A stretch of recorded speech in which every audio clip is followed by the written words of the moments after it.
bright moon. Chu Ming spoke in a low voice. These words caused Guo Jie's smile to abruptly freeze. Why? He inquired, furrowing his brow. Next to this Xiao Mingyue, there is someone named Chu Kuang, Chu Ming explained. This individual possesses some martial skills, and you must not, under any circumstances, send someone to provoke him. Otherwise, you will find yourself at the receiving end of a severe beating. Is that so? Guo Jie inhaled deeply. As the captain of the school's martial arts team, it was his first time hearing about a martial arts master hidden within the school. Indeed, this Chu Kuang has been persistently harassing Xiao Mingyue, and his intentions are quite clear. Chu Ming stated emphatically, it is all for Xiao Mingyue. Ah! Guo Jie gasped as he took a deep breath. Certainly, a beautiful girl would attract admirers. The rival of his fantasies had emerged. Moreover, last week, this Chu Kuang even attempted to make a move on Xiao Mingyue in the playground. Chu Ming coughed lightly. If Zhao Nianer had not been present, he likely would have succeeded. Chu Ming was speaking nothing but the truth. However, he refrained from disclosing Chu Kuang's true intentions and the details of that incident. These few sentences left Guo Jie's mind in a state of turmoil. Someone was plotting against his goddess. This person is named Chu Kuang, correct? Guo Jie gazed earnestly at Chu Ming and asked, Brother Chu, are you certain this information is accurate? For the veracity of this claim, you may inquire with Zhao Nianer. She would have no reason to deceive you. Chu Ming feigned a sigh. Just consider how stunning Xiao Mingyue is. How could this Chu Kuang dare to lay a hand on her? Wait here. I shall call for help. Guo Jie forcefully smashed the water bottle in his hand to the ground. Seething, this Chu Kuang dares to act thus. He is finished. What do you intend to do? Chu Ming asked. I will issue a challenge and gather people to beat him up. Guo Jie gritted his teeth. What sort of person dares to bully Xiao Mingyue? Does he even deserve to? Upon hearing this, Chu Ming's eyes glimmered with interest. This phrase had indeed appeared in the original narrative. Eventually, Guo Jie did go on to challenge Chu Kuang, seeking trouble for the protagonist. Yet, that was not the purpose of Chu Ming's visit this time. Hold on, you cannot just go like that, Chu Ming coughed lightly. As the head of the guidance office, how could he incite students to engage in brawls? I have told you, he possesses certain skills. If you take your little followers along, you may end up receiving a beating instead. Guo Jie's expression shifted upon hearing this. He had begun to place his trust in Chu Ming. After all, Chu Ming even knew what Zhao Nianer feared. Then, what do you think we should do, Brother Chu? Guo Jie asked, puzzled. I suggest that you invite this Chu Kuang out privately, and the location should be discreet, Chu Ming advised. You need to warn him not to touch Xiao Mingyue. That should suffice. What do you mean? Guo Jie was perplexed. I invite him out just to exchange a few harmless words? Precisely, Chu Ming confirmed with a nod. Really?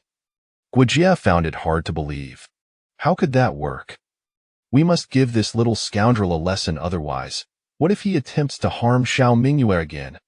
Do not fret, I will find a way, Chu Ming replied with a smile. Just follow my instructions, and all will be well. Guo Jie regarded Chu Ming with skepticism. His doubt was not in Chu Ming's integrity, but rather in the plausibility of the plan. Rest assured, I would not lead you astray. Chu Ming patted Guo Jie's shoulder and earnestly advised. I have said before, fists cannot solve everything. If you resort to violence, not only might you get hurt, but you will also earn your father's wrath for fighting and face disciplinary action. Such a course of action is not worth it. Upon hearing Chu Ming's words, Guo Jie fell into contemplation. There was indeed some merit to Chu Ming's reasoning. Then, after school, I will arrange to meet him, Guo Jie nodded. I will adhere to Brother Chu's advice and refrain from violence. Haha, the child is indeed teachable, Chu Ming chuckled as he draped his arm over Guo Jie's shoulder. As the first minor antagonist of the school chapter, Guo Jie needed a helping hand from Chu Ming.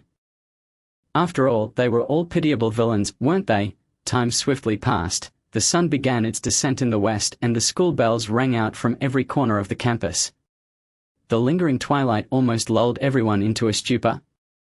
In a secluded corner of the playground at Linju High School, Guoji stood there, impatiently glancing at his watch. It had already been 20 minutes since the end of classes. Where was Chu Kuang? Guoji furrowed his brow, his eyes brimming with annoyance. Could it be that he was afraid of me? What should I do then? Indeed, Guoji was genuinely apprehensive that Chu Kuang might not show up. After all, the premise of his plan with Chu Ming hinged on Chu Kuang making an appearance. He decided to wait for another 5 minutes.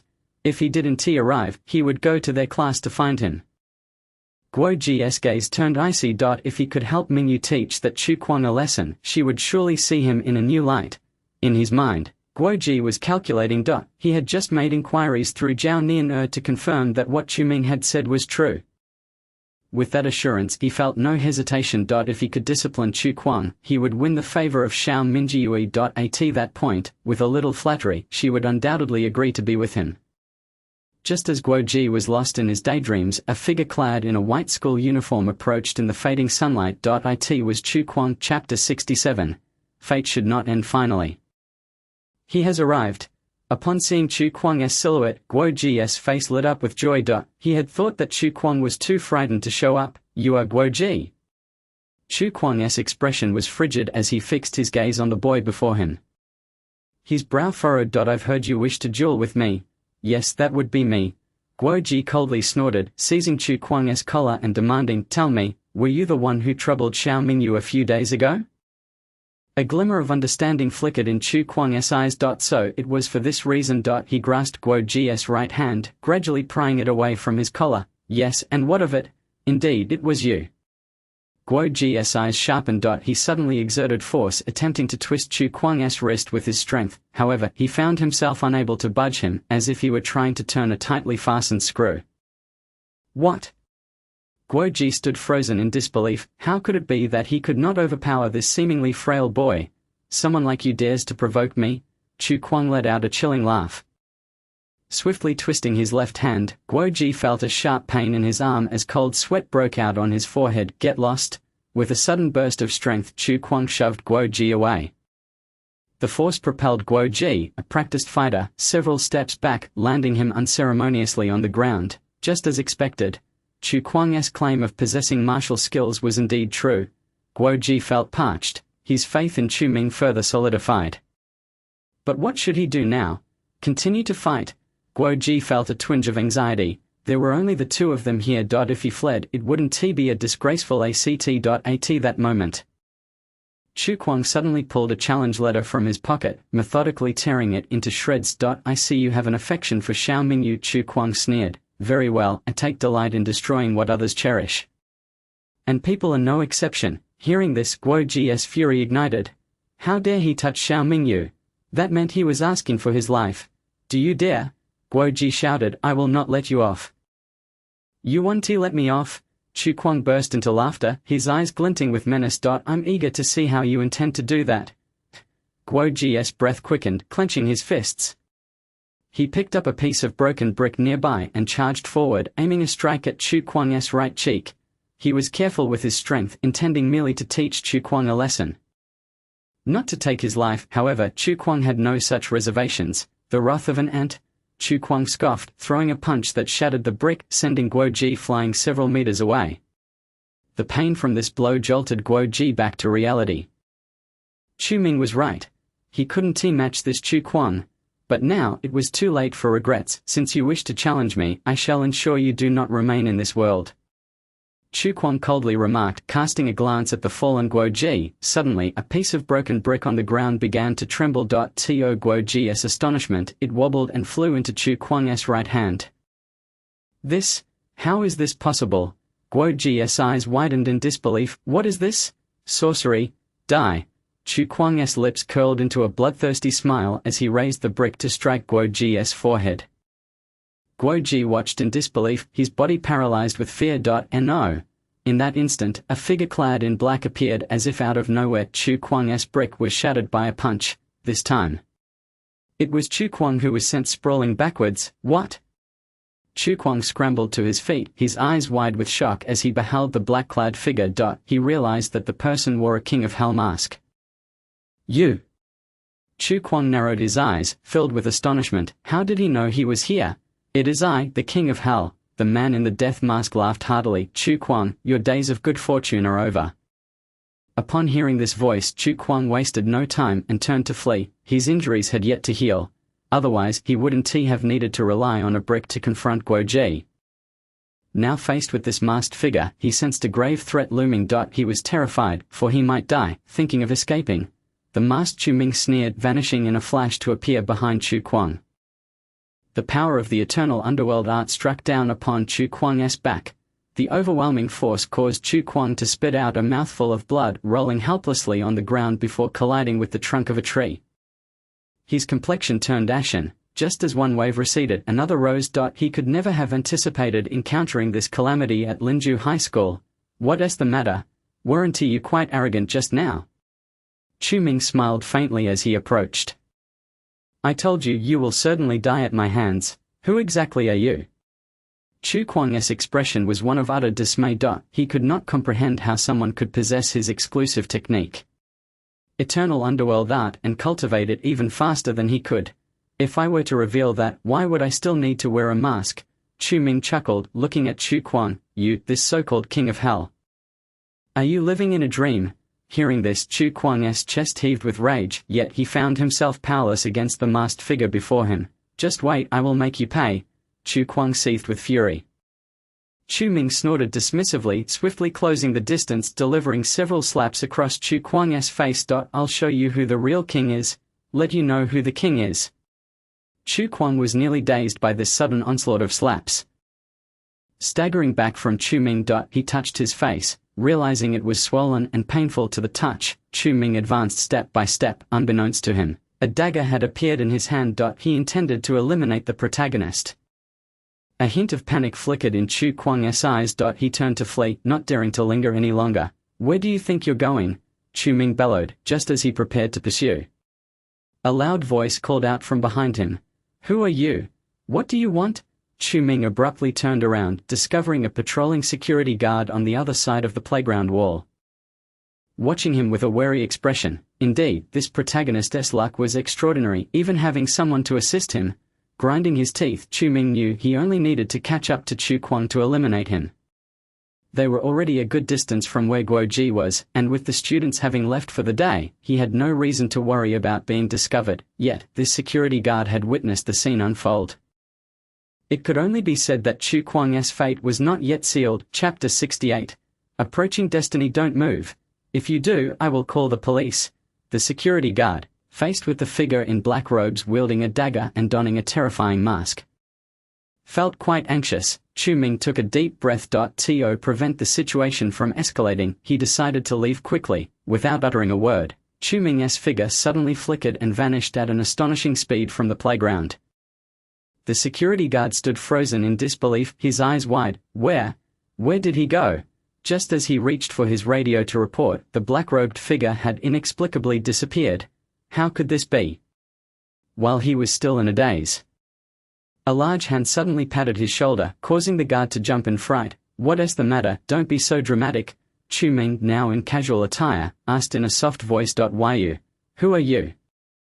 The security guard stammered. Chu Ming pulled out an identification card from his pocket. Upon seeing it, the guard was taken aback. "Director Chu, hello."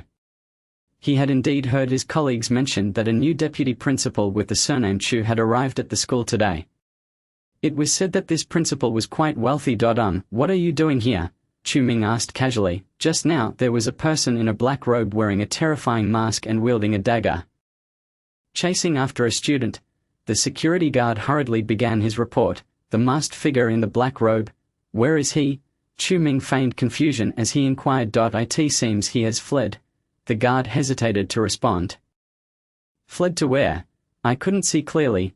"Surely you must have misjudged." Chu Ming chuckled. "This playground is so vast. Even if he ran, how could you not have seen him clearly?" "No, Director Chu, I truly did see him." "Enough." Chu Ming patted his shoulder. "How could such a person possibly exist within the school?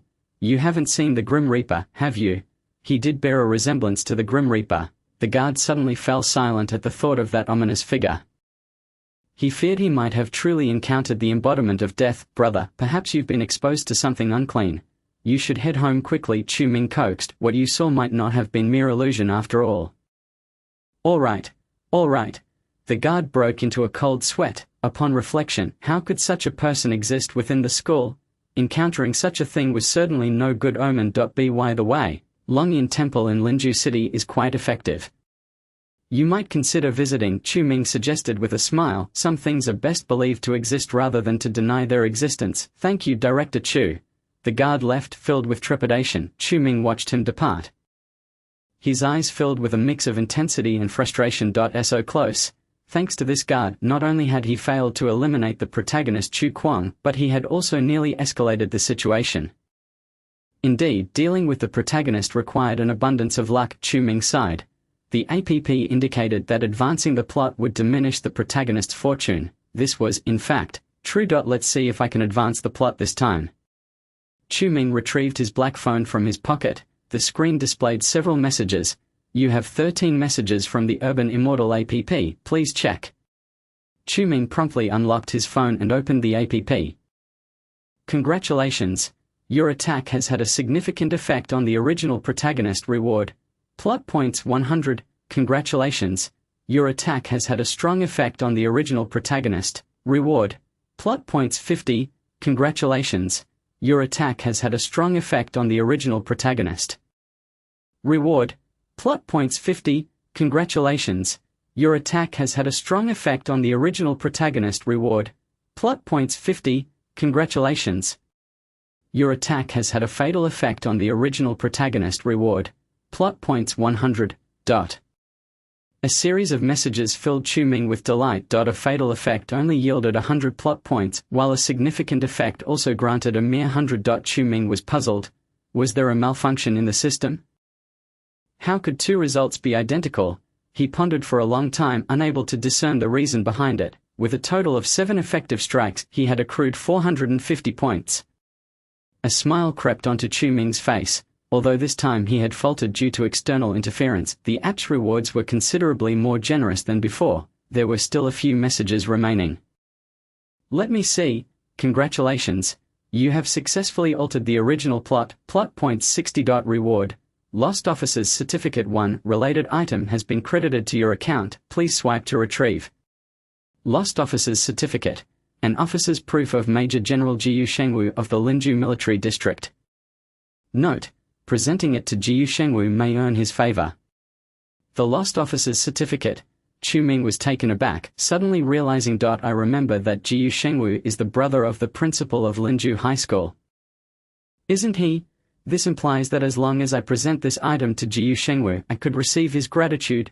Chu Ming murmured to himself. This is indeed a valuable item.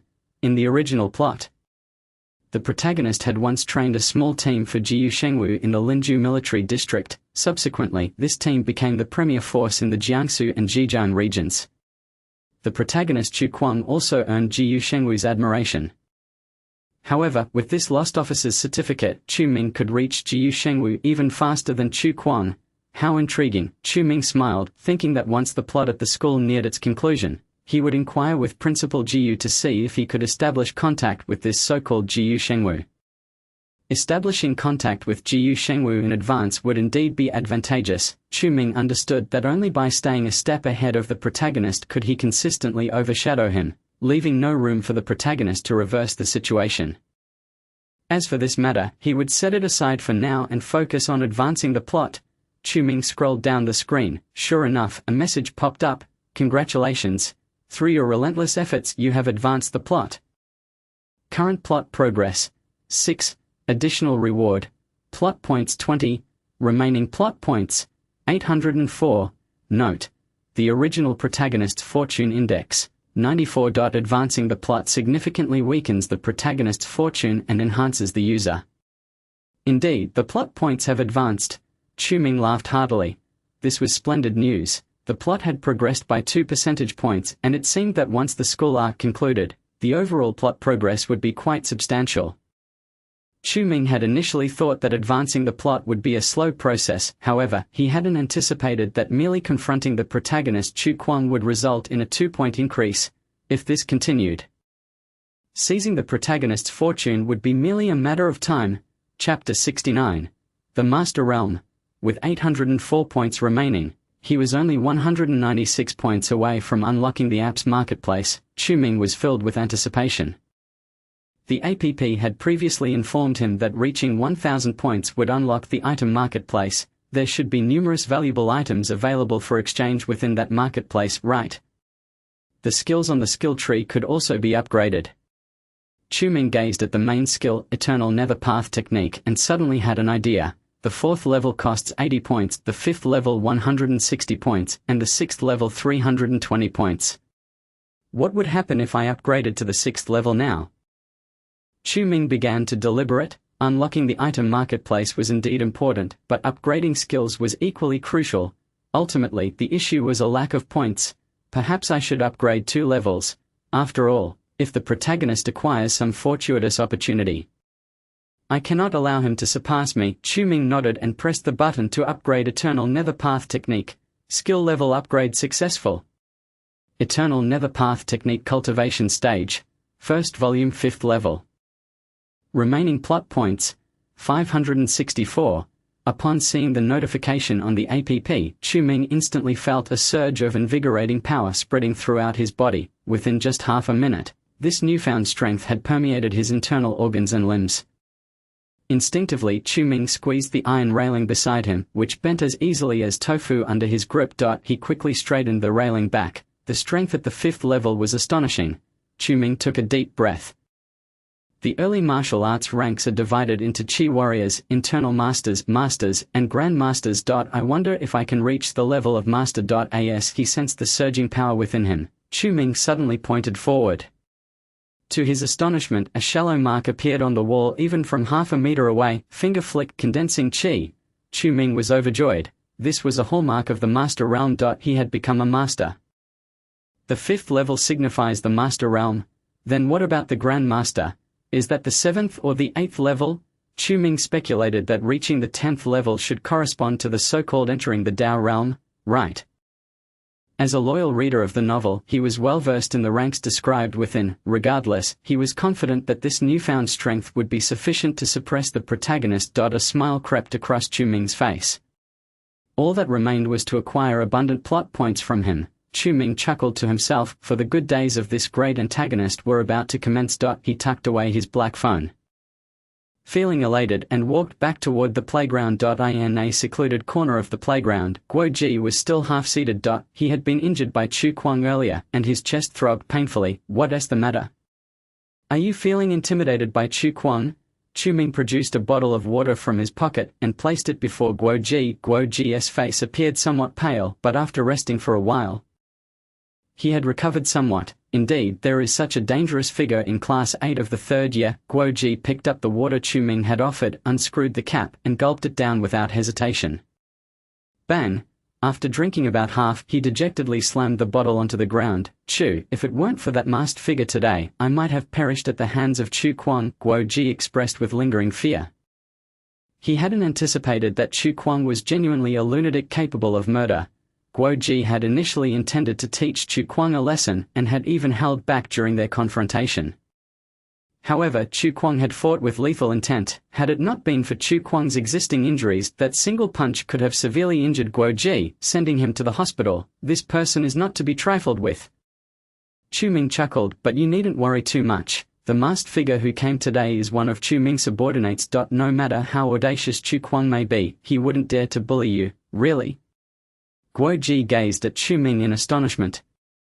Is the Chu-Ming you mentioned, the esteemed leader of Chu, truly accompanied by such a formidable underling? What purpose would I have to deceive you? Chu-Ming patted his chest confidently. I am quite familiar with him. He will certainly look out for you. Upon hearing this, Guo-ji's eyes widened in surprise. Suddenly, he grasped Chu-Ming's hands tightly, exclaiming, Brother Chu, your loyalty is commendable. I am fortunate to count you as a friend. Tears glistened in Guo-ji's eyes. Had it not been for the appearance of that cloaked figure today, he would have met his end right here. He felt a deep sense of gratitude towards the mysterious figure. Now, let us keep this matter under wraps. Chu-Ming advised that Chu Kuang possesses some capabilities, and since Chu-Ming is currently dealing with him, you should avoid getting entangled. It could pose a danger. As the first antagonist in the school arc, Guo-ji's mission was complete. Chu Ming had no intention of dragging him into further complications, for Chu Kuang was genuinely a man capable of murder. Brother Chu, you flatter me. Guoji suddenly tightened his grip on Chu Ming's hand. I have yet to express my gratitude for your assistance today. Should you ever require my help, do not hesitate to call upon me. Guoji's sincerity was palpable, a sentiment that even took Chu Ming by surprise. The foolish author had written that Guoji had many underlings, merely causing a ruckus due to Xiao Mingyu. It now appeared to be true. With so many willing followers, how could his connections be anything but excellent? Indeed, every villain possesses a glimmer of humanity. Chu Ming felt genuinely touched. As fellow antagonists, classmates, allow me to offer you a word of advice. Chu Ming nearly let slip. It would be wise to avoid provoking Chu Kuang, but you may covertly cause him trouble. Just do not confront him directly. Guoji exchanged a meaningful glance with Chu Ming. Rest assured, Brother Chu, your words will be etched in my heart. He nodded solemnly. While he could not confront Chu Kuang head-on, he was adept at playing the shadows. In dealing with Chu Kuang, Guoji felt no psychological burden whatsoever. Very well, I shall seek you out when the opportunity arises. Until then, Chu Ming smiled at Guoji before turning to leave. With that, the first antagonist plotline came to a close. Chu Ming contemplated quietly. The next plot ought to unfold soon, and it was time to advance the narrative. Meanwhile, Guoji watched Chu Ming's retreating figure. His heart brimming with gratitude, suddenly a broad wrinkled hand landed on Guoji's shoulder. Shou Jie, what are you doing here? Guoji turned to find his father Guo Hongxing. Having just concluded a meeting, Guo Hongxing had been searching the entire teaching building for his son and had come here on a whim. As expected, he found Guoji on the playground. Dad. Guoji paused, explaining, I just parted ways with a good brother. As you can see, he hasn't gone far. He pointed at Chu Ming's silhouette. Oh. Who is that? The moment Guo Hongxing caught sight of Chu Ming's figure, he froze momentarily, as if he recognized it from somewhere. Dad, this good brother of mine helped me immensely today. Guoji laughed heartily. He is a remarkable individual. Truly worth cultivating a friendship with. You, a little rebel, have such a friend. Guo Hongxing chuckled, patting Guoji on the shoulder. Shou Jie, allow me to give you some money. Take your friend out for a meal in a few days to express your gratitude. Thank you, Dad. Guoji beamed. He had indeed been considering this, but had hesitated due to his financial constraints. Now, with Guo Hongxing's support, he could certainly make it happen. By the way, I forgot to inform you of something today. Guo Hongxing's expression suddenly turned grave. What is it? Guoji asked, sensing the seriousness in his father's demeanor. A new dean has arrived at the school. Guo Hongxing warned, you, my little rebel, must not engage in any outrageous behavior. Understood. If he catches wind of it, I cannot guarantee your safety. Guoji was taken aback. Dad, did I hear you correctly? Aren't you the vice principal? What can a mere dean do? Do not underestimate him just because he is a dean. Guo Hongxing interjected swiftly. He surveyed the surroundings to ensure no one was eavesdropping before lowering his voice. The school has received an investment of 100 million. It was donated by this dean. What? Guoji's expression shifted dramatically. 100 million. That was an astronomical sum. What kind of fool would invest 100 million in a public high school? Dad, surely you jest. Is there really someone investing such a sum in Linju High School? Guoji questioned incredulously. While it was plausible that wealthy alumni might donate a few million, 100 million was unprecedented. Indeed, Guo Hongxing insisted, lowering his voice even further. This information must remain confidential. If the principal catches wind of it, I will be in a difficult position. With a light cough, Guo Hongxing sighed. Shou Jie, you cannot imagine the sight of that dean casually waving his hand and having 20 million in cash brought to him. The spectacle, the aura. Even now, I tremble at the memory. It was the first time I witnessed such a vast sum before my eyes. I, Guo Hongxing, am utterly in awe. Therefore I urge you, do not stir up trouble. Guo Hongxing's tone was serious. If you provoke this dean and he catches you, I cannot protect you. Even the principal must yield to the dean's authority. What am I as a vice principal compared to him? I understand. Guoji felt a surge of anxiety. He had never seen his father so intimidated. If even Guo Hongxing feared this individual, how could he dare to provoke him? That would be akin to courting disaster. Dad, what does this dean look like? Guoji inquired. I do not have a photo, but he appears quite young, Guo Hongxing speculated. I suspect he may be a young master from a prominent family. Here to experience life.is. That's so. Guo Ji mused quietly. By the way, don't you fancy Xiao Mingyu from Class 8 of the senior year? Guo Hongxing remarked suddenly. This Dane seems particularly interested in Class 8. He explicitly requested to teach there during his meeting with the principal. Dad, are you implying? A sense of foreboding washed over Guo Ji. Yes, if you have no business, it would be best to avoid provoking Xiao Mingyu. Guo Hongxing cautioned, do not blame me for not warning you.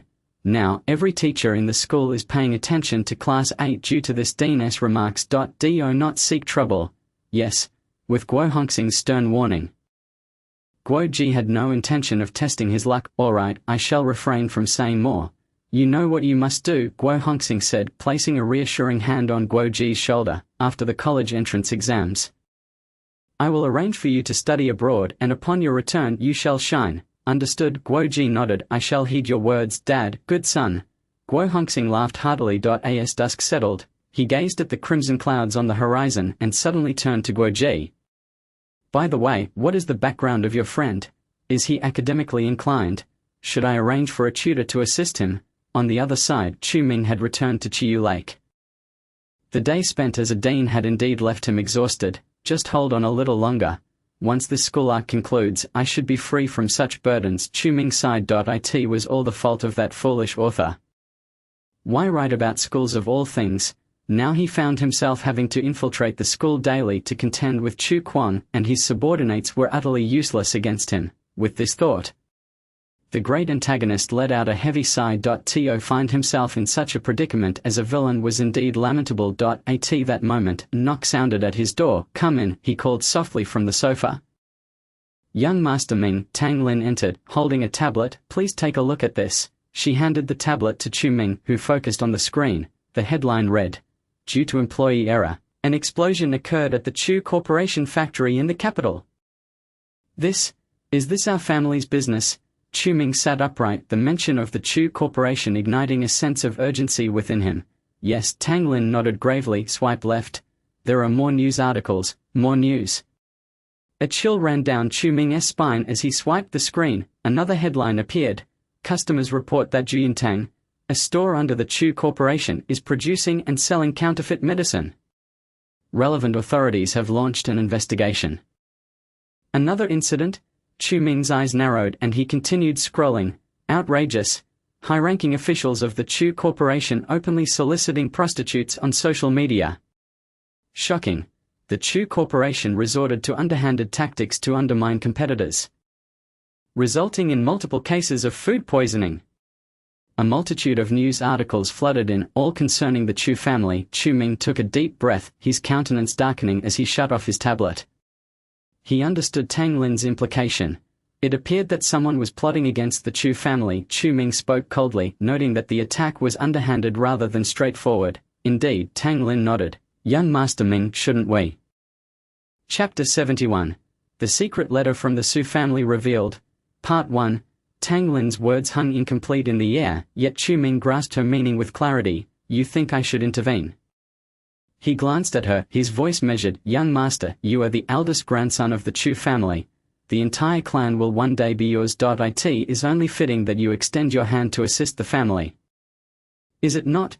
Tang Lin reminded him earnestly. That is merely your one-sided wish. Chu Ming chuckled softly. Some individuals will not acquiesce to my desire to become the head of the Chu family. Some individuals? Who? Tang Lin was taken aback by his words. My grandfather has more than just me as a grandson, Chu Ming replied indifferently. There are several who surpass me on the surface. Their ambitions are far from trivial.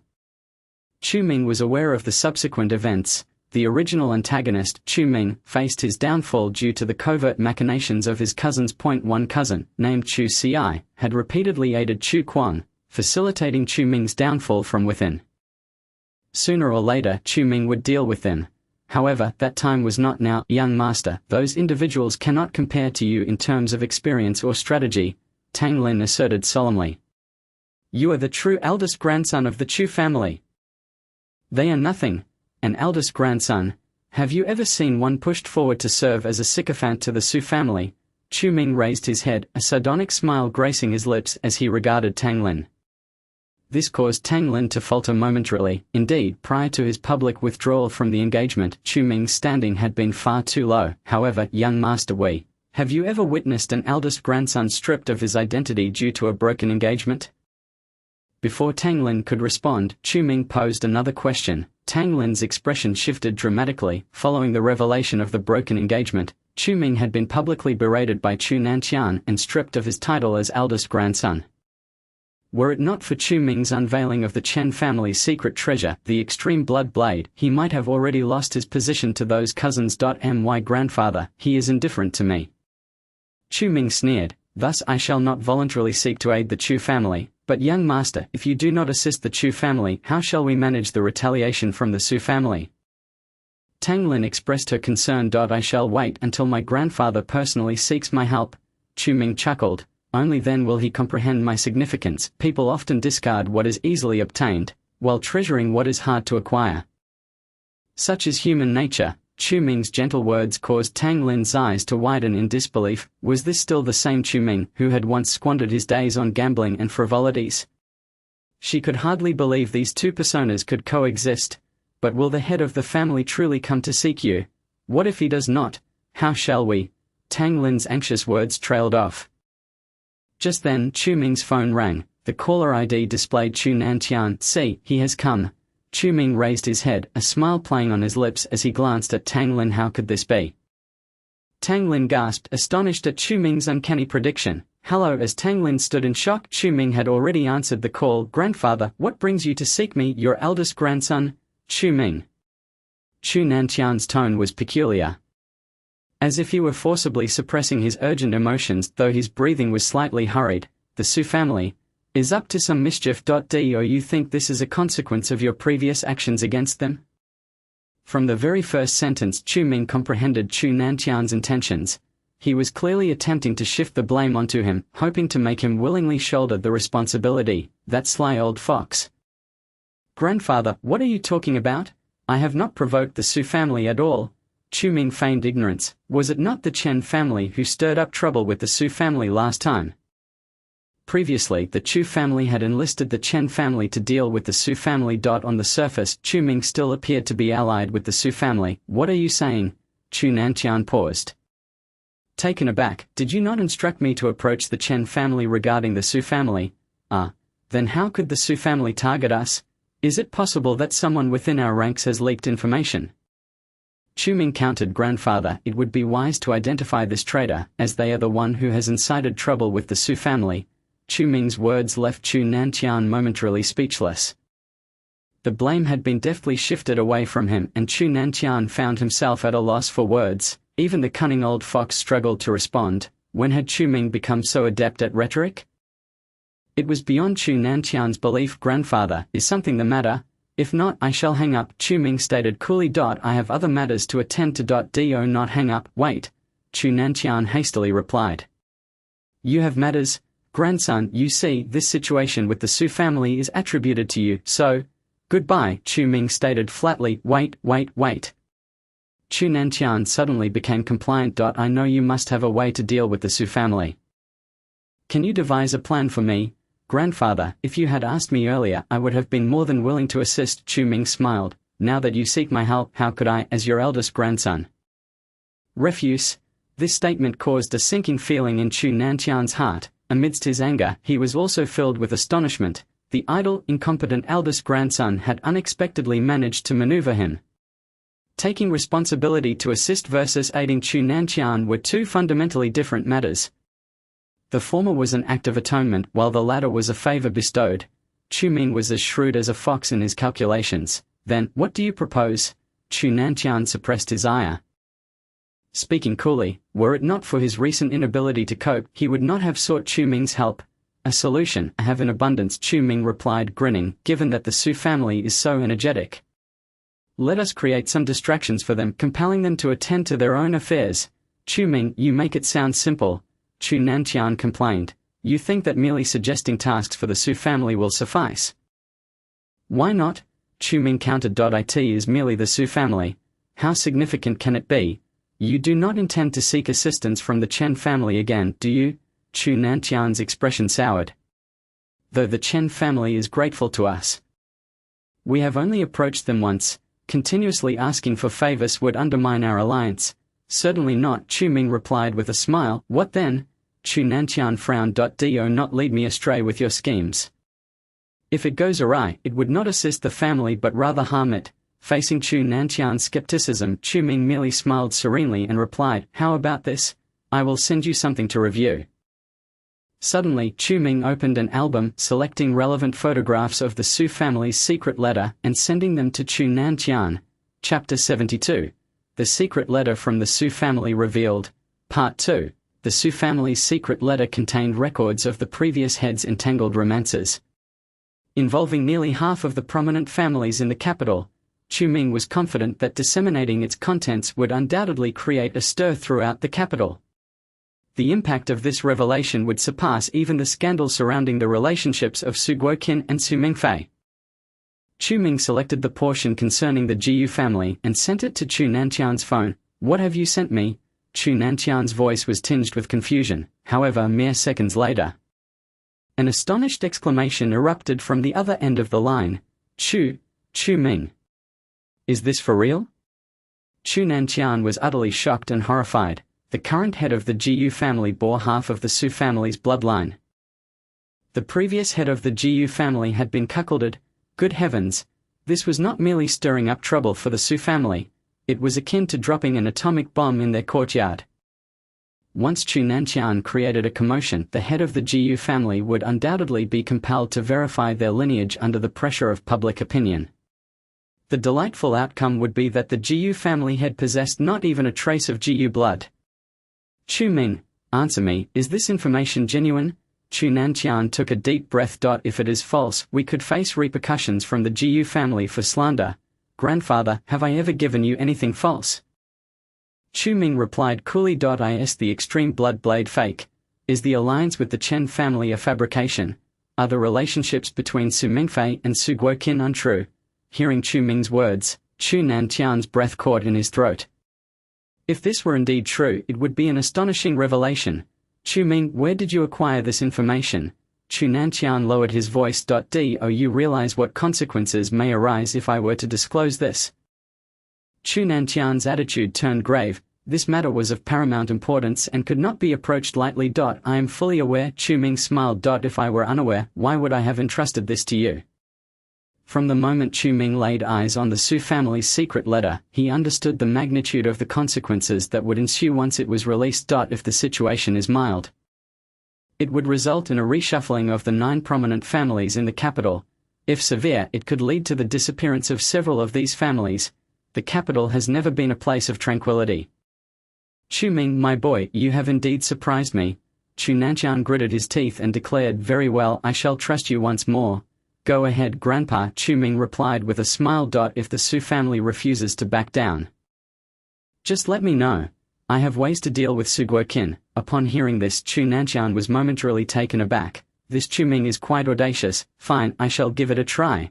Without further ado, Chu Nantian ended the call. Chu Ming set down his phone. Young master, have you resolved it? Tang Lin inquired, puzzled. Although she had overheard Chu Ming's conversation with Chu Nantian, she did not grasp the solution he had provided. Sort of, Chu Ming replied, deleting the message from his phone. If successful, the Su family will no longer have the audacity to oppose us. And no matter how arrogant or insidious Su Guoqin may be, he will ultimately find himself in dire straits. Chu Ming brimmed with confidence. This was his most formidable trump card. Without exception, the next afternoon, within the internal circles of the capital's aristocratic families, a post titled The Untold Story of the Previous Head of the Su Family and the Jiyu Family abruptly surfaced. Within a mere 2 hours, this post had gone viral among the elite social networks of the capital. Almost every young person was buzzing about it. It was revealed that the previous head of the Su family had an affair with the mother of the Jiyu family head. How could this be possible? Does this not imply that the Jiyu family head lacks genuine Jiyu lineage? I believe I've heard the elders at home mention that the Jiyu family head was incapable of cultivating the Jiyu family's techniques and later practiced some other arts to gain strength. Could it be the Su family's techniques? If that were true, how intriguing it would be. This would ignite the long-standing feud between the Jiyu and Su families. the other 7 prominent families, including the Chu family, would undoubtedly find this amusing, the Su family secretly colluding with the Gu family while publicly maintaining an alliance.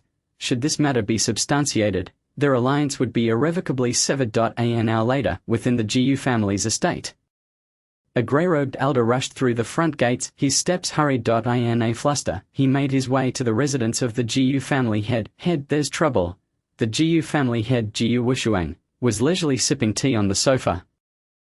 Upon hearing this exclamation, Gu Wushuang's brow furrowed. Elder Grey, what has happened? Why the urgency? Is it an attack from another family? No, it's more serious than that. The elder's face turned grim. Look at this. He produced his phone from his robe and handed it to Gu Wushuang. Gu Wushuang accepted the phone with a smile, thinking, what could possibly be more serious than an attack from another family? His gaze fell upon the screen, and within mere seconds, his expression shifted drastically. This, Gu Wushuang's eyes flickered with shock, horror, anger, and confusion. This is why I said it's bad. Elder Grey said bitterly. I don't know who penned this, but it is now spreading like wildfire in the social circles of the capital. It may soon extend beyond the influence of the capital. The previous head of the Su family had an affair with my mother? Absurd.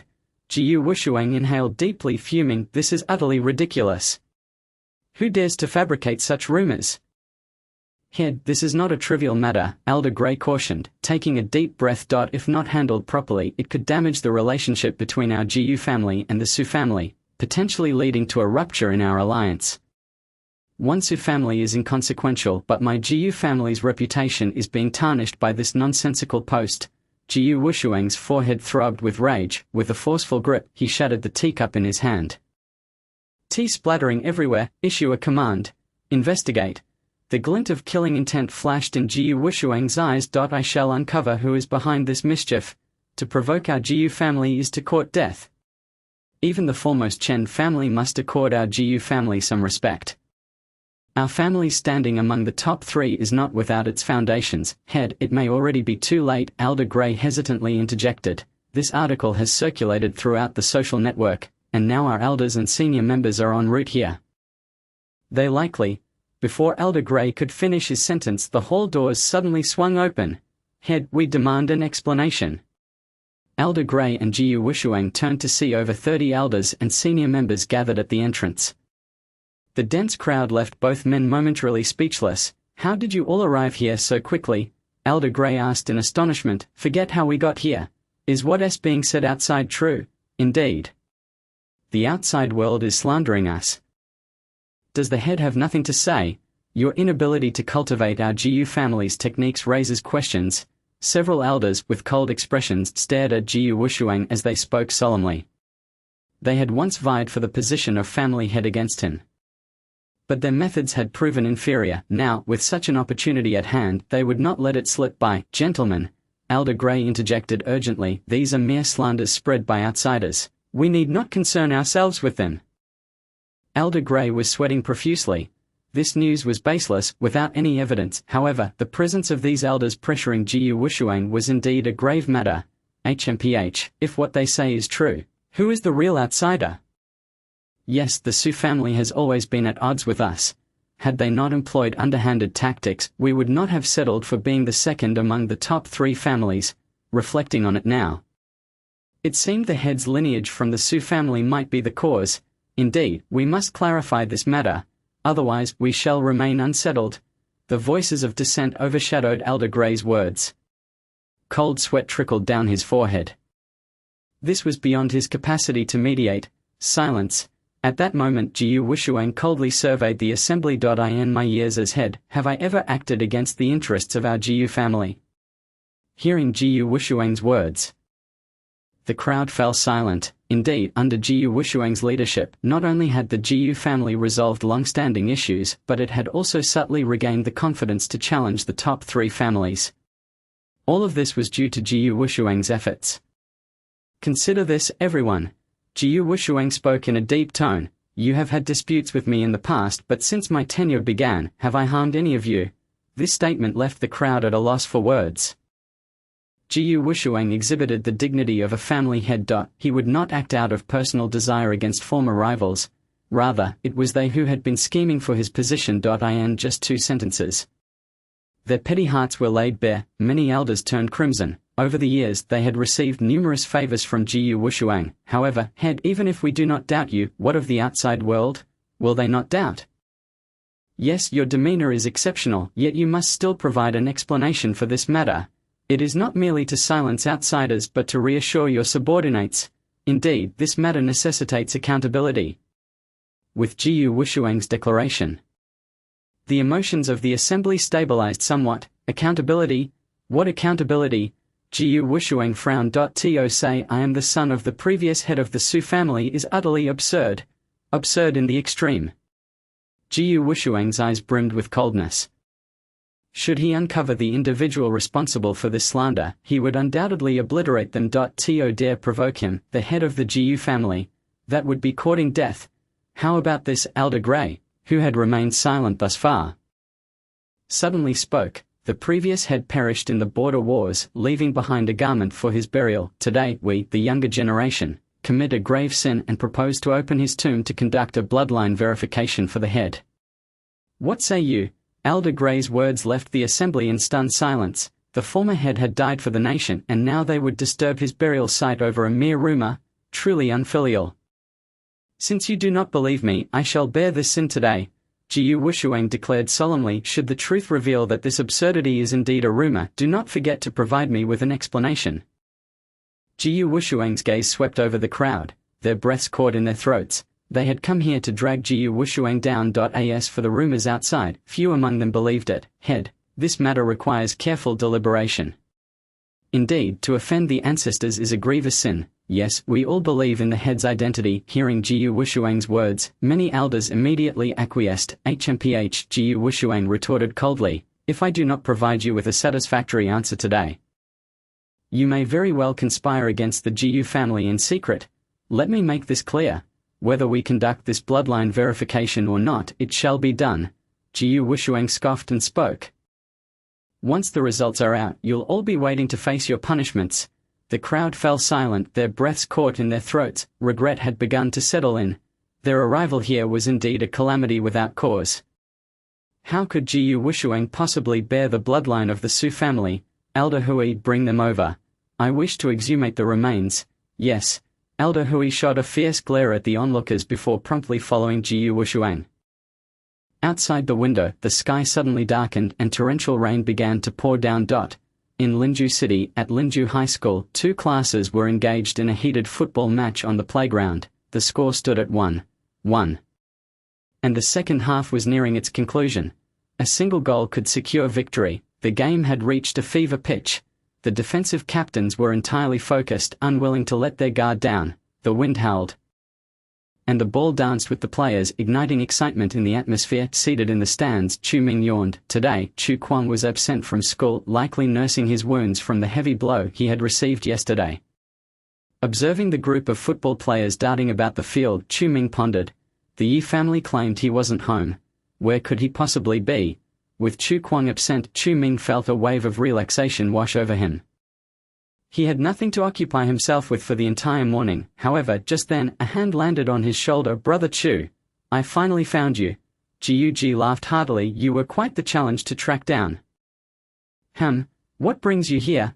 Chu Ming frowned. Isn't class 6 of the 3rd year supposed to be in class?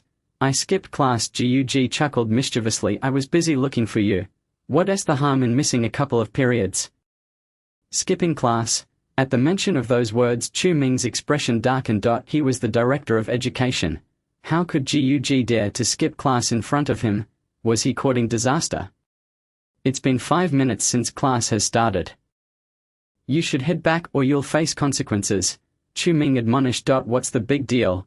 Jiu waved it off. The playground is filled with second-year students. There are no third-year classes around. Brother Chu, you must have also come out to wander instead of attending class. Right. That's where you're mistaken. Chu Ming reached into his jacket pocket and produced his Director of Education badge. Chapter 74. I will oversee you. Do you see this? Chu Ming displayed the badge to Jiu. I am the Director of Education. The Director of Education. Jiu took the badge, examining it closely. His eyes widened as he saw Chu Ming's photo affixed to it, with the title boldly inscribed beneath. Brother Chu, I must admit defeat. You've even forged a Director of Education badge. Ji continued to turn the badge over in his hands, his amusement growing. This is remarkably well done. It resembles my father's vice principal badge quite closely. How did you manage this? Chu Ming's expression suddenly stiffened. Did he not look the part of a Director of Education? What forgery? Chu Ming's face darkened as he snatched the badge back from Ji. I am the Director of Education. Ji, you are implicated in skipping class and fighting. You are liable for punishment, do you understand? Chu Ming glared at Ji. Had it not been for the need to conceal yesterday's incident, Ji would have been apprehended and punished long ago. How could Ji remain so audacious, skipping class right in front of him? This was unacceptable. All right, you do have a point. Ji laughed. If you really were the Director of Education, would you have helped me set up that fight with Chu Quan yesterday? Chu Ming suddenly found himself at a loss for words. If you were the Director of Education, how would you know about my feelings for Xiao Mingyu? If you were truly the director, how could you have allowed me to mention Chu Leota's name to threaten Zhao Nina? Impossible. Ji patted Chu Ming's shoulder. Brother Chu, your tricks might work on others, but not on me. Ji was confident that Chu Ming could not possibly be the so-called Director of Education. After all, last night, Jiu Hongxing had informed him that the director was a wealthy individual. The clothes Chu Ming wore did not appear to be of any notable brand. It seemed unlikely he possessed much wealth. Believe it or not, that's your choice. Chu Ming tucked away his badge and warned Ji. If you end up facing consequences, don't say I didn't warn you.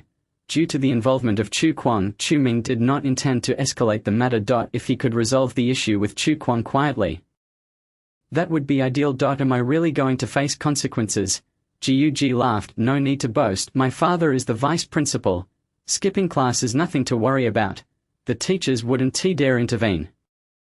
Chu Ming shot him a look. Let me give you one last piece of advice. Return to class. Educating students on discipline is part of a director's responsibility. Skipping class is unacceptable. Are you serious?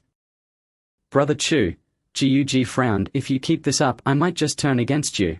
You claim that teachers wouldn't dare handle you? Fine, I will handle it. Chu Ming promptly pulled out his phone. After a moment of searching, he found the contact for the disciplinary office. Hello, is this teacher Zhao? Good afternoon, Director Chu. This is Zhao Peng. The voice on the other end was warm and welcoming.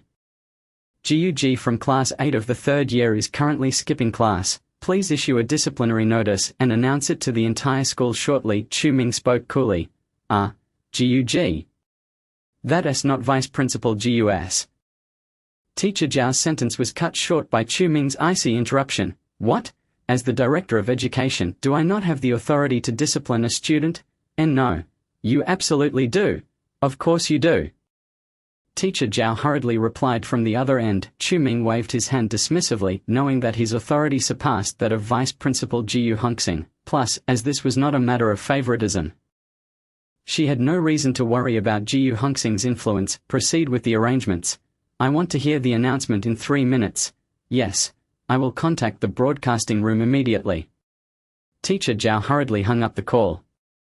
Chu Ming smiled faintly as he put away his phone. Beside him, Ji burst into laughter. Brother Chu, you're putting on quite the performance. Ji remarked. If I didn't know you, I might have been fooled. What punishment? He was not the least bit afraid. After all, he was the son of the vice principal. What was the worst that could happen from skipping class? 3 minutes remain. Chu Ming noted. If you return to class within 5 minutes, I can pretend this never happened and withdraw the punishment. Here we go again. You're really into this act.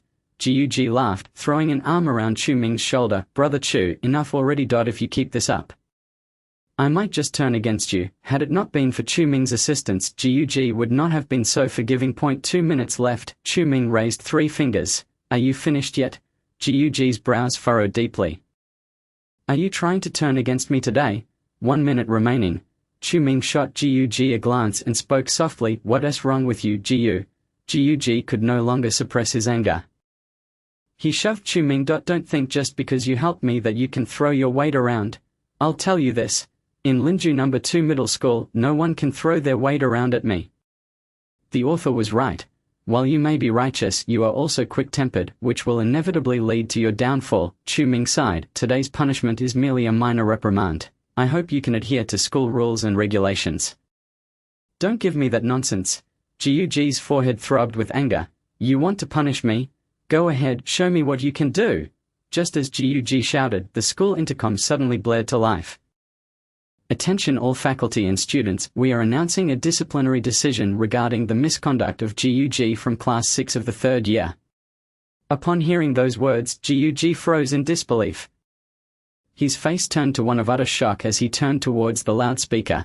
Jiuji from Class 6 of the 3rd year, on the afternoon of October 6th, was absent without cause, causing a significant negative impact on school discipline. According to the Linju High School Student Misconduct Disciplinary Regulations, we hereby announce a public reprimand against Jiuji. We hope other students will take this as a warning and strictly adhere to school rules.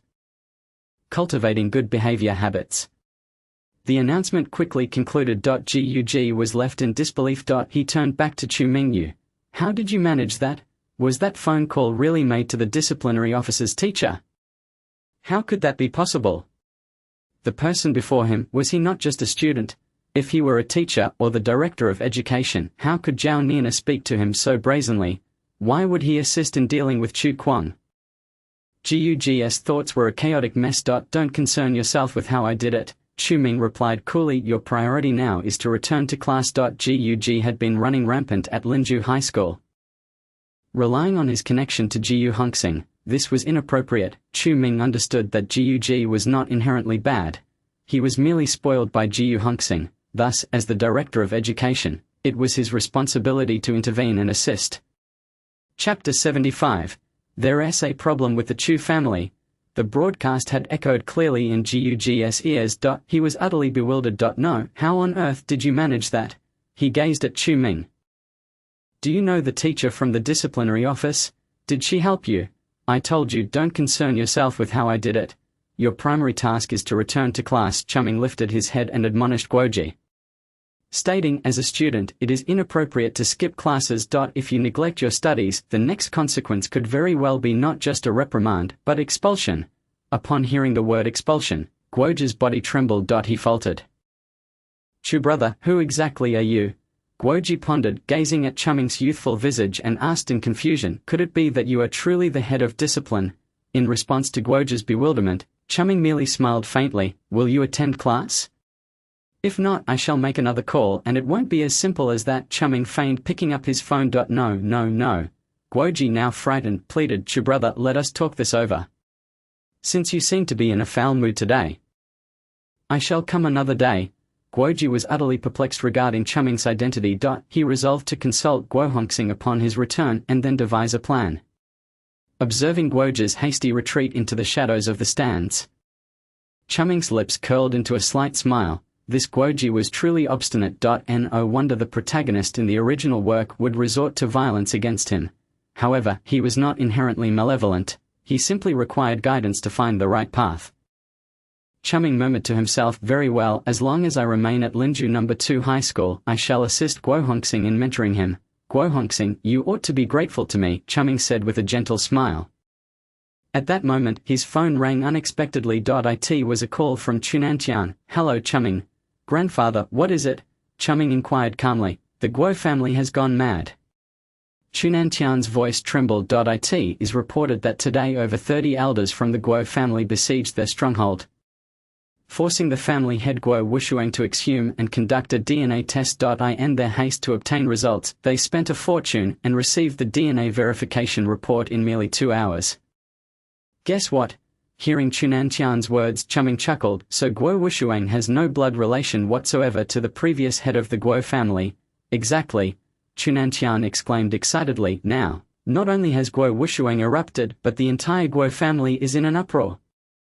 They have gathered 100 members, led by the eldest elder, to demand an explanation from the Su family.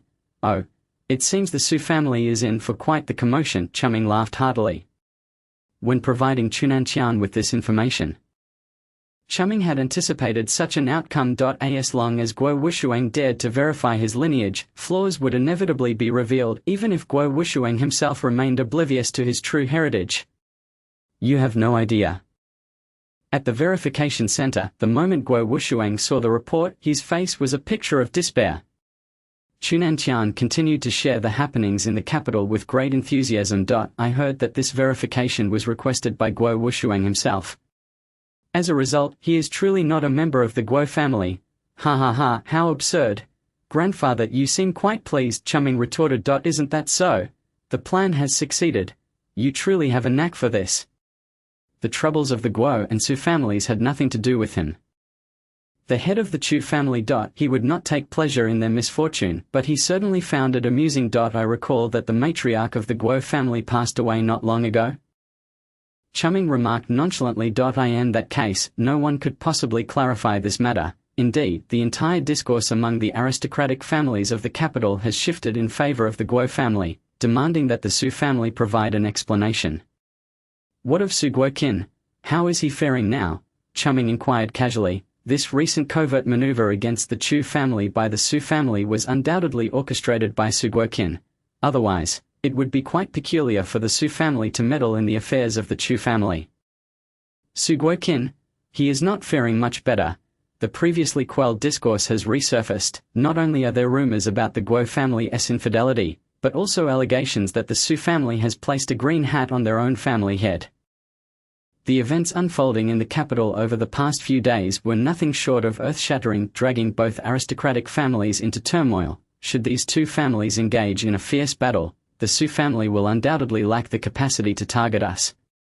Perhaps the Chu family can seize this opportunity to flourish and escape the predicament of being at the bottom among the 9 great aristocratic families, Chunantian remarked with a smile. He remained the cunning old fox. Once he sensed an opportunity, he would never let it slip away. Quite intriguing, Chumming scoffed. Shall I leave the ensuing matters to grandfather? Leave it to me, Chunantian replied cheerfully. You have developed quite the prowess managing to unearth such information. I am truly impressed, Chunantian praised Chumming. Oh, it is nothing. It is all thanks to your teachings, grandfather. Chumming smiled. In terms of strategy, grandfather was indeed formidable. Oh, not at all. Chunantian laughed heartily. The two exchanged mutual compliments, understanding each other perfectly. By the way, there is one more thing, Chunantian suddenly recalled. What is it? Chumming frowned. You should refrain from returning to the capital for the time being. Should the Su family discover your whereabouts, I fear you may encounter unnecessary troubles. Why is that? Upon hearing this, Chumming's heart stirred with suspicion. You know, the Guo and Su families are currently at odds. If they find out that this information was leaked by you, it could lead to unwarranted complications, Chunantian explained. Is that so? A glimmer of insight flashed in Chumming's eyes. Preventing him from returning to the capital? That reasoning seemed rather flimsy.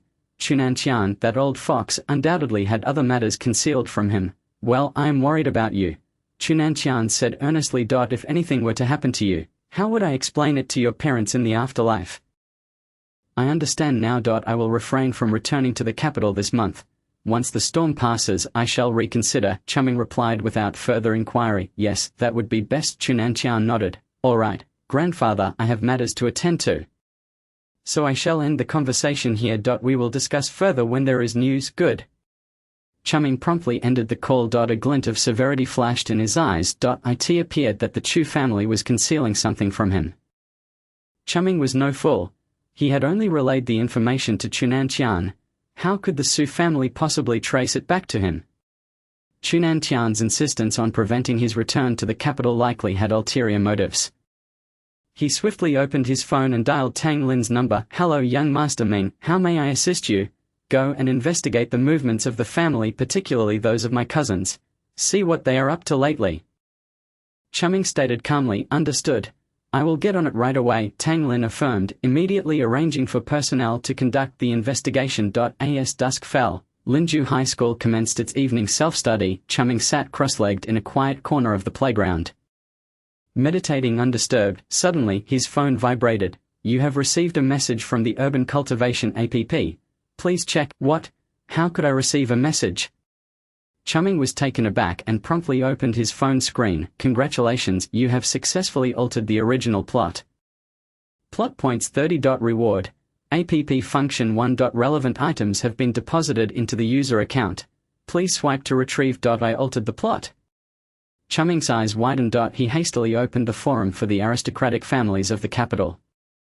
Sure enough, it was reported that the Guo family had confronted the Su family, leading to a clash. 100-person melee ensued.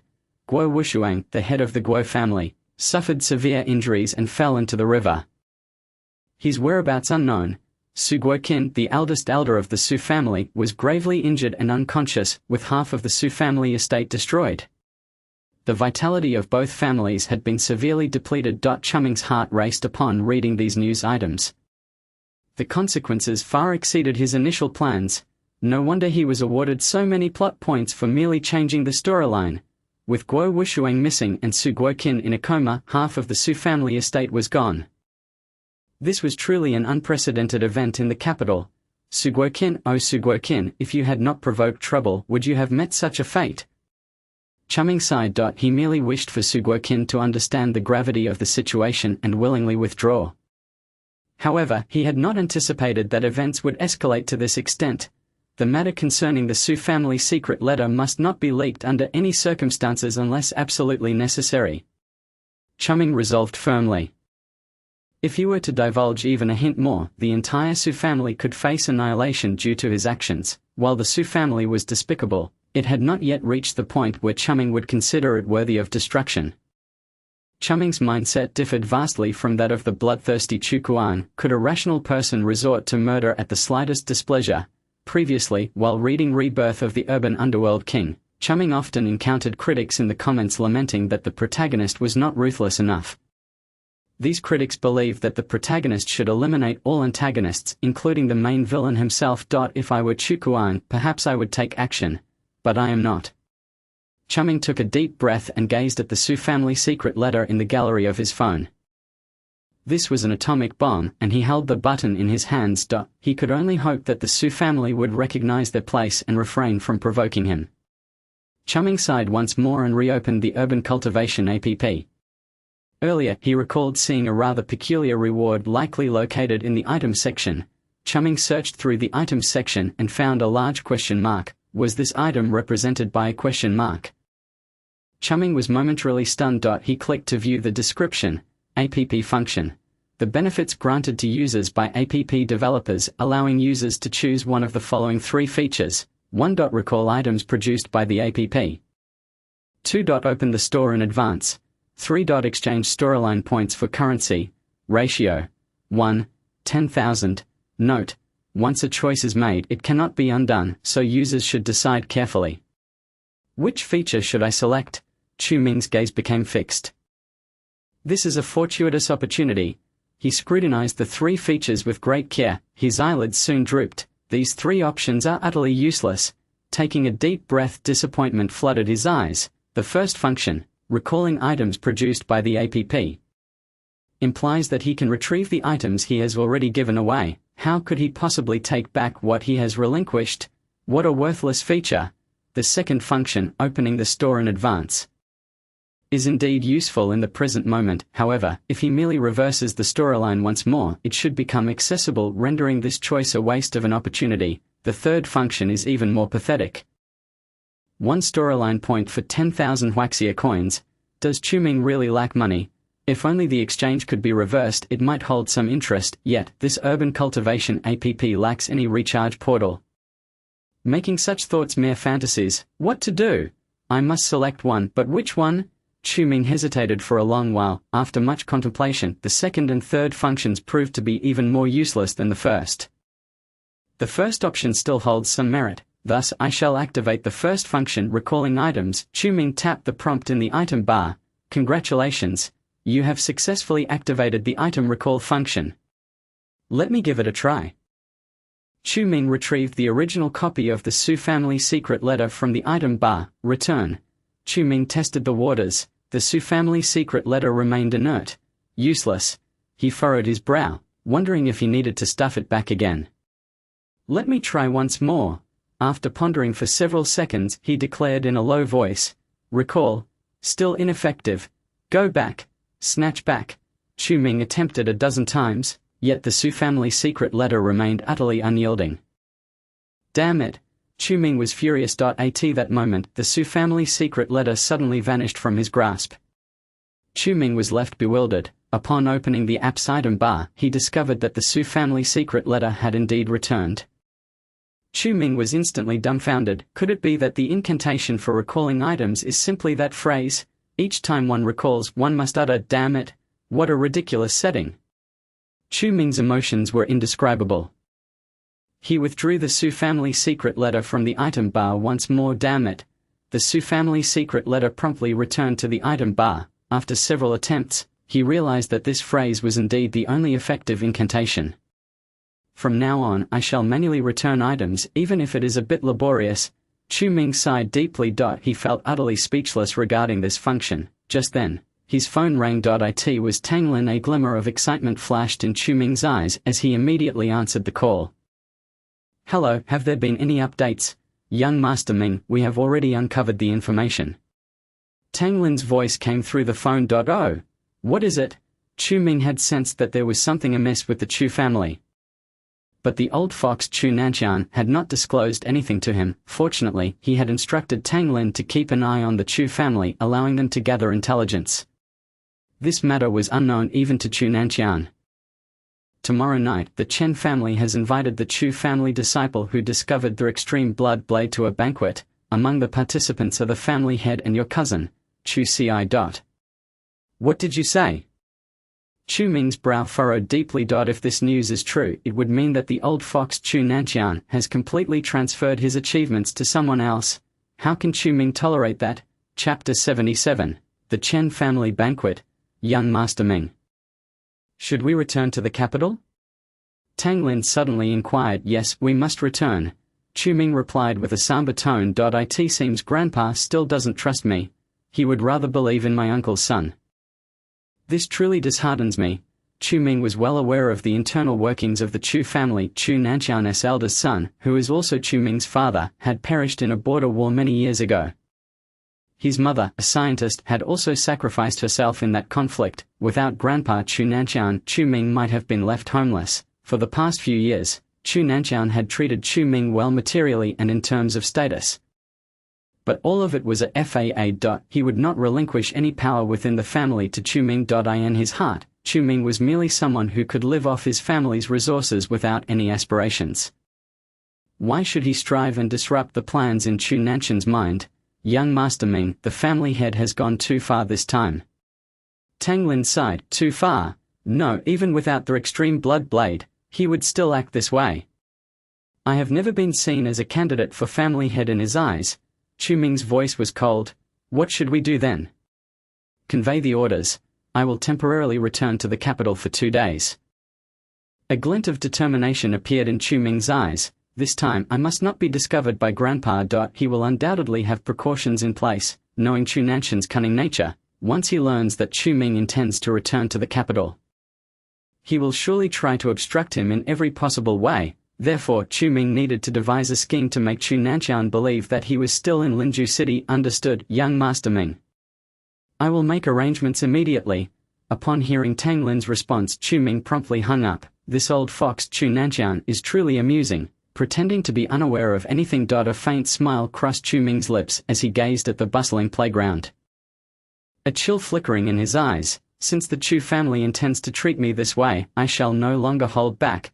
Everyone in the Chu family hopes that Chu Ming will live a life of complacency, content to eat and wait for death, but he is unwilling. If he conformed to their wishes, would he still be the villain? Time flew by. The following evening, the Chen family manor was adorned with lights and decorations. All the servants were busy setting up lanterns and decorations required for the banquet.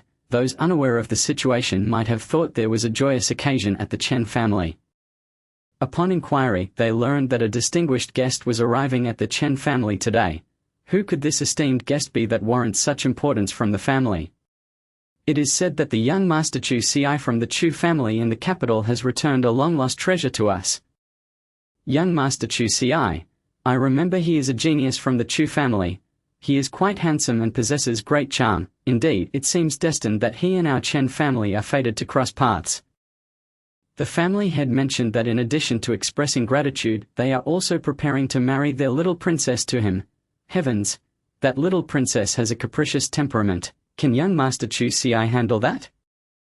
The servants continued their discussions. Just then, several luxury cars drove through the gates of the Chen family. The Chu family has arrived, someone shouted, and the faces of the servants changed in unison as they turned their gaze toward the entrance.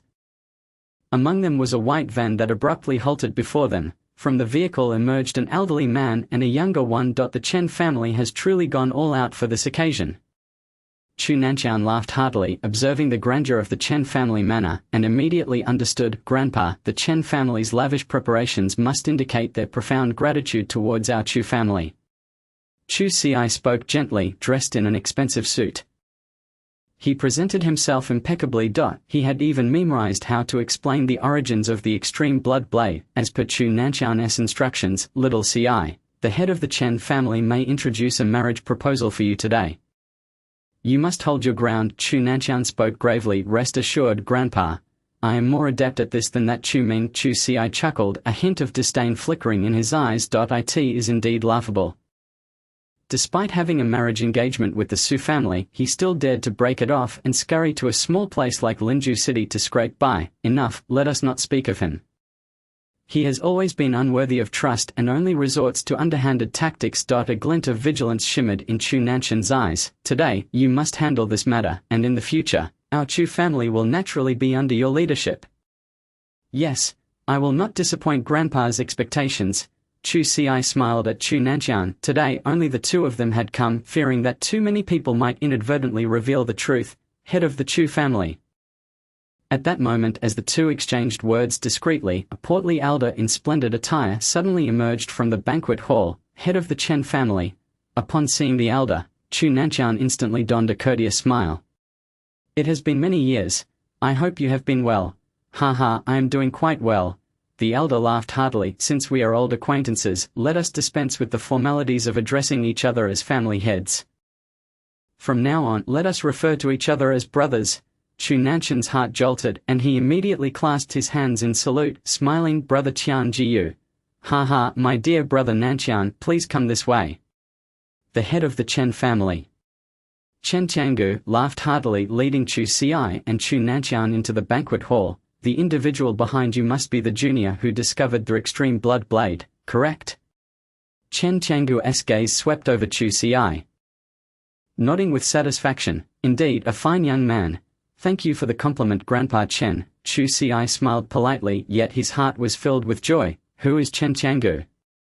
He is the head of the foremost family in the capital. That he would actually commend himself is something Chu Xi could never have dreamt of. Speaking of which, he ought to express gratitude towards that good-for-nothing young Master Chu Ming. Had he not brought back the blood blade of extremity, he would not be here now. Brother Qiangu, I do not mean to boast, but my grandson is truly exceptional. Chu Nanqian exclaimed. He has already attained the prowess of an internal force master, surpassing all other descendants of the Chu family. Moreover, it was by fate that the blood blade of extremity was discovered and brought back to the capital by him. Ha, indeed remarkable. Coincidentally, I have a granddaughter, aged 22. If your grandson is interested, why not? Chen Qiangu winked at Chu Nanqian. Chu Nanqian immediately grasped Chen Qiangu's intention. This Chen Qiangu wishes to play matchmaker for Chu Xi. In the future, Chu Xi would become the head of the Chu family, and the Chen family's little princess would be the matriarch of the Chu family. The status of the Chu family would be unassailable. Brother Qiangu, that depends on Chu Xi's wishes. I do not wish to impose. Chu Nanqian replied, casting a strategic glance at Chu Xi. Chu Xi smiled and said, if Grandfather Chen has such an intention, I shall certainly comply. Excellent. I shall have someone take you to her residence shortly. So you may meet her first, Chen Qiangu said with a smile. You two can meet now, and I will arrange a program for the banquet later. Then I shall respectfully comply. Chu Xi nodded with a smile. Chapter 78. Chen Xian. In the northwest corner of the Chen family estate lay the boudoir of the little princess. Chen Xian. Miss, it's bad. A maid rushed in, breathless. What is it that has you in such a tizzy? Chen Xian, seated on the sofa playing a game, frowned and inquired. The head of the family has organized a banquet today, originally to thank the person who found the family treasure, but it is being circulated among the servants that the head also intends to arrange a match for you at this banquet. The maid gasped. This revelation left Chen Xian momentarily stunned. Matchmaking? She was taken aback. Quickly shutting off her game, she asked, "Who is the suitor?" "It is said to be a young master from the Chu family in the capital. Named Chu Ci. He is quite presentable, but we do not know his character. The Chu family, they are the smallest of families. What on earth is grandfather thinking, wanting to marry me off so casually to a young master of a minor family?" Chen Xian was incensed. She had no desire to marry so thoughtlessly. Is there something wrong with the games or the television? Must I marry so early? Indeed, the head could have chosen the eldest young master of the Chu family instead. How could it come to this mere young master of the Chu family? The maid consoled. The eldest young master of the Chu family. I refuse to marry, Chen Xian retorted angrily, her face flushed with indignation. Making her even more beautiful, Shaolin, quickly prepare. I intend to escape for 3 days.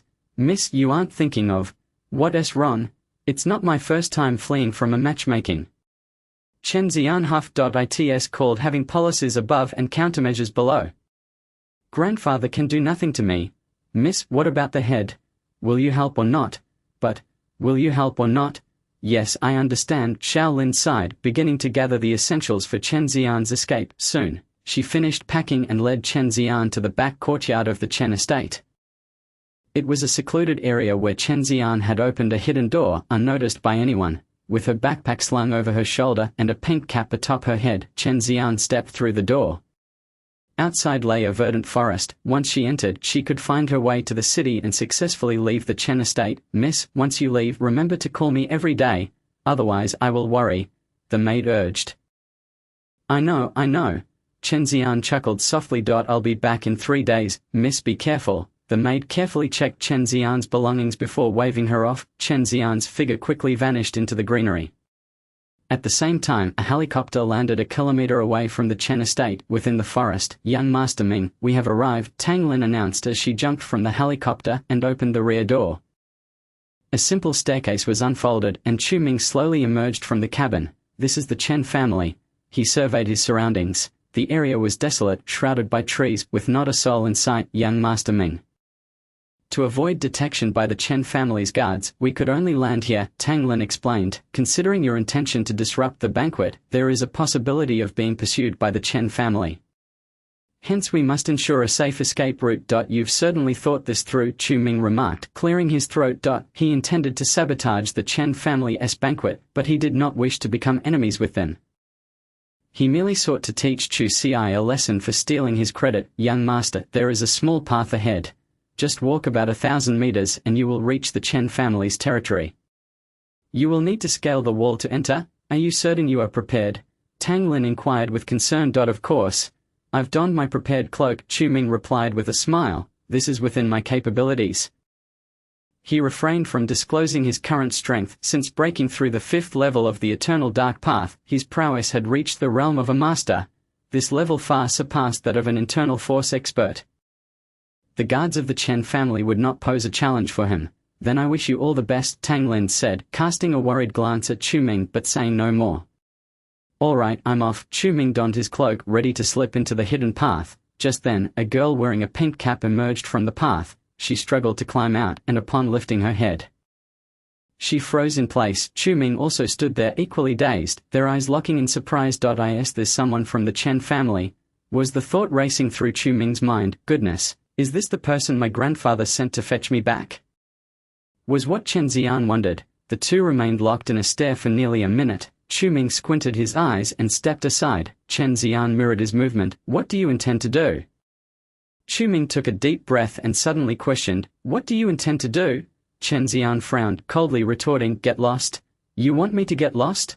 Upon hearing this, a glint of menace flickered in Chu Ming's eyes. I won't leave.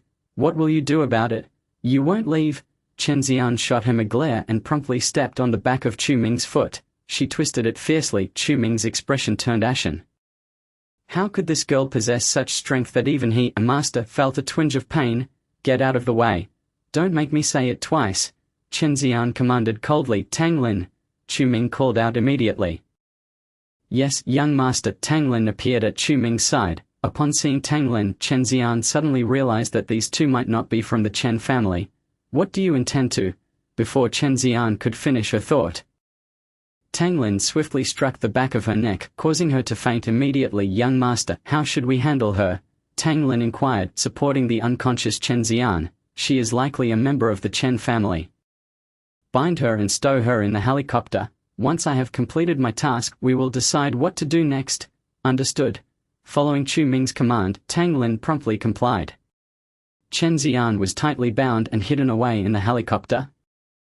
For the time being, she would not awaken. With the banquet drawing nearer, time was of the essence for Chu Ming. As he gazed at the darkening sky, he plunged into the hidden path within the forest. Chapter 79. The origins of Chen Yangran. What Chu Ming did not know was that a jade pendant tied with a red silk thread silently slipped into the large pocket of his cloak. As night fell, the pendant lay in Chu Ming's bag, jostling with each movement. Under the cover of darkness, he stealthily infiltrated the Chen family estate. Meanwhile, in a private room of the Chen family banquet hall. "Head of the family, the little princess has escaped. The little princess is too unruly. Strict supervision is imperative. Indeed, dismiss this batch of servants. How could they not keep an eye on a single woman?" Many elders of the Chen family expressed their displeasure. Chen Qiangu sat silently on the sofa, his expression dark as he tapped his pipe lightly against the coffee table. He then raised his head to gaze at the elders in the room. "Have you finished speaking?" The elders exchanged glances, falling silent. "Now that you have finished, it is my turn to speak," Chen Qiangu said calmly. "You are all aware of Xian's situation. 20 years ago, a wise sage visited the Chen family and foretold that Xian would lead a life of solitude and despair, ultimately passing her days in loneliness. Yet the family head, one of the white-robed elders, interjected, "Those are merely the prophecies of that man. Who knows where he hails from? Perhaps he is just a charlatan. His words cannot be trusted." "Indeed, family head, the little princess's audacity is closely tied to your indulgence. I suggest..." Before these elders could finish their thoughts, Chen Qiangu raised his head slowly, casting a cold gaze upon them. The latter part of the elder's statement was promptly swallowed back. They could discern that Chen Qiangu was somewhat incensed. The old man thought to himself, "I possess my own judgment. I do not require your reminders." Chen Qiangu spoke in a low tone. "After all these years, not to mention marriage, Xian does not even have a suitor. She is already 22 years old, and if this continues, the Chen family will undoubtedly become a laughingstock. Family head, the little princess has no admirers. Is there not a reason for this?" The white-robed elder sighed wryly, recalling that when she was 13, she had been harassed by two young men, and she had proceeded to break their third leg. Indeed, at 15, when she received a love letter, she went directly to confront and thrash the sender, causing that family to flee the capital. And at 17, many young scions from prominent families pursued her. Yet what transpired? They were lured to a hotel and faced chemical castration. And at 19, enough. Chen Qiangu inhaled deeply. As Xian's grandfather, how could he be unaware of her temperament? Although Chen Xian possessed remarkable beauty, there was not a single soul willing to pursue her. Why? It was a matter of life and death. Among the young lords of the capital, who is not accustomed to luxury, who would wish to bring such a little demoness home? Thus, for years, no one dared to propose marriage to the Chen family because of Chen Xian. That sage had once left behind a jade pendant. Chen Qiangu sighed, stating that as long as someone could soak the pendant in blood and make it glow, that person would be Xian's fated one, and the curse of her lifelong solitude would be lifted. Upon hearing this, the elders' faces turned extremely bitter. Family head, do not speak of soaking the pendant in blood. Over the years, we have no idea how many worthy men's blood we have tried, yet none have managed to make it shine. Indeed, in my view, that so-called sage is nothing more than a swindler. How could the pendant possibly glow? Family head, it would be best to find the little princess, persuade her to nod in agreement, and marry her off to the young master of the Chu family. The Chu family is on the decline. Even if the little princess is willful and headstrong, they will surely treat her well when bringing her home. The elder's suggestion infuriated Chen Qiangu. Nonsense. He slammed his smoking pipe down onto the coffee table with such force that it left spiderweb-like cracks in the tempered glass. "It seems you all wish to casually send her away to rid yourselves of the trouble she brings," Chen Qiangu thundered. "She is my granddaughter, the little princess of the Chen family. I have wronged her parents in my lifetime. Thus even in death I must ensure her happiness. Family head, The elders, upon hearing this, grew anxious. Given Chen Xian's temperament, can she truly find happiness? That is simply impossible. Without further ado, I will personally go to the Chu family to explain. Chen Changgu picked up his pipe and spoke in a low voice. Arrange for an early banquet. We cannot let the esteemed guests of the Chu family wait impatiently, the elders sighed in unison. Acquiescing to his command, merely 20 minutes later, all guests had arrived at the banquet. The Chen family had prepared a grand feast, inviting numerous young scions from the capital's prominent families. Aside from the Jiyu and Su families, nearly all of the other 7 great families were present. Chu Nanqian and Chu Ci sat at the forefront of the banquet, their faces brimming with self-satisfaction. This is the main stage, the very place where Chen Changgu is to be seated. I never expected that one day I, Chu Nanqian, could also occupy this place. Chu Nanqian's smile was exuberant. Grandfather, this is the first time I have been stared at by so many dignitaries. Chu Ci surveyed the surroundings and chuckled softly. I must admit, this feeling is exhilarating. My dear grandson, when the family head inquires, you must not falter. Chu Nanqian whispered. This extreme path blood blade was bestowed upon him by Chu Ming, and now he had sent Chu Ci to impersonate him. He needed to keep this matter under wraps, otherwise his reputation would be utterly tarnished. Grandfather, rest assured. I have memorized everything. Chu Ci smiled calmly. You can trust me. I shall ensure your satisfaction. Indeed, you have never let me down since childhood. Rather, it is your lazy cousin who causes me endless worry. Chu Nanqian sighed. To be cautious, he had even dispatched someone to investigate matters regarding Chu Ming in Linju City. Upon receiving the report confirming that Chu Ming was still in Linju, he finally breathed a sigh of relief. Although he had not seen the Chen family's little princess, if this plan succeeded, he could concoct an excuse to replace Chu Ming with you. Thank you, Grandfather. Chu Ci beamed with joy. Speaking of which, I must express my gratitude to Chu Ming for presenting the extreme path blood blade. Otherwise I would not have this opportunity. However, it is destined that Chu Ming cannot become the head of the Chu family. That position can only belong to him. Just as the grandfather and grandson were whispering to each other, the lights in the venue suddenly dimmed, the music ceased. A spotlight shone upon the stage. Esteemed guests, the white-robed elder suddenly appeared in the spotlight. I am Chen Fengming, the 6th elder of the Chen family. The purpose of inviting you all today is due to a momentous occasion for the Chen family. The white-robed elder Chen Fengming waved his right hand, and the spotlight once again illuminated a dagger glinting with cold light, presenting it before all. This is the extreme path blood blade, once wielded by our ancestor Chen Hongdao. Lost during the National Defense War, the Chen family has searched for its trace for 60 years without success. Chen Fengming laughed heartily. Until today, a fated individual has retrieved it and returned it to the Chen family. That fated individual is young Master Chu Ci of the Chu family. Chen Fengming's words resonated clearly throughout the entire venue. The spotlight fell upon Chu Ci. Taking a deep breath, his heart surged as he rose. Now, we invite young Master Chu Ci to say a few words. Chen Fengming handed the microphone to Chu Ci. Chu Ci's expression was tense as he gazed at the dignitaries and guests. Gently beginning, esteemed guests, to have found the Chen family's extreme path blood blade is indeed my fortune. I have endured many hardships for this. In my pursuit of cultivation, I have scaled lofty mountains and traversed vast oceans. Ultimately, I found the extreme path blood blade atop a snow-capped peak. I discovered it by sheer coincidence, but, just as Chu Ci was about to elaborate on his tale, the grand doors of the banquet hall were suddenly thrust open. You are lying, a harsh voice thundered from the entrance, cutting through the ear and overpowering Chu Ci's amplified voice. The words stunned Chu Ci into silence, his expression shifting to one of distress. All the guests turned abruptly. Standing at the entrance was a figure clad in a black robe, donning a Grim Reaper mask. Who is this? He just accused the young master of the Chu family of lying. What offense did the Chu family commit to provoke someone to challenge them in the presence of the Chen family? How absurd! What grudge could invoke such fear from the Chen family? All eyes were fixed upon the masked figure. This is the Chen family. Do not act recklessly. The head of the Chen family's security team immediately rushed forward, preparing to apprehend the black-clad figure. Do you dare cause trouble here? Do you not know that the Chen family is the foremost family in the capital? Even those dignitaries would not dare to act recklessly here. The masked figure regarded the advancing security personnel with indifference.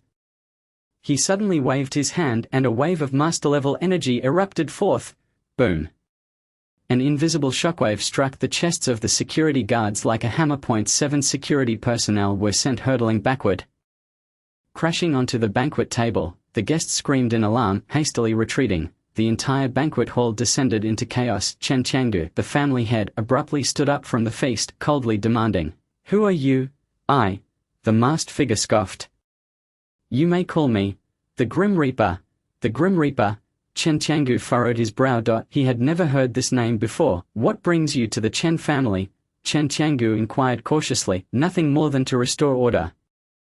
The masked figure chuckled. He was Chu Ming, who had been lurking at the entrance for some time, intent on witnessing Chu Xi's shameless impersonation. "What chaos is there to restore?" Chen Changgu questioned with furrowed brows. "What disorder do you intend to rectify?" The extreme path blood blade of the Chen family was entrusted to the Chu family's eldest master Chu Ming. Why then is this unrelated person here to claim credit? Chu Ming's words rang clear throughout the venue. All present held their breath. The expressions of Chu Xi and Chu Nanqian turned ashen in an instant. It is over. They had never anticipated that Chu Ming had such formidable backing. Could such a thing truly exist? Chen Wugu furrowed his brows tightly, his gaze fixed upon Chu Nanqian and Chu Xi. "Gentlemen, is there any truth to this matter?" "Absolutely not," Chu Xi retorted immediately, her face flushed with indignation. "He bears a grudge against our Chu family and has deliberately come to stir trouble for the Chen family. Grandfather Chen, you must not believe him."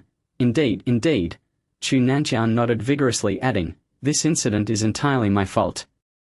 It is I who failed to resolve our enmity, causing Brother Changgu to be embarrassed." Their words reached Chu Ming's ears, eliciting a cold smile from him. He had anticipated that the two would not concede so easily. "You claim that the extreme Dao blood blade is in your possession. Do you have any proof?" Chu Ming inquired dismissively. "Proof?" Chu Xi was suddenly taken aback. This item was not something she had discovered. What proof could she possibly provide? Yes, since it is the young master of the Chu family who found it, there should be evidence, right? Surely, when something is found, there would be photographs or videos. Did the young master of the Chu family possess such evidence? Was it true, then, that the man in black had spoken the truth and that the young master of the Chu family had no proof? Below, numerous guests began to murmur among themselves, their skepticism towards Chu Xi's claims growing. "Here is the proof," Chu Nanqian declared, retrieving a photograph from his bosom. "This is a picture taken when Xiao Xi discovered the extreme Dao blood blade right on the snowy mountain." Chu Nanqian handed the photograph to Chen Changgu. Chen Changgu examined it closely, nodding in affirmation. "Indeed, it is the extreme Dao blood blade of the Chen family. This item serves as valid proof." With this proclamation, the crowd unanimously nodded in agreement. It appeared that the young master of the Chu family truly had a connection to the extreme Dao blood blade. The man in black must be an enemy of the Chu family to dare make such accusations. Once the elders of the Chen family arrive, he would be in for a reckoning. The guests' opinions shifted once again. Chu Nanqian breathed a sigh of relief, grateful that he had managed to fabricate a photograph. His intention was to blur the lines of truth. He had not anticipated it would actually come into play. Upon witnessing this scene, Chu Xi burst into laughter, countering Chu Ming. "Then you claim this item is yours. Do you have any proof?"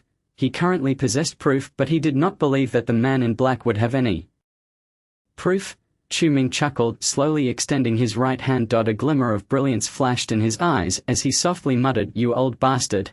These 4 words abruptly silenced the hall, but in the next moment, the extreme Dao blood blade flew through the air and landed in Chu Ming's hand, shocking everyone present.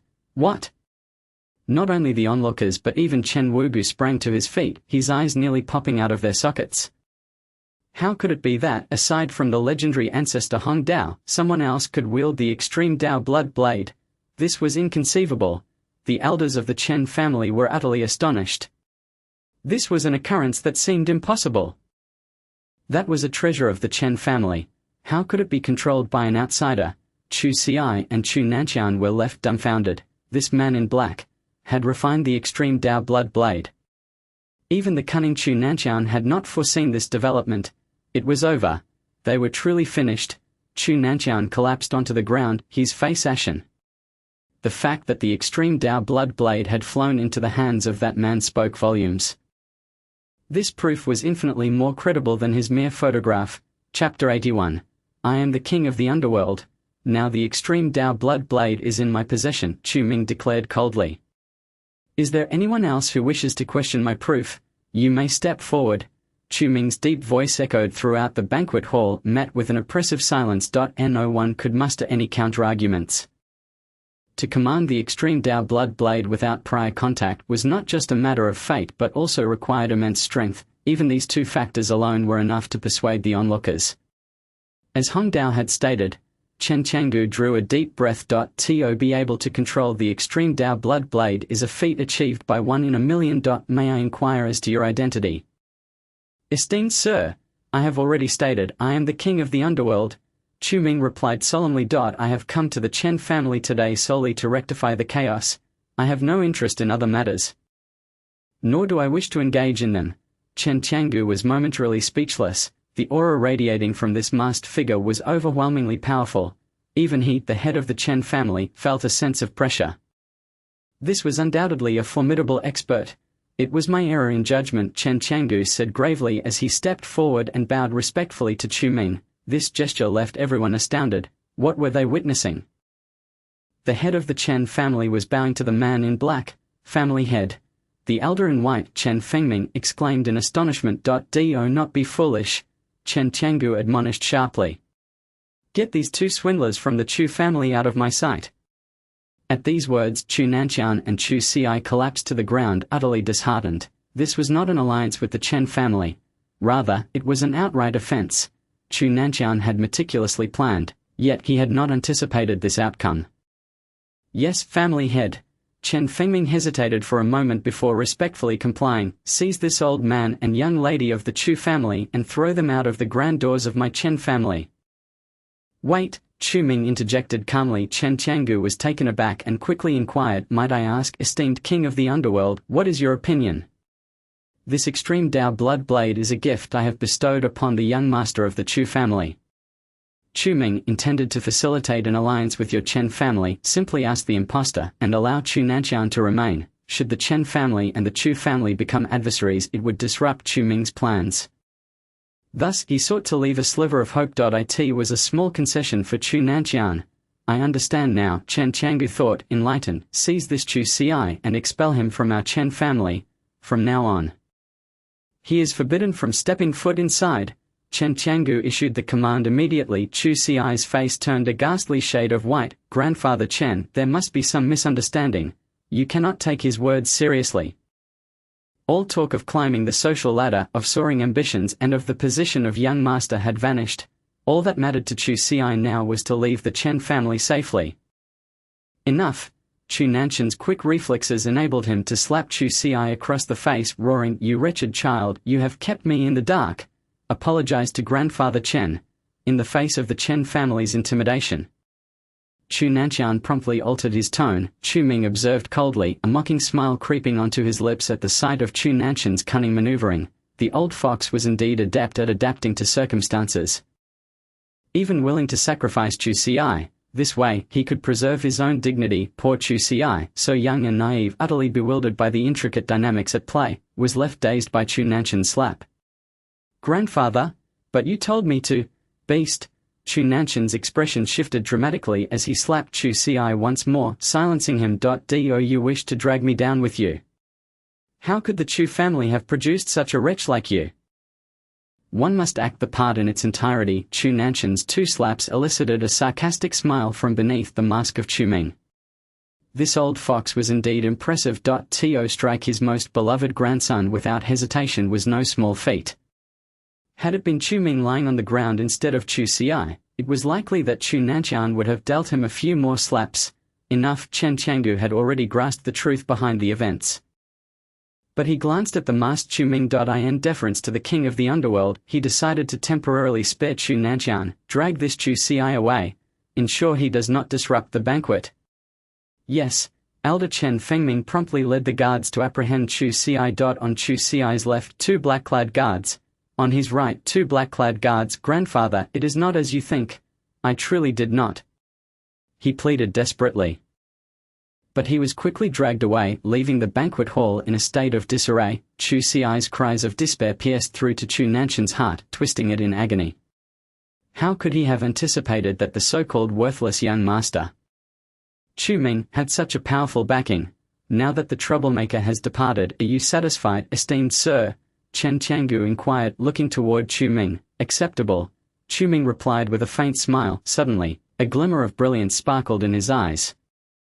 With a swift motion, he thrust the extreme Dao blood blade deep into the ground, just inches from Chu Nanshan's leg. The blade, embedded in the floor, sent a chill down Chu Nanshan's spine. Let today's events be forgotten.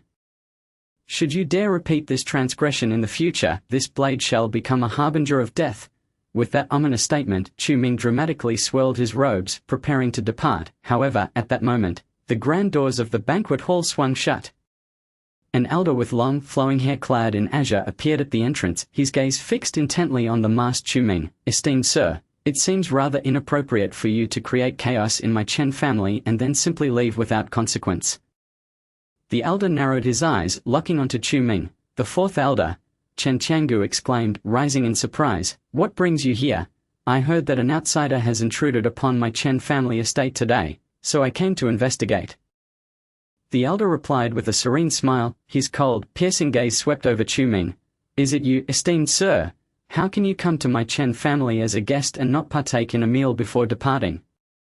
Upon seeing the elder's presence, Chu Ming's breath suddenly grew heavy. The aura emanating from this individual was strikingly similar to that of Zhuangji from the Longyan Temple. A Grandmaster. Chu Ming's eyes narrowed in alarm. This was truly dire. He had only unlocked the fifth layer of the underworld path, his strength comparable to that of a martial master. To confront a Grandmaster would surely prove insufficient. Chu Ming took a deep breath and feigned calmness as he said, "What is this? The Chen family has regained the extreme path blood blade thanks to me, and now they intend to turn against its discoverer. Your Highness the King of Hell, how could you say such a thing?" Chen Qiangu immediately interjected, addressing the elder in the green robe and long hair. Elder 4, this man is not our enemy. Do not offend him. In response to Chen Qiangu's words, Elder 4 scoffed dismissively. Is it merely the finding of the extreme path blood blade? How trivial, he coldly remarked. As it happens, I have just emerged from seclusion, and my skills are itching for a challenge. Why not let this friend entertain me? Elder 4, you must not, Chen Qiangu warned. He is a distinguished guest and benefactor of our Chen family. We must not violate our family's etiquette. Not to worry, I merely wish to spar with this friend. It is no trouble at all. Elder 4 paid no heed to Chen Qiangu's words. In that instant, his figure suddenly flickered, and he swiftly approached Chu Ming. There is no other way. Chu Ming gritted his teeth and pressed the button on the black phone in his pocket. Skill level upgrade successful. Eternal Hell Path Technique Cultivation Stage. First Volume, 6th Layer. Remaining plot points, 274. Sensing the vibration of his phone, Chu Ming took a deep breath. He could feel his power significantly increase with this breath. He suddenly swung his fist, striking Elder 4's palm. Boom. The shockwave erupted instantly. The tables and chairs nearby were all overturned, and the crowd recoiled in shock. Elder 4, restrain yourself. Chen Qiangu exclaimed anxiously, these are the nobility and family members of the capital. How can Elder 4 dare to attack our benefactor in front of so many?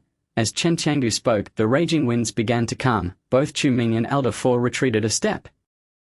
The right side of Chu Ming's black robe suddenly tore, and a trickle of blood flowed from the torn fabric, dripping into the broken pocket of his robe. He was injured. A hint of surprise flickered in the eyes of the Chen family members. Even though the black robe concealed the blood, they could still sense the unstable aura emanating from Chu Ming. At this moment, Chu Ming's breathing was heavy, yet his cold gaze, through the King of Hell mask, was resolutely fixed upon Elder 4. Elder 4 laughed heartily. My friend, it seems you wish to cause trouble in our Chen family, yet you still lack the necessary skills. Is that so? Chu Ming retorted coldly. Is it not true? I merely exchanged one palm strike with you, and yet you... Before Elder 4 could finish his words, his eyes widened in disbelief. Puff! Elder 4 suddenly spat out a mouthful of blood, causing an uproar among the guests. Elder 4 was injured. I remember he just became a Grand Master. How could he be hurt by this man in the black robe? How is that possible? Not only the guests but even the Chen family members were taken aback. Elder Four's strength was beyond doubt. To be injured after just one exchange with the masked man? Impossible. Elder Four stared incredulously at the blood on the ground. His eyes filled with disbelief. He was a grandmaster with inner power protecting him. How could he be injured by a single punch? Elder Four of the Chen family, a grandmaster. Chu Ming coldly smiled beneath the mask. It appears that you are not as formidable as you claim. Despite being significantly injured, Chu Ming was confident that Elder Four was not in a much better state. The sudden enhancement of the Eternal Hell Path technique to the 6th layer granted him the power to rival the pinnacle of grandmasters. Elder Four, underestimating him, had taken a full-force punch and was bound to suffer. He actually dares to say that Elder Four of the Chen family is nothing special. Heavens, who would dare to utter such words within the Chen family? He must be the first. This man is reckless. The Chen family does not have only one powerful elder. The guests murmured amongst themselves, but more than anything, they were astonished by Chu Ming's strength. They found it hard to imagine the face concealed beneath the mask. Impudent. I will not rest until you are dead. Elder Four furiously wiped the blood from his mouth. This man in the black robe had humiliated him in front of so many. He would never let Chu Ming go. In that instant, he suddenly moved. Chu Ming took a deep breath, his figure flickering as he appeared behind Elder Four. The strange movement technique from the Eternal Hell Path technique was executed with remarkable proficiency. He struck out with a thunderous force. Elder Four, already unstable, was hit from behind by Chu Ming's punch and spat out another mouthful of blood. In the midst of this chaos, a blood-stained jade pendant fell from the torn pocket of Chu Ming's robe. Unbeknownst to him, today, this strike I will remember. Chu Ming coldly declared, one day, I shall repay this blow in full. A whirlwind surged around him, the doors burst open and the guests were blown back, unable to open their eyes against the gust. Amidst this tempest, Chu Ming's figure melded into the shadows, vanishing from sight. Impudent, do not flee. Elder Four, furious, turned to pursue Chu Ming, only to find that he had left not even a trace behind. Elder Four, do not pursue. Chen Changgu looked towards the direction Chu Ming had departed. His expression was grave. This man is fated with the extreme path blood blade. Our Chen family cannot afford to make an enemy of him. Lest we go against the wishes of our ancestors. Chen Changgu spoke solemnly. Surely you have not forgotten the words of our ancestors. Elder Four's expression darkened, and he reluctantly nodded. Of course I remember. That is good to hear, Chen Changgu replied. Our ancestor once said, anyone destined to be connected with the extreme path blood blade is undoubtedly a benefactor to our Chen family. If our family finds itself in dire straits, and this benefactor does not lend their assistance, it could lead to our clan's annihilation. Elder Four took a deep breath. This man's strength is definitely no more than that of a grandmaster. How could he possibly aid our Chen family? Elder Four was unconvinced. Today, he dared to intrude upon our Chen family estate and injure our kin. He will undoubtedly dare to strike again, bringing shame upon our descendants. You speak too harshly. If you do not provoke him, how could he possibly act in such a manner? Chen Changgu cast a sharp glance at Elder Four. Just as he was about to say more, a sudden golden streak of light shot up from the ground. The appearance of this light left everyone momentarily stunned. The radiance lasted only 3 seconds. Could it be? Chen Changgu clenched his fists and personally began to clear the debris of the broken tables and chairs. Beneath the wreckage, he discovered a jade pendant. This is Jiang's pendant. How did it end up here? Chen Changgu was taken aback. He would not mistake it. This was undoubtedly Chen Jiang's pendant, and it was glowing. Could it be that the prediction of that eminent figure has come true? Chen Changgu stared intently at the blood-stained pendant in his palm. Suddenly, he looked up. Someone is coming. He exclaimed excitedly, Master, I am here. Behind him, more than 20 guards bowed in unison. Quickly, go and bring that king of hell back. Chen Changgu's voice trembled slightly. After so many years, he had finally found the true fated person. Master, do you wish for us to find the one who calls himself the king of hell? Why? The elder in white Chen Fengming asked in confusion. Do not question why. Just go.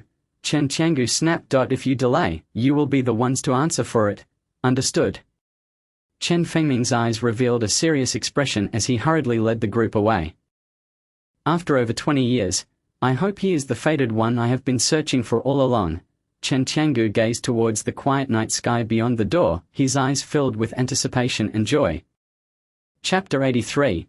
I command you to descend. Chu Ming had just exited the banquet hall of the Chen family. Fortunately, these people did not discover my true identity. His figure slipped through the shadows. He exhaled deeply, a smile spreading across his face. Elder Four's strike had nearly shattered his spiritual power. Had he not been prepared, activating the app to enhance the power of the Eternal Hell Path technique, he might have truly been knocked down by that old monster's strike. Chu Ming felt a wave of relief wash over him. Nevertheless, he had sustained considerable injuries. The Chen family was indeed a den of hidden dragons and crouching tigers. Chu Ming pondered gravely. In the original story, the Chen family was the most powerful clan. Just one elder four possessed the strength of a Grand Master. With so many experts in the Chen family, it would be wise to leave sooner rather than later. Lost in thought, Chu Ming quickened his pace, but just then, footsteps echoed behind him. Chu Ming turned in confusion. His eyes widened in disbelief. Behind him, there were nearly 100 shadowy figures in black closing in on him. The Chen family had sent people to capture him. Could it be? Had the Chen family gone mad? They were determined to bring him back. Chu Ming's heart raced. This group of over 100 figures, the weakest among them was at least at the level of inner power mastery, with more than 100 inner power masters. Even if each delivered a single punch, it could cost Chu Ming his life. No, I must run. Chu Ming's face paled in fear. If he were captured by the Chen family, he would not only be unable to deal with the protagonist, but he, the great villain, would also meet his demise today.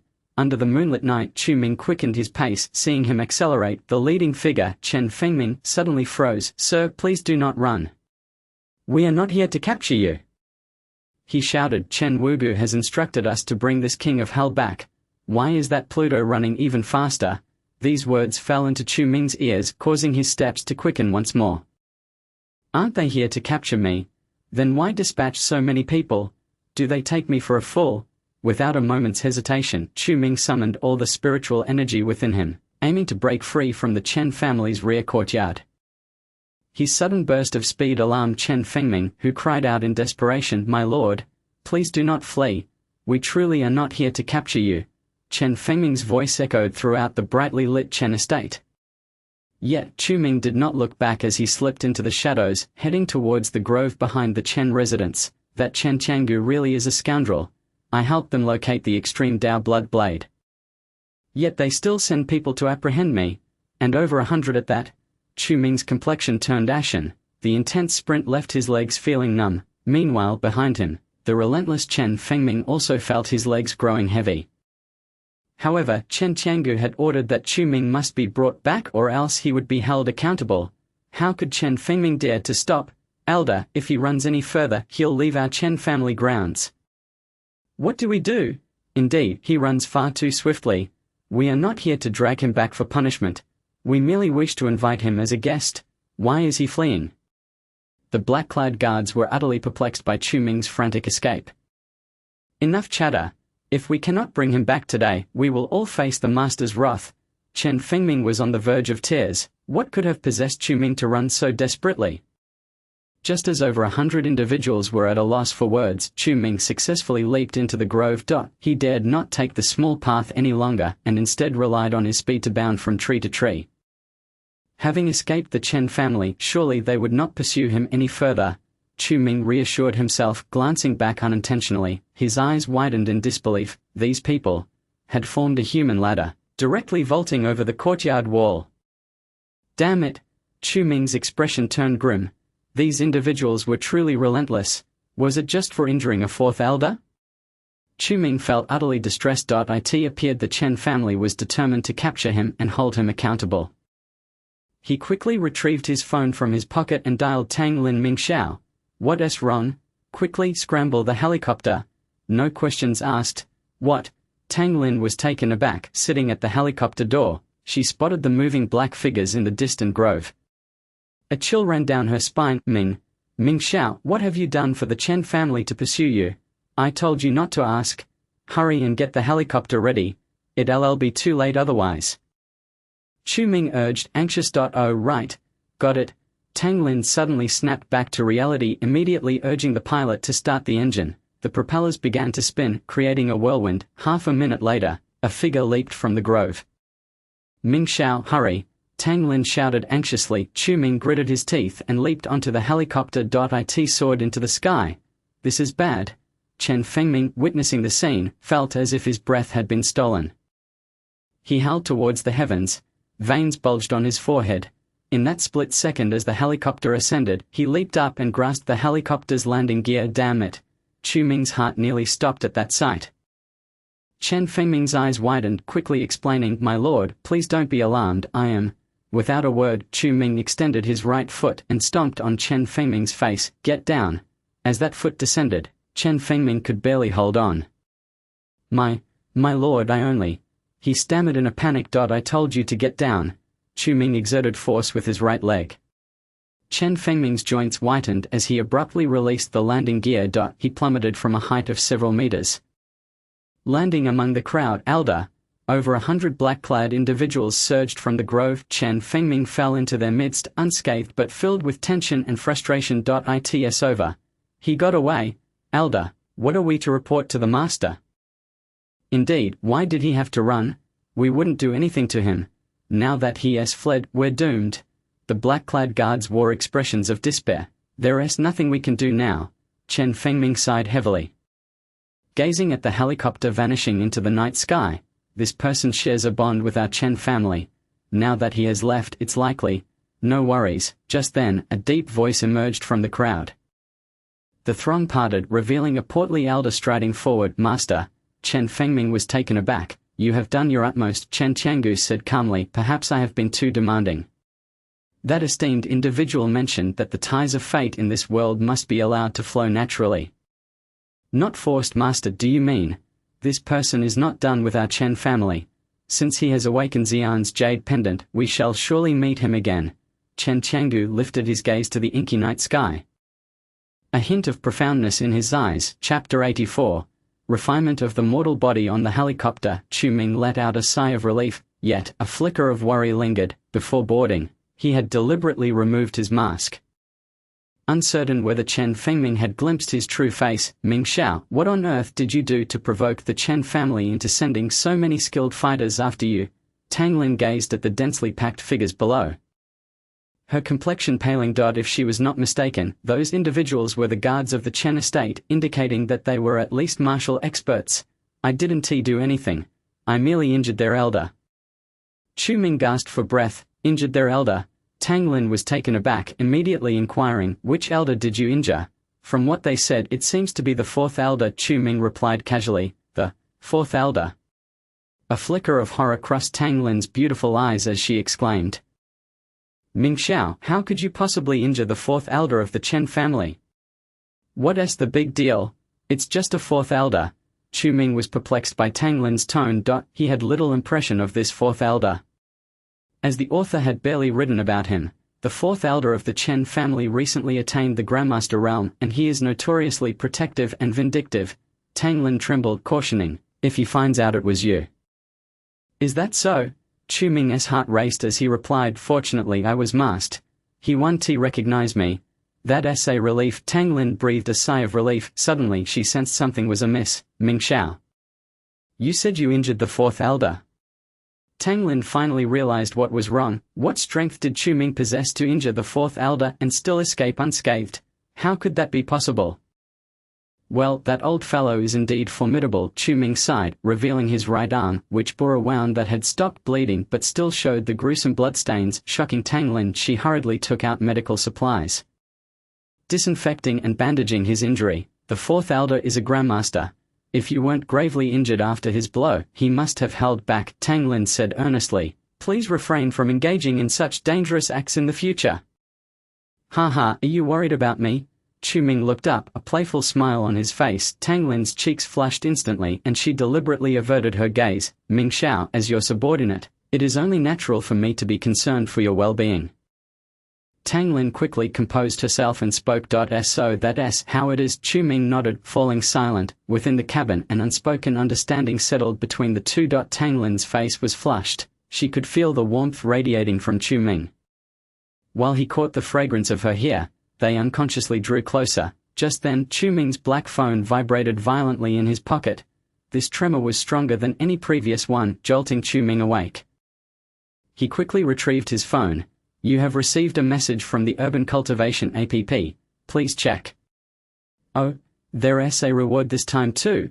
Chu Ming was taken aback by the message, promptly opening the Urban Cultivation app. "Congratulations, you have successfully altered the original plot. Plot points 10. Reward. Refinement of the mortal body 1. Relevant items have been credited to the user account.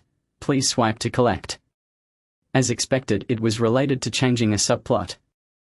Chu Ming contemplated, frowning slightly. "This refinement of the mortal body, I remember it being." He then clicked to view the item. A yellowed scroll appeared in his inventory. Refinement of the mortal body. Legend has it that this is a technique studied by the master of the realm of the uncreated, possessing characteristics of easy entry and rapid cultivation. Note: great power must be matched with a robust mindset.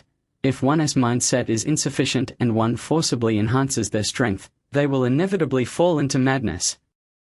Remember. Indeed, Chu Ming's face broke into a smile. He had a faint recollection of this refinement of the mortal body. In the original text, the red dust body refinement is a technique presented by the protagonist, Chu Quan bestowed it upon several supporting characters, including Xiao Mingyu and his parents. This technique is formidable, capable of transforming an individual into a powerful warrior overnight, albeit with significant side effects. Chu Ming wore a grave expression as he gazed at the book lying in the inventory. Without a compatible mindset, one would succumb to madness and fail to transcend. To his astonishment, this peculiar item had been granted as a reward at such a moment. Xiao Mingyu possessed a strong mindset, making her a suitable candidate. As for the others, Chu Ming cast a glance at the blushing Tanglin across from him. Perhaps Tanglin could also manage it. Her mindset should surpass that of an ordinary warrior. If it weren't for the lack of resources throughout her upbringing, she might have already transcended into an inner force master. Should he let Tanglin try the red dust body refinement? A glimmer of hope appeared in Chu Ming's eyes. Indeed, Tanglin's current strength was lacking, not even reaching the level of a warrior. By the story's midpoint, protagonists would encounter inner force masters casually strolling the streets. With her current capabilities, Tanglin would undoubtedly be eliminated. Thus, he decided to allow her the opportunity. Chu Ming took a deep breath, however, just as he intended to retrieve the red dust body refinement from the inventory. A thick rope suddenly tightened around his neck. Huh? Chu Ming was taken aback. The rope constricted abruptly. He widened his eyes in shock. What was happening? Was someone attempting to kill him on the plane? Preposterous. Tanglin, witnessing this scene, shouted in anger. Chu Ming struggled to turn around. He found a girl standing behind him, wearing a pink jacket and a cap. That was Chen Xian. What are you doing here? Chu Ming was momentarily stunned. How could the girl he was knocked out by in the forest still be on the plane? It seemed he had instructed Tanglin to throw her off the plane. Chu Ming's recollection sharpened. His expression turned grim. He had been pursued too closely by Chen's group earlier, causing him to forget about this matter. Now, this bizarre girl had awakened, with her temper. It was indeed plausible for her to do something like this. Let go of me. Tanglin seized a nearby wooden stick, threatening Chen Xian. If you don't release him, it won't end simply with a knockout. HMPH, you've taken me hostage and still expect me to set him free. Chen Xian tightened her grip around Chu Ming's neck, declaring, if you let me down, I will release him. Chapter 85. Let her down. Chen Xian had initially intended to escape from the Chen family. However, she never anticipated being knocked unconscious and left in this helicopter. Upon waking, she found herself at an altitude of 1,000 meters. Hurry, instruct the pilot to descend. Otherwise, I'll strangle him. Chen Xian's words made Tanglin grit her teeth.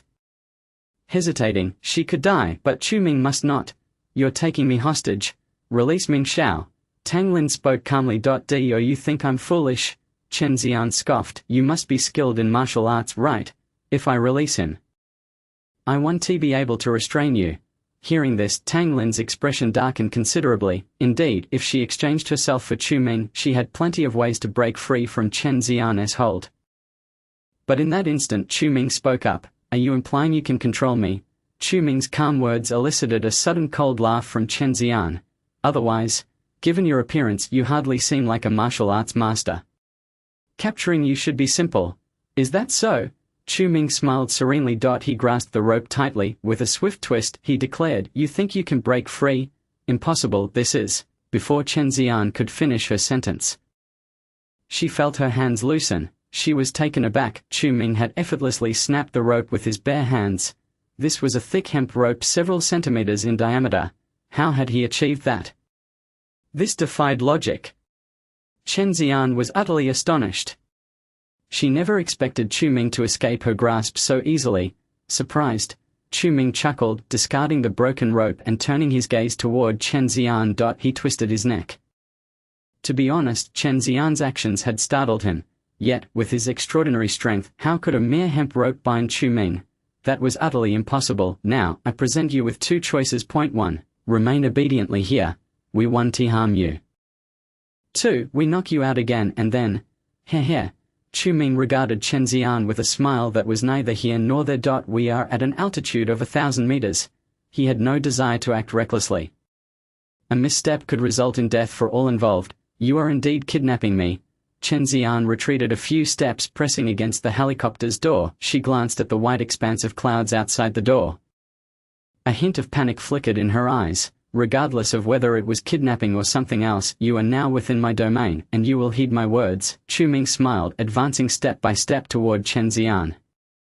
With gritted teeth, she suddenly kicked at Chu Ming's groin. Having learned self-defense, she knew this move was particularly effective against men. Yet, in the next moment, Chu Ming raised his right knee sharply, bending it suddenly.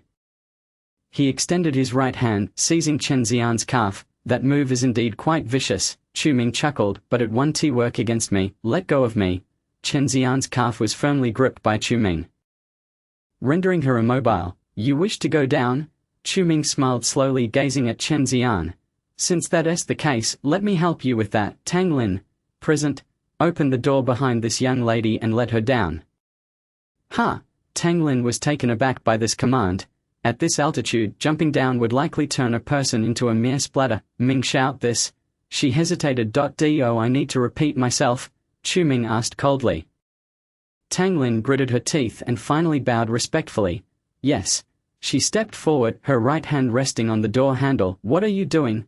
Chen Xian's face turned pale in an instant, with her calf trapped by Chu Ming. If the door opened, a gentle push from him would send her tumbling backward into the sea of clouds. Survival would be nearly impossible. Since you don't wish to choose, I'll assist you in selecting a third option. Chu Ming smiled lightly. Tang Lin, why haven't you opened the door yet? Chu Ming urged. A hint of hesitation crossed Tang Lin's face, but she complied. The door creaked open slowly. The fierce wind from several thousand meters above surged into the helicopter. Chen Xian panicked. She truly panicked. Feeling the wind at her back, her calves turned to jelly. No. I choose one. I choose one. Even the headstrong Chen Xian at this moment crumbled under Chu Ming's tactics. Forget about kidnapping, revenge, or plotting against Chu Ming. Her mind went blank and all she desired was to survive.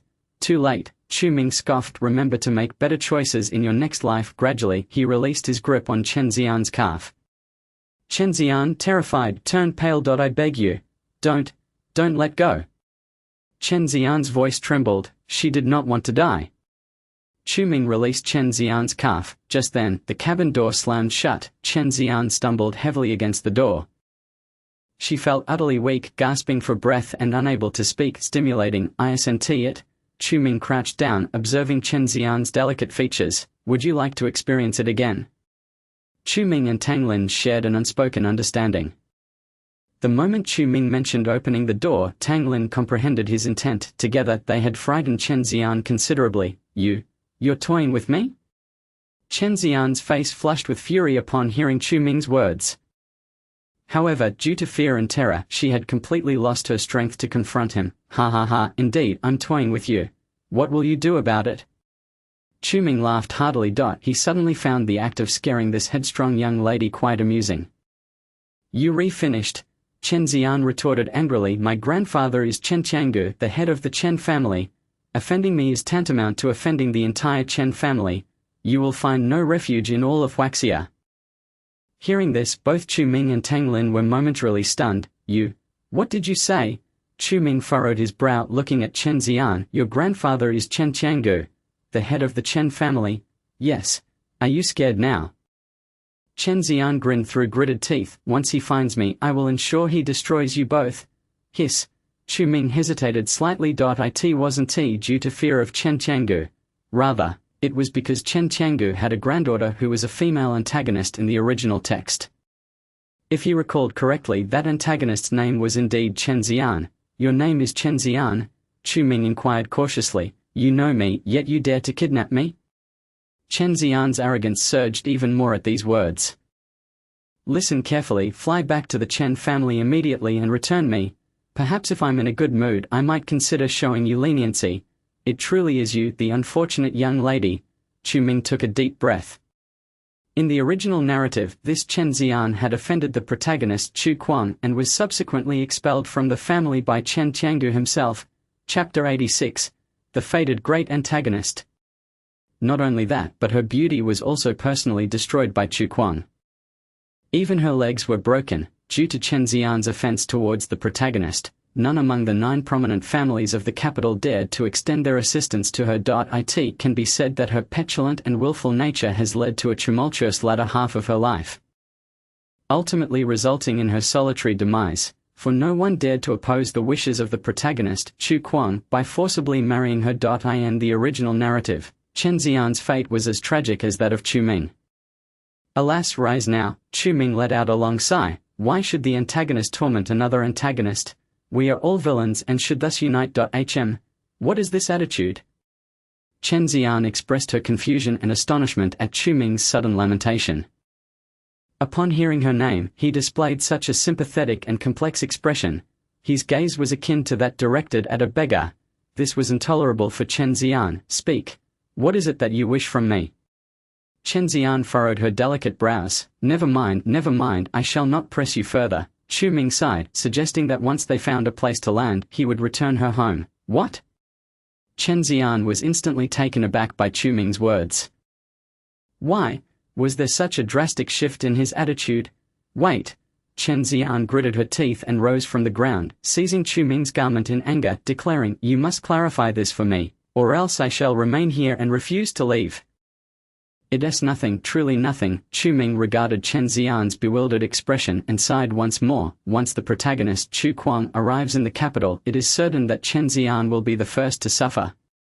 I will return you home, let it be that way. Chu Ming cast a regretful glance at Chen Xian's exquisite visage. Indeed, the foolish author had penned it well. Chen Xian was exceptionally beautiful, possessing a playful, charming allure that did not forsake purity. Alas, such beauty would soon be obliterated by Chu Quan. In response to Chu Ming's demeanor, a flicker of indignation crossed Chen Xian's face. Are you pitying me?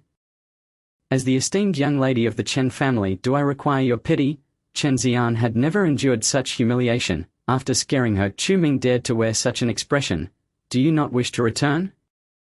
Chu Ming furrowed his brow. Listen well, if you do not explain yourself today, I shall not return. Chen Xian released her grip on Chu Ming's clothing and plopped down in her seat on the plane. I shall remain here and see how you handle it. Witnessing this scene, Tang Lin and Chu Ming exchanged glances. Tang Lin shot Chu Ming a piercing look, implying that he ought to knock Chen Xian unconscious. Chu Ming, with a sense of resignation, glanced at Tang Lin and then blinked, indicating his agreement. Their silent communication ended abruptly. Tang Lin suddenly advanced, delivering a swift chop to Chen Xian's back. You. Chen Xian had not anticipated Tang Lin's sudden action and collapsed before she could react. Bind this girl and do not allow her to escape again. Chu Ming spoke softly. Yes, young Master Ming. Tang Lin procured 2 thick ropes, binding Chen Xian tightly. To be cautious. She even shackled Chen Xian's hands with iron chains. Alas, what a fine young lady she is. How could that foolish author bear to write such a fate for her? Chu Ming gazed at the unconscious Chen Xian, sighing gently, despite her willful and headstrong nature. She had not committed any heinous acts in the original narrative, yet the protagonist had cast her into the depths of despair to end her wretched life. Young Master Ming, what shall we do next? Tang Lin suddenly inquired. There is no returning to the Chen family. We can only take her to Linju City and devise a plan from there. Chu Ming contemplated with clarity. Should he return to the Chen family now? It would not be an act of delivering her home, but rather a sentence of death. Hundreds of masters from the Chen family awaited his self-surrender. Very well, Tang Lin nodded. Just then, Chu Ming's phone vibrated once more. You have a new message from the Urban Cultivation app, please check. Surprised by the notification, Chu Ming paused. Hadn't the plot just taken a turn? Why was there another message? Congratulations, you have unlocked the fated great antagonist Chen Xian character card. The character card has been stored in your inventory. Please swipe to read the relevant information. Note: as the plot progresses, different levels of antagonist character cards will be unlocked. The currently available level is Fated Great Antagonist. Possessing antagonist character cards grants greater fortune, aiding in the advancement of the plot. Users are advised to collect them. What? Staring at the notification, Chu Ming's expression turned blank. A character card for Chen Xian.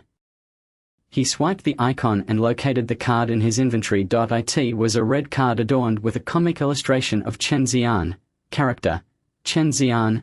Gender: female. Identity: one of the 9 prominent families of the capital. Granddaughter of the Chen family patriarch. Favorability: -100. Cultivation level: mediocre. Combat power: there's even a favorability rating, and it's -100. Chu Ming couldn't help but chuckle bitterly at this revelation. Indeed, he had frightened Chen Xian half to death earlier.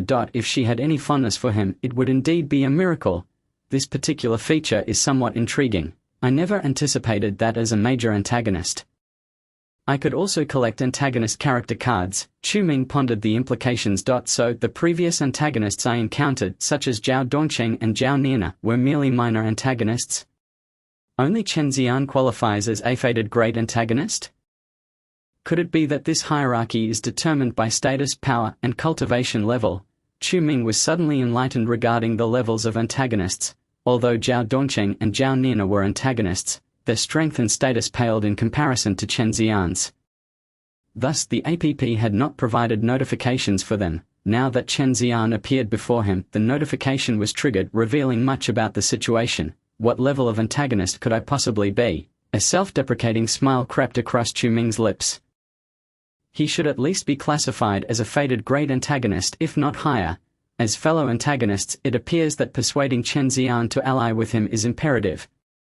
Chu Ming's gaze fell upon the corner where Chen Xian was bound. A newfound clarity dawning upon him. Yet, how would he convince her? Chu Ming felt a headache approaching. Chen Xian had grown accustomed to her willfulness. Persuading her would likely prove challenging, however, given the protagonist's overwhelming fortune. Eradicating him in the short term seemed impossible. Chu Ming had exhausted various methods and achieved no success. With Chen Xian's assistance, perhaps the task of eliminating the protagonist could transition from impossible to probable. Yet, perhaps it was best to let this idea go. Chen Xian was far too perilous. Returning her to the capital would be the wisest course. Chu Ming contemplated as the helicopter soared at an altitude of 1,000 meters. With Linju City appearing on the distant horizon. Chapter 87. Regretful Chu Nantian. The wind howled and the rain poured. Linju City was besieged by a torrential downpour. The windows trembled under the assault of the tempest outside. It was now 2 in the afternoon, yet the world outside was shrouded in darkness. Chu Ming awoke, stifling a yawn. The injury sustained at the Chen family had nearly healed, likely due to the influence of the eternal underworld path technique. Chu Ming examined the torn wound on his right arm, unwrapping the bandage to discover it had healed perfectly, leaving no trace behind. After a night's journey back from the capital, he had fallen into a deep slumber. And upon checking his phone, he realized it was already afternoon. He had skipped school today. He wondered if Tang Lin had arranged for his absence. Chu Ming had not attended Linju No. 2 high school today. If Chu Kuang had caused any trouble at school, it would be disastrous. Perhaps he should call Tang Lin to inquire. As he pondered, he opened his contacts. Just then, his phone vibrated unexpectedly. Chu Nantian was calling. Grandfather? A glint of intensity flashed in Chu Ming's eyes. The old man was calling, likely regarding yesterday's incident at the Chen family. Chu Ming answered the call leisurely. Hello, grandfather. What is it? My dear grandson. Chu Nantian's tone was unusually amiable. Have you been well lately? Hearing the warm inquiry from Chu Nantian, Chu Ming's expression turned exceedingly peculiar. After all these years, It was the first time the old man had shown such concern for his well-being. "Quite well, what's the matter?" Chu Ming replied nonchalantly. "Haha, that's splendid." Chu Nantian's laughter was awkward, and after hesitating, he continued, "Xiao Ming, did you hear about the incident involving the Chen family yesterday?" "The Chen family?" Chu Ming inquired blandly. "What incident? You do not know?" Chu Nantian was taken aback. "I am not in the capital, how would I know?" Chu Ming replied calmly. Even if he were aware of the happenings within the Chen family, he would certainly not confess to such knowledge. Let the old fox Chu Nantian speculate as he wished. "You may not be in the capital, but the underworld king is present." Chu Nantian hesitated for a lengthy moment before tentatively broaching the subject. "He hasn't mentioned anything to you, underworld king?" Chu Ming frowned, countering. "Who is that? The one who provided you with the extreme Dao blood blade?" Chu Nantian grew anxious, feeling that Chu Ming was deliberately playing coy. Yet, he could not afford to confront Chu Ming. "Oh, you mean my master?" Chu Ming fabricated an identity claiming that the old man had yet to return. "What of it? That underworld king is your master?" Chu Nantian was taken aback. He was stunned. When had Chu Ming acquired such a formidable master? How was he unaware? "Indeed," Chu Ming casually remarked. "Grandfather, have you met him?" "I have," Chu Nantian replied, taking a deep breath. A sudden realization dawned upon him. He pondered why Chu Ming would abruptly expel the eldest daughter of the Su family from her home, and why he insisted on leaving the capital to journey to Lingzhou. He could hardly believe that the wasteful young master, who merely lived off others, could muster such audacity. It turned out that Chu Ming had someone backing him.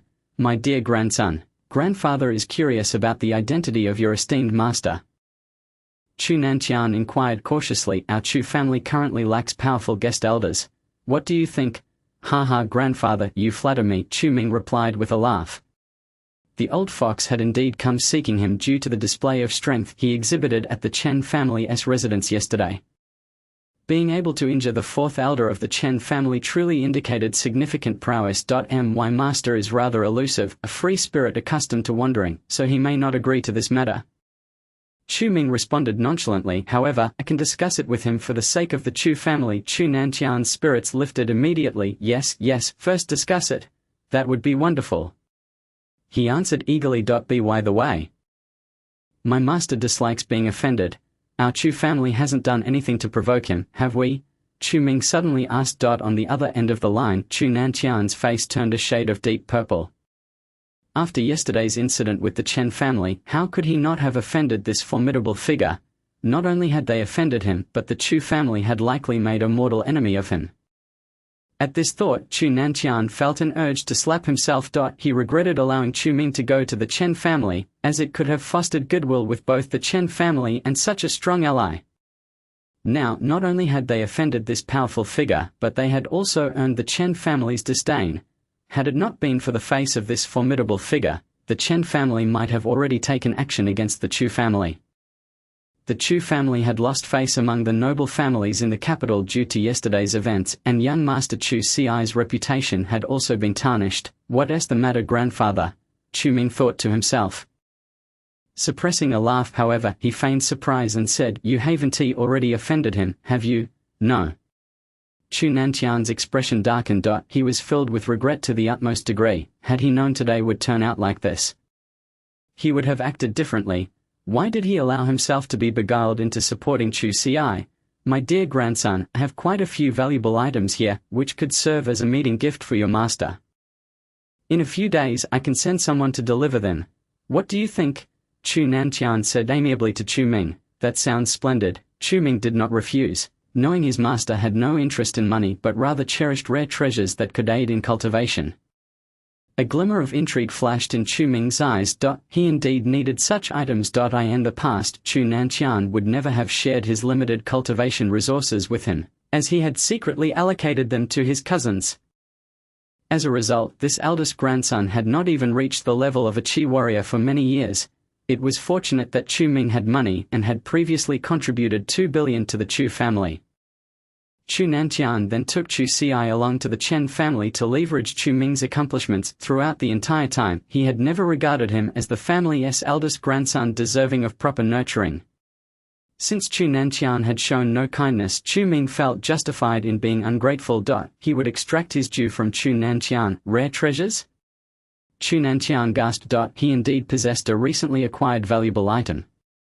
However, that item had already been secretly given to Chu Ci, as he hoped Chu Ci would become a master of internal strength before turning 30. But now that Chu Ming wished to present a gift, he would have to provide. I understand, Chu Nantian sighed. Give me a few days. Once your master arrives, I will send someone over. Chu Nantian felt helpless. At this point, he could only retrieve the items from Chu Ci. Is that so? Then I shall await good news from you, grandfather. Chu Ming chuckled. My master should return within 3 days. At that time, you can send someone over early. Very well. After concluding the conversation, Chu Nantian hung up the phone. In the bedroom, Chu Ming put away his phone and a sharp glint appeared in his eyes. Judging by Chu Nantian's tone, there would undoubtedly be further complications. Just then, a sound of shattering came from outside the door. Subsequently, a commotion erupted in the corridor. Chapter 88. The Faceless Man. Don't run. Quick, chase her. Don't let her escape. The cacophony echoed from the entrance. Chu Ming furrowed his brow and stepped out of the bedroom. Opening the door to the suite, suddenly a soft body collided with his chest. The door slammed shut, and Chu Ming fell to the ground, pinned beneath this unexpected weight. What in the world? Chu Ming winced at the pain in his backside. Looking down to see who it was, coincidentally, the person in his arms also lifted her head to gaze at him. Their eyes met, and they both widened in shock. What are you doing here? They exclaimed in unison. Why are you here? Chu Ming frowned. The person who had burst in was none other than Chen Xian. He recalled instructing Tang Lin to arrange for her to be sent back to the Chen family once she awoke. Why had Chen Xian suddenly appeared at his doorstep? I was going to ask you the same thing. Chen Xian retorted angrily. She had used the excuse of needing to use the restroom to escape from the watchful eyes of the servants. Upon seeing someone open a door, she instinctively rushed in, only to realize that this room belonged to Chu Ming. Could you please get off so we can talk? Chu Ming felt a faint fragrance emanating from Chen Xian, causing him to feel a slight heat rising within him. HMPH. Chen Xian pushed Chu Ming aside and quickly got to her feet. She was now only wearing a sweatshirt after having taken off her outerwear. After colliding with Chu Ming, she felt a bit dazed, as his muscles were surprisingly firm, like iron. All right. Chu Ming also stood up, straightening his clothes, and frowned as he asked, What exactly do you want? That question is for me to pose to you. Chen Xian replied, her anger barely contained. You've brought me here. What do you intend to do? I have no intentions at all. You can leave now. Chu Ming responded coolly. I'm quite busy, so please don't bother me. He turned and returned to the living room, sitting down directly. This action left Chen Xian momentarily stunned. She glanced at the doorway and then at Chu Ming. She also walked into the living room and sat down opposite him. No. You must apologize to me, or I will refuse to leave. Upon hearing Chen Xian's seemingly unreasonable demand, Chu Ming's brow furrowed sharply. Do you even know where this is? Chu Ming inquired. I don't care where it is. Chen Xian boldly sat on the sofa commanding, If you don't apologize, I want to leave. This is Lingju City, Chu Ming replied with a cold glare, over 1,200 kilometers away from the capital. Hearing Chu Ming's words, Chen Xian suddenly froze. What did you say? Just waking up, her mind had been preoccupied with thoughts of how to escape, and she had not realized that she was no longer in the capital. She anxiously rose and looked out the window. The wind howled and heavy rain poured down. The rain here was unlike the cold rain in the capital. I'm really not in the capital. Chen Xian's expression turned astonished, her beautiful eyes reflecting a hint of panic. She had never left the capital in her life. Now she found herself in such a distant place. This location was over 1,000 miles away from the capital. She hadn't brought anything with her. How was she supposed to return? Are you beginning to feel scared? Chu Ming laughed heartily. Who is scared? Chen Xian responded, her eyes flitting nervously but facing the mocking expression of Chu Ming. She gritted her teeth and denied it. So what if it's Lingju City? It's not like I'm starving. Is that so? Chu Ming calmly countered, just wait. When the Chen family arrives in Lingju City, you'll all be in trouble. Chen Xian retorted angrily, if you treat me well, I might even speak a good word for you in front of them, allowing you to keep your life. Look at this. Chu Ming pulled out a phone from his pocket. this is your phone." Chen Xian was taken aback. She quickly checked her sweatshirt pocket and realized her phone was missing. It had run out of battery before she woke up. Rendering it black. My phone, how did it end up with you? Chen Xian's expression darkened. It contained the Chen family's contact numbers. Without it, she had no way of returning. It must have fallen out just now. Chu Ming explained, looking up with a gentle smile. "Now I'll give you two options. 1. I can call the Chen family and have them come to take you back. 2. I can knock you out and let them take you away. Choose." Chu Ming placed the phone down, gazing at Chen Xian indifferently. Chen Xian bit her lip, her gaze shifting between Chu Ming's expression and the phone. Suddenly she made a bold move. She attempted to snatch the phone from Chu Ming's grasp. Chu Ming remained unfazed. Chen Xian successfully grasped the phone in her hands. A triumphant smile spread across her face as she provocatively looked at Chu Ming. "Now the phone is in my possession. I command you to bring delicious food and entertainment from Lingju City here immediately. Otherwise I'll call the Chen family and you'll all be in for it. Are you serious?" Chu Ming stood up, slowly asking. "Of course I'm serious." As Chu Ming approached, Chen Xian's eyes filled with wariness. She tightly clutched the phone, demanding, "What are you planning to do?" "There is no way around it." Chu Ming narrowed his eyes, wiping his face. Suddenly, his visage transformed, taking on the appearance of Chen Qiangu. "What?" Upon witnessing Chu Ming's form, Chen Xian almost had her eyes pop out. "Chu Ming has turned into Chen Qiangu. How could this be possible?" HMPH. Chu Ming let out a cold chuckle and wiped his face once more, this time morphing into Chen Xian. Faced with this bizarre scene, Chen Xian felt her heart stop in terror. She glanced at her reflection in the window and then at Chu Ming. The two faces were identical. This. Chen Xian took several steps back, her eyes filled with panic. What on earth has Chu Ming done? How could this happen? I hadn't intended to go this far. But some individuals simply do not know their place. Chu Ming sighed, wiping his face again. This time, he did not change into anyone. For now, all of Chu Ming's features had vanished. He had become a complete faceless entity. The sight of him left Chen Xian aghast, her face paling in an instant. Suddenly a flash of lightning struck outside. Thunder rumbled. Chen Xian was so frightened that her complexion faded, rendering her speechless. She backed into a corner, curling up and murmuring to herself, "Don't come over, don't come over. This isn't real, this isn't real. How can it not be real?" Chu Ming crouched down and patted Chen Xian's shoulder. She screamed in fright and promptly fainted just like that. Chu Ming frowned, sweeping his right hand across his face, restoring his original appearance. Suddenly, his phone vibrated in his pocket. "You have a message from the Urban Cultivation app. Please check it." Chapter 89. The Zhao family incident. What has happened now? Chu Ming took out the black phone from his pocket and opened the Urban Cultivation app. "Regrettably, we inform you that your favorability rating with the archnemesis Chen Xian has dropped to -300 points.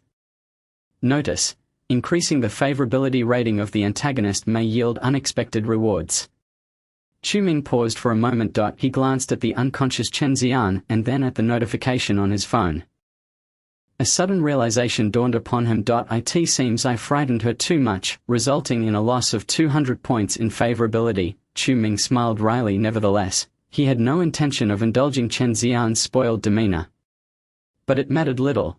This was not a nurturing game, and he need not concern himself with favorability. He held no particular feelings for Chen Xian, only a shared sympathy for being fellow antagonists.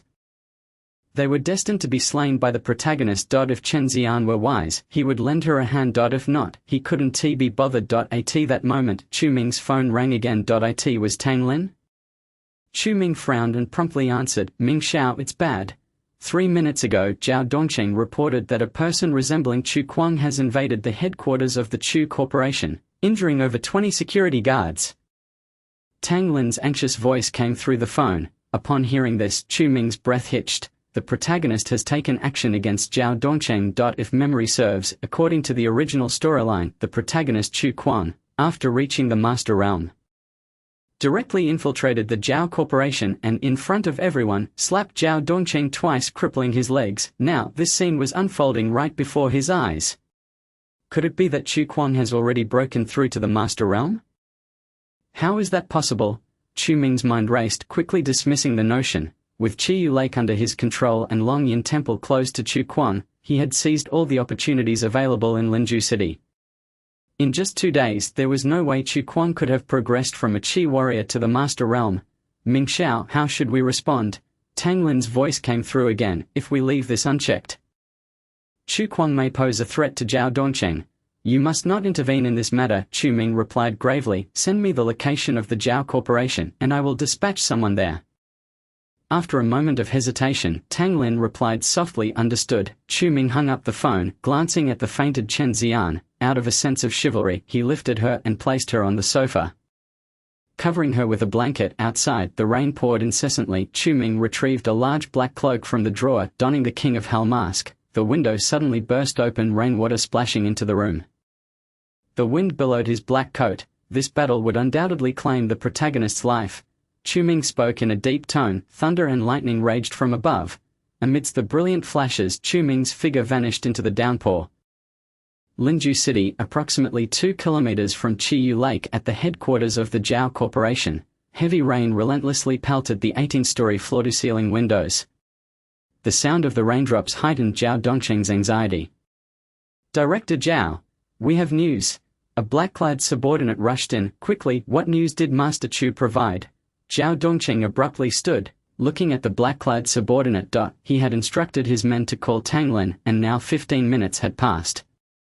That Chu Kuang had managed to incapacitate 2 security teams at the headquarters. He believed that within 10 minutes Chu Kuang would arrive at their door. Master Chu informed us that they have sent someone over and we need to wait a moment.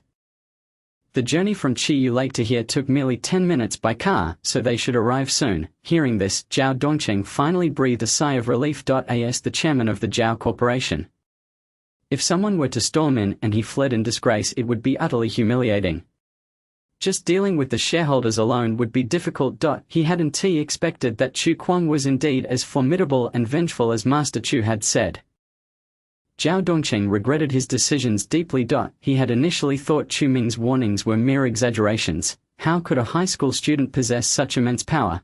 Although Zhao Dongqing respected Chu Ming, he had never truly taken the matter to heart.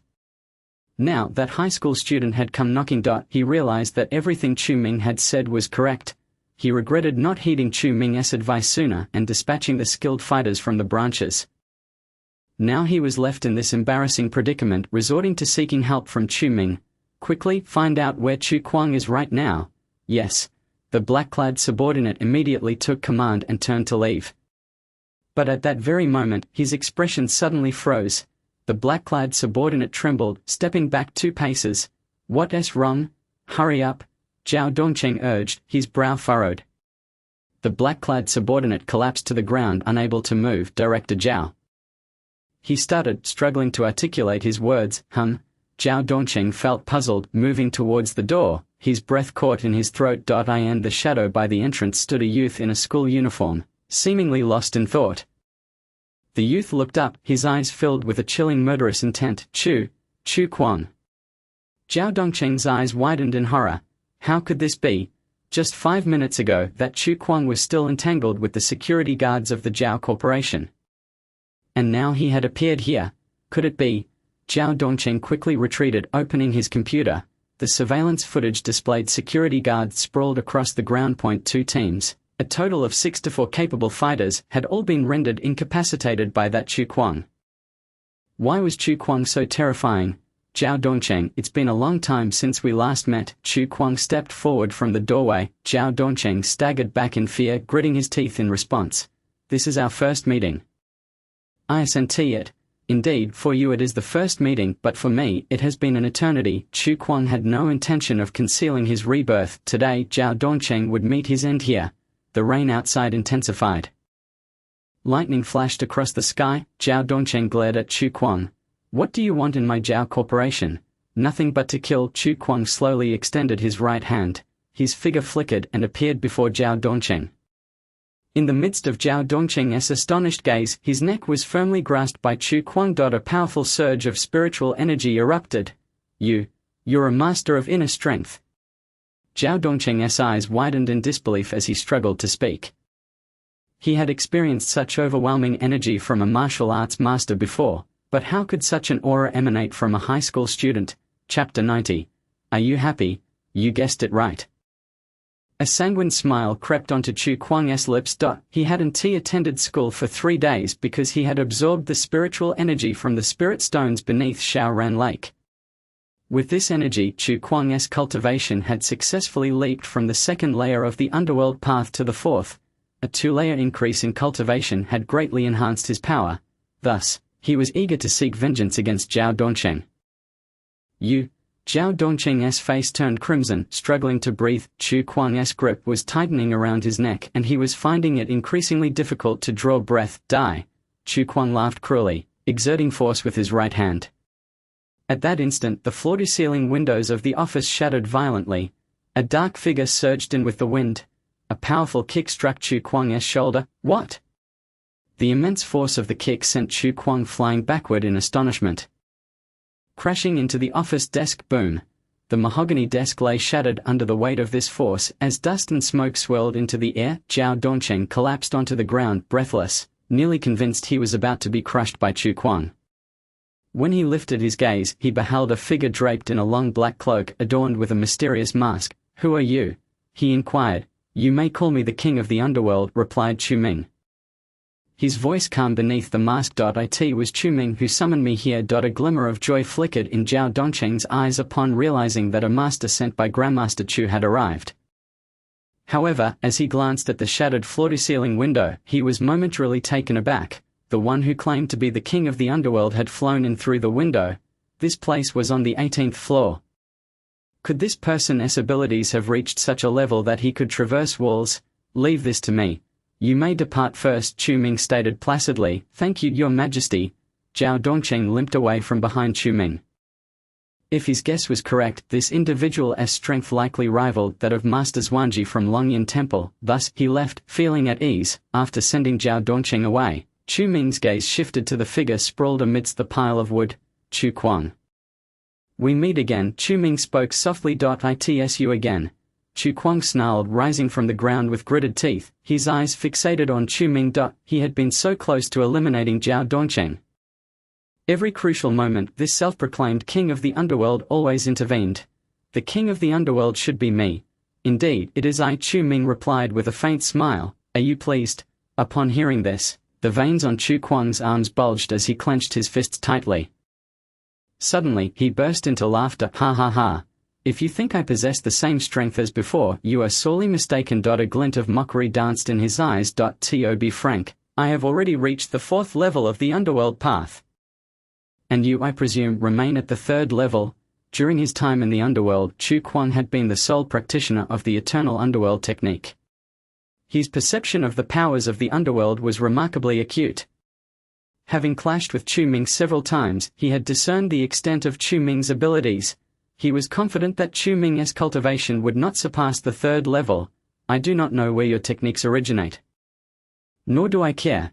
Chu Kuang's smile turned frigid. Today is your day of demise. Lightning struck outside, illuminating the side of Chu Kuang's face and casting light upon Chu Ming's mask. Chu Ming smiled. Is that so? In that case, you may attempt to prove it. His deep voice resonated within the confines of the office. Chu Kuang narrowed his eyes, his pupils tinged with crimson. You will come to regret this. The underworld path, an ancient nightmare, calamity for the masses, the transformation of exterminating immortals, the intent to slay deities, the cycle complete, the ages revealed. The techniques of the underworld surged violently within Chu Kuang. His spiritual energy exploded forth, a formidable presence radiating from him in all directions. Chu Kuang had immediately assumed a killing form. Interesting. Chu Ming also narrowed his eyes. Then let it be as you wish. With a tremor, Chu Ming's body surged, his pupils reflecting a bloody hue. The power of the underworld flowed within him as well. The underworld path, an ancient nightmare, a calamity for the masses. The transformation of exterminating immortals. The intent to slay deities, the cycle complete, the ages revealed. Chu Ming uttered softly. A tempest arose. The energies of the two clashed in midair. Chu Kuang suddenly struck, his claw descending fiercely upon Chu Ming's neck. Intent on shattering his throat, Chu Ming smirked, extending his right hand to strike Chu Kuang's arm. He circled around, using force against force, directly hurling Chu Kuang away. Chu Kuang's gaze sharpened as he miraculously countered. His palm crashing against Chu Ming's chest. You let your guard down. A cold smirk graced Chu Kuang's lips. He was confident that this strike would at least disperse Chu Ming's spiritual energy. Yet the next moment the scene he envisioned did not unfold. Chu Ming's chest vibrated, directly rebounding the power of his palm. What? Chu Kuang's eyes widened in disbelief. How could this be? His strike had failed to injure this masked figure. Who called himself the king of the underworld? The one who underestimated is you. Chu Ming chuckled softly beneath his mask. His right hand shot out like lightning, delivering a punch straight to Chu Kuang's face. This punch was exceedingly forceful and brutal. Chu Kuang flipped twice in the air before crashing violently against the wall. How could this be? Chu Kuang spat blood, laboriously lifting his gaze to Chu Ming. His eyes filled with terror and astonishment. Your cultivation is at the 6th level. Surprised? Chu Ming replied calmly, smiling. Indeed. He advanced step by step towards Chu Kuang. You, at the 4th level, dare to challenge me? How absurd. How could you possibly cultivate faster than I? Blood trickled from the corners of Chu Kuang's mouth as he trembled, gazing at the eerie mask of the king of the underworld on Chu Ming's face, his expression one of sheer horror. Curious to know? Chu Ming inquired softly. It's a pity you will never find out. Chu Ming slowly clenched his fists, towering above him. He regarded Chu Kuang with disdain. Suddenly, he unleashed a punch. Boom. The entire wall shattered. And Chu Kuang was forcefully propelled through it. The power of the 6th level. Before Chu Kuang could utter another word, his throat tightened, and he spat out more blood. Had it not been for the spiritual energy within him sustaining his life, he would have perished. How could this masked figure, claiming to be the king of the underworld, possess such strength? Chu Kuang racked his brain, utterly confounded. How are you still alive? Chu Ming frowned. He had exerted his full strength in that punch. How could this protagonist, Chu Kuang, still be standing? Was it luck that allowed this protagonist to endure, like a cockroach that refuses to die unless utterly obliterated? If so, it would prove exceedingly challenging for Chu Ming. The Villain. Chapter 91. The King of the Underworld. It is you. Chu Ming furrowed his brow, gazing at Chu Kuang behind the wall. Very well, if anything cannot be resolved with one punch, then let it be two. Chu Ming spoke with indifference. His spiritual energy suddenly coalesced in his right hand. Gradually, he approached the fallen Chu Kuang. Perhaps this time, he could truly gamble on eliminating the protagonist. Excitement coursed through Chu Ming. Blood stained the corners of Chu Kuang's mouth as he fixed his gaze on the advancing figure of Chu Ming. Who are you? The mask of the king of the underworld gleamed ominously in the lightning's glow. Chu Ming offered no reply, instead delivering a powerful punch.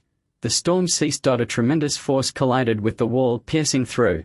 Chu Kuang was struck with unparalleled terror. Gritting his teeth, he shattered the floor-to-ceiling window and surged out. Boom! Half the wall crumbled and the tremors resonated through the 2 floors above. Fleeing, Chu Ming's gaze sharpened as he swiftly dashed to the window. Peering down, he noted that the headquarters of the Zhao Corporation was shaped like a trapezoid, with a small platform on the 12th floor for resting. Jumping down from there would lead one to that platform. Chu Ming had also ascended via this platform earlier. However, Chu Kuang was clever. He did not leap but instead descended 2 floors, entering the 16th floor. Was this Chu Kuang? Chu Ming's expression grew grave, and he promptly jumped from the window, using the pipe to access the 16th floor. This area served as a small internal plaza for Zhao Corporation employees to rest and dine. As Chu Ming made his way, he arrived at the entrance of the plaza, only to find it bustling with people. And Chu Kuang's figure had vanished. Whether by design or coincidence, Chu Kuang had slipped into this space, blending with the crowd. The plaza was expansive, connecting 2 large buildings of the Zhao Corporation. Why had Zhao Dongqing not evacuated everyone? Chu Ming gritted his teeth. Searching for Chu Kuang amidst this throng would be akin to finding a needle in a haystack. Moreover, as the king of the underworld, Chu Kuang possessed myriad methods, particularly for escape. Chu Ming recalled at least a dozen. He could not possibly detain all these individuals for questioning. By the time he apprehended them, Chu Kuang would have long fled. He needed to make a call to Zhao Dongqing, urging him to seal off the corporation's entrances and exits. He must not allow Chu Kuang to escape. Chu Ming's mind raced with the thought, but just as he reached for his phone, The employees of the Zhao Corporation, who had been resting in the plaza, suddenly swarmed around him. Look, this person is wearing a terrifying mask. Is he in costume? Did the company hire actors today? But he's the only one. What's going on? The young employees were immensely curious about Chu Ming's current appearance. Chu Ming reluctantly returned his phone to his pocket. He could not risk revealing his identity by calling Zhao Dongqing in such a public place. Clenching his fists, he resolved that his identity as the king of the underworld must remain a secret. He had not even informed Tang Lin should this information leak and reach Chu Kuang. The consequences would be dire. I must leave this place. Casting a glance at the gathering crowd, Chu Ming stepped back a few paces, blending into the shadows. He resolved to retreat to a safer location before devising his next move. The throng made it difficult to act. After all, he was not the protagonist.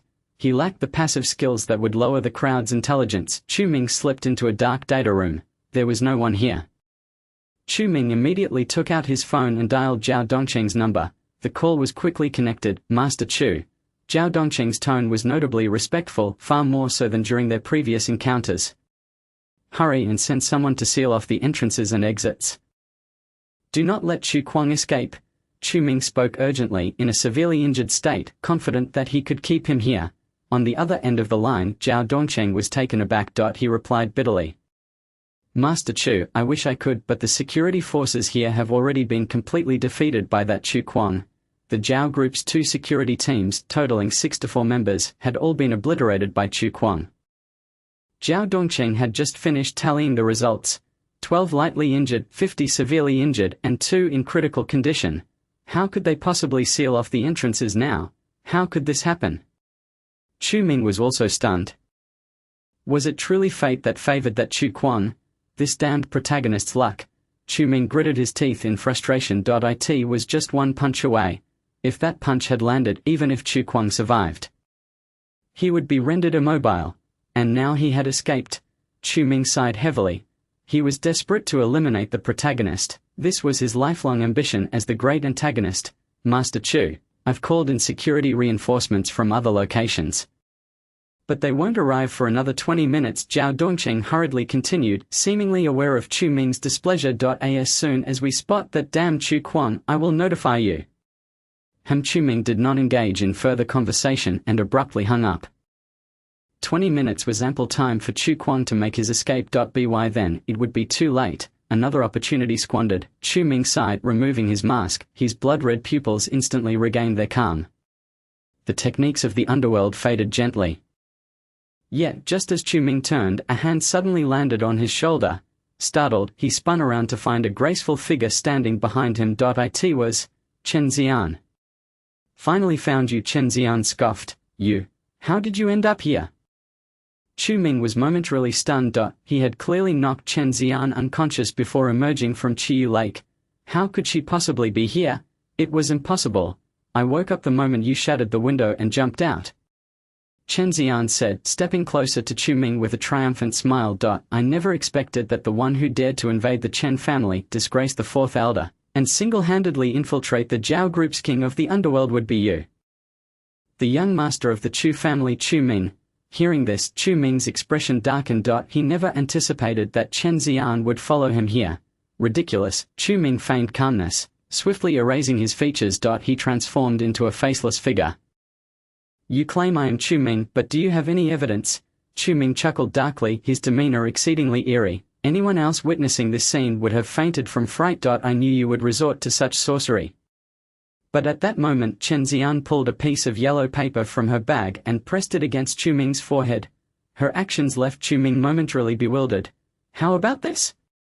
This is an amulet I always carry to ward off evil spirits. It should surely subdue you, you monster.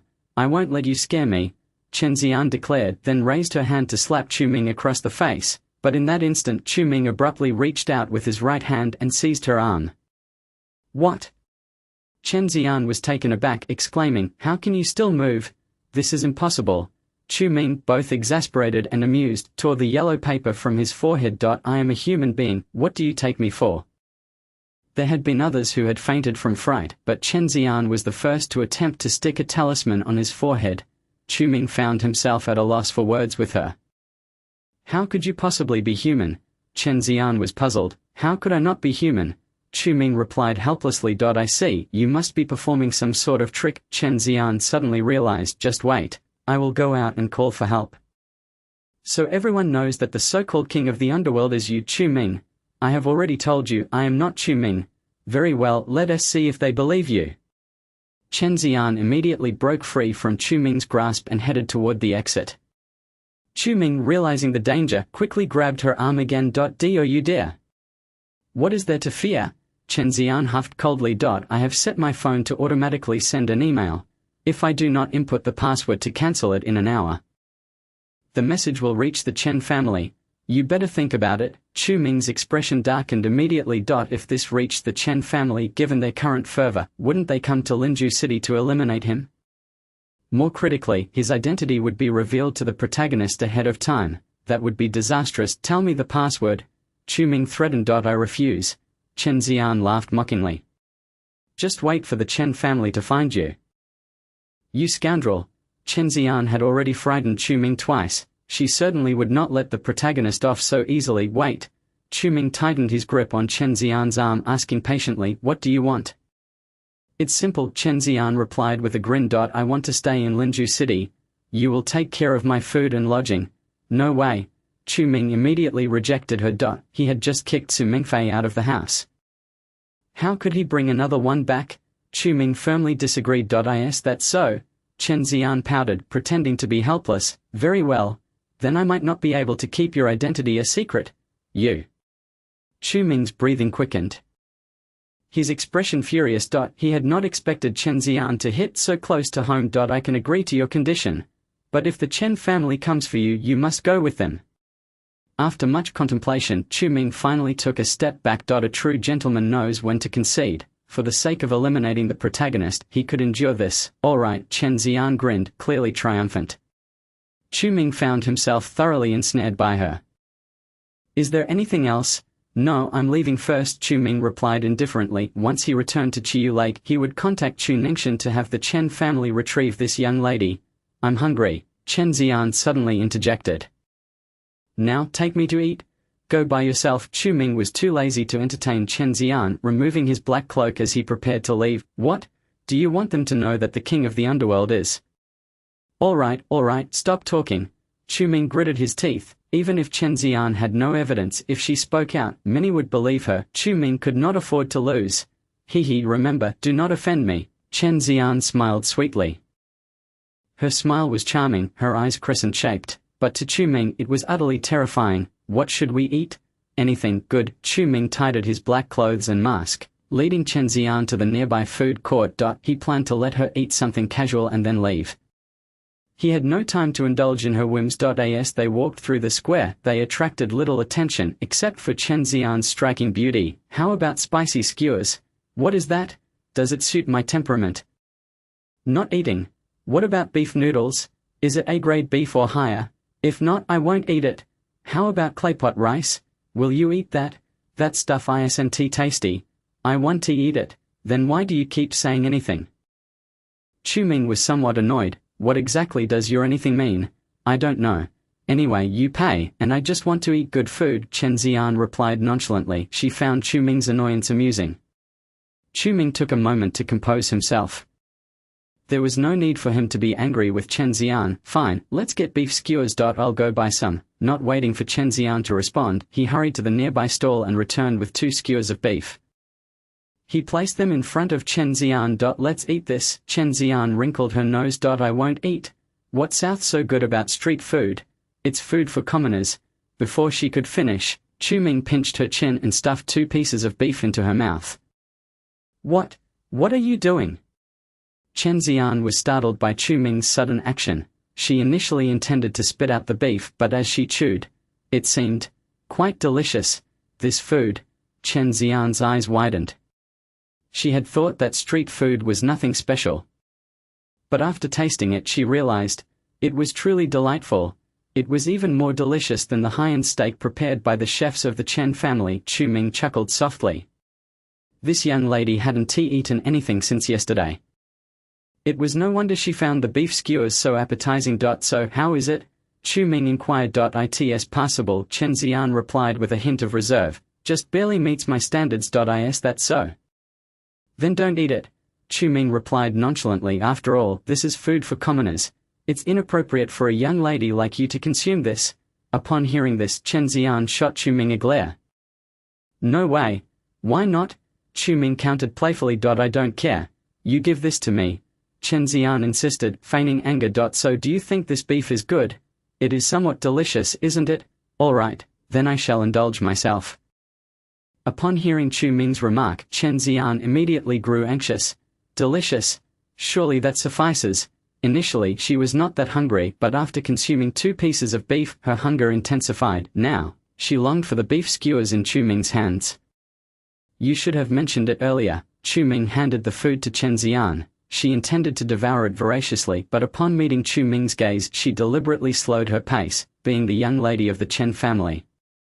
She could not afford to lose her decorum. Observing the proud Chen Xian, Chu Ming chuckled and shook his head. Though she is the antagonist, there is an unexpectedly charming side to her. Chapter 93. Increasing affection. The two wandered through the food court. Chu Ming trailed beside Chen Xian, glancing at the time on his phone. Over 30 minutes had elapsed since the incident occurred, even if Zhao Dongqing had summoned all personnel to the Zhao Corporation building. It would be of little consequence now. Chu Kuang had likely slipped away to who knows where. Alas, another opportunity squandered. It seems shortcuts are futile. I must first seize a portion of the protagonist's fortune. Otherwise, eliminating him would prove exceedingly difficult. Chu Ming sighed inwardly. This time, he had the chance to vanquish Chu Kuang, yet amidst the throngs of people in the square, he lost sight of his target. Perhaps this too can be considered a form of fortune. Chu Ming, I want to eat that. Chen Xian's call snapped Chu Ming back to attention. Which one? He inquired, following her pointed finger. She indicated the Seoul Western restaurant in the food court. An upscale establishment with an ample area. Chen Xian truly had an eye for selection. After this, you promise me we will return. Chu Ming furrowed his brow. He needed to investigate where Chu Kuang had gone. He could not afford to spend too much time with Chen Xian. At his hint of impatience, Chen Xian shot him a glare. Do you dare negotiate with me, miss? Do not forget, if you refuse my request, your identity as the king of the underworld. All right, I concede. I will comply, Chu Ming replied with a resigned nod. Were it not for Chen Xian having leverage over him, he would not be in such a compromised position. As long as you understand, Chen Xian smiled contentedly. I shall make a quick trip to the restroom. You can order. If you choose anything I despise, prepare for the consequences. With a skip, Chen Xian entered the Western restaurant. Chu Ming sighed skyward. He was the great antagonist, yet here he was so lowly. As long as I can eliminate the protagonist, I will no longer need to conceal my identity. Chu Ming took a deep breath. He entered the restaurant and casually found a seat. The waiter brought him the menu. After ordering a few dishes, he pulled out his black phone. As expected, the Urban Cultivation app had sent numerous messages. You have 20 messages from the Urban Cultivation app. Please check. 20 messages? What's going on? Chu Ming swiftly unlocked the phone and opened the app. Congratulations. Your attack had a significant effect on the original protagonist. Reward. Plot points 50. Congratulations. Your attack had a significant effect on the original protagonist. Reward. Plot points 50. Congratulations. Your attack had a fatal effect on the original protagonist. Reward. Plot points 100. Congratulations. Your attack had a significant effect on the original protagonist. Reward. Plot points 50. This time, he had struck Chu Kuang too few times. Chu Ming glanced at the rewards, realizing the situation. He had aimed to swiftly eliminate the protagonist, thus delivering blow after blow. However, Chu Kuang had soon been severely injured and fled. Consequently, his points this time were less than in the previous 2 instances. Next time I must ensure to accumulate enough points before striking him down. Chu Ming resolved. Congratulations. You have successfully reversed the original plot. Plot points 100. Reward. Refining the heart in the world 1. Related items have been dispatched to your user account. Please swipe to retrieve. Refining the heart in the world? What is this? Chu Ming was taken aback upon seeing this reward. This technique had not appeared in the book Rebirth of the Urban King of the Underworld. He promptly opened the items section of the manual. Refining the heart in the world. Legend has it, this mindset technique was researched by the lord of the non-birth realm, demon sovereign Mo Chen. Entry is easy, but mastery is challenging. Note: use in conjunction with refining the body in the world for extraordinary effects. There is actually a complementary heart technique. Chu Ming realized. In the original work, the protagonist Chu Kuang had only revealed refining the body in the world, not refining the heart in the world. Thus Chu Ming had no knowledge of such a technique. So, if I combine this set of techniques, I can enhance my strength. Chu Ming's eyes brightened. So with this technique I could produce powerful allies in bulk. It appears I now possess the means to cultivate my own forces. Chu Ming smiled to himself. The people I brought to Linju City are essentially from the Chu family. I only have Tang Lin as a confidant. Chu Ming understood clearly that once he eliminated the protagonist Chu Kuang, if he wished to navigate this tumultuous land, he must establish his own power, and this set of techniques grants him that possibility. He would first have Tang Lin try it out upon returning. Chu Ming nodded lightly and continued to peruse. Current plot progress: 8. Additional reward. Plot points 20. Remaining plot points 404. Note: the protagonist's fortune index 92. Advancing the plot progress will significantly weaken the protagonist's fortune, enhancing the user's. This did not surprise Chu Ming. After all, this time Chu Kuang's actions against the Zhao family were part of the original plot. It was merely expedited due to Chu Ming's involvement. By thwarting Chu Kuang from assassinating Zhao Dongcheng, he inevitably advanced the plot. So far, there were only 9 messages. What about the remaining 11? Chu Ming immediately scrolled down the page. Congratulations! Your affection level with the destined great antagonist Chen Xian has risen to -150 points. Congratulations! Your affection level with the destined great antagonist Chen Xian has risen to -100 points. Congratulations! Your affection level with the destined great antagonist Chen Xian has risen to -80 points. Congratulations! Your affection level with the destined great antagonist Chen Xian has risen to 120 points. Such messages flooded in, totaling 11. Chu Ming was taken aback. He had not done anything significant, so how had his affection level risen? The first message had appeared 2 hours prior. At that time, he was still at Chiyu Lake. Chu Ming was stunned. As he recalled, a hint of surprise flickered in his eyes. Could it be that when I covered Chen Xian with a blanket, she was awake? Chu Ming smiled wryly, never expecting that his small act of kindness would enhance Chen Xian's affection level. The subsequent increases occurred within an hour. Chu Ming nodded, understanding that this was likely due to their visit to the food street, where he had bought food for Chen Xian. As long as I feed her, her affection level will rise. How simple-minded. Chu Ming found it hard to believe. He had originally contemplated giving up upon seeing the -300 points. But unexpectedly a twist of fate occurred. Just then, his phone vibrated suddenly. Congratulations! Your affection level with the destined great antagonist Chen Xian has reached 100. Reward: a list of favorite foods, exclusive to Chen Xian. 1. Chapter 94. An unexpected encounter. Chu Ming was left speechless by the reward from the app. If I order something Chen Xian dislikes, will she then despise me? Then she might leave Linju City sooner.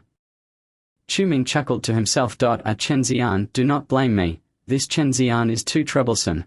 If she remains in Linju City, she may jeopardize Chu Ming's ambitions. It is better to send her away sooner.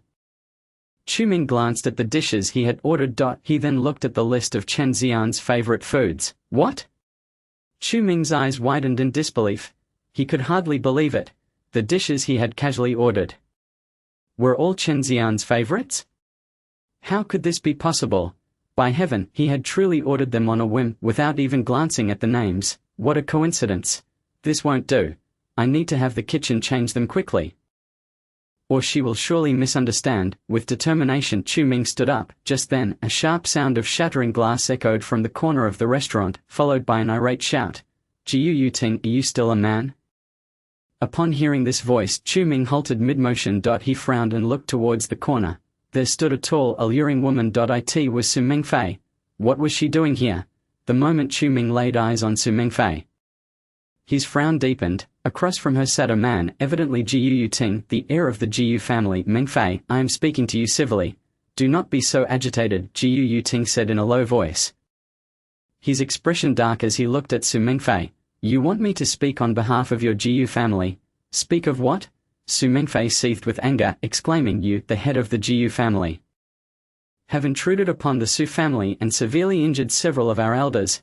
How dare you ask me to mediate? She immediately took a seat, her demeanor icy as she continued, I have come here to end our relationship. Jiu Yuding, make that clear. Upon hearing this, Chu Ming instantly understood. The two were embroiled in a quarrel stemming from the conflict between the Jiu and Su families. The incident of the Jiu family head leading an assault on the Su family was no longer a secret.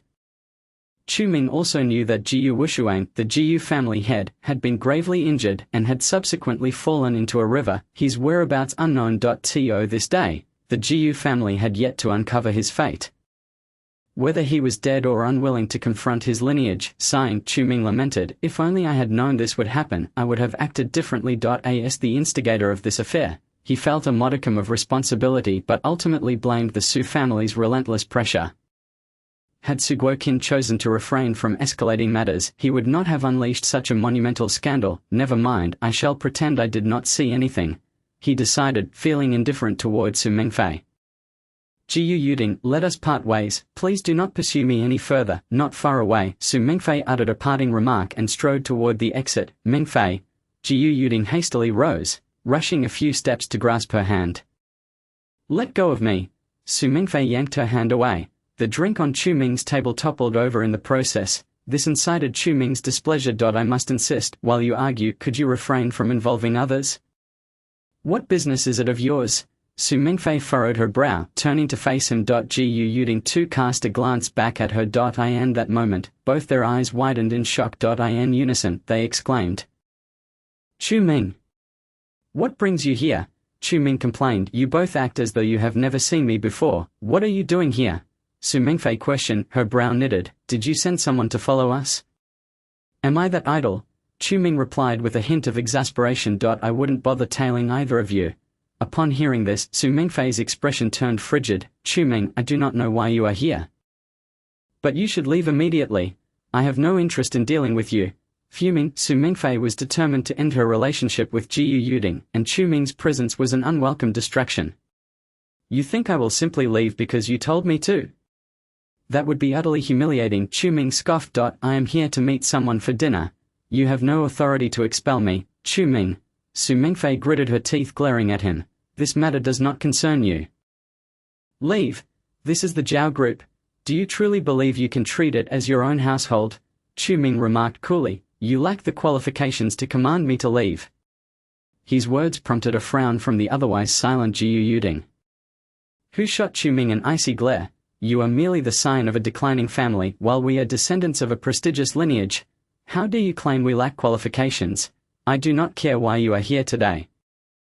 This is a matter between Mengfei and me. What right do you have to interfere?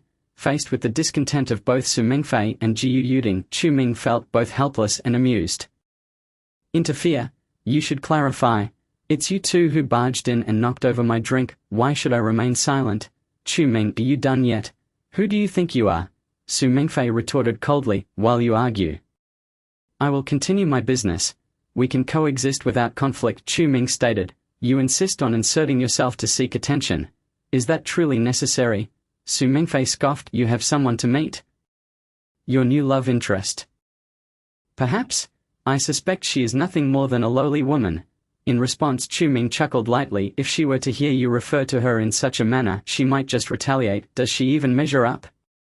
Su Mengfei mocked, her irritation escalating as she added, what kind of quality could someone like you attract? Are you not mocking yourself? Chu Ming shot back, his gaze fixed intently on Su Mengfei as he pronounced each word. Ex-girlfriend. At this, Su Mengfei's urge to hurl a plate at him surged, but Jiu Yuding restrained her. Mengfei, do not act impulsively. We shall discuss our matters later. Jiu Yuding then turned his attention to Chu Ming. I am quite curious to see what type of person you have invited. If she turns out to be an insignificant woman, you will surely find yourself in an awkward position. Chu Ming appeared perfectly at ease. Today, he intended to humiliate Chu Ming while winning back Su Mingfei's heart. In response to Ji Yuding's remarks, Chu Ming sighed and sincerely advised, "I suggest you both avoid this meeting. You will surely regret it." His words rang true, given Chen Xian's fiery temper. Should she overhear the exchange between Su Mingfei and Ji Yuding, both would likely find themselves in dire straits. Better to avoid trouble, Chu Ming thought. Already feeling sympathy for Ji Yuding, when Chen Xian's wrath ignited, even he would struggle to intervene. "Regret? I suspect you have invited an eyesore, fearing it might offend us," Su Mingfei derided. "This is Lin Ju. Do you truly believe anyone can compare to me? A lady from the capital? Chu Ming, I advise you to be sensible and leave quickly, lest you humiliate yourself." Chu Ming remained silent, a smile on his face. Su Mingfei's brow furrowed deeply, just as she prepared to unleash a tirade against him. A bright voice unexpectedly chimed in from behind. "Who did you just call an eyesore?" The three turned abruptly. Su Mingfei was about to retort when she beheld the striking figure standing behind them, her expression shifting dramatically. You are the young lady of the Chen family?" Chapter 95. What if you return to the capital? Upon seeing the girl clad in a pink jacket and sporting a matching pink cap, Su Mingfei momentarily froze. Wasn't this the infamous little witch of the capital, Chen Xian? How on earth did she end up here? You just referred to me as an eyesore. Chen Xian's face had begun to cloud over with displeasure. She had been in high spirits until the moment she emerged from the restroom, only to overhear such remarks. "Not only did you call me an eyesore, but you also labeled me a lowly woman." Chu Ming, ever the instigator, chimed in. "What a coincidence. She just called you an eyesore." "What?" Chen Xian's expression darkened. This was the first time in her life she had been insulted in such a manner. "No, you misunderstand," Su Mingfei stammered, immediately feeling intimidated by Chen Xian's fierce demeanor. She could hardly fathom that Chu Ming's acquaintance would be Chen Xian. "You misunderstand? I distinctly heard you call me an eyesore." Chen Xian replied coldly, fixing her gaze on Su Mingfei. Cold sweat broke out on Su Mingfei's forehead as she mentally berated herself for her choice of words. Why did she have to say eyesore? Women are particularly sensitive about their appearance. Chen Xian was likely fuming now. "Miss Chen, this was indeed a misunderstanding. We thought Chu Ming's invite was for someone else." Ji Yuding attempted to interject. "Someone else? And who might that be?" Chen Xian's gaze shifted to Ji Yuding, her tone sharp. "What is your connection to this matter?" Ji Yuding fell silent, realizing that any further comments might lead Chen Xian to associate him with Su Mingfei, thereby implicating the Jiyu family in the ensuing fallout. "Miss Chen, I was at fault and I sincerely apologize," he said, eager to placate her. "However, I would advise you to be cautious of Chu Ming behind you. He is not as virtuous as he appears." Su Mingfei's eyes turned to Chu Ming, who wore a grin. Her expression darkened with hostility. "What Chu Ming does is none of your concern, Chen Xian. You should not be misled. This Chu Ming is merely the scion of a minor family known for nothing but gambling and idleness. A complete buffoon. Do not let him deceive you," Su Mingfei warned. Su Mingfei cautioned Chen Xian to be wary of Chu Ming. Upon hearing Su Mingfei's words, Chen Xian let out a delicate laugh. She uttered a statement that left both Ji Yuding and Su Mingfei incredulous. "I know." "So what? Just because I know, does that mean I should decline his invitation?" Su Mingfei retorted with anger. "What does it matter to you?" Chen Xian lifted her gaze to meet Su Mingfei's, leaving her momentarily speechless. Gritting her teeth, she shot a furious glare at Ji Yuding. "Aren't you going to say something?" Ji Yuding hesitated for 2 seconds before mustering the courage to speak. "Miss Chen, this Chu Ming is utterly worthless. Enough. What do you both have the right to meddle in my affairs with Chu Ming?" Chen Xian interrupted, her displeasure evident. "You can't even manage your own issues, so stay out of mine, Miss Chen." Su Mingfei exclaimed in exasperation. She still couldn't believe that this Chu Ming had the ability to invite Chen Xian out. It had to be some sort of trickery on his part. Observing Su Mingfei's furious yet helpless expression, Chu Ming chuckled heartily. "How amusing, truly amusing. Indeed, you are correct. I am indeed worthless, merely a young master of the Chu family. Chen Xian, associating with someone like me does not befit your status." He turned to Chen Xian, tentatively suggesting, "Why not return to the capital?" His words rendered Su Mingfei and Ji Yuding speechless. Chu Ming was supporting them. "Chu Ming, don't even think about it," Chen Xian scoffed. "I intend to stay right here." What will you do about it? Her declaration shocked both Su Mingfei and Ji Yuding even more, the illustrious young lady of the Chen family, choosing to cling to this worthless Chu Ming. How could this possibly be? Why won't you listen to reason? Chu Ming frowned. Did you not hear that my ex-girlfriend is unhappy? Why do you insist on lingering here? He desperately wished for Chen Xian to return to the capital. Otherwise, he would have to endure the torment of caring for such a tempestuous young lady every day. Yet, this young lady was impervious to both soft and hard tactics and held leverage over him. So what? Chen Xian rose and sat beside Chu Ming, wrapping her arms around his. Now, I am your girlfriend. Tell me, whose words carry more weight, your ex-girlfriend's or your current girlfriend's?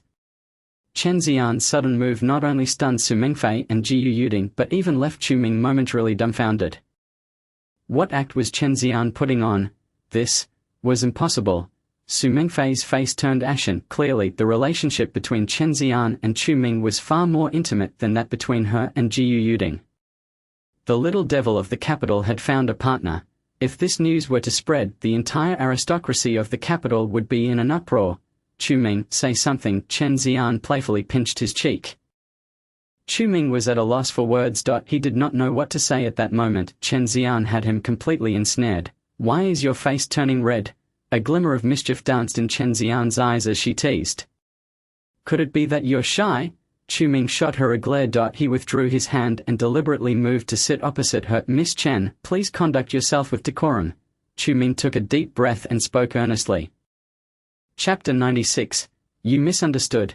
Chu Ming had never contemplated any entanglement with Chen Xian. We are both destined villains. Must we proceed in this manner?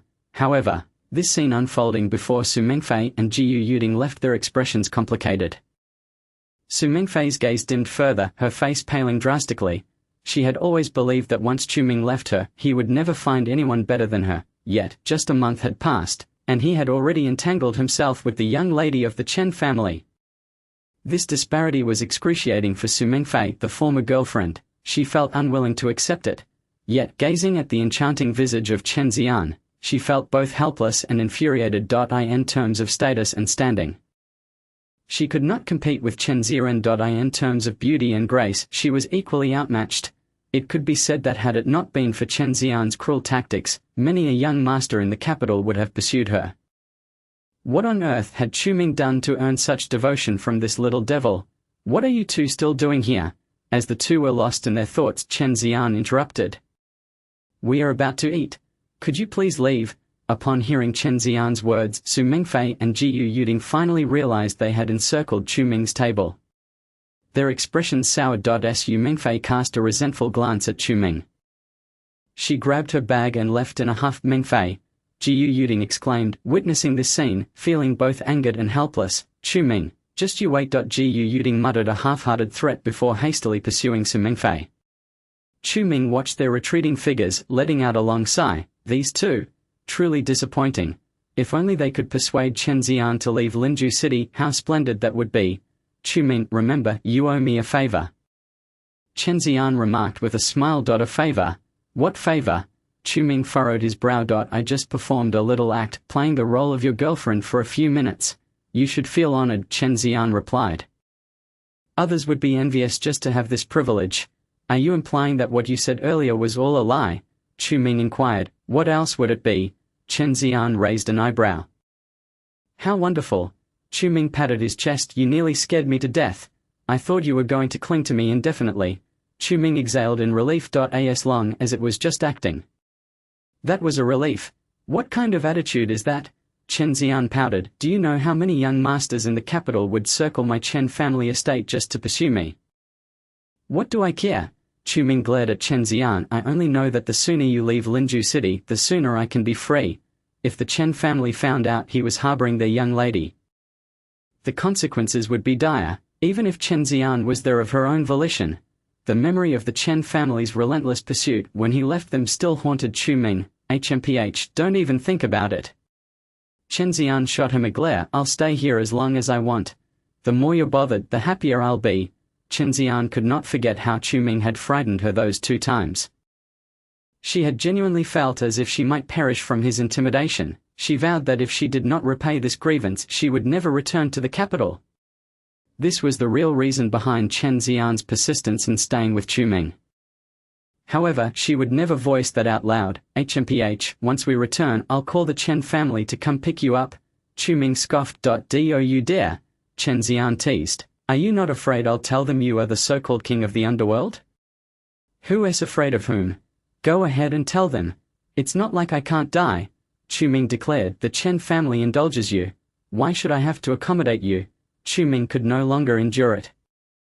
If this issue remained unresolved, he would be perpetually led around by Chen Xian. He was, after all, the villain. This simply could not continue. You wouldn't dare. Chen Xian challenged. I would. You wouldn't. Chu Ming began to respond. But at that moment the restaurant started serving the dishes, steak, pasta, and rich soup, all in pairs. Oh, why is it that all the dishes are my favorites? Chen Xian glanced at the menu, suddenly pausing in surprise. Chu Ming was equally taken aback. He realized he had forgotten to ask the kitchen to change the menu. Chu Ming attempted to explain. All right, I get your point. Chen Xian smiled. I didn't expect you to be so considerate. Having someone investigate what I like to eat? Chen Xian was quite pleased. She hadn't anticipated that Chu Ming would order all her favorite dishes. It's not what you think. Chu Ming stammered in defense. Enough with the explanations. Chen Xian giggled. You may not want to admit it, but your body seems quite honest. Chu Ming's expression darkened. He swore to the heavens that this was purely coincidental. He genuinely ordered the dishes on a whim. Just then, his phone in his pocket vibrated suddenly. You have a new message from the Urban Cultivation app, please check. What? Chu Ming was taken aback. He promptly opened the app. Congratulations. Your favorability with the destined villain, Chen Xian, has increased to 300 points. Chu Ming never expected that his unintentional actions would lead to such a significant increase in Chen Xian's favorability. Originally at -300, it had now transformed to 300. This was not merely an upgrade but a complete dimensional shift. What's with that expression? Chen Xian elegantly sliced her steak, glancing at Chu Ming. Is something the matter? No. Chu Ming awkwardly tucked away his phone. He scrutinized Chen Xian closely. Suddenly, he asked, is there anything you dislike? Why do you ask that? Chen Xian immediately felt a sense of caution. Just curious. Chu Ming replied nonchalantly. Desserts. I absolutely detest them, Chen Xian said. A glimmer of cunning in her eyes. Chu Ming shot her a skeptical look. Isn't it true that your favorite is dessert? He had in his possession a list of Chen Xian's most favored foods, with desserts at the top, especially millefeuille and chiffon cake, which were her absolute favorites. Was Chen Xian trying to deceive him? Perhaps it's best to save your breath. You have indeed investigated me.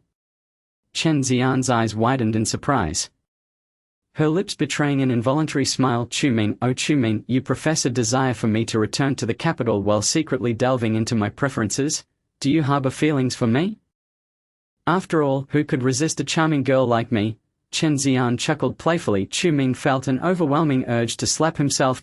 He had misspoken again. No, you've misunderstood. I have not investigated you. I hold no interest, he retorted, his expression darkening. Chapter 97. The military's trail. Then tell me, if you haven't looked into me, how do you know that my favorite food is dessert? Chen Xian pouted, inquiring of Chu Ming. Confident in her stance, Chu Ming struggled to find a response. He certainly couldn't divulge the matter of the black phone. Fine, if you've investigated me, then I suppose I have been under scrutiny before. Chen Xian remarked nonchalantly, but I never expected the esteemed lord of the underworld to resort to such petty maneuvers. I did not, he protested. Then please explain this situation. Chu Ming was left speechless. Suddenly, his phone vibrated again. You have 2 messages from the Urban Cultivation app, please check. Could it be? A sense of foreboding crept over Chu Ming. He unlocked his phone and opened the Urban Cultivation app. Congratulations, your affinity with the destined villain, Chen Xian, has increased to 500 points. As anticipated, curse it, one misstep leads to another. Chu Ming clenched his teeth in frustration. He should have had the kitchen change the menu first. That would have avoided this debacle. There was another message. What could it be? He scrolled down curiously. Congratulations, your affinity with the destined villain, Chen Xian, has reached 500. Reward. Special affinity pill. Exclusive to Chen Xian. 1. Special affinity pill? What on earth is that? Chu Ming froze, immediately checking the item in his inventory. Special affinity pill, exclusive to Chen Xian upon use, increases affinity with a specific target by 100 points. Would you like to use it? No. No, absolutely not. Chu Ming hastily pressed the button, breaking into a cold sweat. Why would this app offer such an item? He nearly activated it. What's wrong? You look quite pale, Chen Xian observed, slicing her steak with a smile. And nothing, Chu Ming sighed softly, glancing at Chen Xian, feeling utterly helpless. He touched his face, the disguise technique activated. In an instant, he bore Chen Xian's visage. Hoping to frighten the affinity back down, however, he never anticipated that upon seeing his new appearance, Chen Xian would simply blink in surprise. Interesting, she chuckled. Aren't you afraid? Chu Ming asked, taken aback. Not at all. In fact, I find you quite handsome, Chen Xian replied, putting down her knife and fork to scrutinize Chu Ming's transformed face, her satisfaction evident as she smiled. I misspoke. You're exceptionally handsome. Chu Ming was left speechless. Taking a deep breath, he wiped his face again, this time erasing all his features. Now you should be frightened, he declared. Thankfully, the Western restaurant was relatively empty, and the waitstaff remained oblivious to their antics. Otherwise, Chu Ming's current appearance would surely cause a commotion. How did you transform like this? Can you teach me?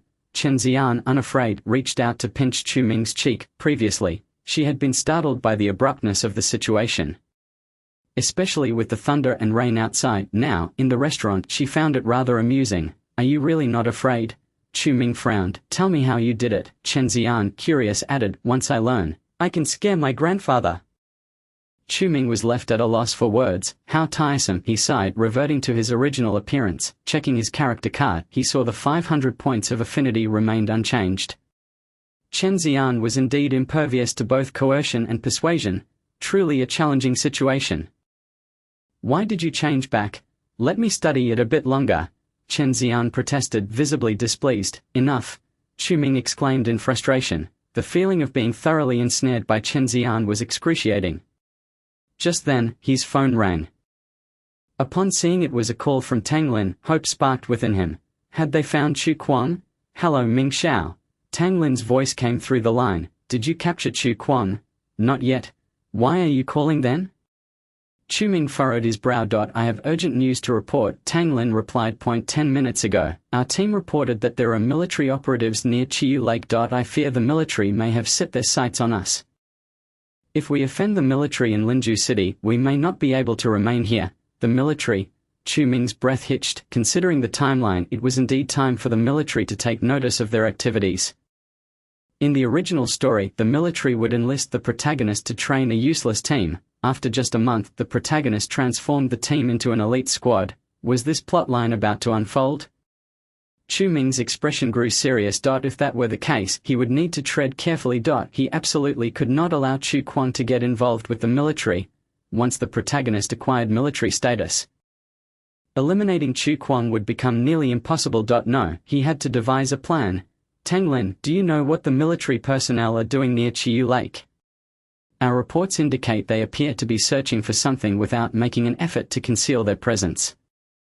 However, it's also possible they are using the search as a pretext to monitor us, Tang Lin responded. What are they searching for? Chu Ming's breath caught again. Suddenly, he recalled that the inventory of the APP contained a certificate, General Jiyu Shengwu's military identification. Were they searching for this? If the certificate were lost, Jiyu Shengwu would undoubtedly face serious trouble. This item served as proof of military identity. Tang Lin, here's my bold proposition. Have those personnel come to us, stating that the item they seek has been found and is in our possession, and they can retrieve it at any time. What? Are you serious, Ming Xiao? That's the military? Tang Lin was taken aback by Chu Ming's suggestion. If they failed to produce the item later, it would surely incite the military's displeasure. Yes, relay that message. You might inquire whether the item they seek is a certificate, Chu Ming instructed. A certificate? Tang Lin questioned, her tone peculiar. Just say it. If they are looking for a certificate, they can come to Chiyu Lake. Ming Xiao, is this really feasible? Tang Lin hesitated. Just do it. All right. Tang Lin reluctantly ended the call. Since Chu Ming insisted, She would comply with his wishes. Chapter 98. Jiu Shengwu. Chu Ming put away his phone. What happened? Was that your violent maid on the line? Chen Xian looked up, smiling lightly. Indeed, Chu Ming admitted without reservation. She mentioned the military is keeping tabs on me. Chen Xian paused, her hands stilling with the knife and fork. The military? Why would they be monitoring you? She asked, puzzled. Chu Ming was not a local of Linju City. It made no sense for the military to pursue him. I'm not sure, but I must return for a moment. Chu Ming glanced at Chen Xian helplessly. You may head back. I'll wander here for a while. Really? Chu Ming felt a flicker of hope. Yes, I haven't finished eating yet. I can't just leave, Chen Xian replied with a giggle, waving her phone. However, don't think you can shake me off. I've already saved the address of Chiyu Lake in my phone. Upon hearing this, Chu Ming's earlier excitement waned. He had hoped to leave Chen Xian behind. Very well, he sighed. You seem quite dejected, Chen Xian remarked. If you wish, I want to insist. I could simply choose not to return to Chiyu Lake. She paused. But this title of Lord of the Underworld? Of course I wish to go. Chu Ming forced a smile. Chen Xian was indeed a considerable nuisance. He needed to ensure she didn't uncover any incriminating evidence against him. Otherwise it would be anyone's guess who would end up laughing or crying in the end. That's good to hear. Off you go. Chen Xian waved her hand dismissively. Chu Ming left with a grim expression. As he departed, Chen Xian observed his retreating figure, a gentle smile gracing her lips. This Chu Ming was far more interesting than she had anticipated. His expression was genuinely entertaining. Chen Xian slowly took a bite of her steak. Her eyes glimmering with warmth. Whenever the wind howls and the rain pours, Linju remains merely a small town. After enduring several days of relentless downpour, the tempest has momentarily subsided. Chu Ming hailed a cab and returned to Chiyu Lake. Upon arriving at the villa district, he noticed several military vehicles stationed at the entrance. This sight instantly rendered Chu Ming's expression a touch somber. Young Master Ming, you have finally returned, Tang Lin exclaimed. Holding an umbrella as she dashed out from the villa's grand entrance, she greeted Chu Ming and whispered softly in his ear, the military personnel arrived in the reception room 10 minutes ago. And Yulong is currently attending to them. Oh, is Jiu Shengwu among them? Chu Ming inquired. How did you know? Tang Lin was taken aback. Indeed, it is he. Chu Ming smiled. Well then, let us go meet him. Jiu Shengwu is the brother of Jiu Shengshu, the principal of Linju High School, and a comrade-in-arms of Yi Wending, the head of the Yi family. Years ago, during the border conflict, Yi Wending saved Jiu Shengwu's life, hence establishing a deep connection between Jiu Shengwu and the Yi family. According to the original storyline, the protagonist, Chu Quan, would become the master of Chiyu Lake and maintain a certain relationship with Jiu Shengwu. However, at present Chiyu Lake belongs to Chu Ming. This connection should rightfully be his. Very well, I shall lead the way, Tang Lin said, closing her umbrella as she guided Chu Ming to the outer chamber of the reception room. Just as Chu Ming was about to open the door, a low, furious voice erupted from within. What kind of business does the Yi family conduct, allowing our Commander Jiyu to wait for so long? Indeed, our Commander Jiyu has urgent matters to attend to. How could we possibly delay him here? Yulong's voice then emerged. Gentlemen, I sincerely apologize. Our Chu Leoda is still attending to matters outside and will return shortly. Preposterous. Who is this Chu to warrant such a wait for our Commander Jiyu? Hearing this exchange, Chu Ming pushed the door open with resolve. His gaze swept over the guests in the reception room. There were 3 individuals in total. Seated on the sofa was an elderly man with graying hair, presumably Jiu Shengwu. The 2 men in military uniforms standing behind him were likely his guards. Gentlemen, have I failed to meet your expectations regarding the hospitality of Chiyu Lake? Chu Ming's piercing gaze fell upon the 2 guards, sharp as a hawk's. You are the one surnamed Chu. The left guard squinted his eyes and spoke in a low tone. Do you know how long you have kept our Commander Jiyu waiting? What punishment do you deserve for this? Now this is amusing, Chu Ming replied with a smile. Do military personnel truly find it intolerable to wait even a mere 10 minutes as guests in another's home? What did you say? The 2 guards furrowed their brows, their expressions darkening. They stepped forward in unison, attempting to intimidate Chu Ming. Wang Bing Guo Zhong, stand down. The elderly man on the sofa commanded immediately. Commander Jiyu. I said stand down. The grey-haired elder intoned, his voice low and commanding. The 2 guards exchanged reluctant glances with Chu Ming before acquiescing. The elder's gaze then settled on Chu Ming. Young man, I indeed have pressing matters at hand. Hence my subordinate's rudeness. I apologize on their behalf. His authoritative tone carried an undeniable weight. It was the iron-blooded aura of a soldier. A glimmer of sharpness flashed in Chu Ming's eyes. Jiu Shengwu was indeed a seasoned veteran.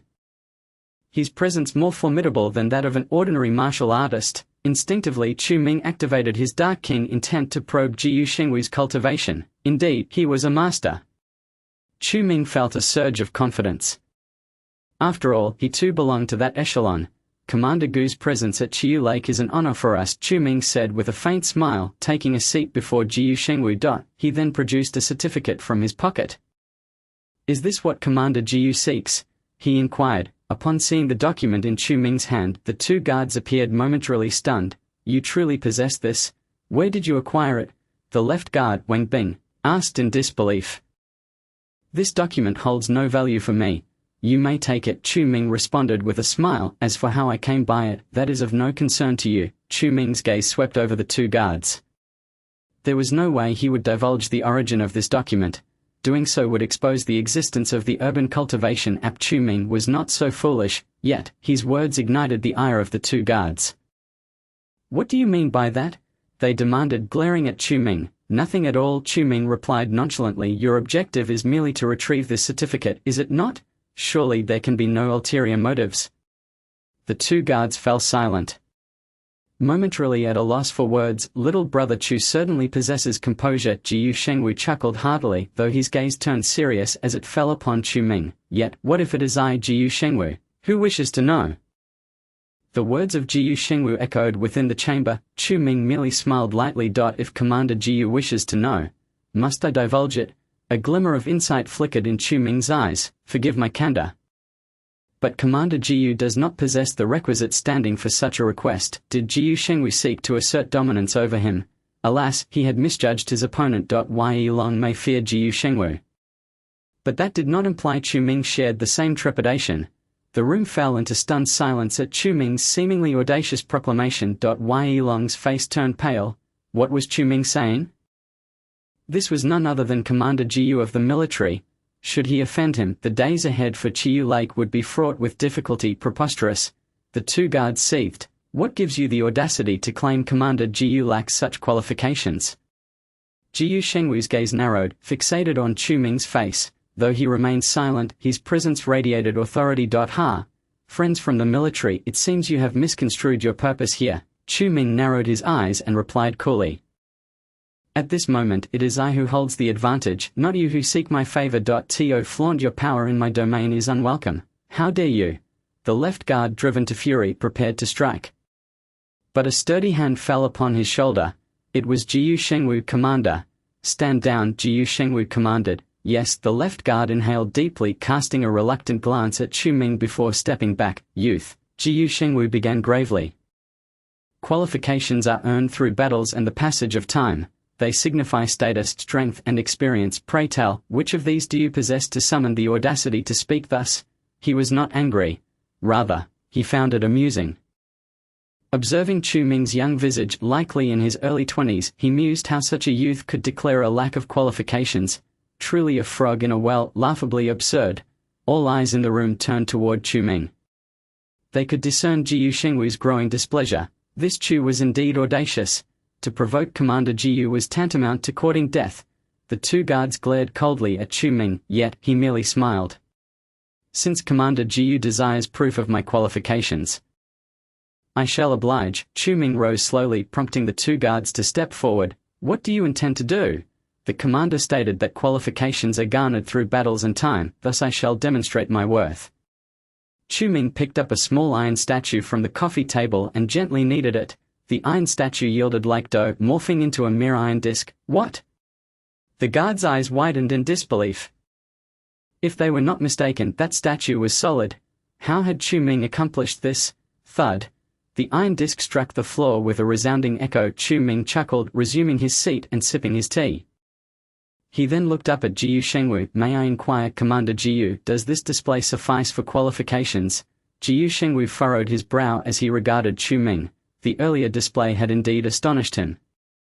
While he was confident in his own abilities, he could not match the ease with which Chu Ming had accomplished it. Little brother Chu, one must not judge a book by its cover. Jiyu Shengwu replied solemnly. Suddenly, he grasped his cane and thrust it toward Chu Ming with force. With his right hand, Chu Ming lifted the teacup, gently blowing on the hot liquid. His left hand shot out instantly. Bang!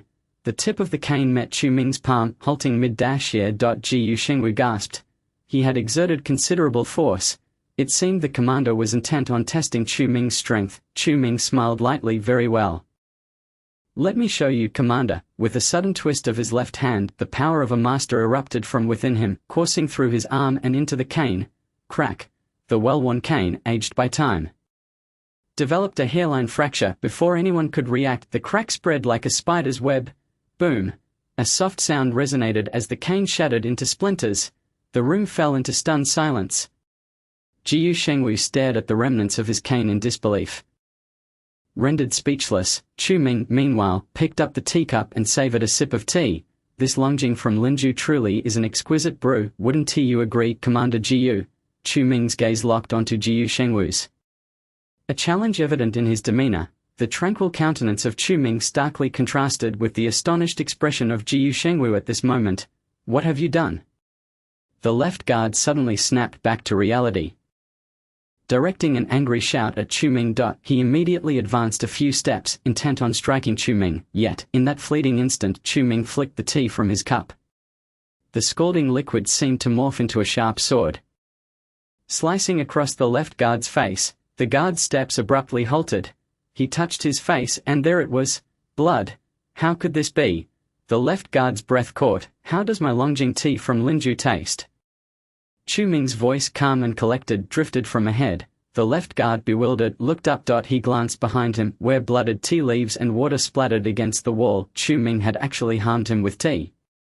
How could this be possible? Jiyu Shengwu observed Chu Ming's demeanor, inhaling deeply before silently taking a seat. Indeed, young brother Chu, you possess some qualifications.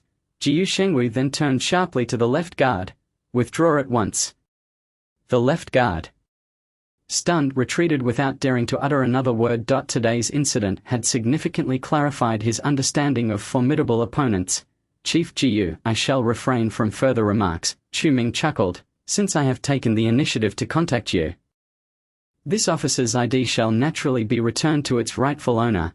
Chu Ming pushed the officer's ID across the table. Jiyu Shengwu accepted the document, opening it to confirm its authenticity. Indeed, it was the very one he had lost. However, Jiyu Shengwu placed the ID back onto the table. Chu Ming regarded him with a questioning glance. Chief Jiyu, what are your intentions? He inquired with an air of indifference. I shall retrieve this officer's ID. But not at this moment. Jiyu Shengwu's gaze fixed firmly on Chu Ming's eyes. Today's affair was a result of my subordinate's incompetence, a fact I, Jiyu Shengwu, acknowledge. I have pressing matters to attend to. In the future, I shall certainly revisit and seek your esteemed guidance, young brother Chu. Jiyu Shengwu set the officer's ID down and rose. While Chu Ming indeed possessed some prowess, Jiyu Shengwu did not believe him capable of matching his own strength. Should he engage in a serious confrontation with Chu Ming, it would likely be perceived as a case of the strong bullying the weak. We have ample time ahead. Jiyu Shengwu waved his right hand toward the two guards, instructing leave. Chu Ming observed the scene with a calm demeanor. Chief Jiyu, I must remind you, should you wish to reclaim your officer's ID in the future, it will not be so simple. That matter need not concern you. Young brother Chu, Jiyu Shengwu confidently replied, this ID shall not remain in your possession for long. He then pushed open the door, departing with his entourage. Chapter 100. Target, the Underworld King. Jiyu Shengwu had come to Chiyu Lake at the Yi family with an important task. He had received orders from above to investigate the emergence of a powerful figure in Linju City. This matter was said to have been personally pressured by the head of the Chen family from the capital onto the military, eventually reaching Jiyu Shengwu. Thus, he had arranged to meet with Yi Wending to discuss the issue. He had not intended to linger with Chu Ming for long, but the incident involving Chu Ming had consumed a considerable amount of his time. Commander Jiyu, that Chu Ming is far too arrogant. The right guard Guo Zhong remarked indignantly. You are the commander of the Linju military district, yet he dares to address us with such disdain. Indeed, Commander Jiyu, while Chu Ming possesses some skill, Given your status, he is merely a dog of the Yi family regardless of his abilities. The left guard, Wang Bing, covered his face, visibly angered. Rest assured, the person we are about to meet is the head of the Yi family. Jiyu Shengwu stated solemnly. He is an old comrade of mine, and I shall relay every detail of the recent events. Excellent. That Chu fellow will surely be unable to maintain his arrogance any longer.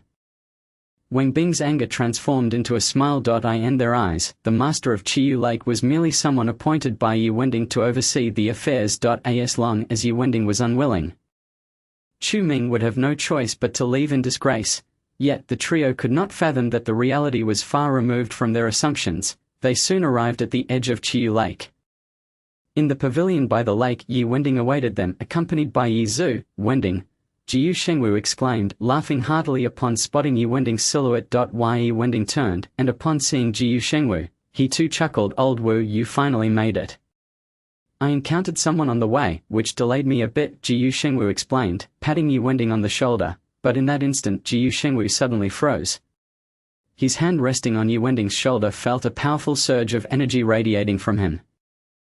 It was at least the level of an internal energy master. Wending, your old injuries. Jiyu Shengwu could not help but inquire. Haha, I brought you here not only to discuss business but also to talk about this matter. Yi Wending responded, shaking his robe, a wave of energy pulsating forth. He gazed at Jiyu Shengwu, his smile radiant. So have you noticed? Indeed, your old injuries have healed. Jiyu Shengwu's breath caught in his throat. He was among the few who knew of Yi Wending's past injuries, sustained during the border war when Yi Wending had been wounded while saving him. After all these years, Yi Wending had sought numerous renowned doctors at his behest, yet Jiyu Shengwu had ultimately been unable to assist. Jiyu Shengwu had always felt a sense of guilt, yet he never expected Yi Wending to have recovered now, thanks to Master Chu. Yi Zhu chimed in from the side, if it weren't for the pills Master Chu provided, grandfather wouldn't have recovered so swiftly. The Yi family held a deep gratitude towards Chu Ming. Master Chu. Jiyu Shengwu's interest peaked as he turned to Yi Wending. I wonder who this Master Chu is. That he could heal your injuries? Haha, I cannot divulge much about his specific identity, but you should have met him already, Yi Wending replied with a light smile. Met him already? Jiyu Shengwu was taken aback. Wending, are you jesting? How long have I been at Chiyu Lake? If such a master had appeared, I would surely remember. It would be impossible to forget. Jiyu Shengwu shook his head with a rueful smile.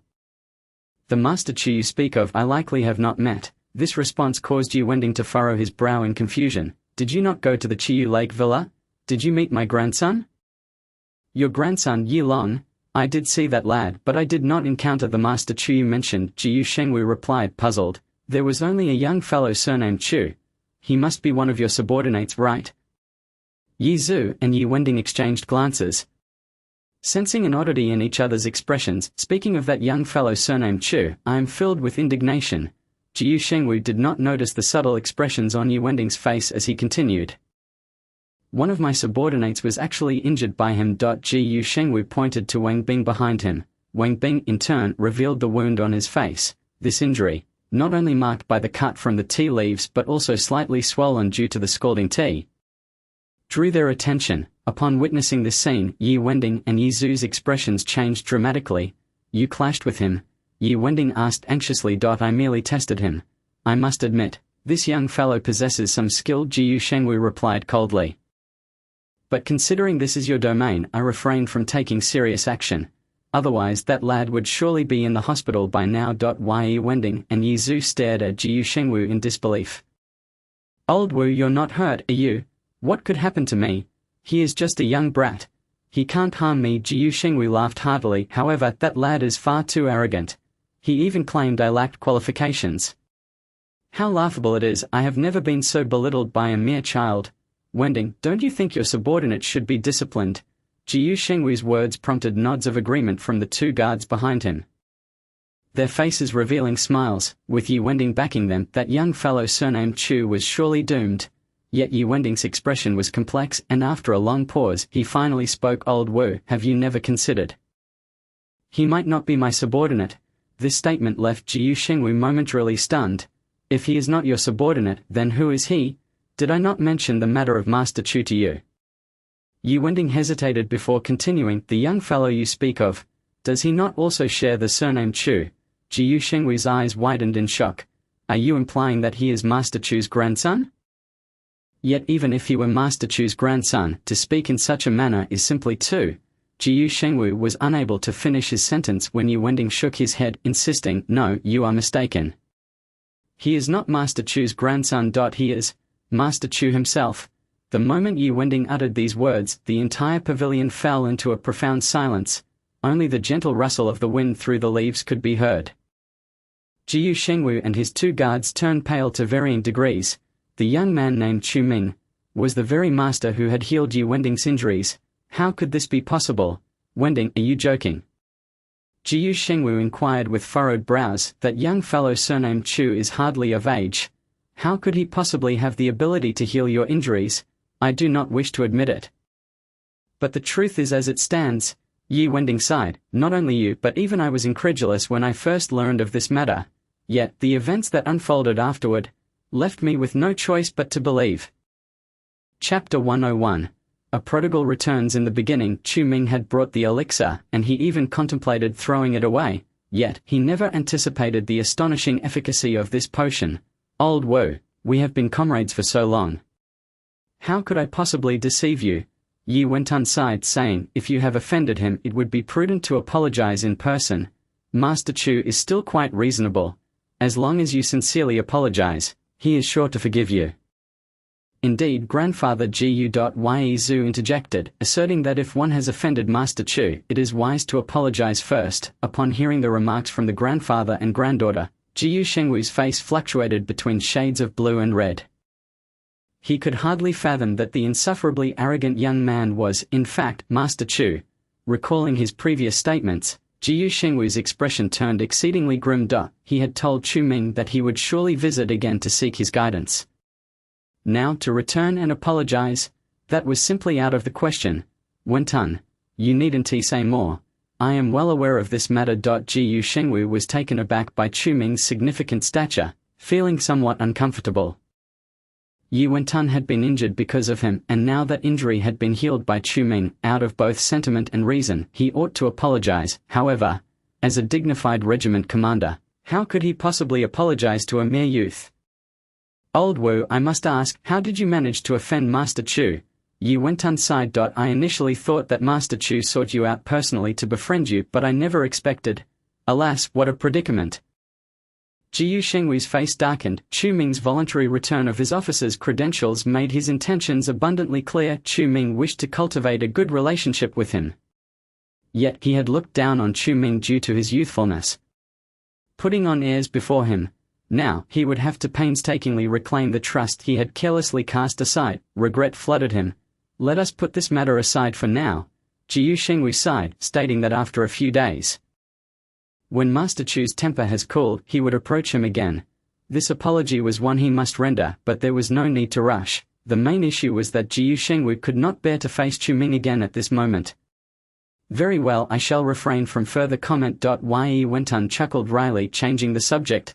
You mentioned over the phone that you had urgent matters to discuss with me. What is it? Jiu Shengwu set aside his melancholic demeanor and replied solemnly. This matter is of great significance. And you must not let it slip. Do you not trust my integrity? Then speak freely. Yi Wentan responded. Jiu Shengwu hesitated for a moment, then spoke deliberately. Just a few days ago, a significant incident occurred at the Chen family in the capital. A formidable expert known as the King of the Underworld infiltrated the Chen household and injured the fourth elder. Upon hearing this, Yi Wentan furrowed his brow. The King of the Underworld? Yes, indeed. Jiu Shengwu affirmed. It is said that the head of the Chen family was furious and pressured our military to locate this so-called King of the Underworld. Moreover, they have received word that this king has appeared in Linju City. Hence, the higher-ups have ordered me to find this King of the Underworld and bring him back to the capital. Such a matter exists? Yi Wentan's expression grew grave. I have not heard of any such King of the Underworld. He may prove difficult to locate. I have not heard of him either, which is why I am seeking your assistance. Jiu Shengwu grimaced. The higher-ups demand that we capture the King of the Underworld within 30 days. Otherwise I shall find it hard to explain. So that is why you are in such a hurry to seek my help. Yi Wentan understood immediately. Indeed, this is a matter of great consequence. To have injured the fourth elder of the Chen family. His strength cannot be underestimated. At the very least, he must be at the pinnacle of the master realm. Jiyu Shengwu sighed, asserting that even if the Chen family did not intervene, the presence of such a powerful individual in Linju City would send shivers down his spine. The stability of Linju City is upheld by the collaboration of three major powers: the Linju City Lord's Mansion, the Linju military, and the esteemed families of the Yi Jiao, and by clans. Essentially, all formidable individuals fall under their purview. Now, with a disruptive element known as the King of the Underworld suddenly appearing in Linju City, it is bound to affect the current state of peace. I understand. Yi Wentan nodded, affirming that he would do everything in his power to gather information regarding this King of the Underworld. Among the various factions in Linju City, the Yi family is the most influential and its intelligence network is unparalleled. With Yi Wentan's personal decree, word should arrive swiftly, then, I shall await your good news. Jiyu Shengwu nodded. Indeed. Yi Wentan smiled, suggesting, Old Wu, we have not seen each other in ages. Shall we dine together before parting? No. This matter weighs heavily on my heart. Jiyu Shengwu replied with a bitter smile. Once this King of the Underworld has been dealt with, I will personally visit Chiyu Lake to apologize to Master Chu. Very well, as you wish. Yi Wentan sighed wryly, aware that Jiyu Shengwu was not in a good place mentally. I implore you to expedite the resolution of this matter. Jiyu Shengwu sighed, stating that the higher-ups were pressing him urgently. I will resolve it as swiftly as possible. Yi Wentan nodded in acknowledgement.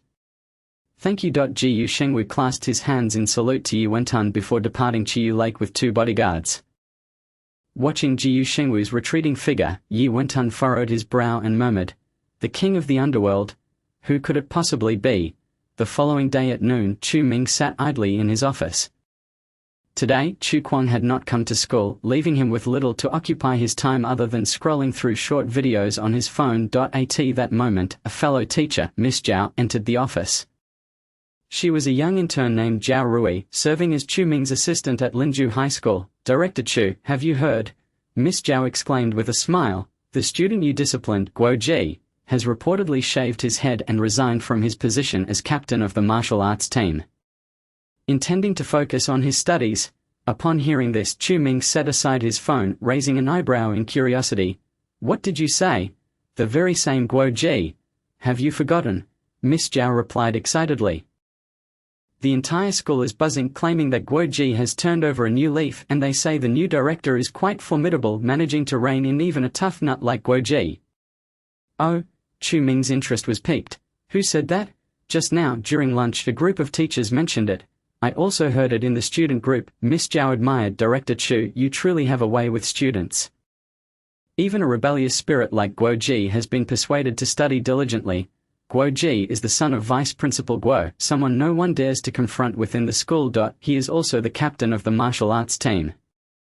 Skilled in fighting but poor in academics, yet, due to Guo Hongxing's influence, no one has dared to criticize Guo Ji. But now, with Chu Ming's arrival, the narrative has shifted. In the original story, Guo Ji had been hospitalized after offending the protagonist, Chu Kwang. Now, with Chu Ming's decisive intervention, the plot has been reversed, granting Guo Ji an opportunity for redemption. This is indeed intriguing. Chu Ming smiled, inquiring, where is Guo Ji now? I wish to meet him. He should still be with the martial arts team, Miss Zhao replied. According to the students, the team members are reluctant to see him go and are protesting. Guo Ji is currently pacifying them. With the martial arts team, Chu Ming contemplated for a moment, deciding it would be beneficial to observe. In the original plot, Guo Ji was merely a minor antagonist. However, he had repeatedly troubled the protagonist, resulting in considerable screen time early on. If utilized correctly, this could play a crucial role in advancing the storyline. Moreover, since they are all antagonists, it is only natural for Chu Ming to lend a hand. Director Chu, are you going in person? Miss Zhao was taken aback. Should I find a student to bring him here? Students are not servants. What is there that I cannot meet in person? Chu Ming chuckled. Miss Zhao, your educational perspective is flawed. Upon hearing this, Miss Zhao's face flushed crimson. No. Remember this. Only by treating students as individuals will they regard you as one. Everything is reciprocal and the cycle of cause and effect is inescapable. Confucius had thousands of disciples and Giguzi had students aplenty. There is wisdom in this, yet many modern educators have forgotten the teachings of our ancestors. Reflect on that, Chu Ming observed Miss Zhao, who was left in a daze. Before turning and exiting the office, watching Chu Ming's figure disappear, Miss Zhao was filled with confusion and contemplation. Meanwhile, in the martial arts hall of Linju No. 2 High School, Guo Ji sat among a group of martial arts team members. Ever since Guo Ji had made his presence known this morning, announcing his resignation as captain of the martial arts team, the atmosphere had erupted. Who is Guo Ji? He is the son of Vice Principal Guo. Moreover, Guo Ji possesses remarkable martial arts talent. In his sophomore year, he led the entire high school teams of Linju City to victory. If he resigns, who would dare take his place? Boss.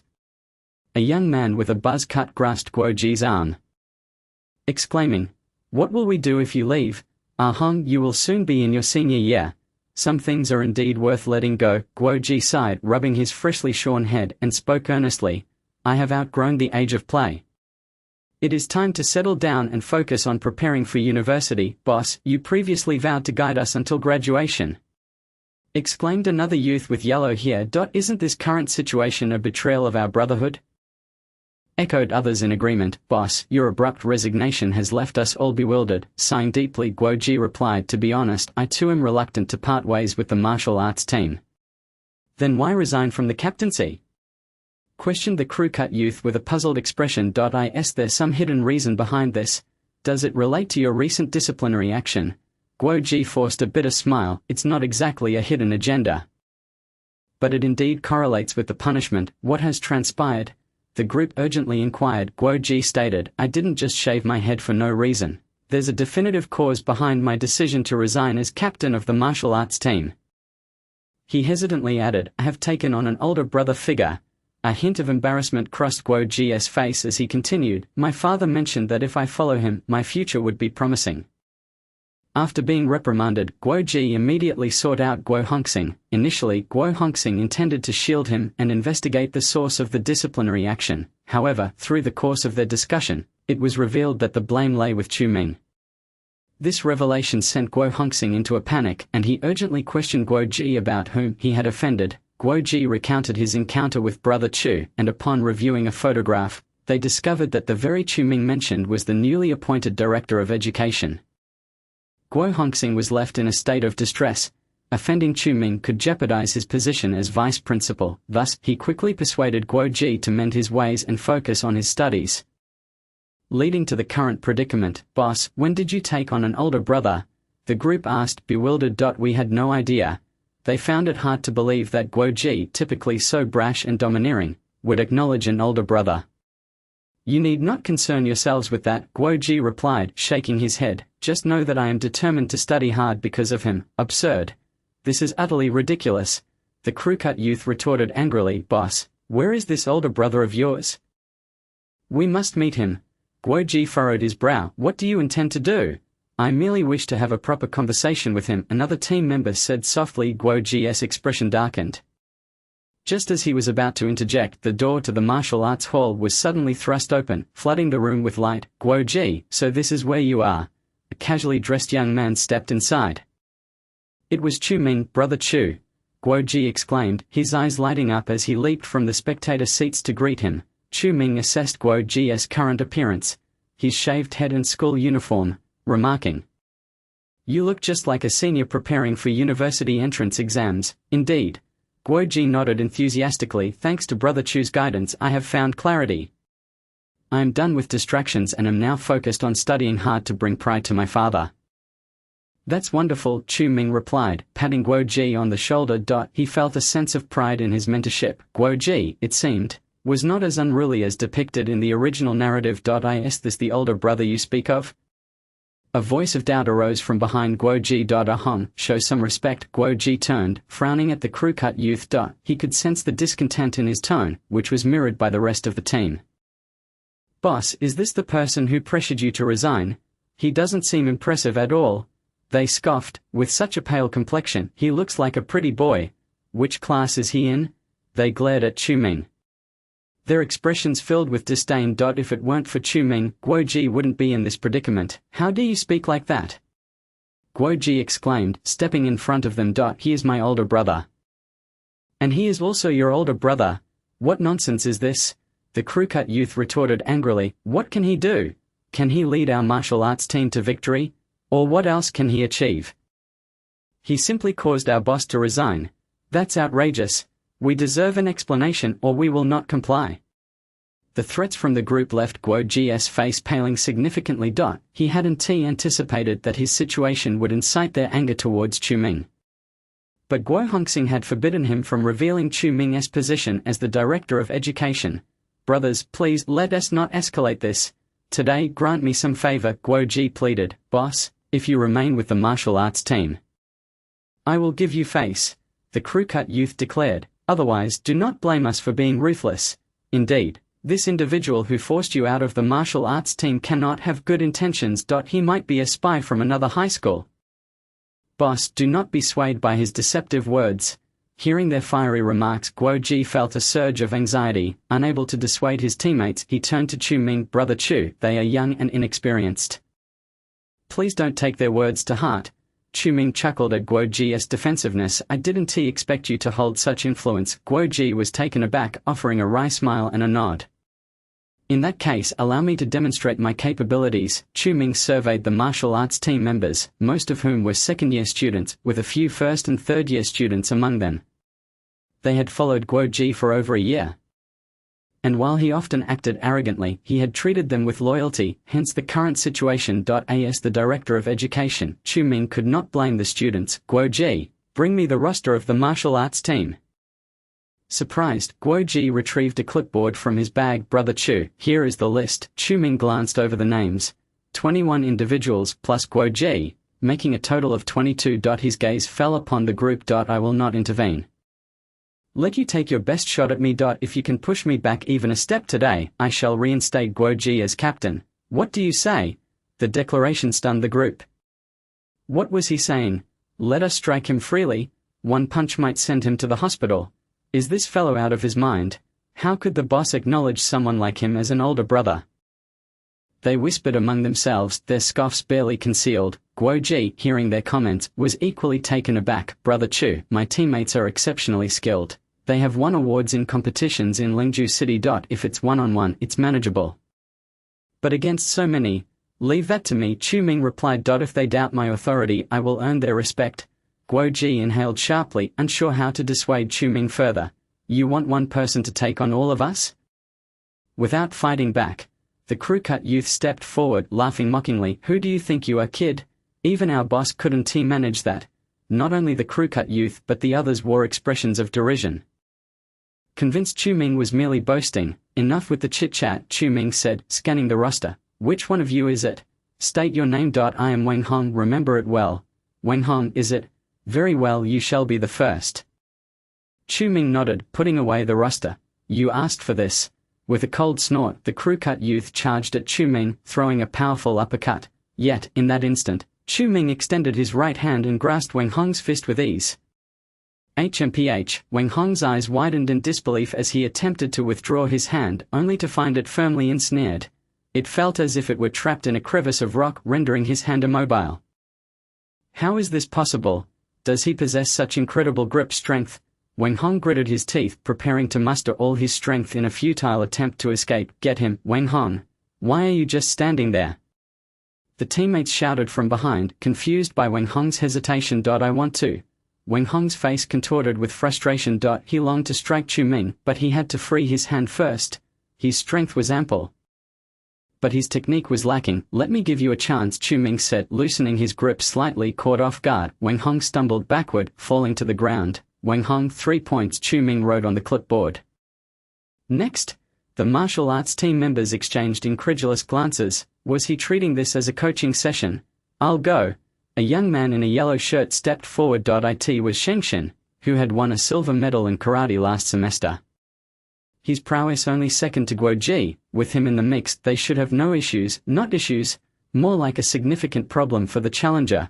Guo Ji's expression shifted dramatically. Brother Chu, perhaps we should reconsider. Shengshin's skills are formidable. Shengshin, is it? Let us see what you've got, Chu Ming said, eyeing the young man. Step forward. You're on. Shengshin narrowed his eyes, slowly advancing toward Chu Ming. His entire body was in motion, and it was evident that he was gradually gathering strength. Finally, he stood before Chu Ming. Without warning, he launched a punch aimed directly at Chu Ming's face. Chu Ming slowly extended his right hand, just as before, and firmly trapped Shengshin's fist. However, Shengshin merely scoffed. "You've fallen for it." Utilizing the force of Chu Ming's arm, Shengshin swiftly turned his body, and his legs twisted up, clamping around Chu Ming's neck. A scissor kick. Witnessing this scene, the martial arts team members' eyes lit up. This move had originally secured Shengshin a silver medal. They could almost envision Chu Ming begging for mercy on the ground. Yet, in the next moment, as Shengshin's legs secured Chu Ming's neck, nothing happened. Chu Ming stood like an immovable statue, completely unfazed. What? Shengshin's eyes widened in disbelief as he realized that no matter how forcefully he exerted himself, Chu Ming remained steadfast. How could this be possible? Not only Shengshin, but everyone else was left dumbfounded. Even Guo Ji stood with his mouth agape, utterly incredulous. Chu Ming can withstand Shengshin's scissor kick? What is happening? Your strength is considerable and your technique is decent, Chu Ming remarked nonchalantly. I will give you a 6 out of 10. He then released Shengshin's right fist and gently nudged with his right elbow. Shengshin let out a cry of agony as Chu Ming's elbow had precisely struck the perineal nerve in his lower leg, a spot densely populated with nerves. The sensation was unbearable. Do not employ such self-destructive tactics again, Chu Ming admonished, taking out a pen to inscribe the score of 6 on the roster. He then lifted his gaze. Next, Chapter 104. The bonds of the martial arts team. Shengshin collapsed to the ground, clutching his leg and wailing, beads of cold sweat adorning his forehead. This spectacle left everyone utterly astonished. Shengshin has lost? And so easily? This is inconceivable. Here, apart from the leader, Shengshin was the strongest. If he has fallen, then everyone was bewildered. They had never anticipated that Shengshin would kneel so effortlessly. Who exactly is this Chu? Even Guo Ji, observing from the side, was taken aback. Chu Ming knows martial arts? Such a revelation! Guo Hongxing never mentioned this. Next, who will come first? Chu Ming raised his head to survey the crowd. Instantly everyone held their breath, instinctively stepping back in unison. Are they all afraid? Chu Ming chuckled, putting away the roster, and spoke calmly. If that is the case, then you all may come at once. Upon hearing this, the crowd did not display any joy. Rather, their faces turned even paler, with Shengshin having fallen so quickly. Would they not simply be inviting a beating? For a moment, no one dared to step forward. We have over a dozen people, and we cannot handle just one of him. The crew-cut individual on the ground struggled to rise, shouting towards the crowd, if he doesn't fight back, he could take us all down. I'll write my surname backward today. His words drew incredulous glares from the others. If you're so brave, then you go. Yeah, writing your surname backward still makes it Wayne. You want to get beaten up and drag us down with you? No way. These team members were quite astute. They could tell from Chu Ming's earlier display that he was no ordinary person.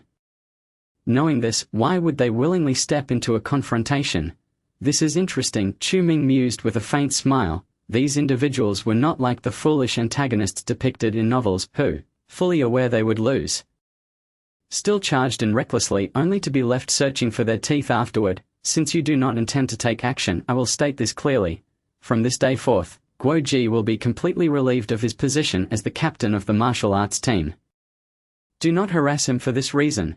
Is that understood? The expressions of the team members turned grim. Damn, a bunch of cowards. The crew-cut individual raged. If you don't dare, then I will. Today, I want to allow this person to take our leader away. With a determined grit, the crew-cut individual lunged at Chu Ming with a punch.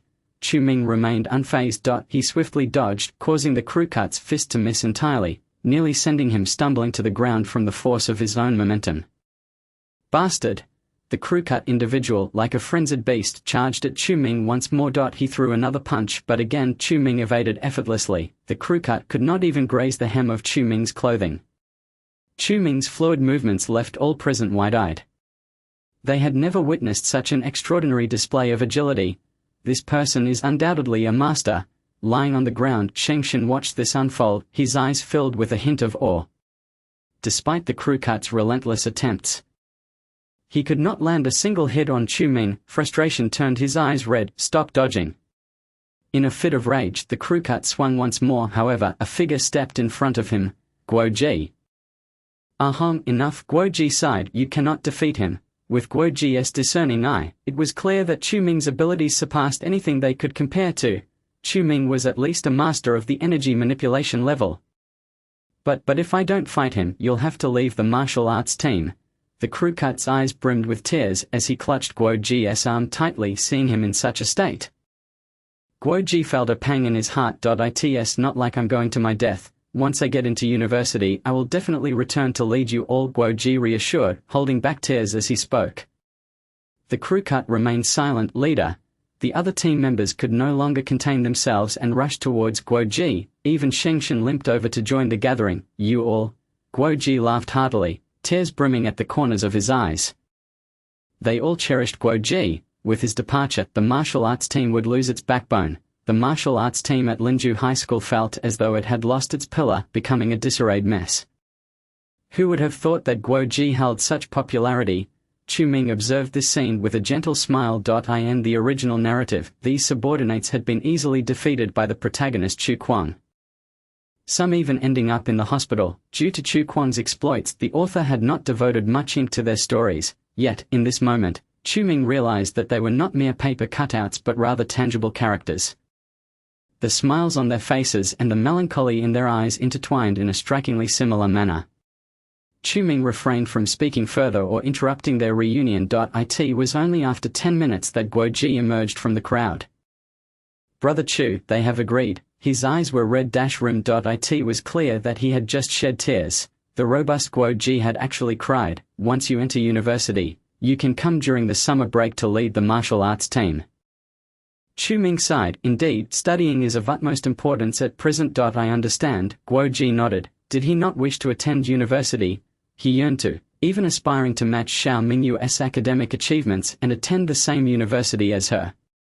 But he couldn't let go of these brothers. Moreover, Xiao Mingyu had always been indifferent towards him, which made it difficult for Guo Ji to make a decision. However, Chu Ming's appearance had accelerated this process. Study diligently and do not let these brothers down. As Chu Ming uttered these words, a thought formed in his mind. Once you have resolved matters here, come find me on the playground. I have something to discuss with you.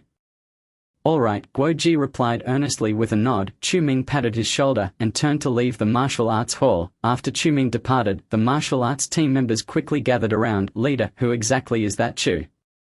Yes, you haven't told us yet.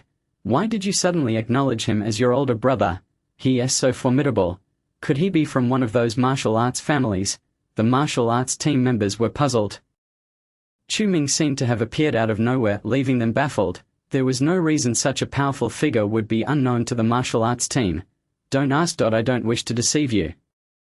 Guo Ji shook his head. My dad personally issued a gag order, stating I cannot reveal any information about him, as even my dad cannot afford to offend him. But I can tell you this. He is the new dean. Chapter 105. The Underworld Path, Level 3. Upon hearing Guo Ji's words, everyone was stunned. The young man is the dean. Don't joke around. They had gone through 3 deans from their first to third year, all of whom were elderly men. The principal would never appoint someone so young as the dean. Leader, are you feeling ill? What nonsense are you spouting? Yeah, if he is the dean, I, Wang Hong, will write my surname backward. You might believe he is a gym teacher, but a dean? That is impossible. Laughter erupted among the crowd. They all thought Guo Ji was playing a prank on them. How could there be such a young dean? You don't believe me? Guo Ji frowned. If you don't, you will regret it. Haha, leader, the more you say, the more absurd it sounds. The crew cut scoffed. How could he possibly be the dean? Just then, the loudspeaker in the martial arts hall crackled to life. Attention teachers and students, we are now announcing a disciplinary decision regarding Wang Hong from Class 2-3. Upon hearing these words, the expressions of everyone froze abruptly. He turned his head in astonishment, gazing toward the radio. Wang Hong, student from Class 3, Grade 2, attempted to harm a school teacher in the martial arts gym on the afternoon of October 10. Although the attempt was unsuccessful, it caused a significant disruption to school discipline. According to the relevant provisions of the disciplinary regulations for students of Linju High School, A decision has been made to issue a school-wide reprimand against Wenhong. It is hoped that other students will take this as a warning. Strictly adhere to school rules and consciously cultivate good behavioral habits. The announcement will be repeated. Upon hearing the contents of this broadcast, everyone was left speechless for a long time. Their astonished gazes flitted between Feijiatu and Guoji. "Boss, is what you said true?" Feijiatu asked incredulously. "Chu Ming was only gone for a few minutes and this punishment has already been handed down. What does this imply?" Chu Ming's position is no less than that of the Director of Education. Not only Feijiatu but others were equally taken aback. They were still relieved that they hadn't acted against Chu Ming earlier. However, wasn't Shengshen also aggressive towards him? Why is Shengshen unscathed? Someone realized there was something amiss. Shengshen's actions must have been instigated by that person, right? But Wenhong was the one who wanted to strike. My goodness, assaulting the Director of Education. No wonder a Hong is notorious. Indeed, I wouldn't dare. Linju High School is a nationally recognized key high school, and such a heinous incident is virtually inconceivable, yet now, it has indeed transpired. I don't understand, Feijiatu lamented. I thought he was just a student. So young. It must be known that Chu Ming is the Director of Education. He must have been out of his mind to strike Chu Ming. Alas, it's all my fault for not informing you earlier. Guoji forced a bitter smile, but thankfully it's merely a school-wide reprimand. By the time we reach grade 3, I can have my father erase this from our records. It won't be noted in our files. It's nothing, hun. Feijiatu sighed deeply. On the playground of Linju High School, Chu Ming sat beneath a large tree. Suddenly, his pocket vibrated. You have a message from the Urban Cultivation app. Please check it. Could the confrontation with the martial arts team have altered certain plot lines? Chu Ming was taken aback upon reading the message. However, it made sense. According to the original storyline, the protagonist was supposed to confront the martial arts team multiple times. Now that Guoji has resigned from his position as the team captain, even if he provoked Chu Quan has no reason to engage with the martial arts team anymore. Chu Ming quickly understood. Because of this relationship, the APP determined that he had altered the original plot. Sure enough, as he scrolled down, he found the anticipated message. Congratulations. You have successfully altered the original plot. Plot points 20. Reward. Mingweng Dao Nian level 3-1. Related items have been credited to the user's account. Please swipe to retrieve. Remaining plot points. 424. Mingweng Dao Nian level 3. Upon seeing this reward, Chu Ming was momentarily stunned. He had previously studied level 1 and level 2 of the Mingweng Dao Nian. Level 1 allowed him to sense the slightest changes in his surroundings, while level 2 enabled him to see through the cultivation levels of others. What could level 3 do? Chu Ming promptly opened the item tab. Mingweng Dao Nian, level 3. A legendary manual of the path of the ruler of the underworld. Mastering this manual grants one an exquisitely detailed perception ability. Exquisitely detailed? Chu Ming furrowed his brow and clicked on the Learn option on the book page. In that instant, the world before his eyes transformed entirely. As he looked ahead, he could see ants transporting food behind a leaf. How is this possible? Chu Ming was dumbfounded. Even with the leaf obstructing his view, he could perceive everything. He hurriedly ran over and picked up the leaf. To his astonishment, what he had seen just now matched the scene behind the leaf. This is a form of X-ray vision. Chu Ming was taken aback and then directed his attention to the tree trunk behind him. He could distinctly sense the pupating larvae within the trunk. However, he couldn't see anything else. Is this truly X-ray vision? It seemed not quite so. Chu Ming pondered deeply. He felt that this ability was fundamentally different from mere X-ray vision. After experimenting for quite some time, he finally understood. It dawned on him that this was the exquisitely detailed perception ability. As long as he observed any subtle movements, he could subconsciously deduce what lay hidden behind those objects. In contrast, X-ray vision merely allowed one's sight to penetrate objects. The effects of the two were quite similar, yet the former was far superior. No wonder Chu Kuang never loses when rolling dice. With this ability, losing would be impossible. Chu Ming suddenly comprehended. In the original story, the protagonist Chu Kuang gambled against others, and the outcome of the dice rolls entirely aligned with his desires. When he read the book, He thought it was implausible. Now he understood. That ability was precisely what the level 3 of the Ming Wen Dao Nian could offer. With this ability, my observational skills surpassed those of others tenfold. Even 100-fold. Chu Ming took a deep breath, his eyes filled with delight. Just then, a shout resonated from the other end of the playground. "Brother Chu!" Chu Ming looked over and saw Guoji approaching. Just as he intended to respond, an idea suddenly struck him. Guoji's martial arts aptitude is exceptionally good. Chapter 106. Are you a Qi warrior, Brother Chu? Guoji ran in front of Chu Ming. Did you need something from me? Chu Ming nodded, his gaze sweeping over Guoji. This aptitude is remarkable. The meridians are open. He is indeed a valuable prospect. Chu Ming scrutinized Guoji's arms and thighs intently. Guoji's demeanor became uneasy under Chu Ming's gaze. Brother Chu, what are you doing? Guoji asked, somewhat frightened. He felt as though Chu Ming's gaze was somewhat fervent. Is this the gaze of a man toward another man? It's a bit terrifying, brother. Very good. Chu Ming clapped Guoji's shoulder, initially intending to impart some advice, but now he felt it unnecessary. Upon hearing this, Guoji became anxious. Don't, Brother Chu. Just tell me. I'm fine with it. No, you've misunderstood. Chu Ming paused, realizing Guoji had misinterpreted him, and then smiled. I originally wanted to warn you to study diligently, which is why I called you over, but now I've changed my mind, Brother Chu. Why? Guoji was perplexed. Because of this, Chu Ming took out a document from his coat pocket.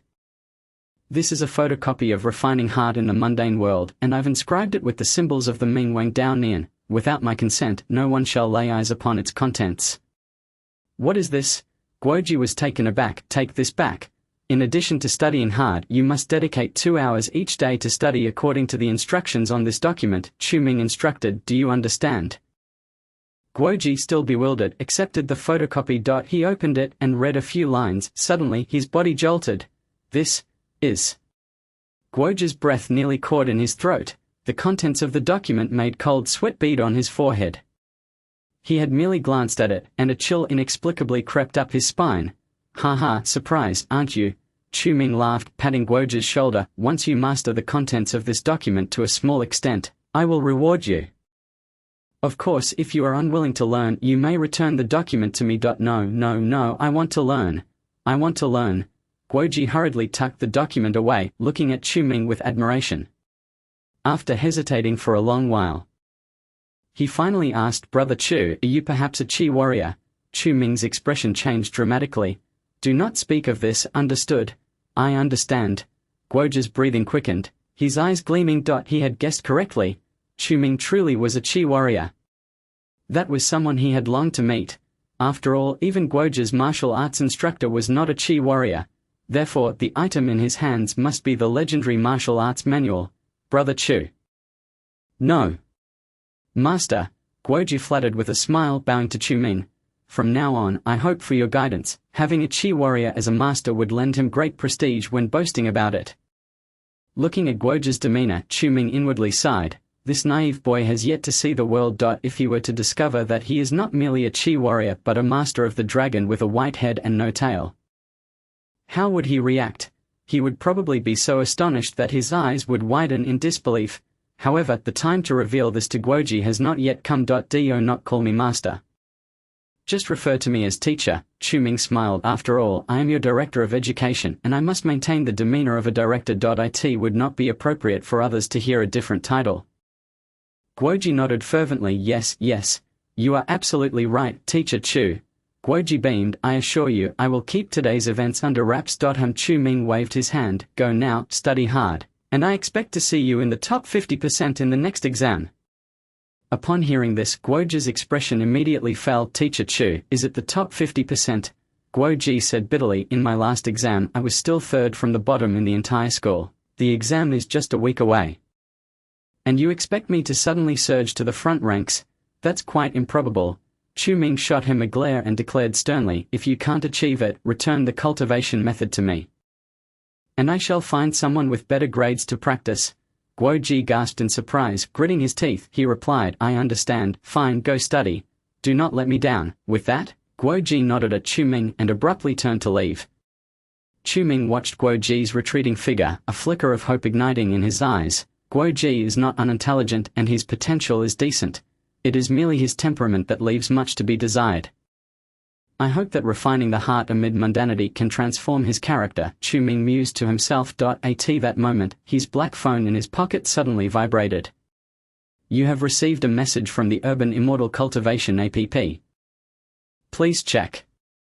Congratulations, you have unlocked Minor Villain, Guo Ji, Special, Character Card.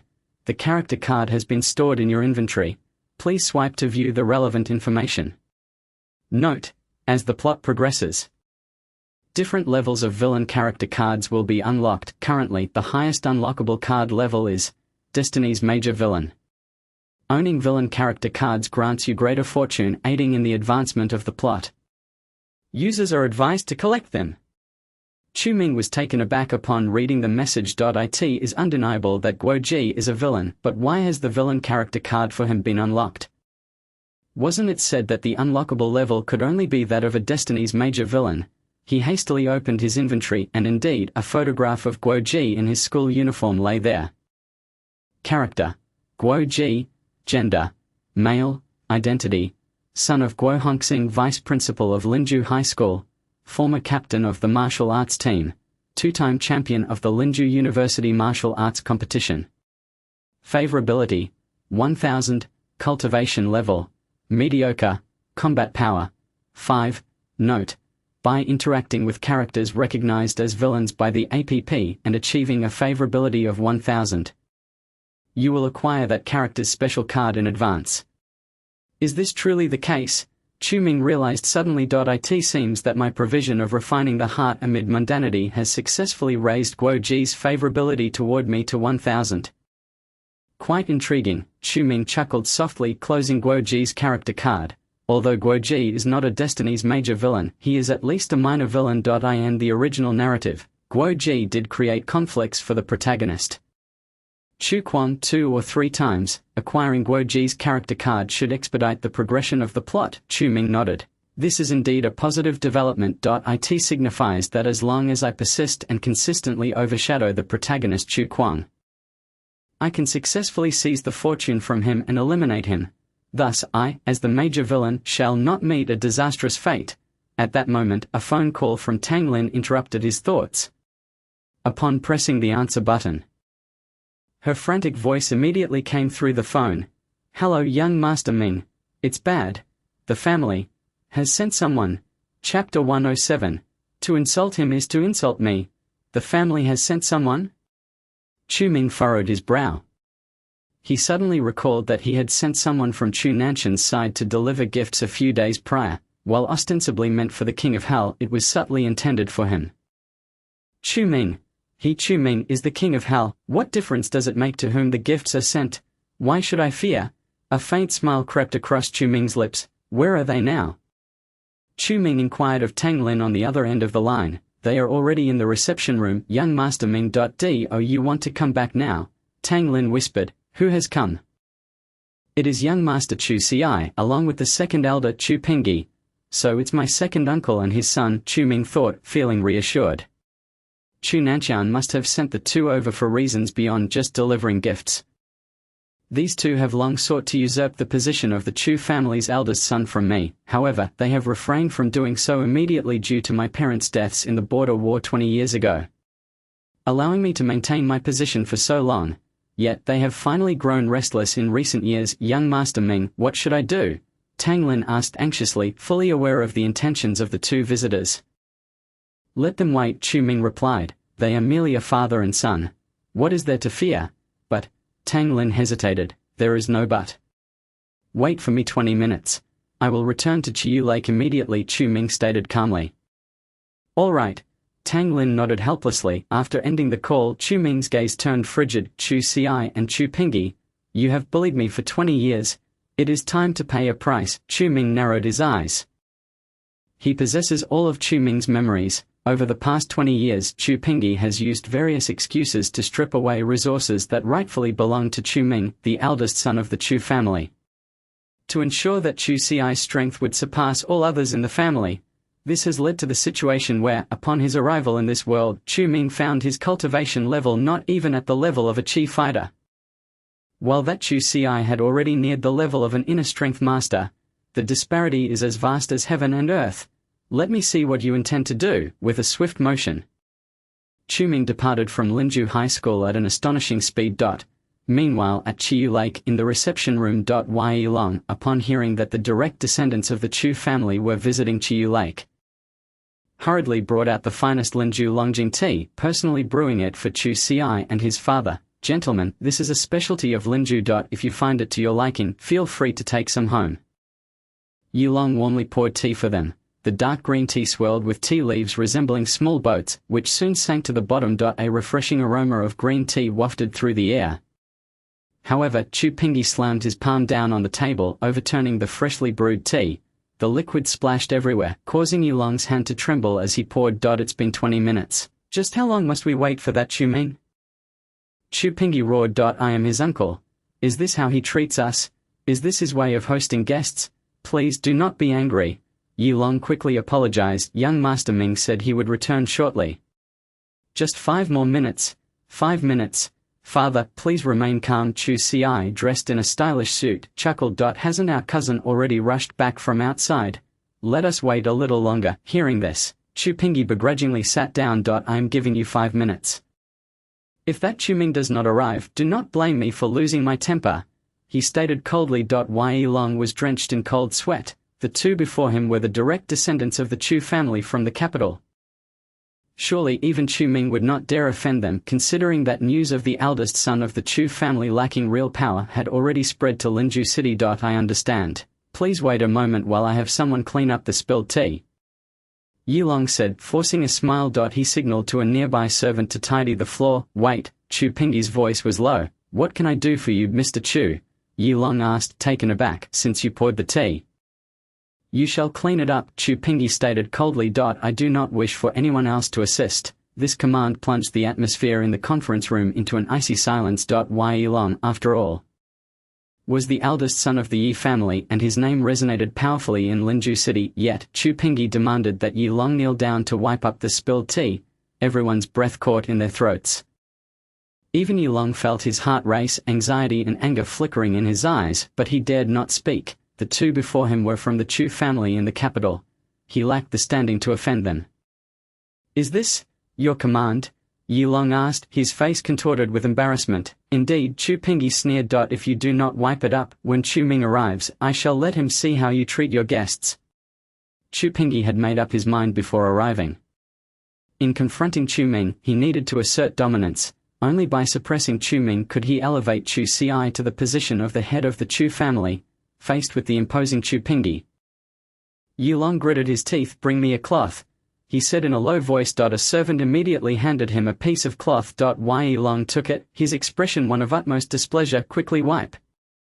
Chu Pingyi scoffed. Do you intend for us to report your behavior to Chu Ming? Yi Long clenched his fists, glaring at Chu Pingyi for a moment before heaving a sigh. He prepared to kneel down and follow Chu Pingyi's orders. A triumphant smile crept across Chu Pingyi's lips. But just then, the conference room door was flung open with a resounding crash. Yi Long, today I, Chu Ming, shall see if anyone can force you to kneel and wipe the floor at Chiyu Lake. Chu Ming strode in, his expression icy. With the power of Chu Ming's King of Hell's will, he had already overheard the conversation between Yi Long and the father-son duo before he even reached the door. His suspicions proved correct. Chu Pingyi would certainly not come as a gracious guest. In other words, he would seize this trip to Linju to thoroughly suppress Chu Ming, just like he had done for the past 20 years.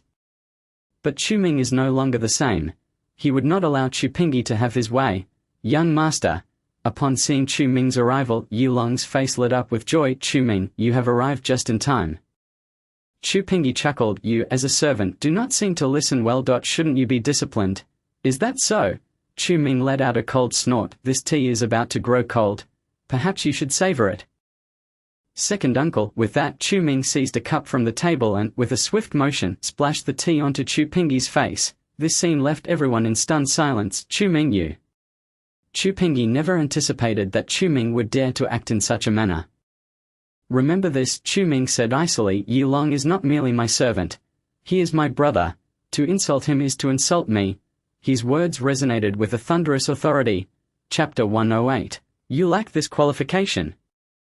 The reception room fell into a profound silence. Everyone, including Tang Lin, dared not utter a sound. The expression on Chu Pingyi's face shifted from a slight frown to one of seething rage. Abruptly wiping the tea leaves from his face, he pointed at Chu Ming, exclaiming, "Chu Ming, I am your second uncle. You dare treat me this way for the sake of a servant?" Shocked and furious, Chu Pingyi could hardly fathom that Chu Ming would dare to oppose him. In the past, no matter what he said, Chu Ming would merely nod in acquiescence. Now, he had the audacity to resist him. Truly, it was an act of rebellion. Chu Pingyi narrowed his eyes, fixating his gaze on Chu Ming. His furious demeanor silenced the crowd. Chu Ci, standing nearby, remained mute. Yet Chu Ming burst into laughter. "Rebellion? Indeed, it appears to be a rebellion." Chu Ming replied coldly, "Years ago, when my parents had just passed away, you forced me to relinquish half of my inheritance. Is that not rebellion? 15 years ago, when I began my journey of cultivation, you framed me for stealing resources meant for Chu Ci. Is that not rebellion? 7 years ago, during my coming-of-age ceremony, you took advantage of your drunkenness to coerce me into signing a marriage contract with the Su family. Is that not rebellion?"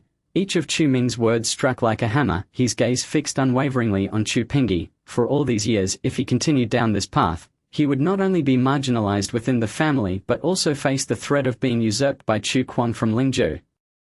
Who would seize the family power? Chu Ming could no longer afford to endure. "If you wish to further insult me or challenge the Chu family today, then by all means give it a try," Chu Ming declared forcefully, his eyes locking with Chu Pingyi's furious glare. They held each other's gaze for several seconds. In Chu Pingyi's eyes, Chu Ming saw anger, confusion, bewilderment, and a hint of trepidation. However, Chu Pingyi found nothing in Chu Ming's gaze but determination and decisiveness. "How amusing," Chu Pingyi sneered in fury. "Your parents died in battle. Had it not been for me, your second uncle, who has raised you these past 20 years, you would not be where you are today. And now, you dare to condemn me? Ridiculous." Chu Pingyi clenched his fists. Why had the once submissive Chu Ming transformed into this? Had he truly slipped beyond his control and expectations? How laughable! Upon hearing Chu Pingyi's words, Chu Ming scoffed. "Chu Pingyi, I have refrained from being absolute in my words out of respect for you as my second uncle. Since you wish to humiliate yourself, I shall oblige. For the past 20 years, whenever I fell ill or suffered injuries in fights, did you ever bother to visit me? You only showed up when it was time to allocate resources. Do not think that because I remained silent, you could shamelessly take what rightfully belongs to me. Furthermore, today, you are the guest while I am the host. Do you wish to turn the tables on me here at Chiyu Lake?" Chu Ming's words reverberated throughout the reception room. Chu Pingyi gasped, his breath caught in his throat. He gritted his teeth but found himself at a loss for words. What Chu Ming said was, indeed, the truth, but why did he remember it all so vividly? Could it be that Chu Ming had known his intentions from the very beginning? Impossible. "Chu Ming, you must understand that while you may defy me, I represent your grandfather," Chu Pingyi asserted. "You should understand best what kind of punishment awaits for defying your grandfather." Chu Pingyi smirked inwardly. Chu Ming was merely a young master. He was the true son of Chu Nanqian. With Chu Ming's parents deceased, it was he as the second master who held the authority. Is that so? Chu Ming replied with a sardonic smile. If that is the case, Yulong, see our guests out. Hearing this, Chu Pingyi was momentarily taken aback. Did Chu Ming truly not care about Chu Nanqian's thoughts? Chu Ming, we are here to see your master, and with the Chu family's sincerity, do you dare to act unilaterally? Aren't you afraid of your grandfather's wrath? Chu Pingyi asked, fury and incredulity mingling in his voice. And what if I do? Chu Ming replied nonchalantly. You two have long ceased to be of any consequence in my eyes. Do you think you would be of any significance to my master? How laughable. Chu Pingyi. Yulong, still not seeing our guests out? Chu Ming turned to Yulong, who was momentarily dazed. Yulong's eyes brightened, and he quickly beckoned several guards. Second Master Chu, please.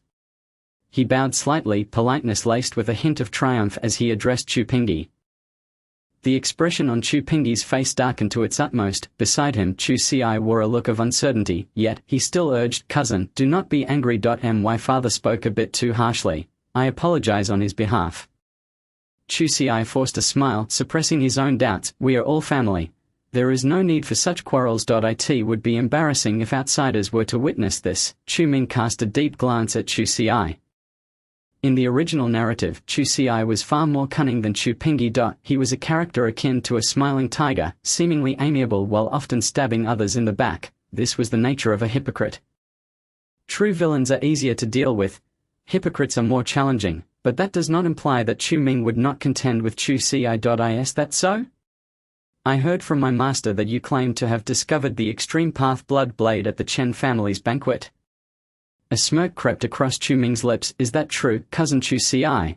The smile on Chu Ci's face froze abruptly. He had not expected that the Underworld King had divulged this matter to Chu Ming. Because of this incident, he had become the laughingstock of the entire capital's aristocracy. It was undoubtedly the most foolish thing he had ever done. All of this was his grandfather's fault. Chu Ci feigned a sigh. He insisted on this, though I initially did not wish to, but he insisted. Cousin, I am innocent. You must believe me. Chu Ming chuckled inwardly, recognizing Chu Ci's audacity. Had it not been for his appearance as the Underworld King, the credit for that achievement would have been seized by Chu Ci. Now, he came to complain. Could he be any more shameless? Very well, I shall sit back and listen to your intentions today. Chu Ming settled into the sofa, directing his gaze toward Chu Pingyi and Chu Ci. Chu Ming's statement was clear. If Chu Ci could remain composed, his intentions must be significant. Chu Ming was eager to uncover the true purpose behind their visit to Chiyu Lake. Chu Ming, we have no interest in wasting words with you. Chu Pingyi retorted with a cold smile. You do not possess that qualification. Bring your master out. So you both wish to see my master?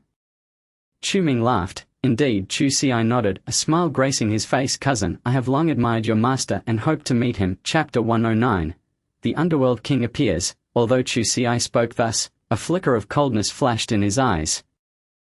Once he met the Underworld King, he would no longer adopt such a humble approach. At that time, what would Chu Ming amount to? Meanwhile, Chu Pingyi remained silent, a cold smile playing on his lips as he awaited the appearance of the Underworld King. At that moment, Chu Ming would not matter at all. I see, Chu Ming replied with a knowing smile. So you both wish to meet my master. Very well. Their intentions were practically written on their faces. And Chu Ming could see through it all. Unfortunately, they had miscalculated one crucial detail. The Underworld King was none other than Chu Ming himself. The person they sought to meet was also Chu Ming. I will notify my master now and have him come to meet you both. How does that sound? Chu Ming said calmly. This statement delighted both Chu Ci and Chu Pingyi. Then we shall trouble you. Cousin, Chu Ci replied with a smile, though inwardly, he was filled with derision. This time, in an effort to win over the Underworld King, he had brought something that Chu Ming could never hope to acquire. In terms of talent and strength, what could Chu Ming possibly compare? Chu Ming's good days were surely coming to an end. A trivial matter, Chu Ming scoffed, waving his hand dismissively to Yilong. Let us depart. After a moment's hesitation, Yilong signaled to the servants. Moments later, Chu Ming led everyone out of the reception room. Inside, only Chu Pingyi and his son remained. Watching Chu Ming and the others depart, Chu Pingyi sneered. Did Chu Ming truly believe that by associating with the Underworld King, he had gained confidence? Merely a clown. Beside him, Chu Ci also wiped the smile from his face. He spoke in a low voice. Father, after just a few days with the Underworld King, Chu Ming has grown so arrogant. If this continues, it may lead to disaster. Indeed, we must win over the Underworld King while secretly dismantling Chu Ming's foundation. Chu Pingyi declared, only then will the position of the Chu family head rightfully belong to you. This was precisely why Chu Pingyi was so determined to suppress Chu Ming. Only by eliminating Chu Ming could Chu Ci seamlessly ascend to the status of the Chu family's eldest young master. The matter of Chu Ming's broken engagement was sufficient to lead to a decision by Chu Nantian. However, neither father nor son anticipated that Chu Ming would present such a remarkable item as the extreme Dao blood blade. Father, when we meet with the King of Hell, allow me to speak, Chu Ci declared. I shall not disappoint grandfather. Indeed, Chu Pingyi replied with a smile, I feel more at ease with you speaking. If this gift is successful, we will surely gain the King of Hell's protection. At that point, it won't matter who Chu Ming is. Even your grandfather will have to weigh our position. This time, when Chu Nantian sent an envoy to deliver gifts, Chu Pingyi insisted on attending in person, aiming to leverage his father's influence to win over the King of Hell.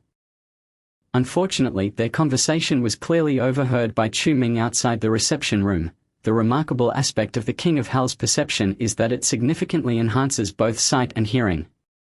The confident dialogue of Chu Pinghe and his son had long been known to Chu Ming. Just as I thought, Chu Ming chuckled darkly. You wish to win over the King of Hell, do you? Very well, I shall let you try. Chu Ming departed from the reception area.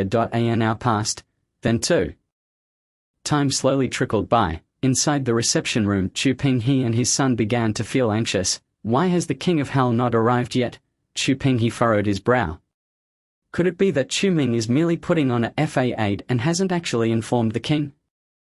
If that were the case, it would be disastrous. Chu Xi frowned. We must ensure that we meet the King of Hell, otherwise our efforts will be in vain.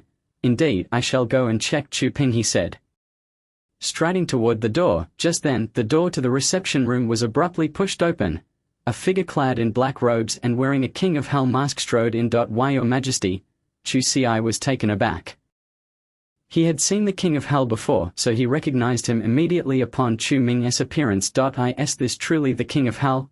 Chu Pinghe gasped, his breath catching in his throat.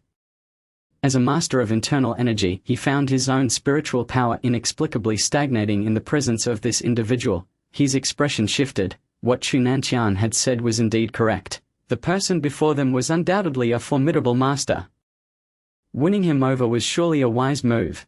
I hear from my dear disciple that it is you too who wish to see me, Chu Ming rasped, mimicking Chu Kuang's tone and speaking in an indifferent manner. Chu Pinghe's eyes brightened. Yes, yes. Your Majesty, please have a seat. Allow me to pour you some tea. He quickly adopted a deferential demeanor, pouring tea into a cup and even wiping the water off the table. Beneath the mask, Chu Ming smirked coldly. These two truly were comical. Only moments ago they had been brimming with confidence, yet now they were so subservient. If they knew that the King of Hell was actually Chu Ming. One could only imagine their thoughts. Tea is unnecessary. I hear from my dear disciple that you two have oppressed him for over 20 years. Is this true? Chu Ming inquired casually. Upon hearing this, both Chu Pinghe and Chu Xi's expressions changed. Your Majesty, that is not the case. Chu Pinghe quickly put on a smiling face. Do not listen to Chu Ming's nonsense, though he is the eldest son of the Chu family. His talent and abilities are lacking, and his character is also questionable. He is nothing but a petty person. How could his words be trustworthy? Chu Pinghe hurriedly explained. If the King of Hell misunderstood, it would spell trouble. I see. Chu Ming chuckled. Let us just consider my dear disciple's words to be mere exaggerations. He inwardly scoffed. These two were making every effort to disparage him. Your Majesty. Regarding the incident at the Chen family estate, Chu Xi wishes to extend an apology. Chu Xi rose and clasped his fists in respect towards the King of Hell. It was truly due to the family head's orders that I dared not refuse. And thus I played along. Personally, I would never encroach upon another's accomplishments. Chu Xi's words were earnest. Had Chu Ming not been aware of the true nature of Chu Xi, he might have almost believed him. Oh, is that so? Then it appears the fault lies with Chu Nantian? Chu Ming asked lightly. Yes, yes. Chu Pinghe replied obsequiously. My father is quite unpredictable, allowing young Xi to take the blame. Alas, look at the trouble this has caused. Chu Pinghe and Chu Xi both desperately tried to absolve themselves of their previous misdeeds, fearing that the King of Hell might take a disliking to Chu Xi. Fascinating. This Chu family is becoming increasingly perplexing to me. Chu Ming remarked with a sneer. So, what brings you two to my Chiyu Lake? Well, Chu Xi said as he retrieved an exquisitely packaged box from behind him. He slowly unveiled the wrapping, revealing a translucent jade kiln that emerged resplendently. The sight of the jade kiln caused Chu Ming's eyes to sparkle. Within the jade kiln, there was an abundance of spiritual energy. Is this the Qin family's treasure, the Drunken Dream kiln? Chu Ming's eyes widened. Among the 9 prominent families in the capital, the Qin family ranked third from the bottom. Its head had once entered into a wager with Chu Nantian. Having lost, the Drunken Dream kiln had been pledged to Chu Nantian. Chu Nantian cherished it immensely. Who would have thought that today he would part with it? Truly a grand gesture. Your Majesty, what do you think of this item? Chu Xi smiled. This is a treasured possession of my grandfather. If auctioned, it would be valued at no less than 5 billion. In response to Chu Xi's claim, Chu Ming remained silent. He was aware of the rarity of the Drunken Dream kiln, but it was not as valuable as Chu Xi asserted. If it were to be sold, its worth would likely be around 2 billion. He nonchalantly replied, "What use is this to me? Haha, this item is of great significance to your majesty," Chu Xi quickly elaborated. "If placed indoors, it will serve as a focal point for gathering spiritual energy. As a master of cultivation, your majesty surely understands how valuable spiritual energy can be." Chu Xi spoke with confidence. The drunken dream kiln was one of the few treasures the Chu family possessed. The king of hell could not possibly remain unmoved. "Quite intriguing," Chu Ming mused as his gaze fell upon the drunken dream kiln. "You two come bearing gifts, but is there something you seek in return? Speak." Chu Ming addressed Chu Xi and his father. "What is it that you desire? Your majesty is straightforward." Chu Xi's smile faded, and he spoke gravely. "I humbly wish to become your majesty's disciple and engage in earnest cultivation." "Oh." Chu Ming's expression became somewhat peculiar. "You wish to be my disciple?" After all this time, it turned out that Chu Xi and his father were merely seeking to learn something from him. How amusing, truly amusing. Not only that, Chu Xi continued, "I also have a proposal that I hope your majesty will consider seriously." "Speak," Chu Ming replied coolly. "It concerns your majesty's disciple, Chu Ming." Chu Xi took a deep breath. Though he is the eldest son of the Chu family, he has committed numerous wrongdoings, bullying the weak and oppressing others. Is it not rather hasty for your majesty to accept him as a disciple? Preposterous. Chu Ming slammed his hand on the table. Chu Pinghe and Chu Xi were jolted in shock. "I need not justify my actions to you." Chu Ming huffed. "Take back the drunken dream kiln." "I have no need for it." Upon hearing this, Chu Xi's expression soured. He had not anticipated that merely speaking ill of Chu Ming would incite such fury from the king of hell. Could it be that Chu Ming held a particularly esteemed position in the eyes of the king? This was indeed troubling. "Your majesty," I spoke out of turn. Chu Xi hastily apologized. "The drunken dream kiln is our gift to you. How could we possibly desire it back? Furthermore, we have this item as a token of our sincerity." Chu Xi exchanged a glance with Chu Pinghe. Immediately Chu Pinghe brought forth 4 boxes: snow-capped ginseng, polar cordyceps, azure cloud flower, and dreamy snow lotus. One by one, Chu Xi opened the boxes. "I hope you will also consider the matter of my becoming your disciple." He gently pushed the 4 boxes forward.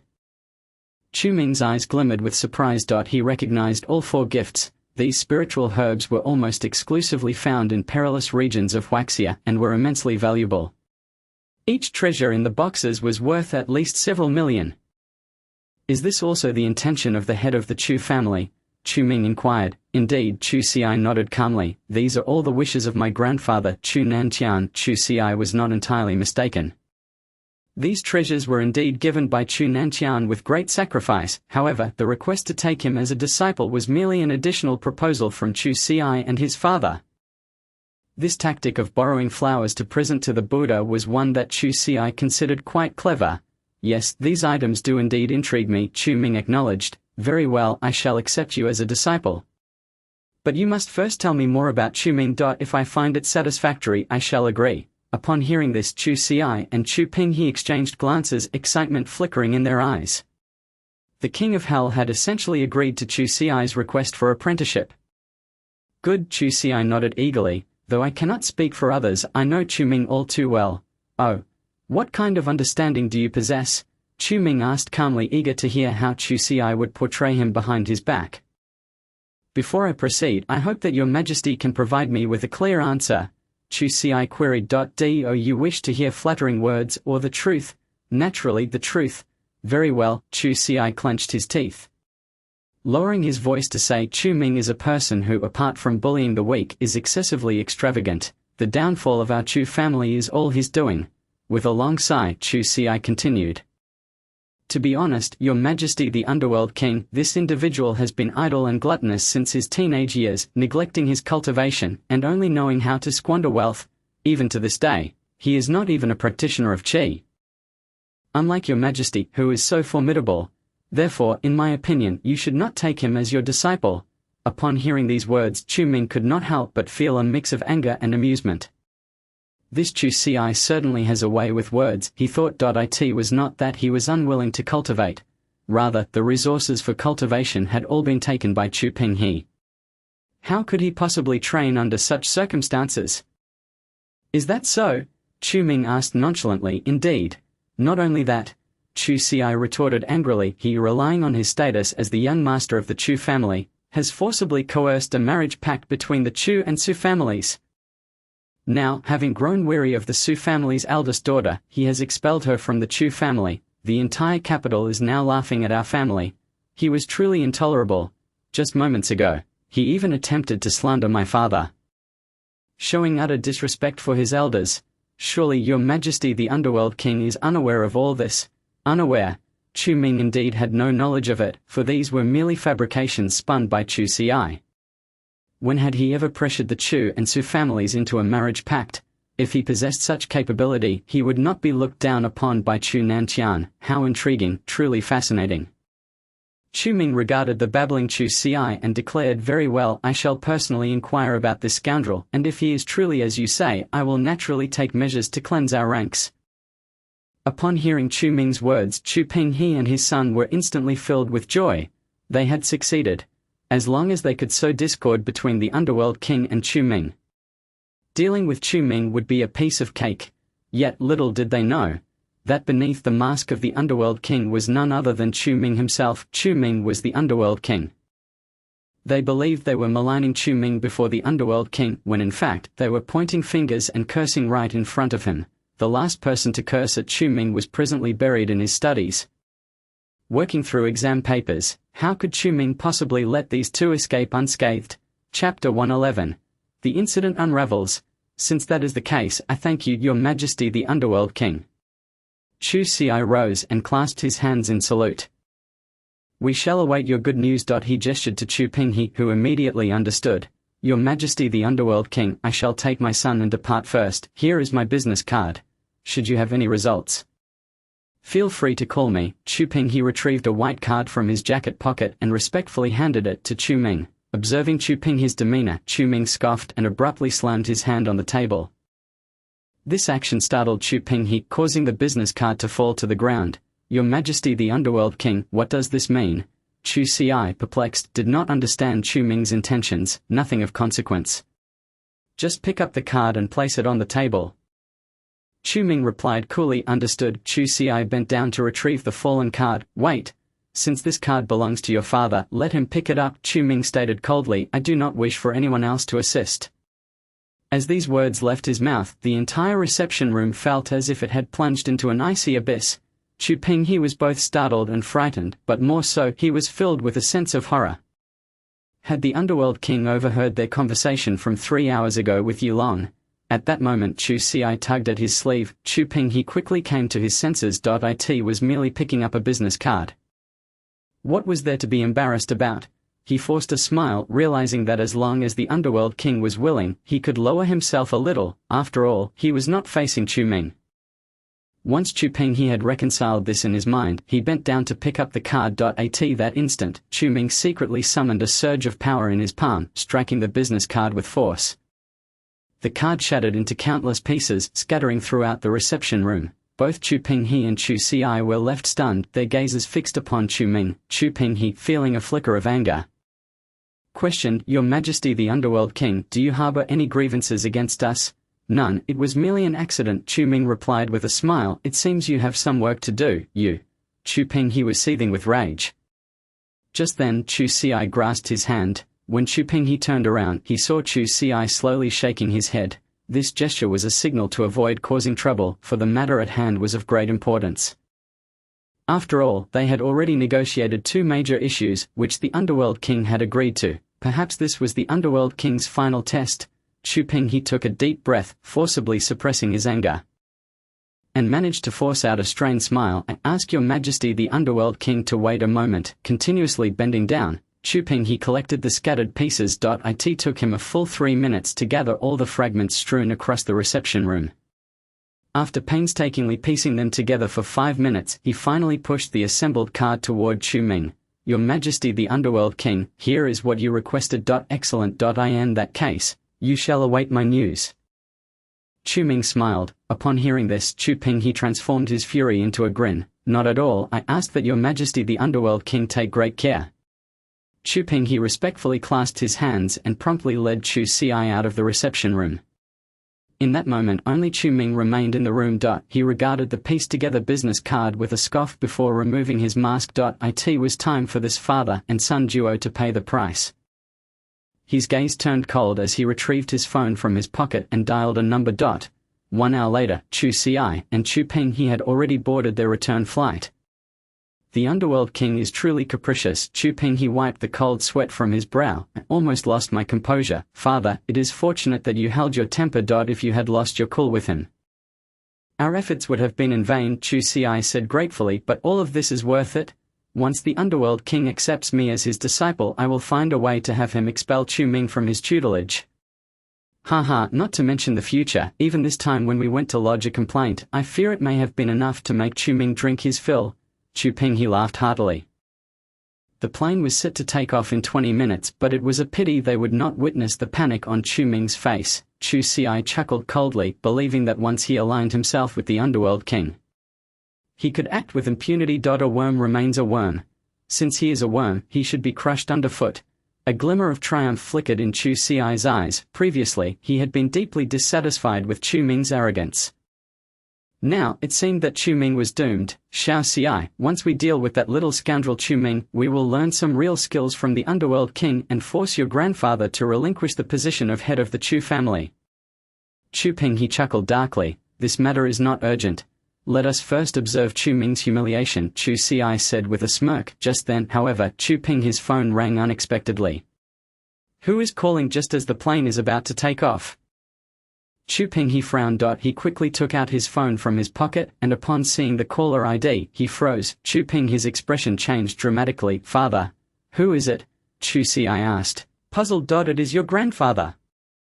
Chu Pinghe replied, his breath heavy. What could he possibly want at this moment? You should answer and see, Chu Ci suggested. Very well. Chu Pinghe pressed the answer button.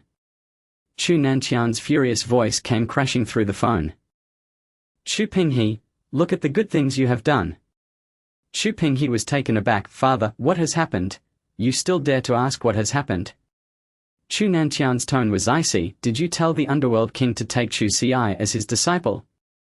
And did you also wish for him to expel Chu Ming from his tutelage? Chu Nantian's words rendered Chu Pinghe speechless, his eyes wide with shock. How did Chu Nantian know about all of this? You ungrateful wretch. Utilizing the resources I provided you, you dare to commit such disgraceful acts. Chu Nantian was furious. You and your son have tarnished the reputation of our Chu family.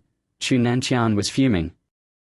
An hour ago, he had received a call from the Underworld King, who had recounted everything in detail to him. Chu Nantian was left dumbfounded. He had merely intended to please the Underworld King and had not instructed Chu Ci and his father to demand for his apprenticeship. Thus, everything was a fabrication concocted by the father and son duo. This nearly caused Chu Nantian to explode with rage. Speak. Chu Nantian roared. Father, there must be some misunderstanding. Chu Pinghe exclaimed anxiously. Let me explain. Fine, I would like to hear how you explain this. Chu Nantian retorted coldly. You had better clarify this matter to me, or when we return to the capital, you should know what awaits you. Chapter 112. Seeking justice. Hearing this threat, Chu Pinghe's expression shifted. He was utterly perplexed. The Underworld King had clearly agreed to their request. Why would he inform Chu Nantian? Father, Chu Pinghe hesitated to respond. What do you mean? Chu Nantian snorted. You better come back immediately and admit your mistakes. This time I will teach you and your son a proper lesson. Chu Nantian's attitude was resolute. Had it not been for the Underworld King's call, he would have remained oblivious to these events. These two scoundrels are actually scheming behind our backs. Chu Nantian was nearly driven to the brink of a fit. I see, Chu Pinghe said with a grim expression. HMPH. On the other end of the line, Chu Nantian abruptly terminated the call. Chu Pinghe took a deep breath and stowed away his phone. What happened? Chu Ci inquired, puzzled. Although he hadn't heard the conversation, the look on Chu Pinghe's face suggested that something was amiss. That Underworld King has betrayed us. Chu Pinghe gritted his teeth, articulating each word with anger. He clenched his fists and struck the empty chair beside him with a forceful blow. He was utterly enraged. Chu Pinghe, after all, was the second master of the Chu family in the capital. Not only had he bowed and scraped to that Underworld King, but he had also compromised his own dignity. How could that underworld king turn around and sell them out like this? Bastard! Dad, you mean the underworld king actually sold us out? How is that even possible? Chu Xi was taken aback by this revelation. How is it not possible? Chu Pingyi retorted angrily. Your grandfather has already called to demand an explanation. What? Chu Xi gasped, his eyes widening in disbelief. Could that underworld king really be lying to them? This was utterly disgraceful. Regardless of the circumstances, we are truly in dire straits this time. Chu Pingyi clenched his jaw. That damned underworld king must be colluding with Chu Ming. How could such a thing happen? Chu Xi tightened his fists. He had initially believed this endeavor was nearly foolproof, only to receive this dreadful news before even returning to the capital. Yet, unbeknownst to the father and son, the so-called underworld king was none other than Chu Ming himself. To pit Chu Ming against Chu Ming? Absurd. Dad, there's still time. Let's return to Chiyu Lake and confront that underworld king. Certainly. Chu Pingyi took a deep breath, stating that he needed answers. Otherwise, he couldn't swallow this anger. After a brief discussion, the father and son disembarked from the plane 10 minutes before takeoff. Once they exited the airport, they hailed a cab straight to Chiyu Lake. Half an hour later, at Chiyu Lake, Chu Ming reclined on the sofa, idly scrolling through his phone, after having successfully repelled Chu Xi and his father. Why was there no reward in points? Chu Ming pondered logically. There should be at least a few points, right? He clicked on the Urban Cultivation app several times, but it was as stagnant as a still pond. Devoid of any new notifications. He still needed over 500 points to unlock the item shop, and with Chu Kwang now missing, how was he supposed to accumulate those points? Chu Ming felt disheartened. Previously, to deal with the Chen family's fourth elder, he had spent most of his points to upgrade the Eternal Underworld Path technique. Now, he found himself lacking the required points to access the item shop. What was he to do? At that moment, Tang Lin rushed in hurriedly. Young Master Ming, it's bad news. Chu Xi and his father have returned, she reported. What did you say? Chu Ming furrowed his brow. Hadn't these two already returned to the capital?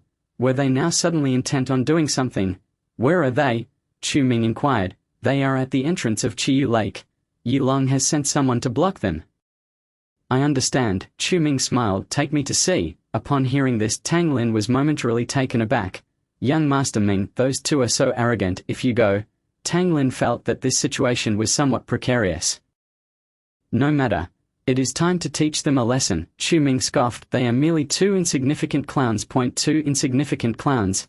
Tang Lin was somewhat astonished. Would Chu Ming have spoken such words 2 months ago? Had he truly changed? Let us go. Chu Ming rose, patting Tang Lin on the shoulder. Tang Lin immediately understood, following closely behind him. The two made their way toward the entrance of Chiyu Lake. Before they could reach their destination, a furious shout rang out clearly. Let the Underworld King come out. Sir, we do not have anyone by that name here. Please leave, bastard. Who do you think you are? If you dare to obstruct us again, I'll make sure to take you down too. At the entrance of Chiyu Lake, the guards had assembled. It was Chu Pingyi. Chu Ming recognized the voice immediately. Had they returned after just over half an hour? Chu Ming narrowed his eyes. It seemed he had called Chu Nanjian a bit too soon. But what of it? What difference would their return make? Chu Ming could humiliate them once and he could do it again.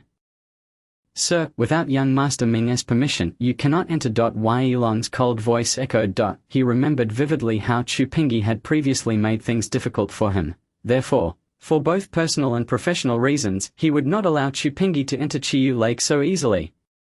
Chu Ming, what does he count for? Chu Pingyi fumed. I am his second uncle. Is this how he treats his elders? Get lost. We demand to see the Underworld King. Chu Pingyi was already furious, and with Yilong blocking him, a glimmer of hostility began to simmer in his eyes, yet Yilong remained impassive, unwavering. You. Chu Pingyi panted, a hint of murderous intent surfacing in his gaze. Dad, there's no need to waste words with them. Chu Xi interjected coldly. In the next moment, Chu Xi appeared before Yilong. Yilong was taken aback. Chu Xi's fist suddenly slammed into Yilong's chest. Yilong instinctively blocked most of it. But even so, he staggered back, falling among the crowd. All the guards stood frozen. These two actually dared to lay hands on Yilong? Let the Underworld King come out. We demand an explanation. Chu Xi's face was now darkened. He believed that this matter was initiated by the Underworld King's breach of trust and they were in the right. With justification, he dared to take action. How interesting, how very interesting. Suddenly, a long laugh echoed from behind the crowd. The guards abruptly parted to the sides. It was young Master Chu Ming. Young Master Ming has arrived. Chu Ming, accompanied by Tang Lin, slowly emerged from the gate of the Chiu Lake estate. His gaze was icy as he fixed it upon Chu Ci. Cousin. Coming to my doorstep and assaulting my kin is rather inappropriate, don't you think? Chapter 113. Chiu Lake does not welcome you. Upon seeing Chu Ming's appearance, a cold smile crept onto Chu Ci's face. He forced a grin, saying, Cousin, we have matters to discuss with His Excellency the Underworld King. We are not here for you. What a pity, Chu Ming replied, my master has stated that he does not wish to see you. At this, Chu Ci's breath hitched, flames of fury ignited within him. This Underworld King is far too arrogant. Chu Ming. Chu Ci coldly retorted, do not push your luck. He was now too exasperated to engage in pleasantries with Chu Ming. The Underworld King's matter had him seething with rage. Push my luck. Chu Ming chuckled lightly. You two come to my doorstep, injuring my brother, and you claim that is not pushing your luck. Furthermore, now you dare to threaten me? Is that not absurd? How laughable. Chu Ming's gaze turned frigid. Since Chu Ci wished to sever any remaining civility, he too had no intention of showing mercy to the father and son. Two insignificant clowns, thinking they could demand an explanation. Foolish. Ha ha, truly worthy of being the eldest son of the Chu family, able to articulate so well. Chu Ci's eyes were fixed intently on Chu Ming. Today, even if it means fighting, we must see the Underworld King. After all, he was the one who acted unjustly first. Chu Ci clenched his right hand tightly. A surge of internal energy suddenly radiated. Tang Lin and the others instantly grew serious. Young Master Ming, if I recall correctly, Chu Ci has been a master of internal energy for 2 years now. We should avoid confrontation and let the head of the Yi family handle this. Tang Lin attempted to persuade Chu Ming, but in the next moment Chu Ming stepped forward as well. He too clenched his right fist. A formidable wave of power surged forth, even surpassing Chu Ci's. This scene left Chu Ci and his father momentarily dumbfounded. What? Chu Pingyi was utterly astonished. In his memory, Chu Ming was merely a waste, not even a practitioner of martial arts. But now, what was this aura emanating from Chu Ming? It clearly indicated he had reached the realm of an internal energy master. Impossible. Chu Ci narrowed his eyes, staring intently at Chu Ming. He had endured countless hardships to become a master of internal energy. For his cultivation, Chu Pingyi had not only seized Chu Ming's training resources but had also exploited others' resources to forcibly elevate Chu Ci to the status of an internal energy master. Chu Ming's aptitude was far inferior to his own, and he had no resources to support his cultivation. How could he possibly have become a master of internal energy? Chu Ci, oh Chu Ci. What you perceive as the sky is merely a glimpse from the bottom of a well. Step by step, Chu Ming advanced towards Chu Ci, the power in his right hand gradually coalescing. You mistakenly believe yourself to be the strongest among the younger generation of the Chu family, when in fact you are merely a frog in a well. Ridiculous and tragic. The sound of Chu Ming's voice entered Chu Ci's ears, snapping him back from his shock. I don't believe it. How could you possibly become an internal energy master? Chu Ci tightened his fist. In a fit of rage, he suddenly struck at Chu Ming's chest. Bang! Chu Ming merely extended his left palm, effortlessly absorbing the blow. Chu Ci's face was one of sheer disbelief. This punch was fueled by his wrath, utilizing all his strength. How could Chu Ming have easily withstood it? Could it be that Chu Ming truly is an internal energy master? How is this possible? Your strength is nothing extraordinary. Chu Ming offered a gentle smile. Suddenly, he twisted his left hand sharply. Chu Ci felt an excruciating pain tearing through his right arm. He attempted to withdraw his hand, only to discover that Chu Ming had firmly seized his right fist. What? Chu Ci was momentarily stunned, surprised. Chu Ming let out a derisive laugh and with a swift motion, his right hand struck Chu Ci's face. Slap! The crisp sound of the slap resonated throughout the entire venue. Even Chu Pingyi was taken aback, never anticipating that Chu Ming would prevail. He stared in astonishment at Chu Ming. Frozen in his place, This slap was delivered on behalf of you. Longitude. Chu Ming spoke coldly. He then reversed his hand and struck again. Slap. This strike was for the disrespectful words spoken by you two in front of my master. Slap. Before Chu Xi could react, another slap landed. This one was for your disrespect towards my master, a blow I delivered on his behalf. Slap. This slap was for your attempt to seize my accomplishments and frame me. Chu Ming unleashed a flurry of slaps, ultimately sending Chu Xi flying. The towering jidong tree at the entrance shed its leaves, which spiraled gracefully in the air before descending heavily. Coincidentally, they scattered all over Chu Xi. At this moment, Chu Xi's black suit was rendered utterly unsightly by the dust. He appeared thoroughly disheveled. Can you surpass Xiao Xi? Why? Chu Ping. He stood by, dumbfounded. As Chu Xi's father, he lacked exceptional talent. Only reaching the level of a Qi warrior, Chu Xi had always been his pride. Thus, he spared no effort, even offending everyone, to secure the best resources for Chu Xi, all to prevent history from repeating. Yet now, the resourceless Chu Ming had reduced Chu Xi to such a state. This was utterly inconceivable.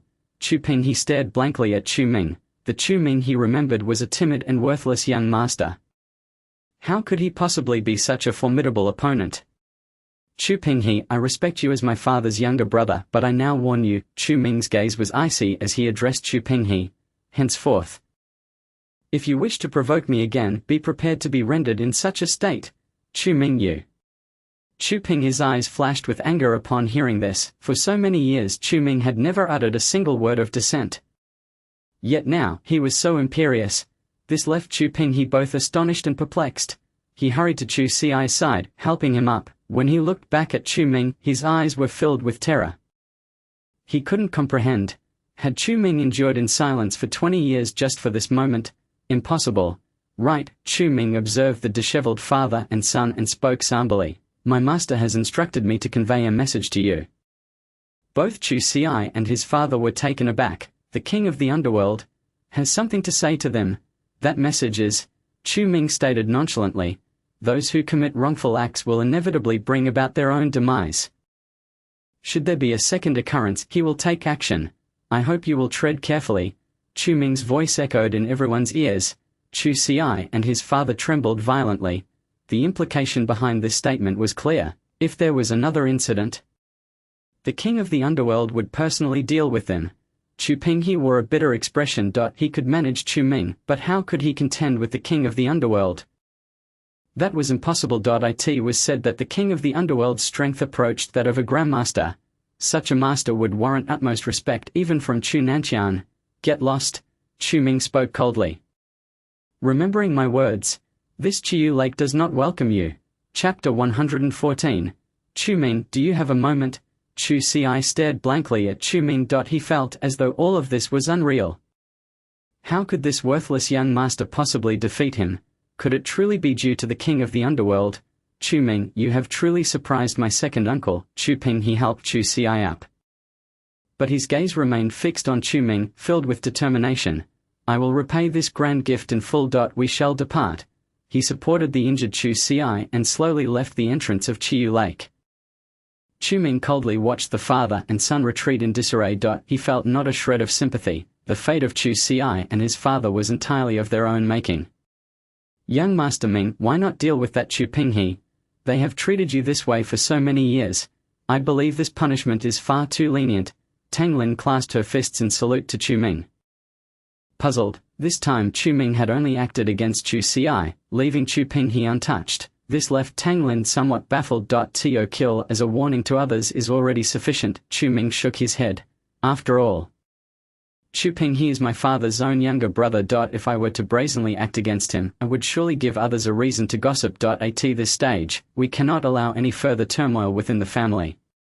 Striking only Chu Xi is more than enough. Chu Ming gazed at the retreating figures of the father and son, his eyes gleaming with determination. One day, I will reclaim everything I have lost. Upon hearing this, Tang Lin shuddered. Having served as Chu Ming's guard and maid since childhood, she had naturally observed these matters closely. She was well aware of what Chu Ping had done over the years. It could be said that Chu Ming's humble position within the Chu family was entirely a result of Chu Ping's machinations. Very well, let us tidy this place up. Chu Ming withdrew his gaze and spoke calmly. Yes. Tang Lin immediately directed the personnel. Chu Ming then approached Yu Longitude. Gratitude flickered in Yu Long's eyes. Thank you, young Master Ming, for your intervention. He understood that Chu Ming's strength was unfathomable, but he had not expected it to reach such heights. Yu Long, remember this. Chu Ming spoke solemnly. You are mine, and you must not easily bow your head. Yu Long's spirit stirred. He recalled the moment when Chu Ming publicly declared him to be his brother. His eyes grew misty. Yes, I will not let young Master Ming down. Only at this moment did Yu Long truly acknowledge Chu Ming. Previously, he had felt a sense of dissatisfaction while working under Chu Ming. However, at this instant, all that discontent evaporated. Go and instruct your men not to spread today's events too widely, Chu Ming advised. Yu Long understood. After receiving the response, Chu Ming nodded and departed from the entrance of Chiyu Lake. He had not walked far when his phone in his pocket suddenly vibrated. It's here. Chu Ming's eyes lit up. You have a message from the Urban Cultivation app, please check. Chu Ming promptly opened his phone. Congratulations. You have successfully altered the original plot, gaining 50 plot points. Reward.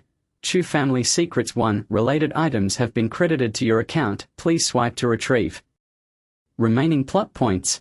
474. What was rewarded? Let me see. Chu Ming clicked on the item bar but was taken aback upon seeing the words Chu Family Secrets. Chu Family Secrets. What is this? Chu Ming clicked on the introduction. Chu Family Secrets. A record of the past of the Chu family personally documented by the family head. Chu Nanjian, which was lost during the border war. Open it and you will uncover the Chu family's untold secrets. Status. Locked. Note. Exchange for the Chu family key in the item store to unlock it. After reading this, Chu Ming felt both astonished and regretful. If only he had not consumed all his points to exchange for the eternal underworld technique, he could have opened the item store by now. Damn it, this reward is actually a secret personally written by my grandfather, Chu Ming thought. That old fox must have penned some crucial information. Unfortunately, I still lack over 500 plot points. Chu Ming felt a strong urge. However, faced with the Chu family secrets in the item bar that he could not open, he felt helpless. Ultimately, it was still due to a lack of plot points. If only he could encounter the protagonist. He could advance the main plot. Chu Ming pondered for a few seconds. At that time, the points would see a substantial increase, perhaps allowing him to unlock the Chu family secrets, Chu Ming murmured to himself. Yet he felt a pang of melancholy. Ever since he had severely injured the protagonist, Chu Kuang, at the Zhao Group, he had not received any news about him. Not even the spies stationed at Chu Kuang's doorstep had seen him. Where on earth has Chu Kuang gone? Regardless, he must find Chu Kuang as soon as possible. Otherwise the increase in plot points will be too slow. Chu Ming sighed deeply. He had altered the original plot concerning the Chu Ci father-son duo. Receiving only 50 plot points. To unlock the item store, it seemed he needed to change such plots 11 more times. It would be much faster to locate the protagonist and land a couple of blows on him. At this moment, an audacious thought crossed Chu Ming's mind. He quickly closed the app and opened his contacts. If he could have Yu Wendon search for someone with full force, it should be much quicker than having Yu Long search. Right? Chu Ming thought to himself. However, at that moment, a fair hand appeared before him. And the next second, the black phone in his hand was swiftly snatched away. Huh? Chu Ming was taken aback. He instinctively looked up. Chu Ming, do you have a moment? Take me to the antique street in Linju City for a look. Chen Xian stood before Chu Ming, seemingly having appeared out of nowhere. Today, she was dressed in a JK uniform. Sporting a pink baseball cap, clearly prepared for a day out, Chu Ming shot her a glare and snatched back his black phone from her hand. No time, I'll have some underling take you later. Chu Ming replied coldly, lifting his leg to leave Chu Xian's side. Is that so? Chen Xian smiled nonchalantly. What was my grandfather's phone number again? I shall take a moment to converse with the esteemed elder. Upon hearing this remark, Chu Ming's expression shifted dramatically as he immediately turned around. He asked in a low voice, Chen Xian, what are you planning? Chen Xian chuckled softly. Nothing much, only that someone previously assaulted the fourth elder of the Chen family. And now my grandfather is out searching for individuals in the streets. Chu Ming, do you think I should inform my grandfather of this news? Chu Ming clenched his fists, gritting his teeth in frustration. Truly, one misstep leads to another. His identity as the underworld king cannot yet be revealed, especially not to Chen Qiangu, the head of the Chen family. Otherwise, the Chen family's forces will besiege Linju City. And before Chu Ming can eliminate the protagonist, he may find himself at an end. Chapter 115. Discovering Chu Kuang's presence. Chu Ming sighed deeply. Very well, I shall accompany you. Upon hearing this, Chen Xian laughed mischievously. Now that is more like it. She had firmly grasped Chu Ming's weakness. How could she possibly fail to handle him? Where are we headed? Chu Ming inquired. To the south street of Linju. There is a large antique market. Let us take a look and select some gifts to bring back to the capital, Chen Xian explained. You are returning to the capital? Chu Ming's heart leapt with joy upon hearing this. Not quite, just going for a visit, Chen Xian replied, her gaze on Chu Ming filled with a knowing smile. But this Linju city is far more entertaining than the capital. I have no intention of returning. Chu Ming internally sighed. You should return sooner rather than later. Your grandfather will worry. Let him worry, Chen Xian nonchalantly replied. When I was in the capital, he was always trying to set me up with suitors, claiming that if I didn't find someone, I would live a lonely life. I have no concerns about marriage. I refuse to entangle myself so young. Chu Ming gazed at Chen Xian, rendered speechless. She was indeed beautiful, yet in the original tale, she was a pampered young lady. Due to her dealings with the protagonist Chu Kuang, she faced his retribution, ultimately becoming impoverished and disfigured, leading a life of solitude. Her fate was far more tragic than Chu Ming's own demise. Contemplating this, he sighed in melancholy. Very well, it may be beneficial for you to spend a few days in Linju. Have you lost your mind? Chen Xian questioned, her brow furrowing in confusion as she observed Chu Ming's sudden change in demeanor reminiscent of his earlier expression on the plain. Are you hiding something from me? She asked, her voice tinged with irritation. No, he replied. Then why the sigh? I merely felt like sighing. Chu Ming shook his head with a wry smile. How could he divulge the subsequent plot to Chen Xian? Even if he did, she might not believe him. You are peculiar. Chen Xian shot him a glare, huffing, hurry and find a vehicle. I intend to return today. Moreover, do not seek assistance from anyone else. You are to carry my purchases. Chen Xian commanded imperiously. Such demands? Chu Ming frowned, contemplating whether to refuse outright. Do you dare? She challenged, her tone sharp. What is there that I, Chu Ming, would fear? He responded coldly. I shall only accompany you to the antique street. The rest you must handle on your own. Otherwise, we shall part ways, and if you inform Chen Qiangu, I shall take you to another location, and we shall see who is more ruthless. Though Chen Xian was indeed a fated antagonist, so too was he. While Chu Ming was wary of Chen Xian leaking his identity, it did not mean he would acquiesce to her whims. Chen Xian furrowed her brow, regarding him curiously. If I handle it myself. You must not play tricks. Very well, Chu Ming replied, his expression darkening. Were it not for the fact that Chen Xian was aware of his identity as the underworld king, he would have little interest in her affairs. Whatever she chose to do was of no concern to him. Regrettably, Chu Ming currently lacked the confidence to confront the Chen family, thus he chose to tolerate Chen Xian for the time being. When he possessed the strength to challenge the Chen family, he would no longer be intimidated by her. By the way, instruct your little maid to remain here. I dislike being followed, Chen Xian stated. I will take a taxi now. Meet me at the entrance of Chiyu Lake in 10 minutes. With a glimmer of satisfaction in her eyes, Chen Xian cast a fleeting glance at Chu Ming before departing. Watching her retreating figure, Chu Ming gritted his teeth in frustration. He needed to devise a plan to silence her. Otherwise, he would remain at a disadvantage. Furrowing his brow, Chu Ming reflected on how thoroughly Chen Xian had outmaneuvered him in their recent encounters. A feeling that left him both helpless and intolerant. Just then, a figure hurriedly approached from behind. Young Master Ming, there is news. It was Tang Lin news. What news? Chu Ming asked, turning to face her in confusion. Of course it pertains to Chu Kuang, Tang Lin replied. What did you say? Chu Ming's heart raced with excitement. After 3 days, Chu Kuang had finally resurfaced. Where is he? Chu Ming inquired urgently, according to Yilong's subordinate. His presence was detected on a surveillance device, Tang Lin explained, handing her phone to Chu Ming. The screen displayed a clear image of Chu Kuang's face. Indeed, it is Chu Kuang. Chu Ming's eyes sparkled. Which surveillance is this from?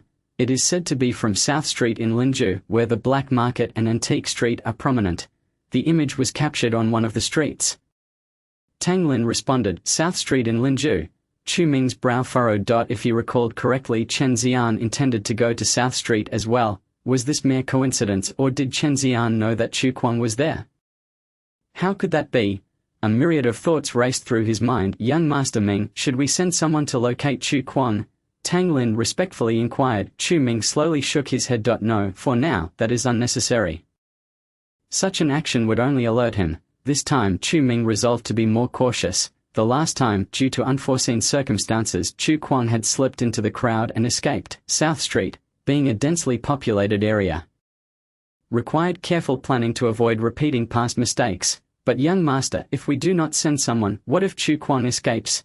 Tang Lin questioned, perplexed by Chu Ming's refusal. He won't. I will go personally, Chu Ming declared with a smile.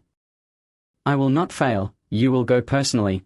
Tang Lin's eyes widened in realization. Understood. I will prepare immediately and accompany you to South Street. Hearing Tang Lin's reply, Chu Ming pondered for a moment. He shook his head. No, you should remain here. If there is news, you can notify me at once. He intended to go with Chen Ziren. To avoid any disruptions, he decided against bringing Tang Lin along. All right then, Tang Lin conceded. I will have Yu Long continue monitoring the surveillance. If there is any news, I will inform you. Very well. Chu Ming did not issue any further instructions. With the bustling crowds on South Street, bringing others along might not be advantageous. Moreover, he feared being recognized by Chu Kuang. If a confrontation were to arise, he would need to leverage his identity as the underworld king. Having Tang Lin with him would complicate matters. After weighing the circumstances, Chu Ming turned and made his way to the entrance of Chiyu Lake, where Chen Xian had been waiting for him. Chapter 116. Prepared for contingencies. Chu Ming, you made this young lady wait for a full minute, Chen Xian complained. If you wish to wait, then wait. If not, then so be it. Chu Ming shot her an exasperated glance. You. Chen Xian gritted her teeth in frustration. But then a mischievous smile spread across her face. Well, since you have said that, I shall not hold back. Grasping Chu Ming's hand, she climbed into the taxi and produced a pair of golden handcuffs from her bag. With a click, she secured them on herself and Chu Ming. Chu Ming was taken aback, his scalp prickling as he paled. What are you doing? He exclaimed, glaring at Chen Xian. Are you unable to comprehend? She replied with a playful smile. This is merely a precaution to prevent you from resisting or struggling. Fear not, once we finish shopping I will unlock them. You. Chu Ming was infuriated. No wonder the young masters of the capital referred to Chen Xian as the little demoness. There was ample reason behind it. Unlock them, he demanded coldly. Do you truly believe that is possible? Chen Xian retorted with a mocking laugh. Very well, Chu Ming hissed through gritted teeth, fixing her with a fierce glare. He then gripped the golden cuffs, attempting to break them with sheer force. Gold is considerably softer than iron. Should Chu Ming choose to exert himself, these cuffs would be no match for him. Just then, Chen Xian struck his hand forcefully. Chu Ming winced in pain and withdrew his hand. What are you doing? He shouted. Do you think you can simply break the cuffs? That is impossible, Chen Xian declared. If you dare to try, I will strike you. Vulgar woman. Thank you for the compliment. Chen Xian chuckled, unfazed by his insult. She reveled in the fury radiating from Chu Ming, finding it quite enjoyable. Just you wait. Chu Ming fumed. As he channeled the spiritual energy within his left arm, a powerful force began to manifest. In an unguarded moment, the golden bracelet gradually twisted. The taxi drove steadily, while Chu Ming exerted himself slowly, rubbing until his wrist ached. With a sharp crack, the bracelet finally snapped. Chu Ming let out a derisive laugh. You, Chen Xian, think you can trap me? He could almost see the astonishment and displeasure in Chen Xian's eyes. He immediately prepared to withdraw his hand, but in the next instant, with a sharp click, Chen Xian produced a pair of golden handcuffs from seemingly nowhere and swiftly cuffed Chu Ming. Chu Ming. His face was a canvas of confusion. Chen Xian actually had him shackled again. She had more than one pair of handcuffs. How could that be? Stop struggling, Chen Xian yawned. I brought plenty of handcuffs. All gold-plated and lightweight. If you manage to break one, I'll simply cuff you with another. You're quite ruthless. Chu Ming conceded defeat. Chen Xian had indeed planned this too meticulously, so meticulously that it sent shivers down his spine. What normal girl would take handcuffs on a shopping trip? She must be insane. Yet here was Chen Xian, who had truly done just that. You seem rather unwilling, Chen Xian teased. I wonder how many young lords from the capital would love to accompany me shopping. Consider yourself lucky. Is that so? Then whoever is willing should go with you. What need do I serve? Chu Ming shot Chen Xian a glare. He had originally intended to abandon Chen Xian to seek out Chu Kuang once they reached Nan Street in Linzhou. But he never anticipated that she would cuff him like this. Truly shameless. I can take whoever I please. Does it concern you? Chen Xian retorted. Inviting you along is your good fortune. Ha, I can't bear such fortune. You will endure it. Unless you satisfy me, I might consider letting you go. Chen Xian teased. Who told you to bring me all the way here? Hearing this, Chu Ming was rendered speechless. Indeed, it was he who had brought Chen Xian here by his own hand. And that was under duress. He had no desire to be entangled with the little princess of the Chen family. Just as Chu Ming lamented his fate, the taxi came to a stop. They had arrived at Nan Street in Linzhou. Chen Xian smiled. Come on, I promise to release you after we finish shopping. Is that a promise? Chu Ming inquired. Of course. All right, Chu Ming nodded, obediently stepping out of the car with Chen Xian. Though he spoke thus, his left arm was already working covertly. Once those golden handcuffs snapped, he would make a run for it. He couldn't believe that Chen Xian could actually track him down. Let's first check out the antique street. I heard there's an event today featuring a renowned sculptor, Chen Xian informed Chu Ming with a smile. Chu Ming replied nonchalantly. Give him 3 more minutes. And he would be able to twist the handcuffs apart. By then, who would care about Chen Xian? HMPH. As Chu Ming plotted in secret, Chen Xian glanced up at him. By the way, Chen Xian rummaged through her bag. With a sharp click, she produced 2 more pairs of golden handcuffs and without hesitation, locked them onto Chu Ming. Chu Ming was instantly dumbfounded. What are you doing? I know you have the ability to break the handcuffs. So just in case I've cuffed you with 3, Chen Xian replied with a grin. Damn it. Chu Ming felt like cursing. He was truly being led around by Chen Xian. All right, I surrender. Can you at least unlock 2 of them? No way. What about 1? Not a chance. Chen Xian scoffed. Do you really think you have room to negotiate? Let me tell you, it's impossible. Chen Xian raised an eyebrow, mockingly observing Chu Ming. She found his current expression quite amusing, angry yet helpless. Chen Xian, just you wait. Chu Ming inhaled deeply, gritting his teeth. You better not give me any leverage, or I swear I'll make you pay. Chu Ming felt utterly powerless against this whimsical and beautiful girl. He had no idea what was going on in her mind. Rest assured, I won't give you any leverage. Chen Xian laughed. Just do as I say. Without warning, she tugged at the handcuffs, nearly causing Chu Ming to stumble. Let us go. The event at the antique street is about to begin. Chen Xian pulled Chu Ming toward the entrance of the antique street. Chu Ming was a mix of anger and helplessness. Yet he could only follow her lead. The antique street was vast, stretching out of sight. Linzhou was a cultural hub in the Jiangnan region, especially along Nan Street, where numerous shops sold sculptural art pieces. The most famous was Bai Luotang, owned by the Bai family, one of the 3 prominent families in Linzhou. Chen Xian explained to Chu Ming, the Bai family is different from the Yi and Zhao families. They started with real estate and luxury goods, which is why they have profound insights into the art of sculpture, and today, we are attending their event. Chapter 117. Master Hu at Bai Luotang.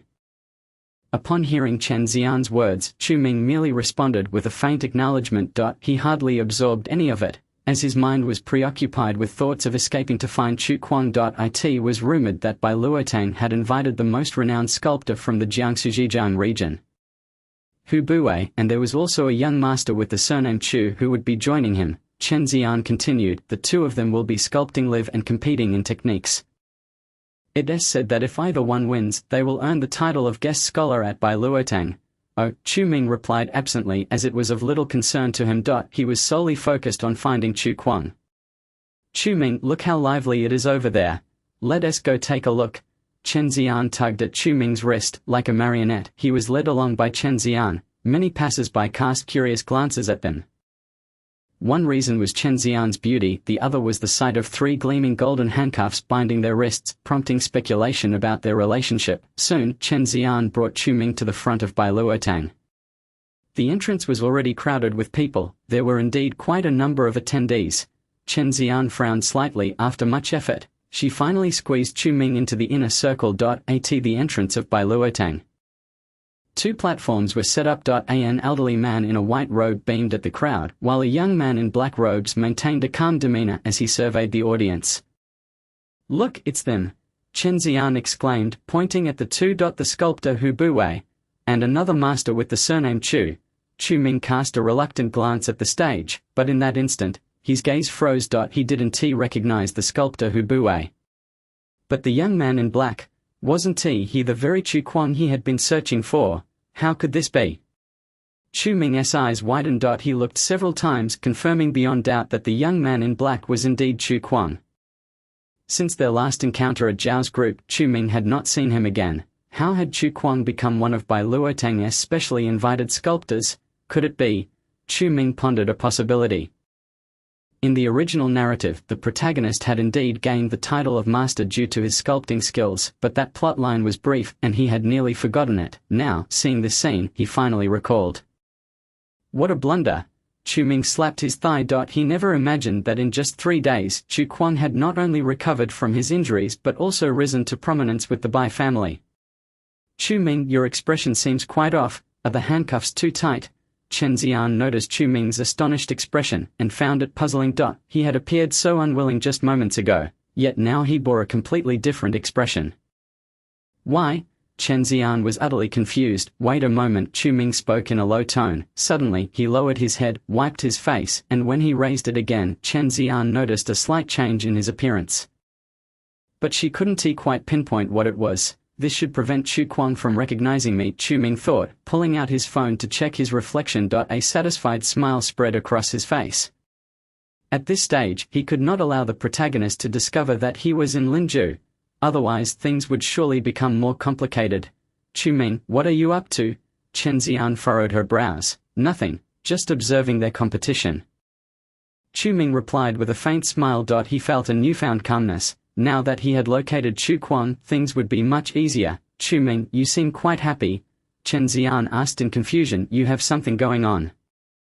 Absolutely.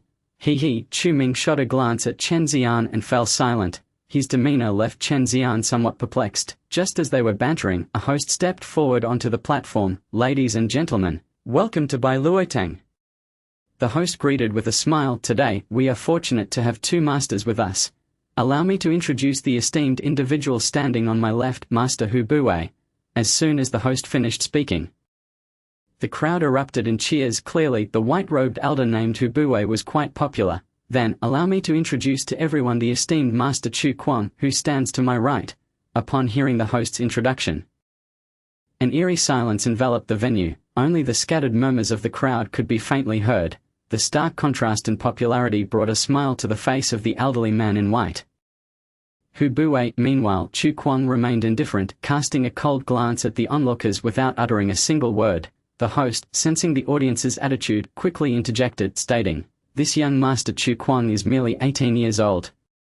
Yet just 2 days ago, he personally carved a white jade kiln at my Bai Luotang. Now, let us invite the staff to bring forth Master Chu's remarkable work for display." At the host's command, a stunning white jade kiln was swiftly wheeled onto the stage. The moment the kiln made its appearance, a profound silence fell over the crowd.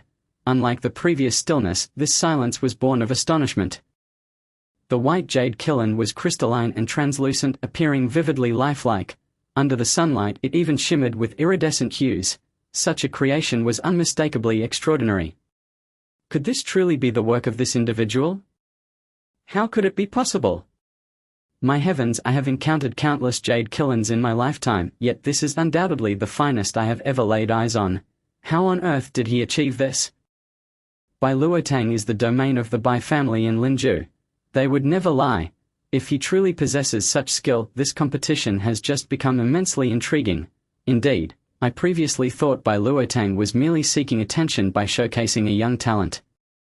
But it seems this young man genuinely possesses remarkable abilities. Many around began to discuss the white jade kiln and Chu Kuang. All these murmurs reached the ears of Chu Ming, who had opened his perception to the realm of the underworld. He gazed at the white jade kiln. If his memory served him well, in the original narrative, the protagonist also carved this very kiln, earning the admiration of the Bai family. Subsequently, the protagonist became one of the Bai family's esteemed guests. Should the plot unfold as in the original tale, it seemed that Chu Kuang might achieve this before him, gaining the protection of the Bai family. At that point, dealing with Chu Kuang would become exceedingly difficult for Chu Ming. No, I must sabotage this competition. I cannot allow that protagonist to successfully fulfill the storyline. Chu Ming took a deep breath. Hidden among the crowd, he fixed his gaze intently on the figure of the cloaked Chu Kuang on the stage. A glimmer of sharp brilliance flickered in the depths of Chu Ming's eyes. Chapter 118. The higher the path, the greater the devil. 9,000 years of underworld kingly existence. Chu Kuang's methods far exceeded his expectations. If he did not resolve this matter during the early stages of his cultivation, once allowed to develop into the realm of Tao, it could become exceedingly troublesome. Chu Ming, look. The two are about to begin their competition. Chen Xian's voice suddenly rang in Chu Ming's ears. Coming back to his senses, he lifted his gaze. On the platform in front of Bai Luotang lay 2 blocks of white jade raw stone. It was said that Hu Buwei was a renowned quick sculptor. Chen Xian explained, he once carved a jade dragon within an hour. Though that piece was not his finest work, his speed is truly remarkable. Is that so? Chu Ming's gaze swiftly landed on the elderly figure in white. The old man's long white beard nearly brushed his chest, yet his physique remained robust. Indeed, my instincts were correct. This man is a master of internal energy. Chu Ming squinted. Those who cultivate martial arts first begin to gather their vital energy. This so-called vital energy, also referred to as internal power or qi, is a precursor to internal strength, which is a more solidified form of energy. Reaching this level indicates an exceptionally advanced stage of martial arts cultivation. Beyond this lies the realm of martial arts masters. And further still, grandmasters. Such masters are akin to mythical dragons, seldom seen. If he is indeed a master of internal energy, he could certainly complete a sculptural work within an hour. Chu Ming gently nodded. For an ordinary person to finish a sculptural piece would take at least half a day. Some might even require several days. The fact that Hu Buwei can condense that time to merely an hour is likely due to his internal strength. Chu Ming, stop dawdling. Look! Chen Xian exclaimed excitedly. As Chu Ming turned his attention, the two had already begun their work. On the left, Hu Buwei was using sandpaper to polish the raw stone, while on the right, Chu Kuang had no intention of polishing at all. He directly brandished a large carving knife and plunged it into the jade. The audience watched with rapt attention as the sculpting commenced. Limited to a 2-hour time frame, this indicated that results would soon be revealed. Live sculpting is significantly more challenging than solitary work, a fact well understood by all present. Why is Master Hu still polishing? That young man has already begun carving. You know nothing. That young man is too impatient, he can't rush the process. Just wait, Master Hu will soon catch up. Indeed, who begins carving without first preparing the stone? Does that young man truly know how to sculpt? Many spectators were perplexed and bewildered by Chu Kuang's actions. Sculpting requires first observing the stone, followed by polishing and soaking. Yet, Chu Kuang had gone straight to work? What a farce! Hu Buwei, upon seeing Chu Kuang's actions, could only scoff coldly. The Bai family had truly insulted his reputation by placing him in competition with this Chu Kuang. Very well, for the sake of the Bai family patriarch, I shall offer a few pointers to this young man. With a dismissive smile, Hu Buwei set aside his sandpaper and finally picked up his carving knife. He cast a casual glance at the opposing Chu Kuang and was taken aback. The white jade in Chu Kuang's hands was already beginning to take shape. It had only been a little over 10 minutes. How could this be possible? Indeed, with Chu Kuang's skill, Hu Buwei was merely walking to his own demise. Below the stage, Chu Ming sighed softly. In the original narrative, this Hu Buwei faced a humiliating defeat at the hands of the protagonist. If Chu Ming did not intervene, the outcome would likely remain unchanged. Hu Buwei was destined to lose. Go Master Hu! Shouts of encouragement echoed from the crowd. The spectators had begun to catch on. In this competition against Chu Kuang, Hu Buwei was clearly at a disadvantage. Taking a deep breath, Hu Buwei dared not underestimate Chu Kuang any longer and hastily retrieved his carving knife, beginning to sculpt in a frenzy. Hu Buwei was rattled. Chu Ming shook his head with a wry smile. Do you think Hu Buwei can still win? Chen Xian tilted her head in inquiry. Doubtful. Chu Ming replied earnestly. Chu Kuang's technique far surpasses his. Chu Kuang was the reincarnated king of the underworld. While his cultivation might not carry over, his memories of sculpting remained intact. A mere Hu Buwei was simply inadequate to contend with Chu Kuang. What? Hu Buwei has no chance of winning. Is that young man truly so formidable? Chen Xian exclaimed in astonishment. While Hu Buwei possesses some skill, he is still too inexperienced, Chu Ming remarked with a bitter smile. It is virtually impossible for him to contend with Chu Kuang. What then? Chen Xian exclaimed, flustered. I placed a wager of 8 million online for this event. Upon hearing this, Chu Ming cast an odd look at Chen Xian. No wonder this young lady was so eager to visit the antique street. In addition to purchasing gifts, she also wished to witness the outcome firsthand. Truly, the daughter of the capital's foremost family, casually placing a wager of 8 million. Listen, if you unlock my handcuffs now, I have a plan. Chu Ming said nonchalantly. Really? Chen Xian asked skeptically. You want to use this opportunity to escape, will you? Never. If I were to flee, I would curse myself to go bald by tomorrow. Chu Ming vowed. You really have guts to say such a thing. Chen Xian chuckled upon hearing his guarantee. Very well, I shall unlock you. Chen Xian retrieved a key from her bag, unlocking all 3 cuffs. Chu Ming pulled out his left hand and twisted it gently. Noticing the lingering scent of Chen Xian's perfume on his arm, all right, speak. What is your plan? Chen Xian inquired. It's too crowded here to discuss.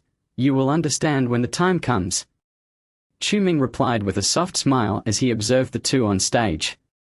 Are you going to tell me or not? Chen Xian furrowed her brow. Not telling. Fine. Chen Xian retrieved the golden handcuffs from her bag. Click. Chu Ming was locked up once more. Chu Ming. He felt utterly speechless. Thankfully, he had prepared in advance. He produced a key of his own, catching Chen Xian by surprise.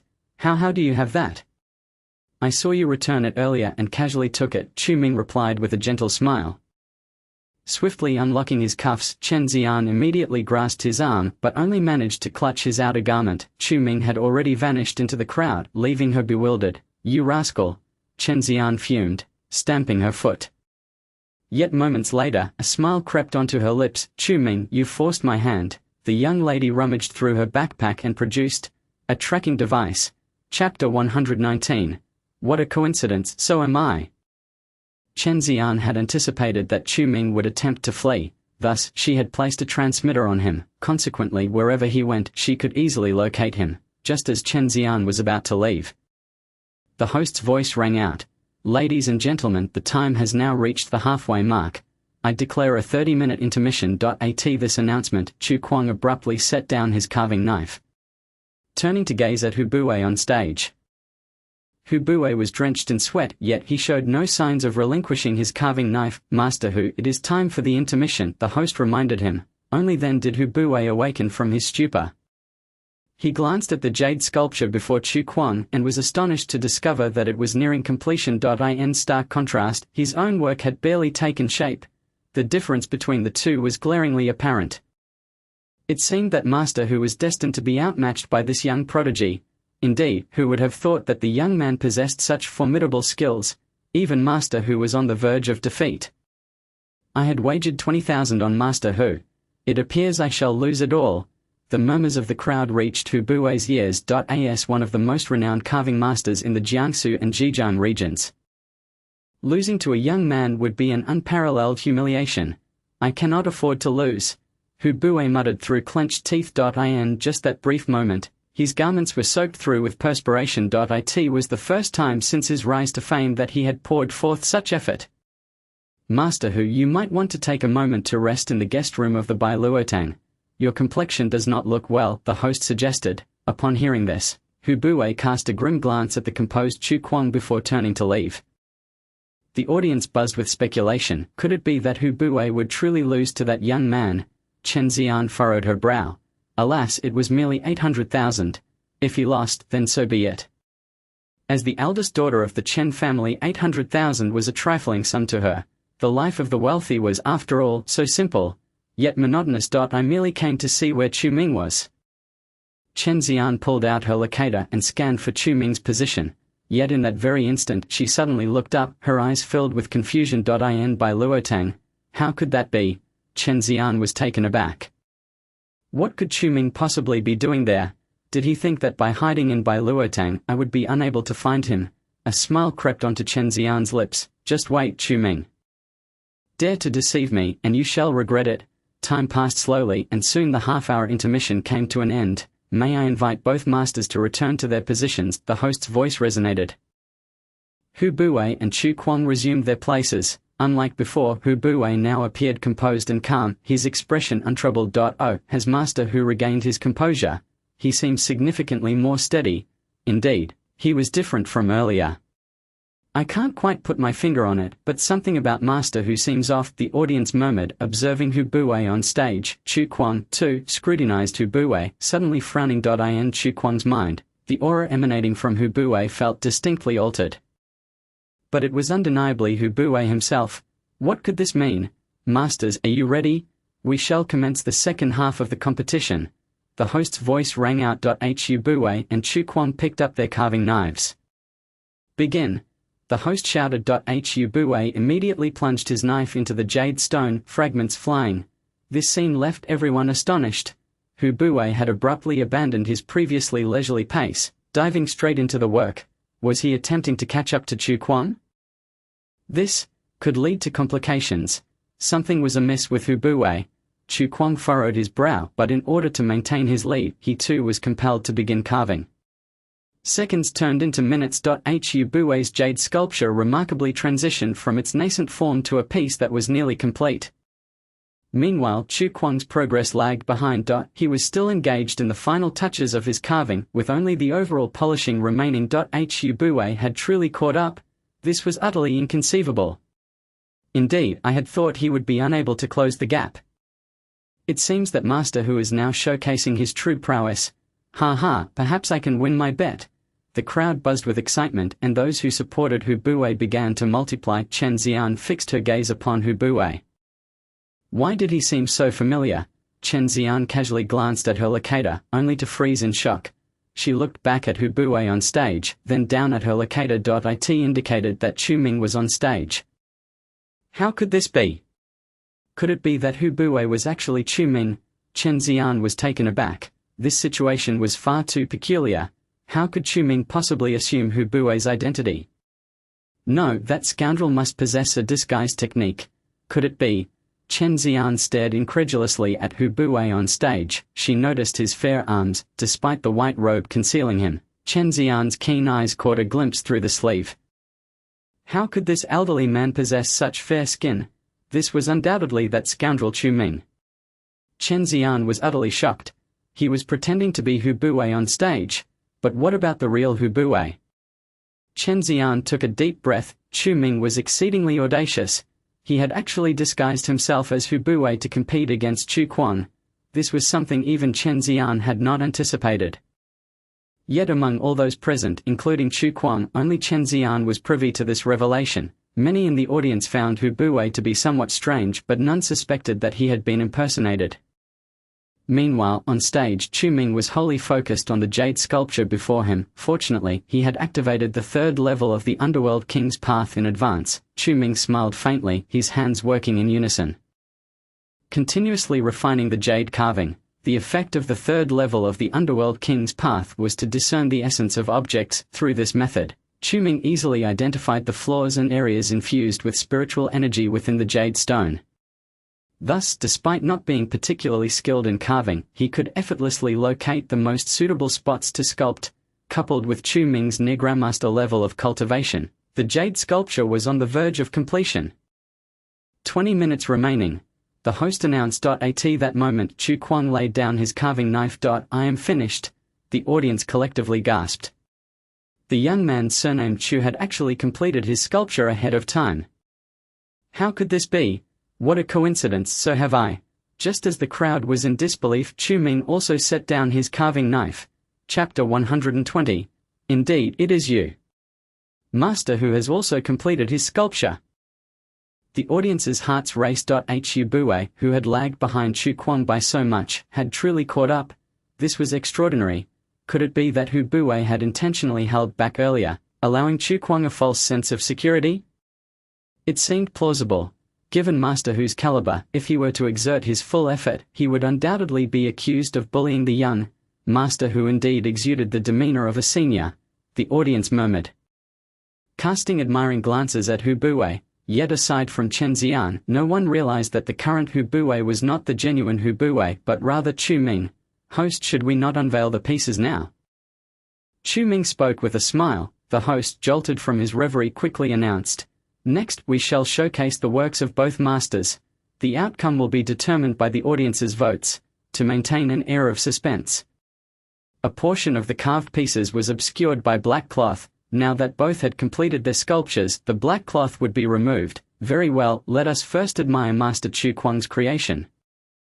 The host promptly lifted the black cloth. A stunning phoenix emerged before the audience. The crowd was momentarily stupefied. The phoenix's feathers were exceptionally vibrant, radiating a spectrum of colors under the sunlight. Had this young man calculated everything perfectly? How could this be possible? This youth indeed had remarkable skills. It was breathtaking. Such exquisite jade phoenixes were rare, and to see one so beautiful, victory seemed assured. The audience's chatter echoed from below. A hint of smugness graced Chu Kuang's lips. Though his current cultivation was lacking, overpowering so-called masters on earth with his carving skills was a trivial task. What on earth is that scoundrel Chu Ming doing? Chen Xian was suddenly anxious. Was this not a blatant path to defeat? And now she was implicated. Chen Xian was seething with frustration. Had the real Hu Bue taken the stage, he might have triumphed. Now, however, her wager of 800,000 was surely lost. Just as Chen Xian was fuming, the host spoke. "Ladies and gentlemen, now let us behold Master Hu Bue's creation. No need to look. All of Hu Bue's works combined cannot compare to that phoenix. Indeed, the rainbow phoenix. That level of carving is nothing short of divine. Master Chu Kuang is destined to win."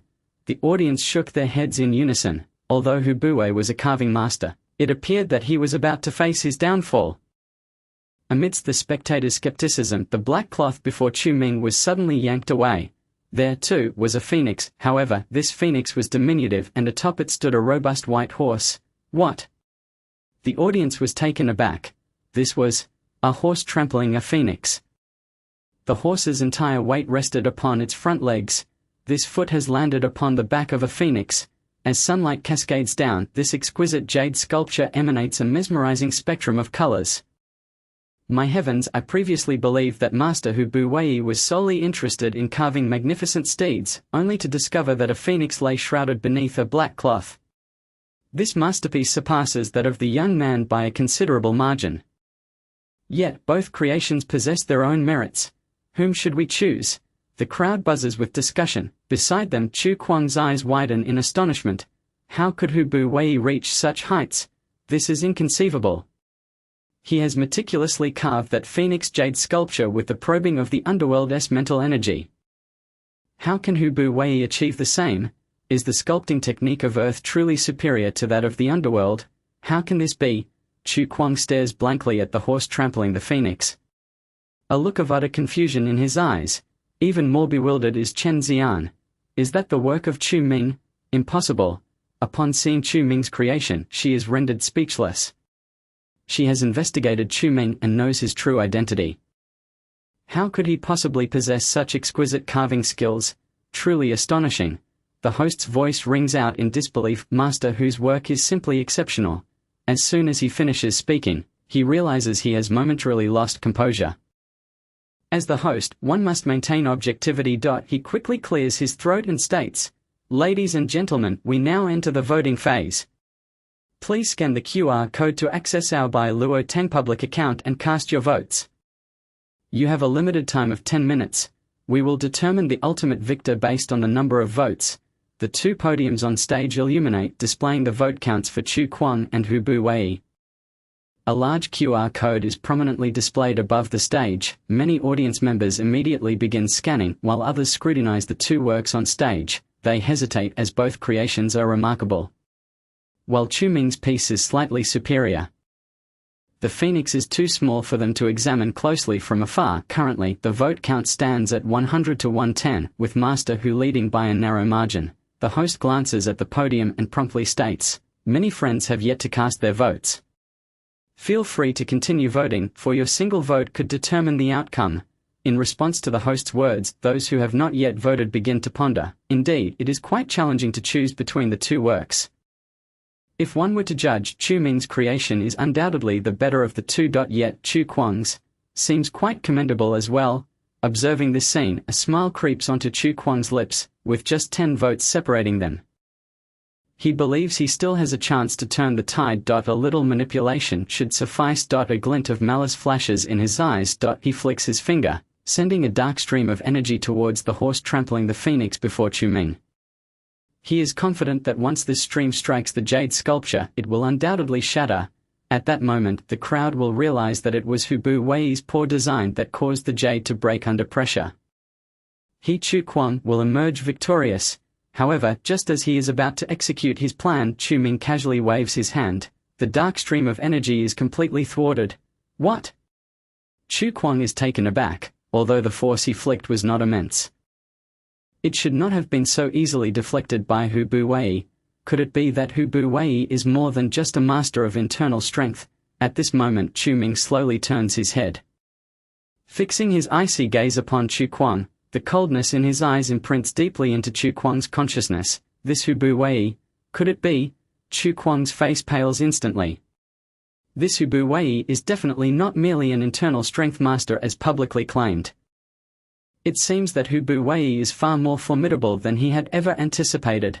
The title of Internal Strength Master is merely a fade. Ladies and gentlemen, there are only 2 minutes left to vote. The host reminds everyone. The audience snaps back to reality. Perhaps we should vote for Master Chu Kuang. His phoenix is larger and more aesthetically pleasing. Indeed, a rainbow phoenix is a rarity, and given his youth, he deserves our support. Just as many decide to aid Chu Kuang, a gentle breeze sweeps in from afar, rustling across the stage. The crowd suddenly freezes. The light emanating from the jade sculpture before Chu Ming begins to move with the wind. This spectacle leaves everyone speechless in astonishment. The phoenix's feathers are actually fluttering. Isn't that a jade sculpture? How can it move? Could it be that Master Who carved the jade so thinly to achieve this effect? But would it not shatter? This is utterly unfathomable.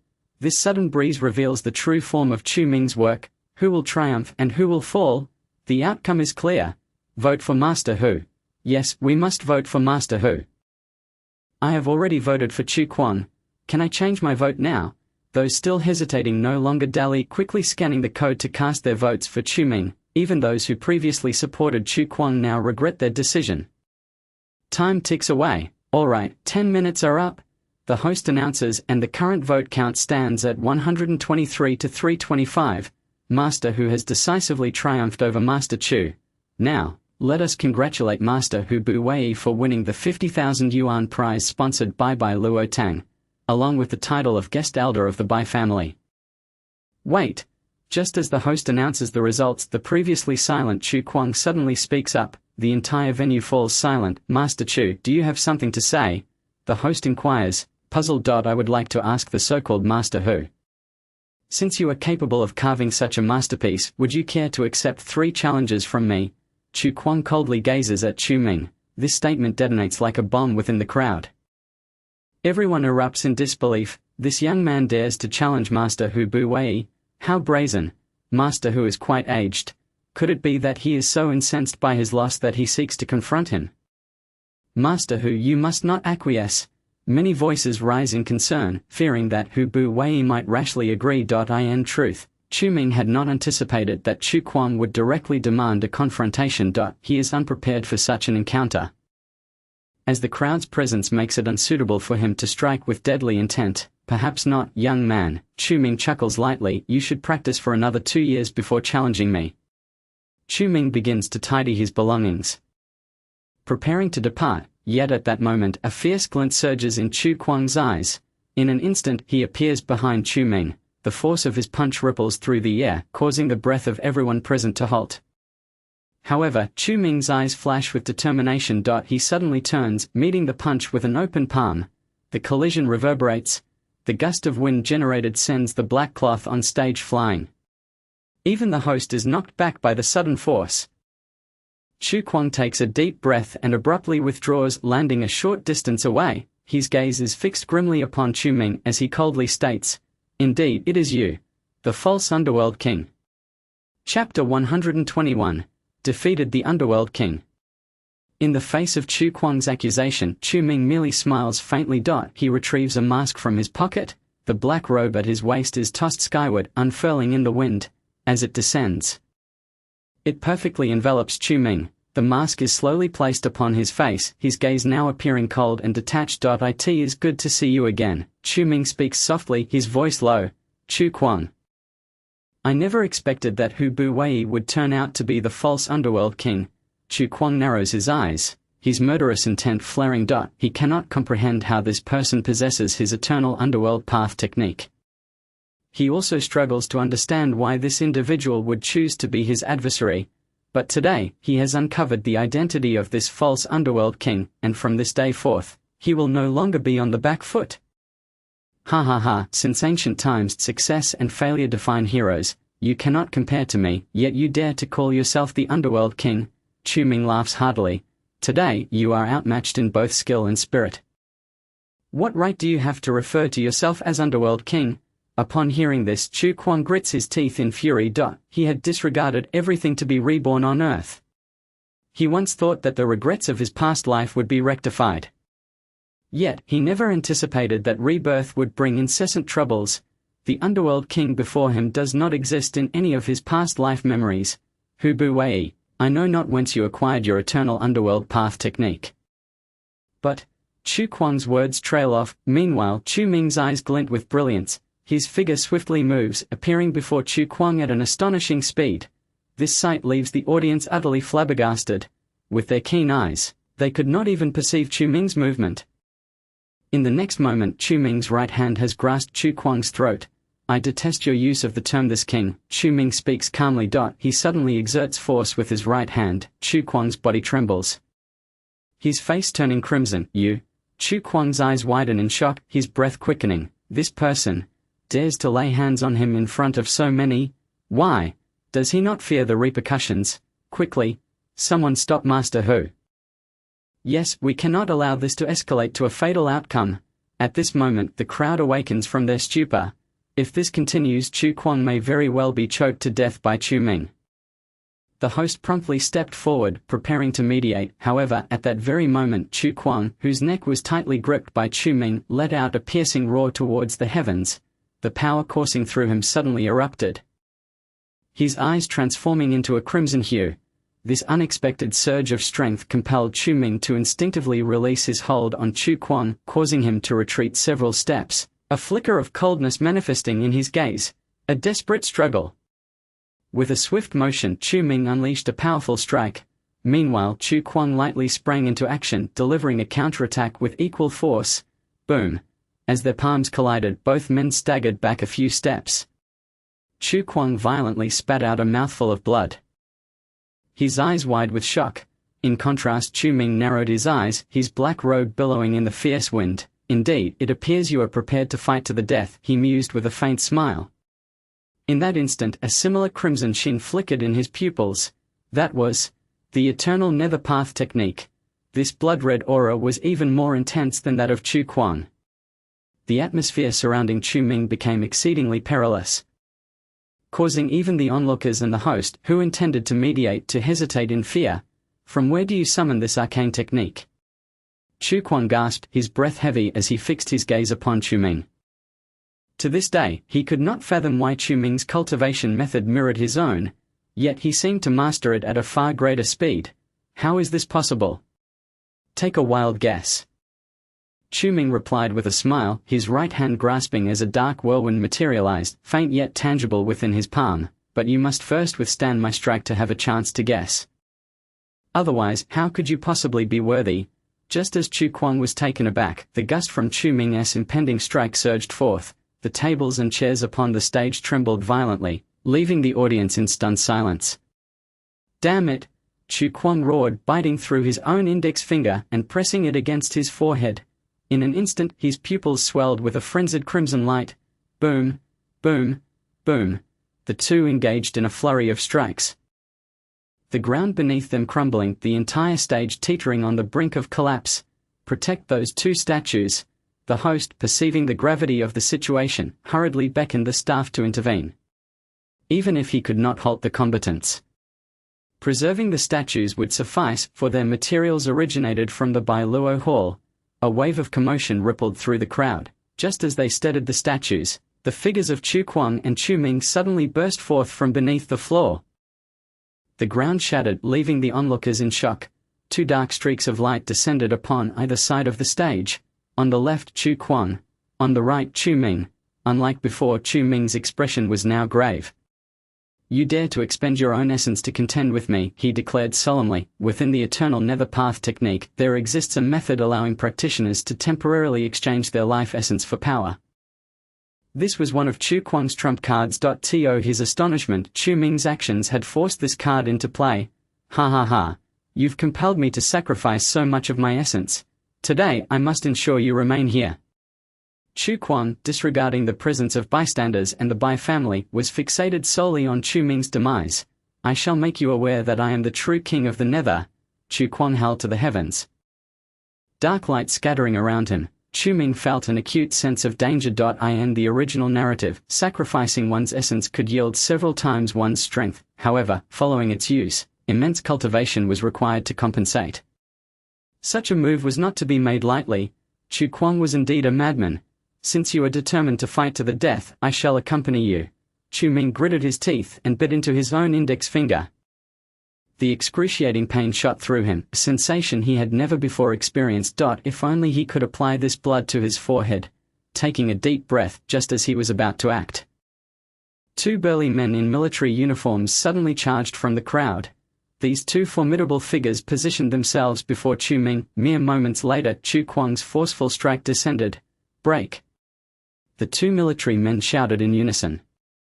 Their muscles bulged as they braced for Chu Kuang's palm. "What?"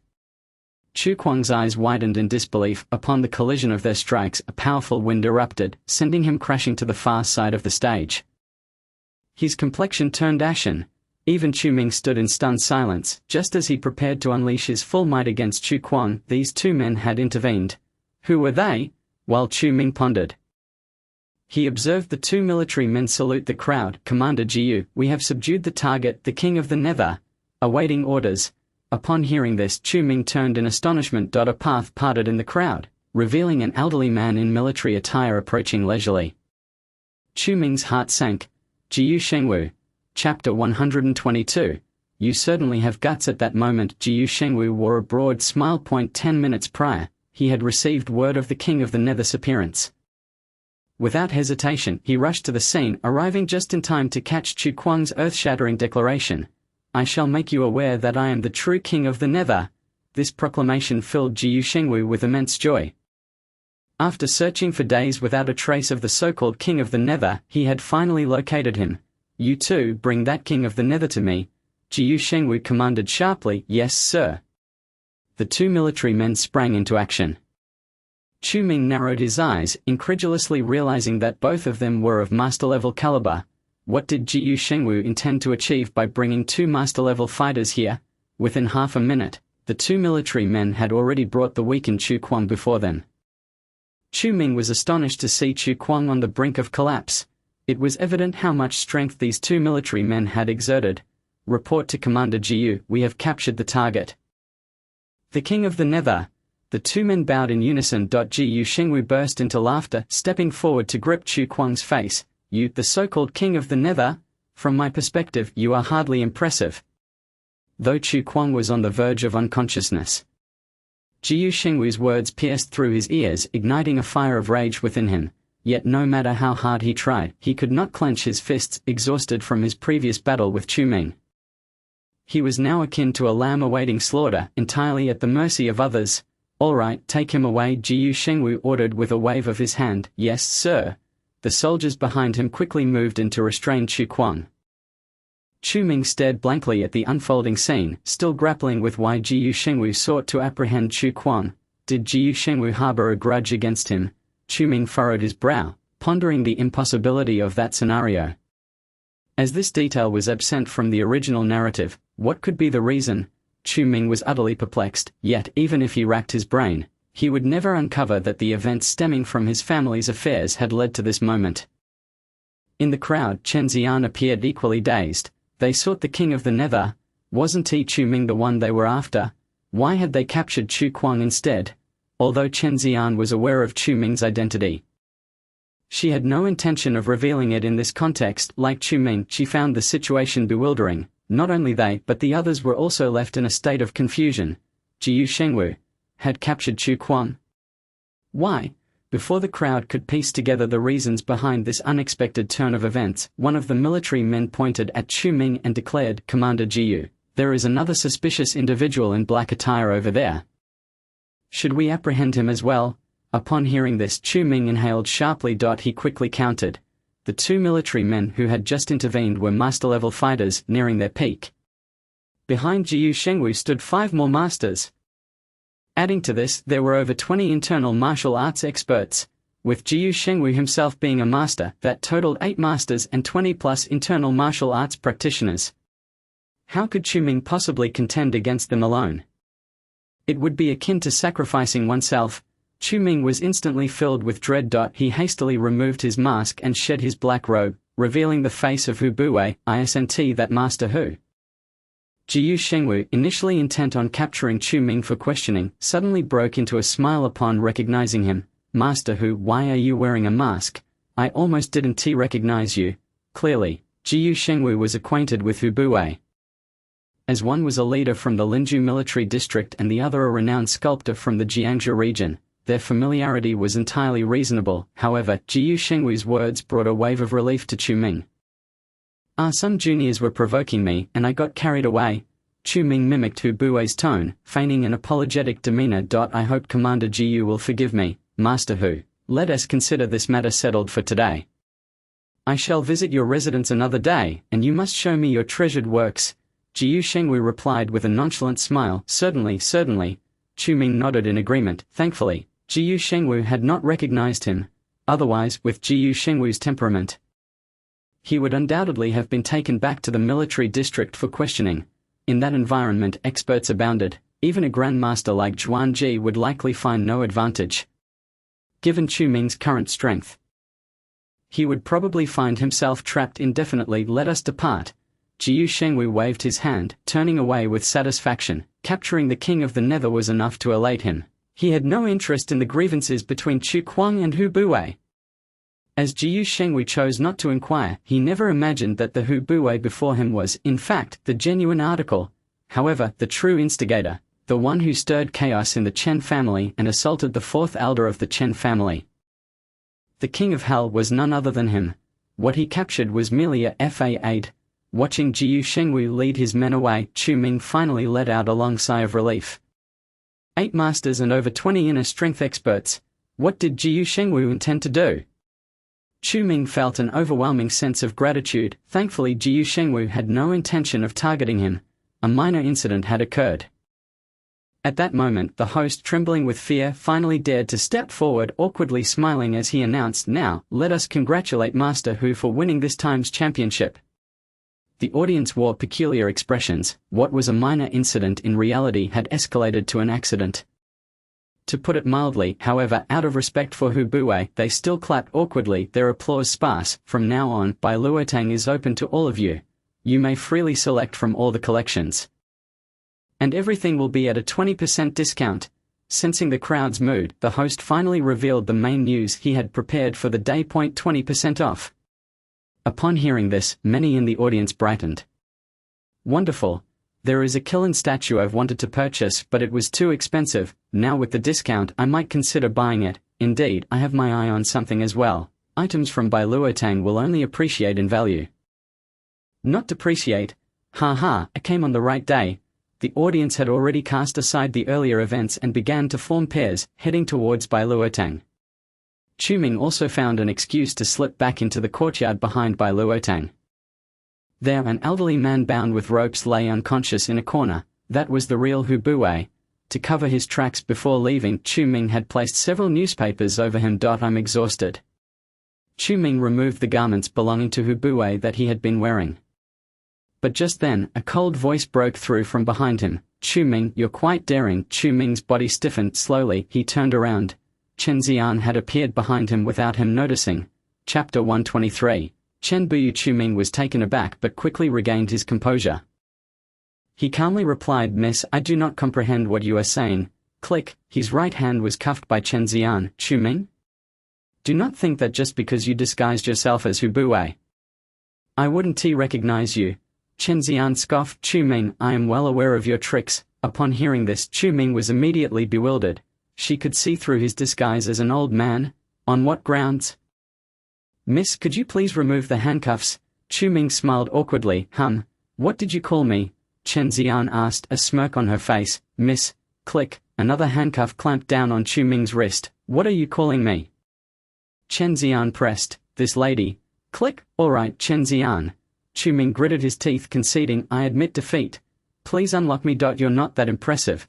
You wish to be quite beautiful." Chen Xian sneered. "Do you think I would fall for the same trick twice?" "Do not force me." Chu Ming glared at Chen Xian. She shot back a glare. "Do not force me either." Chu Ming was fuming. "What do you want?"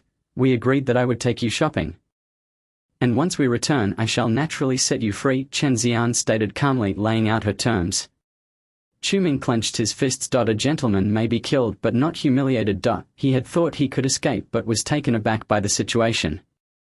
"Of course, if you are unwilling, I won't force you," Chen Xian continued. "Really?"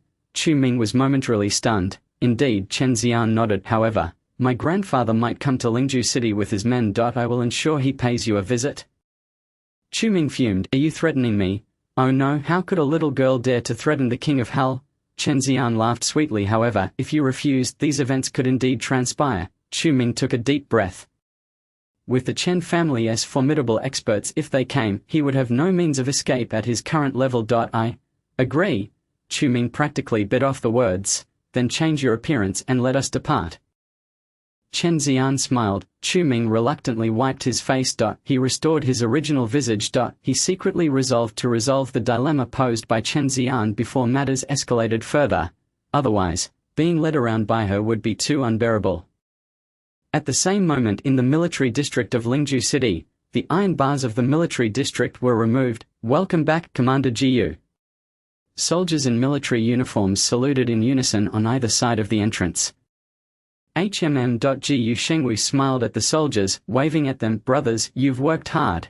He was in exceptionally good spirits. The king of hell he was tasked to capture had finally been apprehended. At last, he could provide a satisfactory report to the capital. As the vehicle came to a halt, the burly soldiers in military attire dragged the barely conscious Chu Kuang out of the car. Upon seeing him, Jiyu Shengwu noted that Chu Kuang's aura was even more stable than before. "What a resilient lad," Jiyu Shengwu praised. "It's a pity you chose to provoke the Chen family. Alas, do not blame me for being ruthless. Take him away, confine him to the interrogation room. I intend to question this individual thoroughly when the higher-ups arrive." Upon hearing Jiyu Shengwu's orders, the soldiers promptly bowed in response. "Yes." Chu Kuang, with a pale visage, raised his head. He glanced at Jiyu Shengwu, bewildered. He bore no grudge against Jiyu Shengwu, nor did he have any animosity with the Chen family as mentioned by Jiyu Shengwu. Why was he being targeted? In his past life's memories, he had no dealings with Jiyu Shengwu. After his rebirth, Jiyu Shengwu was not on the list of those he sought revenge against. Why was Jiyu Shengwu after him? Chu Kuang could not comprehend. Even if he racked his brain, he could not grasp the reason behind this. Could it be that the Chu family sent someone to capture him? How could that be? The soldiers unceremoniously threw Chu Kuang into the military's interrogation room. It contained only 2 chairs and a large table. Moments later, Jiyu Shengwu entered the interrogation room accompanied by an elderly man in dark green military attire with white hair. Chu Kuang weakly looked up. The elderly man exuded a steady presence. He could vaguely see the nameplate on his chest, which read, "Deputy Commander Chen Buyu." "Commander Chen, it is indeed him," Jiyu Shengwu introduced. "When I captured him, he was preparing to commit an act of violence, loudly proclaiming himself the king of hell." "Oh." Chen Buyu narrowed his eyes, gazing at Chu Kuang. Chu Kuang's cold glare met Chen Buyu's. Their gazes clashed in the air. Chen Buyu frowned slightly. Indeed, he possessed a certain audacity. No wonder he dared to assault our family's fourth elder. Chen Buyu sneered. Little Jiyu, you've done well, thank you for the praise. Commander Chen, Jiyu Shengwu beamed with joy. I shall record this as a first-class merit for you. Your effort in capturing the King of Hell deserves recognition, Chen Buyu stated. Not at all, it was my duty. Jiyu Shengwu quickly saluted Chen Buyu. By the way, have you investigated this man's identity? Chen Buyu inquired. Yes, Commander. Jiyu Shengwu replied. He had immediately ordered his subordinates to clarify Chu Kuang's identity as soon as he captured him. Let me see. Chen Buyu took the document. Commander, this man's real name is Chu Kuang. According to our investigation, he is the son of the disowned heir from the Chu family, Chu Pinghai. Jiyu Shengwu elaborated. However, the Chu Pinghai couple has been preoccupied with business and left their son living alone, sending a monthly allowance, which may have led to Chu Kuang's lack of familial affection. Interesting. He is indeed a descendant of the Chu family.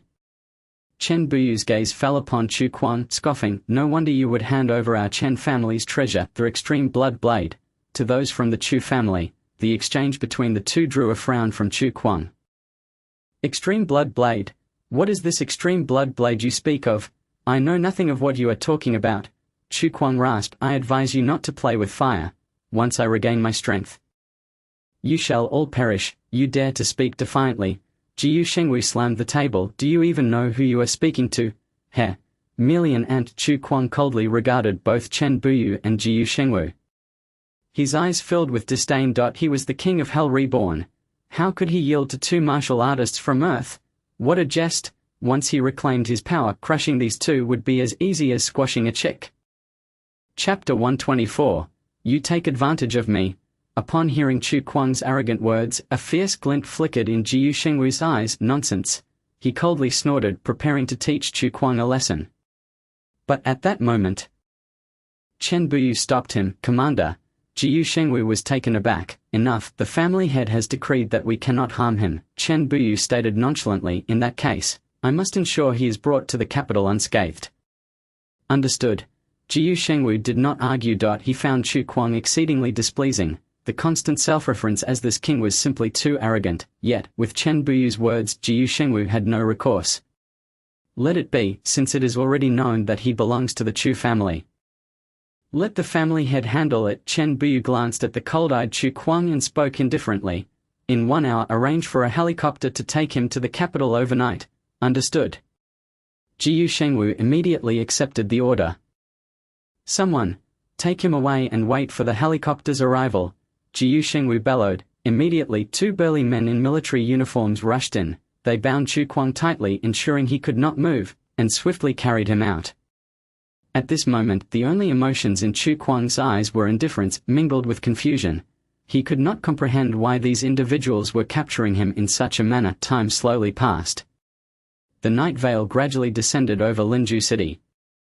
On South Street of Linju, all passers-by turned their gazes toward the center of the street. Each of their faces displayed expressions of astonishment. A young man clad in white was struggling to follow a girl wearing a pink duck-billed cap.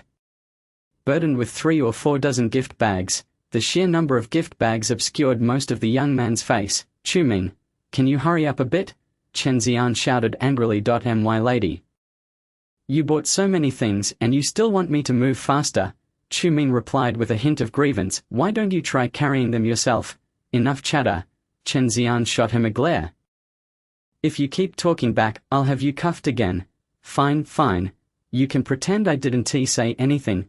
Chu Ming, though furious, found himself entirely at the mercy of Chen Xian. He had come to realize that her insistence on not letting anyone else accompany him was simply to make him suffer a bit. This was revenge. Chu Ming was utterly convinced that Chen Xian was exacting retribution for the scare he had given her earlier. That shameless woman. Chu Ming, I'm a bit hungry, how about we visit the snack street? Chen Xian inquired with a smile. Are you sure?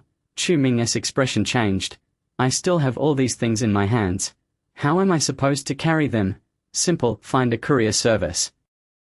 And send them back to Chiyu Lake first, Chen Xian replied nonchalantly. You mean to say you always send your purchases home? Chu Ming was taken aback. Yes, didn't you know? Chen Xian chuckled. Otherwise it's a hassle to carry everything. Chu Ming's breath hitched. As expected of the eldest daughter of the Chen family, her spending habits were more terrifying than he had imagined when he had gone out with Su Mingfei. She would at most ask him to carry her things. As for sending them home, Su Mingfei probably wouldn't have even thought of that, but listening to Chen Xian, it seemed this was the norm. Spendthrift, Chu Ming gritted his teeth, but the Chen family was not lacking in money. They were far wealthier than the Chu family. Chu Ming, as a young master, received a pitiful allowance, compared to Chen Xian. His was truly insignificant. Enough talk, the nearest courier point is still a kilometer away. You better hold on tight. If anything gets damaged, I'll hold you accountable. Chen Xian shot Chu Ming a warning glare. She was relishing the power of directing Chu Ming. The resentment from being frightened by him earlier had finally dissipated. Hurry up, stop dawdling, Chen Xian urged. Chen Xian. Chu Ming snapped, don't go too far. What do you intend to do? Chen Xian halted, a playful smile on her lips. You're carrying your own things, aren't you? Chu Ming unloaded all the gift bags he was carrying, tossing them one by one at Chen Xian's feet. Enough is enough. He had reached his limit. If he continued to endure, would he still be the villain? I'm going back. Chu Ming turned and prepared to leave. Chu Ming. Chen Xian's brows furrowed tightly. As he was about to leave, she grasped his arm. What are you doing? Chu Ming's expression darkened. Chen Xian stood on her toes and kissed him. A lipstick mark appeared on Chu Ming's face. He was momentarily stunned. The sky had fallen, the earth had cracked, humanity was doomed, lightning tore through the heavens. Chu Ming's mind went completely blank. It was the first time he had ever been kissed by a girl. Previously, Su Mingfei wouldn't even let him hold her hand. This is a reward, Chen Xian said. You helped me carry things, and there's a bonus. Chen Xian's soft voice, enchanting and irresistible, reached Chu Ming's ears. Chu Ming looked earnestly at Chen Xian, who mirrored his gaze with equal seriousness. Apologized. Chu Ming suddenly exclaimed angrily, who gave you permission to kiss me? You think you're worthy, Chen Xian? In the capital.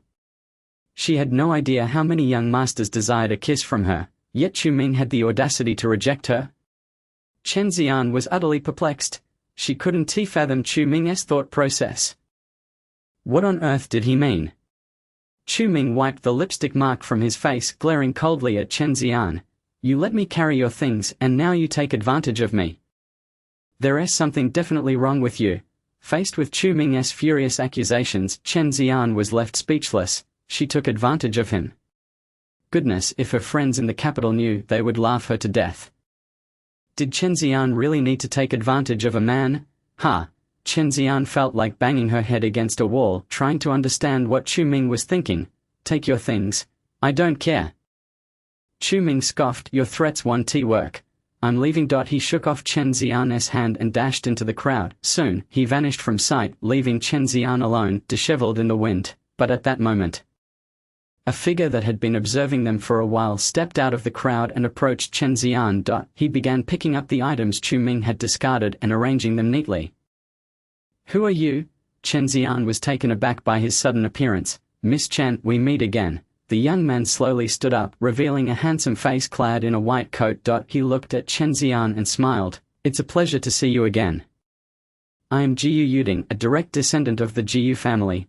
Chapter 125. The compromised Chen Xian. Jiyu Yuding. Upon hearing the name, Chen Xian froze momentarily. She recalled that Jiyu Yuding was indeed the current boyfriend of Chu Ming's ex-girlfriend. They had met at the Western restaurant of the Zhao group.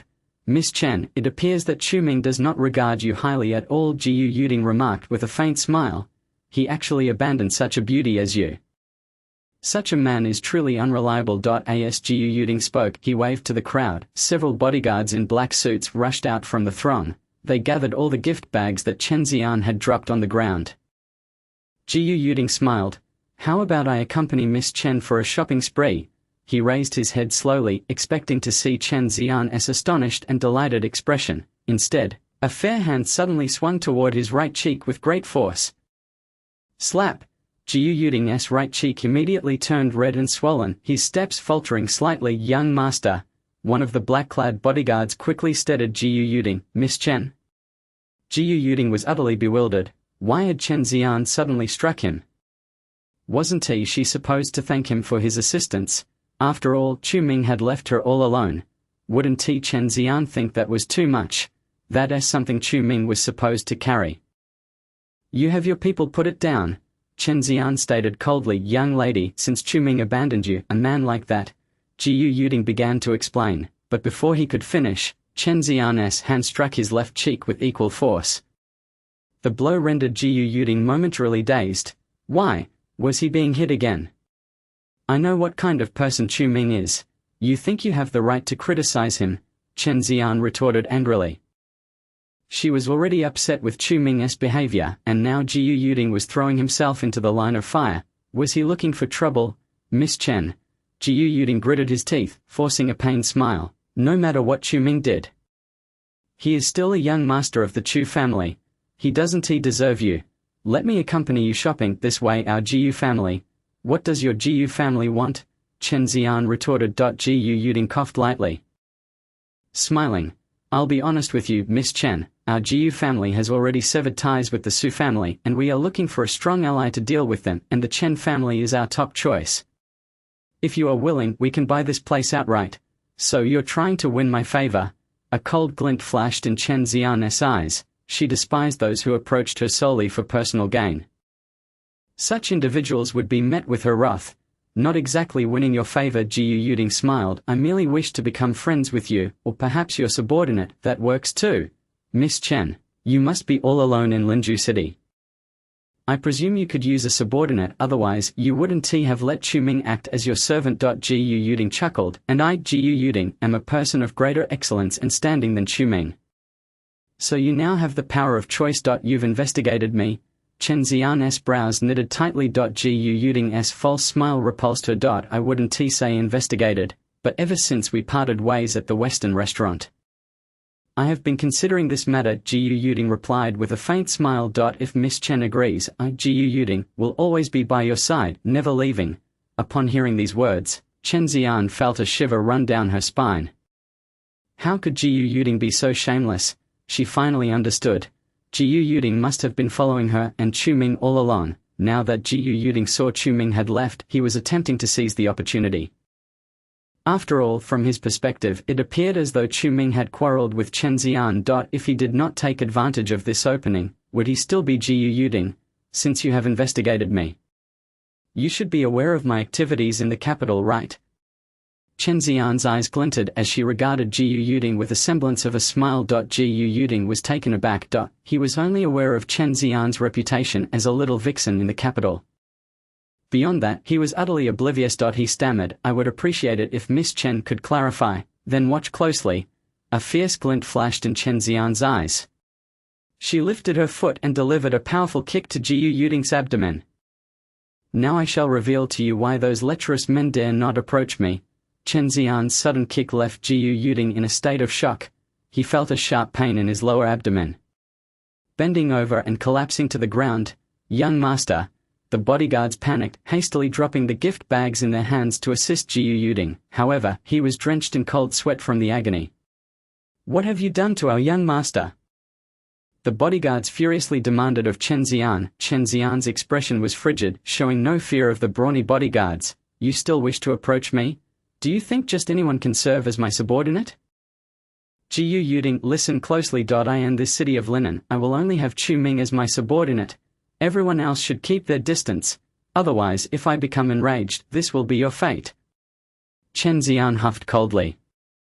You. The bodyguards gritted their teeth, surrounding Chen Xian. Clearly, they intended to subdue her. Stop. Jiu Yuding hastily interjected from the ground. The pain in his abdomen was excruciating, a torment more unbearable than death itself, yet he still managed to rise with the support of the guards. Miss Chen, Jiu Yuding said, beads of sweat on his forehead, yet he remained resolute. It was my fault. Your kick has awakened me. From now on, I, Jiu Yuding, shall obey your every command. How does that sound? No need. Chen Xian frowned. Jiu Yuding was truly persistent. Perhaps it was due to the head of the Jiu family being gravely injured and missing, and the Su family severing ties with the Jiu family, that the Jiu family was hastily seeking allies. Chen Xian understood this well. Miss Chen, please do not make a decision just yet. Jiu Yuding's face was pale, but he forced a smile. Allow us to follow you. If you could suggest a thing or two to the head of the Chen family, we will comply with your orders. Gu Yuding's heart burned with fury, wishing he could tear Chen Xian to shreds. Yet he had to fulfill his family's orders. Now was a precarious time for the Gu family.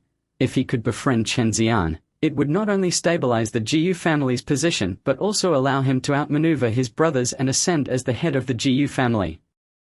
Are you not tiresome? Chen Xian retorted angrily. I no longer desire these things. She was genuinely repulsed by Gu Yuding's attitude. After being kicked, he could still suppress his anger and bow low. Such a person was truly frightening. Miss Chen, regardless of the circumstances, Gu shall follow you until you agree. Seeing Chen Xian preparing to leave, Gu Yuding hurriedly pursued her. Do not follow me. Chen Xian frowned. Miss Chen, please do not say that. I am sincere. I have told you not to follow me. Miss Chen. Chen Xian found Gu Yuding exceedingly bothersome, especially since that scoundrel Chu Ming had abandoned her. With no other option, she took out her phone. She dialed Chu Ming's number. And the call connected swiftly. Hello. Chu Ming's deep voice resonated from the other end. Chu Ming, I command you to return immediately. HMPH. Chu Ming scoffed coldly and hung up. Chen Xian was momentarily stunned. She was furious. How dare Chu Ming hang up on her? She dialed again and the call went through. Chu Ming's voice continued. Is there anything else? Chu Ming, if you refuse to return, I will immediately reveal your secret to my grandfather. Do as you wish. The call was cut again. Chen Xian was abruptly taken aback. Did Chu Ming truly not fear her divulging this to the Chen family? Unwilling to relent, she called again. Chu Ming. Smack! Before she could utter more than a few words, Chu Ming hung up. Chen Xian gritted her teeth and continued to dial. Chu. Smack. Chu Ming. You. Smack. After 8 unsuccessful calls, Chen Xian finally relented. The 9th call connected. Chu Ming, do not hang up. I was wrong. Hurry back. There was a moment of silence on the other end before Chu Ming asked with a smile, what did you do wrong? How can you even ask what I did wrong? You are truly... Smack.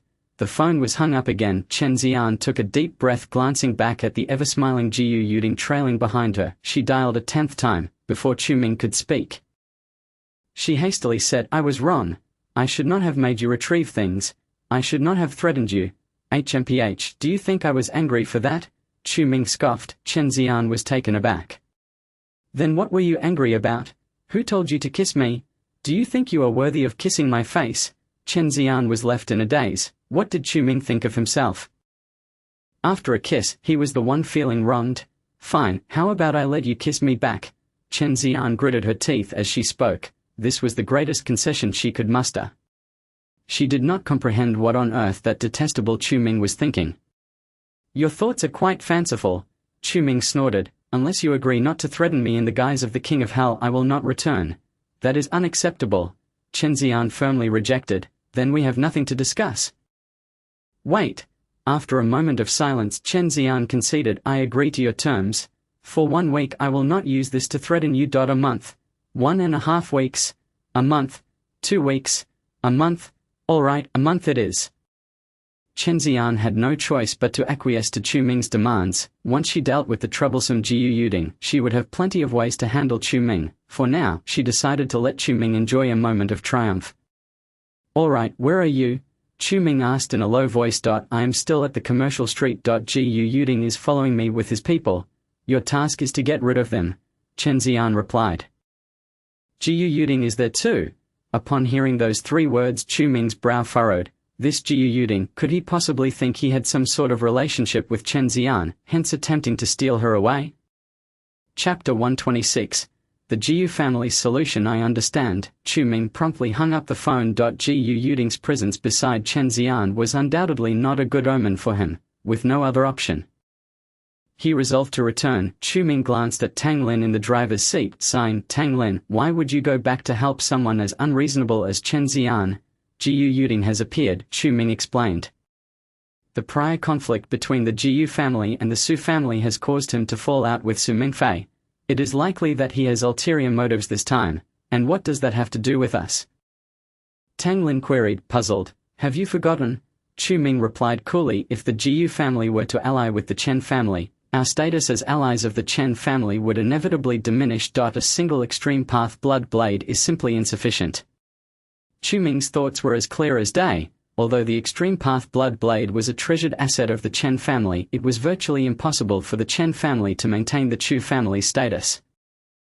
To continue as allies, they needed sufficient leverage. Until Chu Ming could present enough leverage, he had to ensure that the Chu family's position as allies remained unchallenged by other families. I see. Then we certainly cannot allow Jiyu Yuding to have his way.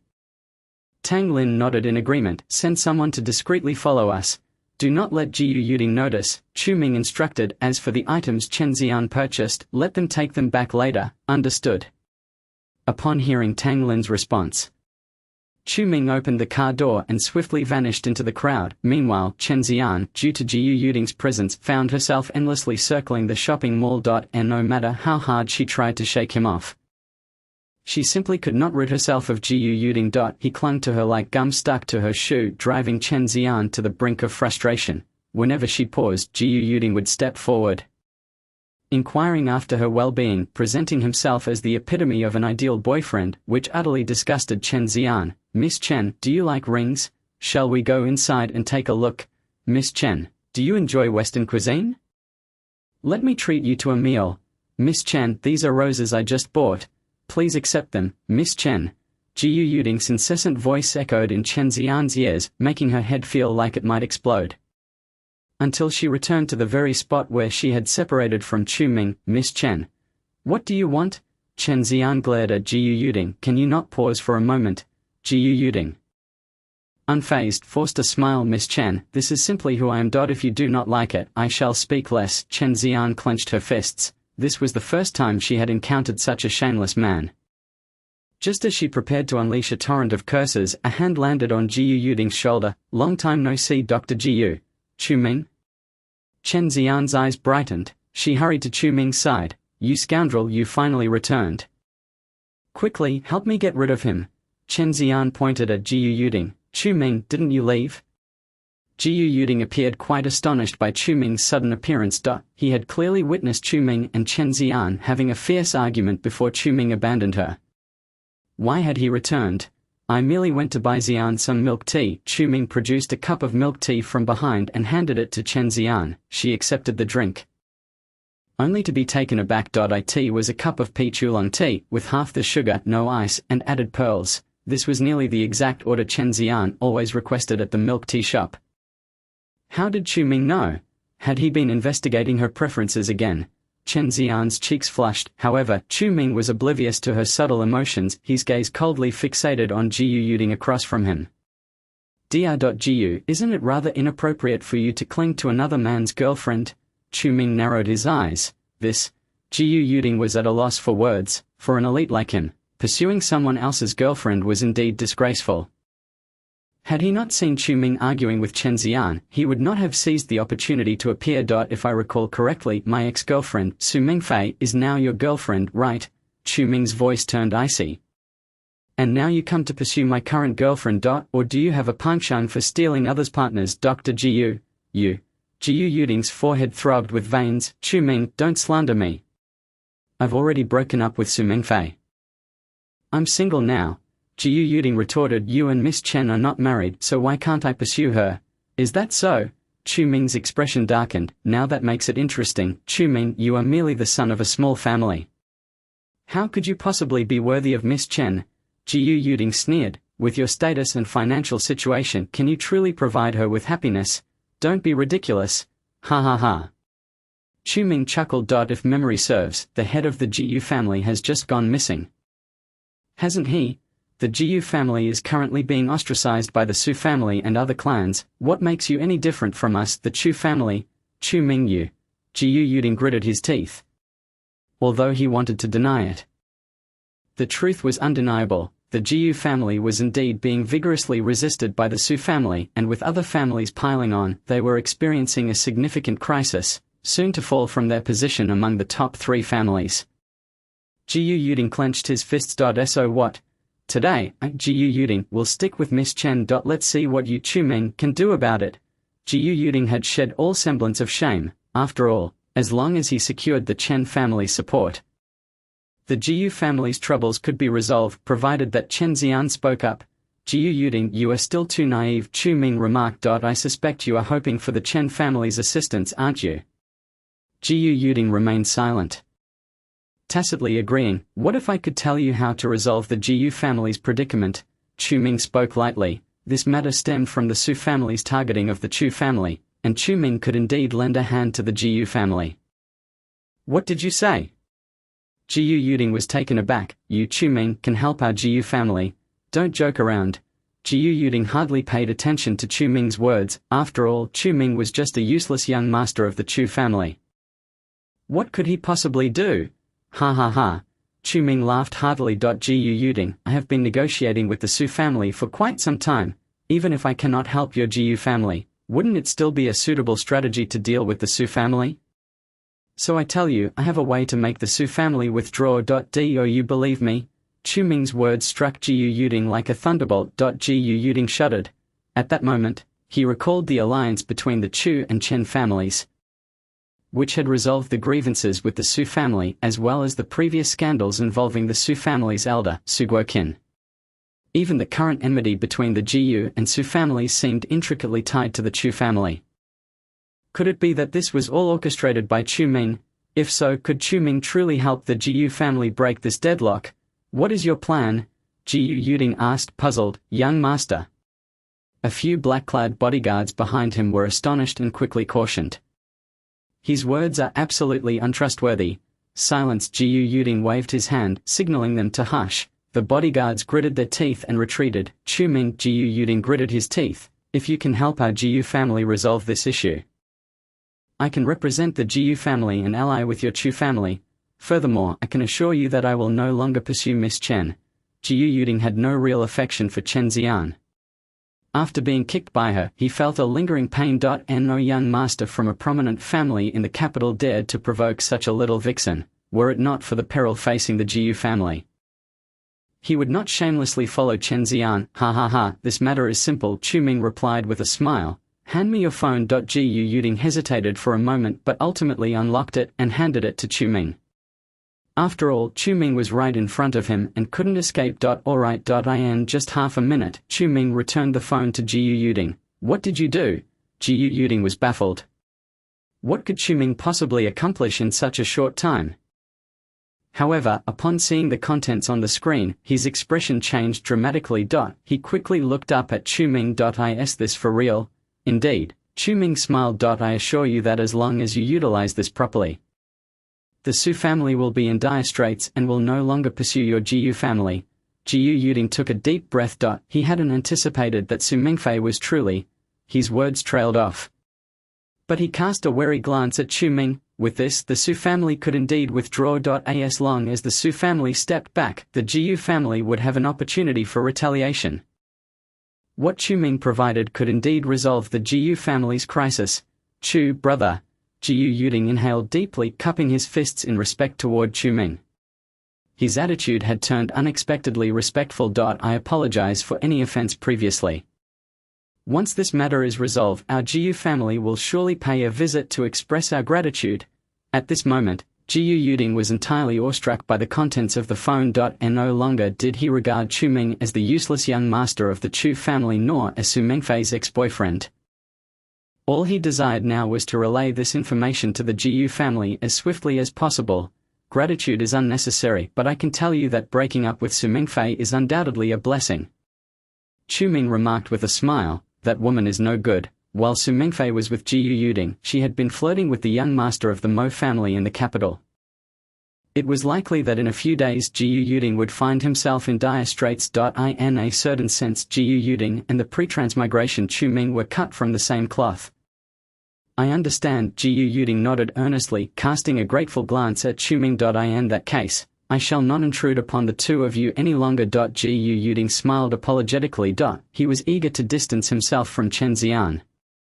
This little vixen was not someone an ordinary person could handle. By the way, before I leave, Brother Chu, have a question that I'm unsure whether to ask. Jiu Yuding hesitated. Speak, Chu Ming inquired. Puzzled. Jiu Yuding glanced at Chen Xian and gritted his teeth.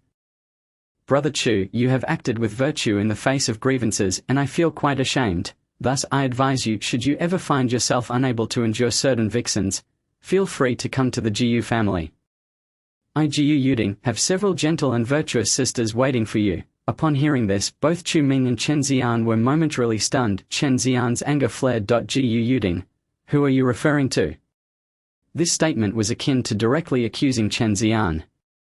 Chu Ming was equally surprised that Gu Yuding would utter such words. Upon witnessing Chen Xian's furious expression, Gu Yuding broke out in a cold sweat. Brother Chu, I shall take my leave now. I will have someone deliver Miss Chen's belongings to Chiyu Lake. Gu Yuding hastily made his exit. That wretched Gu Yuding. Chen Xian fumed, her teeth clenched in frustration. If he has the guts, let him not run. I will make him pay dearly. Chen Xian was seething. Gu Yuding had taken advantage of the situation and was now mocking her. Enough, Chu Ming said. The trouble has been dealt with. I should be heading back now. Wait. Chen Xian grasped Chu Ming's arm and declared, accompany me for dinner before you return. Chu Ming was taken aback. On what grounds? Did you not just say that I am your girlfriend? Chen Xian laughed mischievously. What, you are unwilling to dine with your girlfriend? That's not true. Chu Ming glared at Chen Xian. Miss Chen, let's not indulge in fantasies during the day. If you and I were together, it would be you who gained the advantage. Chen Xian shot back. Is that so? Then I shall decline this advantage, Chu Ming retorted, withdrawing his right arm from Chen Xian's grasp. Click. A handcuff suddenly clamped onto Chu Ming's wrist. Chu Ming, allow me to inform you. Whether you wish to go today or not, you shall go. I am most eager to see who possesses greater resolve.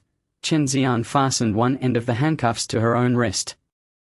And then, with a flick of her wrist, she cast the key into the crowd, where it vanished without a trace. Chu Ming's expression shifted from astonishment to pallor in an instant. Has Chen Xian lost her mind?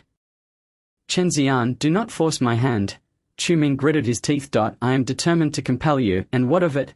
Chen Xian laughed playfully. Do you not realize how fortunate you are? Who in the entirety of the capital would not desire to dine with me? Yet here you are hesitating. Are you not a man? Chu Ming clenched his jaw in frustration. Chen Xian was undeniably capricious and obstinate, and what was most exasperating was that he had no way to counter her antics. Are you not afraid I shall free myself from these cuffs and escape? Chu Ming inquired coldly. Perhaps. Chen Xian pondered for a moment, then with a decisive click, she affixed the other end of the cuffs to Chu Ming's wrist.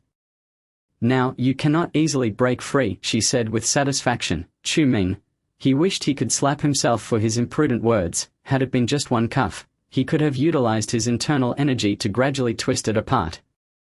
But now, that was no longer feasible. Come, I have a craving for dongpo pork from your Linju city, Chen Xian said with a giggle, pulling Chu Ming along. The sky darkened as night approached. Meanwhile, in the Chen family estate in the capital, Chen Changgu, the head of the Chen family, was engrossed in calligraphy when a knock echoed at the door. Enter, he replied without lifting his gaze. Master, we have located the underworld king, and the elders of the family have successfully captured him alive. A cloaked subordinate reported softly. Oh, Chen Changgu set down his brush, intrigued. Where is he? He is currently under house arrest in room number 3. Bring him to me. I have matters to discuss. Understood. Following Chen Changgu's command, the subordinate withdrew. Within 5 minutes, Chu Kuang was brought in, bound tightly and guarded by 9 of the Chen family's protectors. Upon seeing Chu Kuang's face, Chen Changgu furrowed his brows. You are the underworld king. He was somewhat taken aback, for Chu Kuang appeared exceedingly young, no more than 18, perhaps. You are Chen Changgu. Chu Kuang's eyes widened in surprise upon seeing the elderly gentleman in splendid attire. It is I. Chen Changgu smiled. It has been many days since we last met, Your Excellency the Underworld King. You have met me? Chu Kuang was momentarily stunned. Since his rebirth, he had never ventured to the capital. How could Chen Changgu possibly recognize him? An expression of disbelief flickered in Chu Kuang's eyes. Do you not recall attending a banquet at my Chen family estate, where you injured my family's 4th elder? Chen Changgu chuckled. I attended your banquet and injured your 4th elder? Chu Kuang murmured in confusion. He was certain such an event had never occurred. What are you speaking of? Do not fret, I harbor no ill will. Chen Changgu replied with a chuckle. I merely wish to confirm your identity. Are you truly the Underworld King? Chen Changgu inquired. Chu Kuang inhaled deeply, casting a wary glance at Chen Changgu. After a prolonged silence, He finally nodded hesitantly. I am. Then it is settled. Chen Changu smiled, though you are quite young, which makes it seem improbable. At that moment, a black-clad guard stepped forward to hand Chen Changu a document. Master, here are the details regarding this individual, please review. Chen Changu accepted the document, his gaze sweeping over it. Chu Kuang, son of Chu Pinghai, the fourth son of the Chu family, currently a senior in Class 8 at Linju High School. Chu Pinghai, the fourth son of the Chu family, the youngest son of Chu Nanqian, was expelled from the family many years ago for insisting on marrying an ordinary woman and has yet to return. He founded the Pinghai Company, focusing on the clothing industry. Chen Changu perused the information, forming a rough impression of Chu Kuang. Now it makes sense why you would assist the Chu family. Chen Changu nodded. And it is clear you have chosen to remain incognito while secretly aiding them. This explains your desire to conceal your identity. In Chen Changu's view, Chu Kuang was using the title of Underworld King to navigate the Chen family out of respect for Chu Pinghai's status. Otherwise, if Chu Nanqian were aware that this Underworld King was his grandson, he would not easily accept the extremes of bloodshed. Quite intriguing, Chen Changu assessed Chu Kuang, noting that while he was youthful, he was not significantly younger than his own disobedient granddaughter, who was 22 years of age. Chen Xian's age was precisely what Chen Changu had in mind when considering a suitable match, ideally around 24. However, given that the blood of the Underworld King could awaken the jade pendant within Chen Xian, perhaps a slight age difference would suffice. In 3 years, when Chu Kuang is 21, Chen Xian will only be 25. At which point they could be Wednesday. Chen Changu regarded Chu Kuang with a smile, nodding approvingly. Chu Kuang, however, was utterly perplexed. What was this elegantly dressed elder contemplating that made him wear such a smile? Chu Kuang felt an unsettling sense of danger. Someone, Chen Changu commanded. What are your orders, master? The black-clad guards immediately knelt, awaiting instructions. Release this Underworld King from his bindings. The guards exchanged glances, hesitating. What seems to be the matter? Chen Changu's brow furrowed. Master, this individual injured the fourth elder and ought to face severe punishment. If we release him hastily, it could lead to… Nonsense. Chen Changu exploded. I command you to release him. There is no room for further discussion. Chen Changu shot a glare at the guards, and his authoritative presence caused them to tremble. Reluctantly, they proceeded to untie Chu Kuang. Soon, Chu Kuang found himself free of restraints. He flexed his wrists and regarded Chen Changu curiously. What is it you intend to do with me? Nothing of consequence, Chen Changu replied with a smile. I merely wish to invite you to be a guest at my Chen family estate. Is that so? Chu Kuang retorted coldly. Your Chen family certainly has a unique way of extending invitations. Chu Kuang had been seething throughout the journey. He had nearly wounded the so-called false Underworld King, only to be thwarted by 2 unexpected interlopers who not only blocked his attack but also injured him. Furthermore, the commander of the Linju military district, Jiu Shengwu, had attempted to humiliate him. Throughout the ordeal, Chu Kuang had silently vowed to repay those who had wronged him. Perhaps those under my command are unaware of my intentions and acted rashly. I hope the Underworld King can be forgiving, Chen Changu added with a smile. HMPH. Chu Kuang narrowed his eyes, snorted softly and fell silent. Insolence. Observing Chu Kuang's demeanor, several black-clad guards immediately shouted, This is our Chen family's master. You, a mere castaway of the Chu family, should show some respect. What did you say? Chu Kuang's gaze darkened as it fell upon the guards who had spoken. In the next moment, his figure abruptly vanished from sight. When he reappeared, he had seized one of their necks with his right hand. You. The guard was taken aback, utterly unprepared for Chu Kuang to dare raise a hand against him on the Chen family's territory. I need not explain my actions to you. Do mere ants presume to chatter in my presence? Chu Kuang's voice turned icy. After a long day of travel, though he bore numerous injuries, his internal energy had mostly recovered. At this moment, capturing a black-clad guard of considerable skill was a trivial task for him. Chapter 129. The false Underworld King. Seeing this scene, everyone froze in shock. Many quickly reacted, attempting to subdue Chu Kuang once more. However, at that instant Chen Changu's voice rang out. Hold, master. The guards prepared to act were taken aback, glancing toward Chen Changu. Allow me to handle this personally, Chen Changu said in a low voice. Understood, though reluctant. The guards inhaled deeply and withdrew. Chu Kuang, still holding the guard, cast a cold gaze at Chen Changgu. He did not trust Chen Changgu, just as he trusted no one else. Chu Kuang trusted only himself. Chen Changgu, what is it you truly seek? Chu Kuang inquired coldly. I seek nothing of ill intent, Chen Changgu replied with a smile. The underworld king need not be so anxious. Why not engage in a transaction with me? A transaction? Chu Kuang asked, puzzled. Yes, a transaction, Chen Changgu replied calmly. I offer certain conditions in exchange for you serving as a guest elder of the Chu family for 10 years. What did you say? Chu Kuang narrowed his eyes in astonishment. Chen Changgu, who has no ties to him, dares to claim that he has injured the 4th elder of the Chen family and even wishes to appoint me as a guest elder of the Chen clan. Surely Chen Changgu must be out of his mind. If I refuse, what then? Chu Kuang inquired in a low voice. If you refuse, nothing will happen, Chen Changgu replied with a smile. The esteemed lord of the underworld is merely a distinguished guest of the Chen family. Not one of our own. Should the lord of the underworld choose to decline, you are free to leave, and the Chen family shall not impede your departure. Chu Kuang took a deep breath. Suddenly casting the black-clad guard in his hand aside, this is intriguing, he remarked with a cold smile directed at Chen Changgu. So any condition I put forth will be met with agreement. Indeed, Chen Changgu nodded. As long as it is within the capabilities of the Chen family, we shall strive to fulfill the Lord of the Underworld's requests. For the future of Chen Xian, Chen Changgu was willing to stake the entire Chen family. After all, she was his most cherished granddaughter. Chen Changgu would never allow her to live a life of desolation.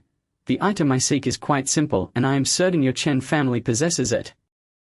Chu Kuang stated nonchalantly. Feel free to speak, Lord of the Underworld, Chen Changgu responded. Chu Kuang fixed a grave gaze upon Chen Changgu before suddenly exclaiming, I require all training resources from the level of inner force experts to the Dao entrance realm. Upon hearing this, the room fell into silence. The expressions of the black-clad guards turned peculiar. Why would Chu Kuang seek resources spanning from inner force experts to those of the Dao entrance realm? While the Chen family could indeed provide such resources with ease, for whom were they intended? The Lord of the Underworld was evidently on par with the 4th elder, likely at least a peak master or grandmaster level warrior. If he desired resources, surely they would need to be for grandmaster to Dao entrance cultivation. There was something amiss. Chen Changgu furrowed his brow as he scrutinized Chu Kuang. May I inquire, Lord of the Underworld? Will you be utilizing these cultivation resources for yourself? Indeed, Chu Kuang replied with a calm smile, unashamed to admit it. After all, the Chen family was well aware of his strength, having captured him. Yet, little did they know that they were oblivious to the true extent of Chu Kuang's abilities. The Chen family had merely assessed Chu Ming's prowess, not that of Chu Kuang. There was certainly something amiss. Chen Changgu re-evaluated Chu Kuang. With his discerning eye, he could see that Chu Kuang bore injuries. Yet he remained unaware of his true cultivation level. This was likely due to the peculiar nature of the Wangu Mingdao Ju technique. Chen Changgu scrutinized Chu Kuang intently, and suddenly, in a flash, he struck out, attempting to land a palm on Chu Kuang's chest. Chu Kuang seemed to be prepared, raising his hand to meet the force of Chen Changgu's palm. However, once the wind from the palm descended, Chu Kuang's expression changed. Chen Changgu's cultivation level was, in fact, at the Grandmaster realm. Caught off guard, Chu Kuang was abruptly sent flying, crashing violently against the wall. He spat a mouthful of blood and, as he lifted his gaze, fixed his stare on Chen Changgu, who appeared equally stunned. How could this be? The Lord of the Underworld had wounded the 4th elder, indicating he was at least a peak master. Yet Chen Changgu's strike had only demonstrated the level of a novice master. How could he have inflicted such damage on Chu Kuang? Chen Changgu stood frozen in place, unable to articulate a single word. He could not fathom why this Chu Kuang was so weak. I shall forever remember this palm strike from the head of the family. Chu Kuang gritted his teeth, swiftly making his escape from the study amidst the astonished gazes of the onlookers. The black-clad guards were momentarily stunned before snapping back to reality. Pursue him. Do not let him escape. Wait. Just as the guards prepared to chase after him, Chen Changgu suddenly spoke. Send word for others to pursue. He cannot escape from here, head of the family. That is the Lord of the Underworld. One black-clad guard gritted his teeth and protested. Last time, we failed to catch him. This is my command. Chen Changgu replied solemnly. As for you, go to Chen Fengming and summon him to see me. The black-clad guard took a deep breath. Since Chen Changgu had issued the order, they had no choice but to obey. Yes, we will comply with the head of the family's orders. The guards dispersed. Barely 5 minutes later, a white-clad elder entered the study. Head of the family, you called for me? It was Chen Fengming, the 6th elder of the Chen family, who had been dispatched by Chen Changgu to retrieve the Lord of the Underworld. The Lord of the Underworld has been captured, Chen Changgu said flatly. Captured? Where is he? Chen Fengming's eyes brightened with a glint of excitement. He recalled with anger how the Lord of the Underworld had trampled on his face. If he encountered that scoundrel again, he would ensure he paid dearly. He has escaped, Chen Changgu replied. Escaped? Chen Fengming's expression turned blank. Head of the family, what is the outcome? Did he slip away once more? He cannot escape, Chen Changgu stated. However, the Lord of the Underworld's cultivation is merely at the level of an inner force expert. Upon hearing this, Chen Fengming expressed confusion. Head of the family, how can that be? The Lord of the Underworld is at least a peak master, if not a grandmaster. He had personally witnessed the Lord of the Underworld injuring the 4th elder at the Chen family's banquet. It was undeniable. I find this quite strange as well, Chen Changgu replied, taking a deep breath and knitting his brows. But the Lord of the Underworld indeed only possesses the strength of an inner force expert. I have verified this myself. How can this be? Chen Fengming found it hard to believe. Could it be that the Lord of the Underworld we captured was an impostor? Chen Changgu abruptly turned to Chen Fengming, pondering for several seconds before speaking gravely. You and I are on the same page. But head of the family, how could there be a fake Lord of the Underworld? Chen Fengming queried, perplexed. Quite simply, we did not capture the true Lord of the Underworld, but merely a stand-in, Chen Changgu replied solemnly. That Lord of the Underworld is truly cunning, having used the offspring of the Chu family's discarded heir to take his place. Head of the family, what do you propose we do next? Chen Fengming hesitated before asking, should we release this Lord of the Underworld and attempt to recapture the real one? Unnecessary, Chen Changgu shook his head. He spread a piece of white paper on the table, which bore 2 characters, Lord of the Underworld. What does the head of the family mean? Chen Fengming asked, puzzled. Since this Lord of the Underworld wishes to engage me in a game of chess, I shall retaliate, Chen Changgu declared, picking up a brush and adding strokes to the characters, transforming Lord of the Underworld into Lord of the Underworld 8. Ha ha ha. Chen Changgu laughed heartily, putting down the brush. We are in the capital. How could my Chen family comply with the wishes of this Lord of the Underworld? Even a dragon must lie low before my Chen family. Send word to apprehend the false Lord of the Underworld and retrieve Xian. Moreover, in the name of the Lord of the Underworld, we shall host an engagement banquet. Upon hearing this, Chen Fengming was taken aback. What? Chen Fengming struggled to comprehend Chen Changgu's words, knowing that the Lord of the Underworld was a fake. Why would they still hold an engagement banquet? Head of the family, this may be inappropriate, Chen Fengming suggested directly. Since we are aware that he is an impostor, we should not allow him to become engaged to the young lady.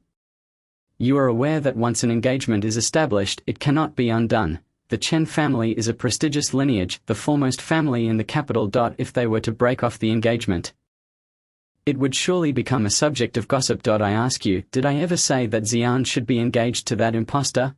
Chen Changgu raised his head and asked mockingly. Chen Fengming was momentarily taken aback. You just said. His words trailed off abruptly. Chen Fengming suddenly grasped the implication. Chen Changgu meant for Chen Xian to be engaged to the true Lord of the Underworld, while the false one could not possibly be the real Lord of the Underworld.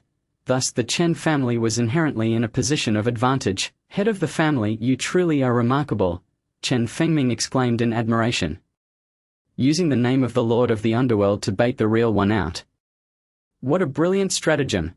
Even if they failed to capture this false Lord of the Underworld, the Chen family could easily fabricate another one and wait for the genuine Lord of the Underworld to take the bait. This plan was no longer a conspiracy. It was a bold maneuver by Chen Changgu. To accomplish this, they first needed to retrieve Xian. This girl has been away from home for quite some time. Is there any news? Chen Changgu inquired. Indeed there is, Chen Fengming replied. We have discovered several transactions on the young lady's bank card in Linju City, leading us to believe she is currently there. Linju City?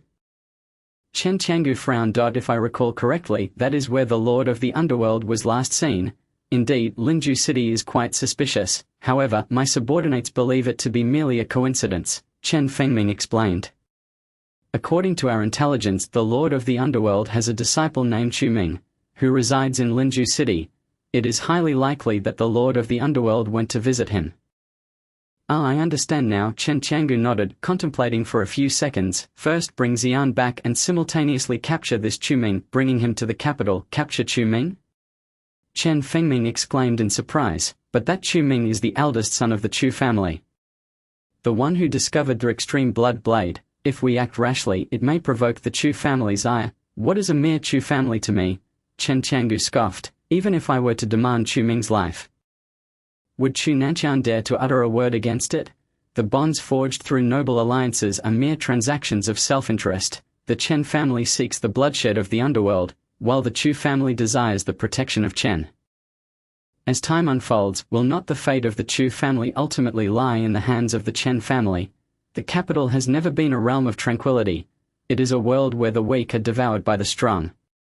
The head of the family instructed his subordinates to promptly dispatch someone to retrieve the young lady and that Chu Ming. Chen Fengming immediately complied. Go and handle the matter efficiently, Chen Qiangu said nonchalantly.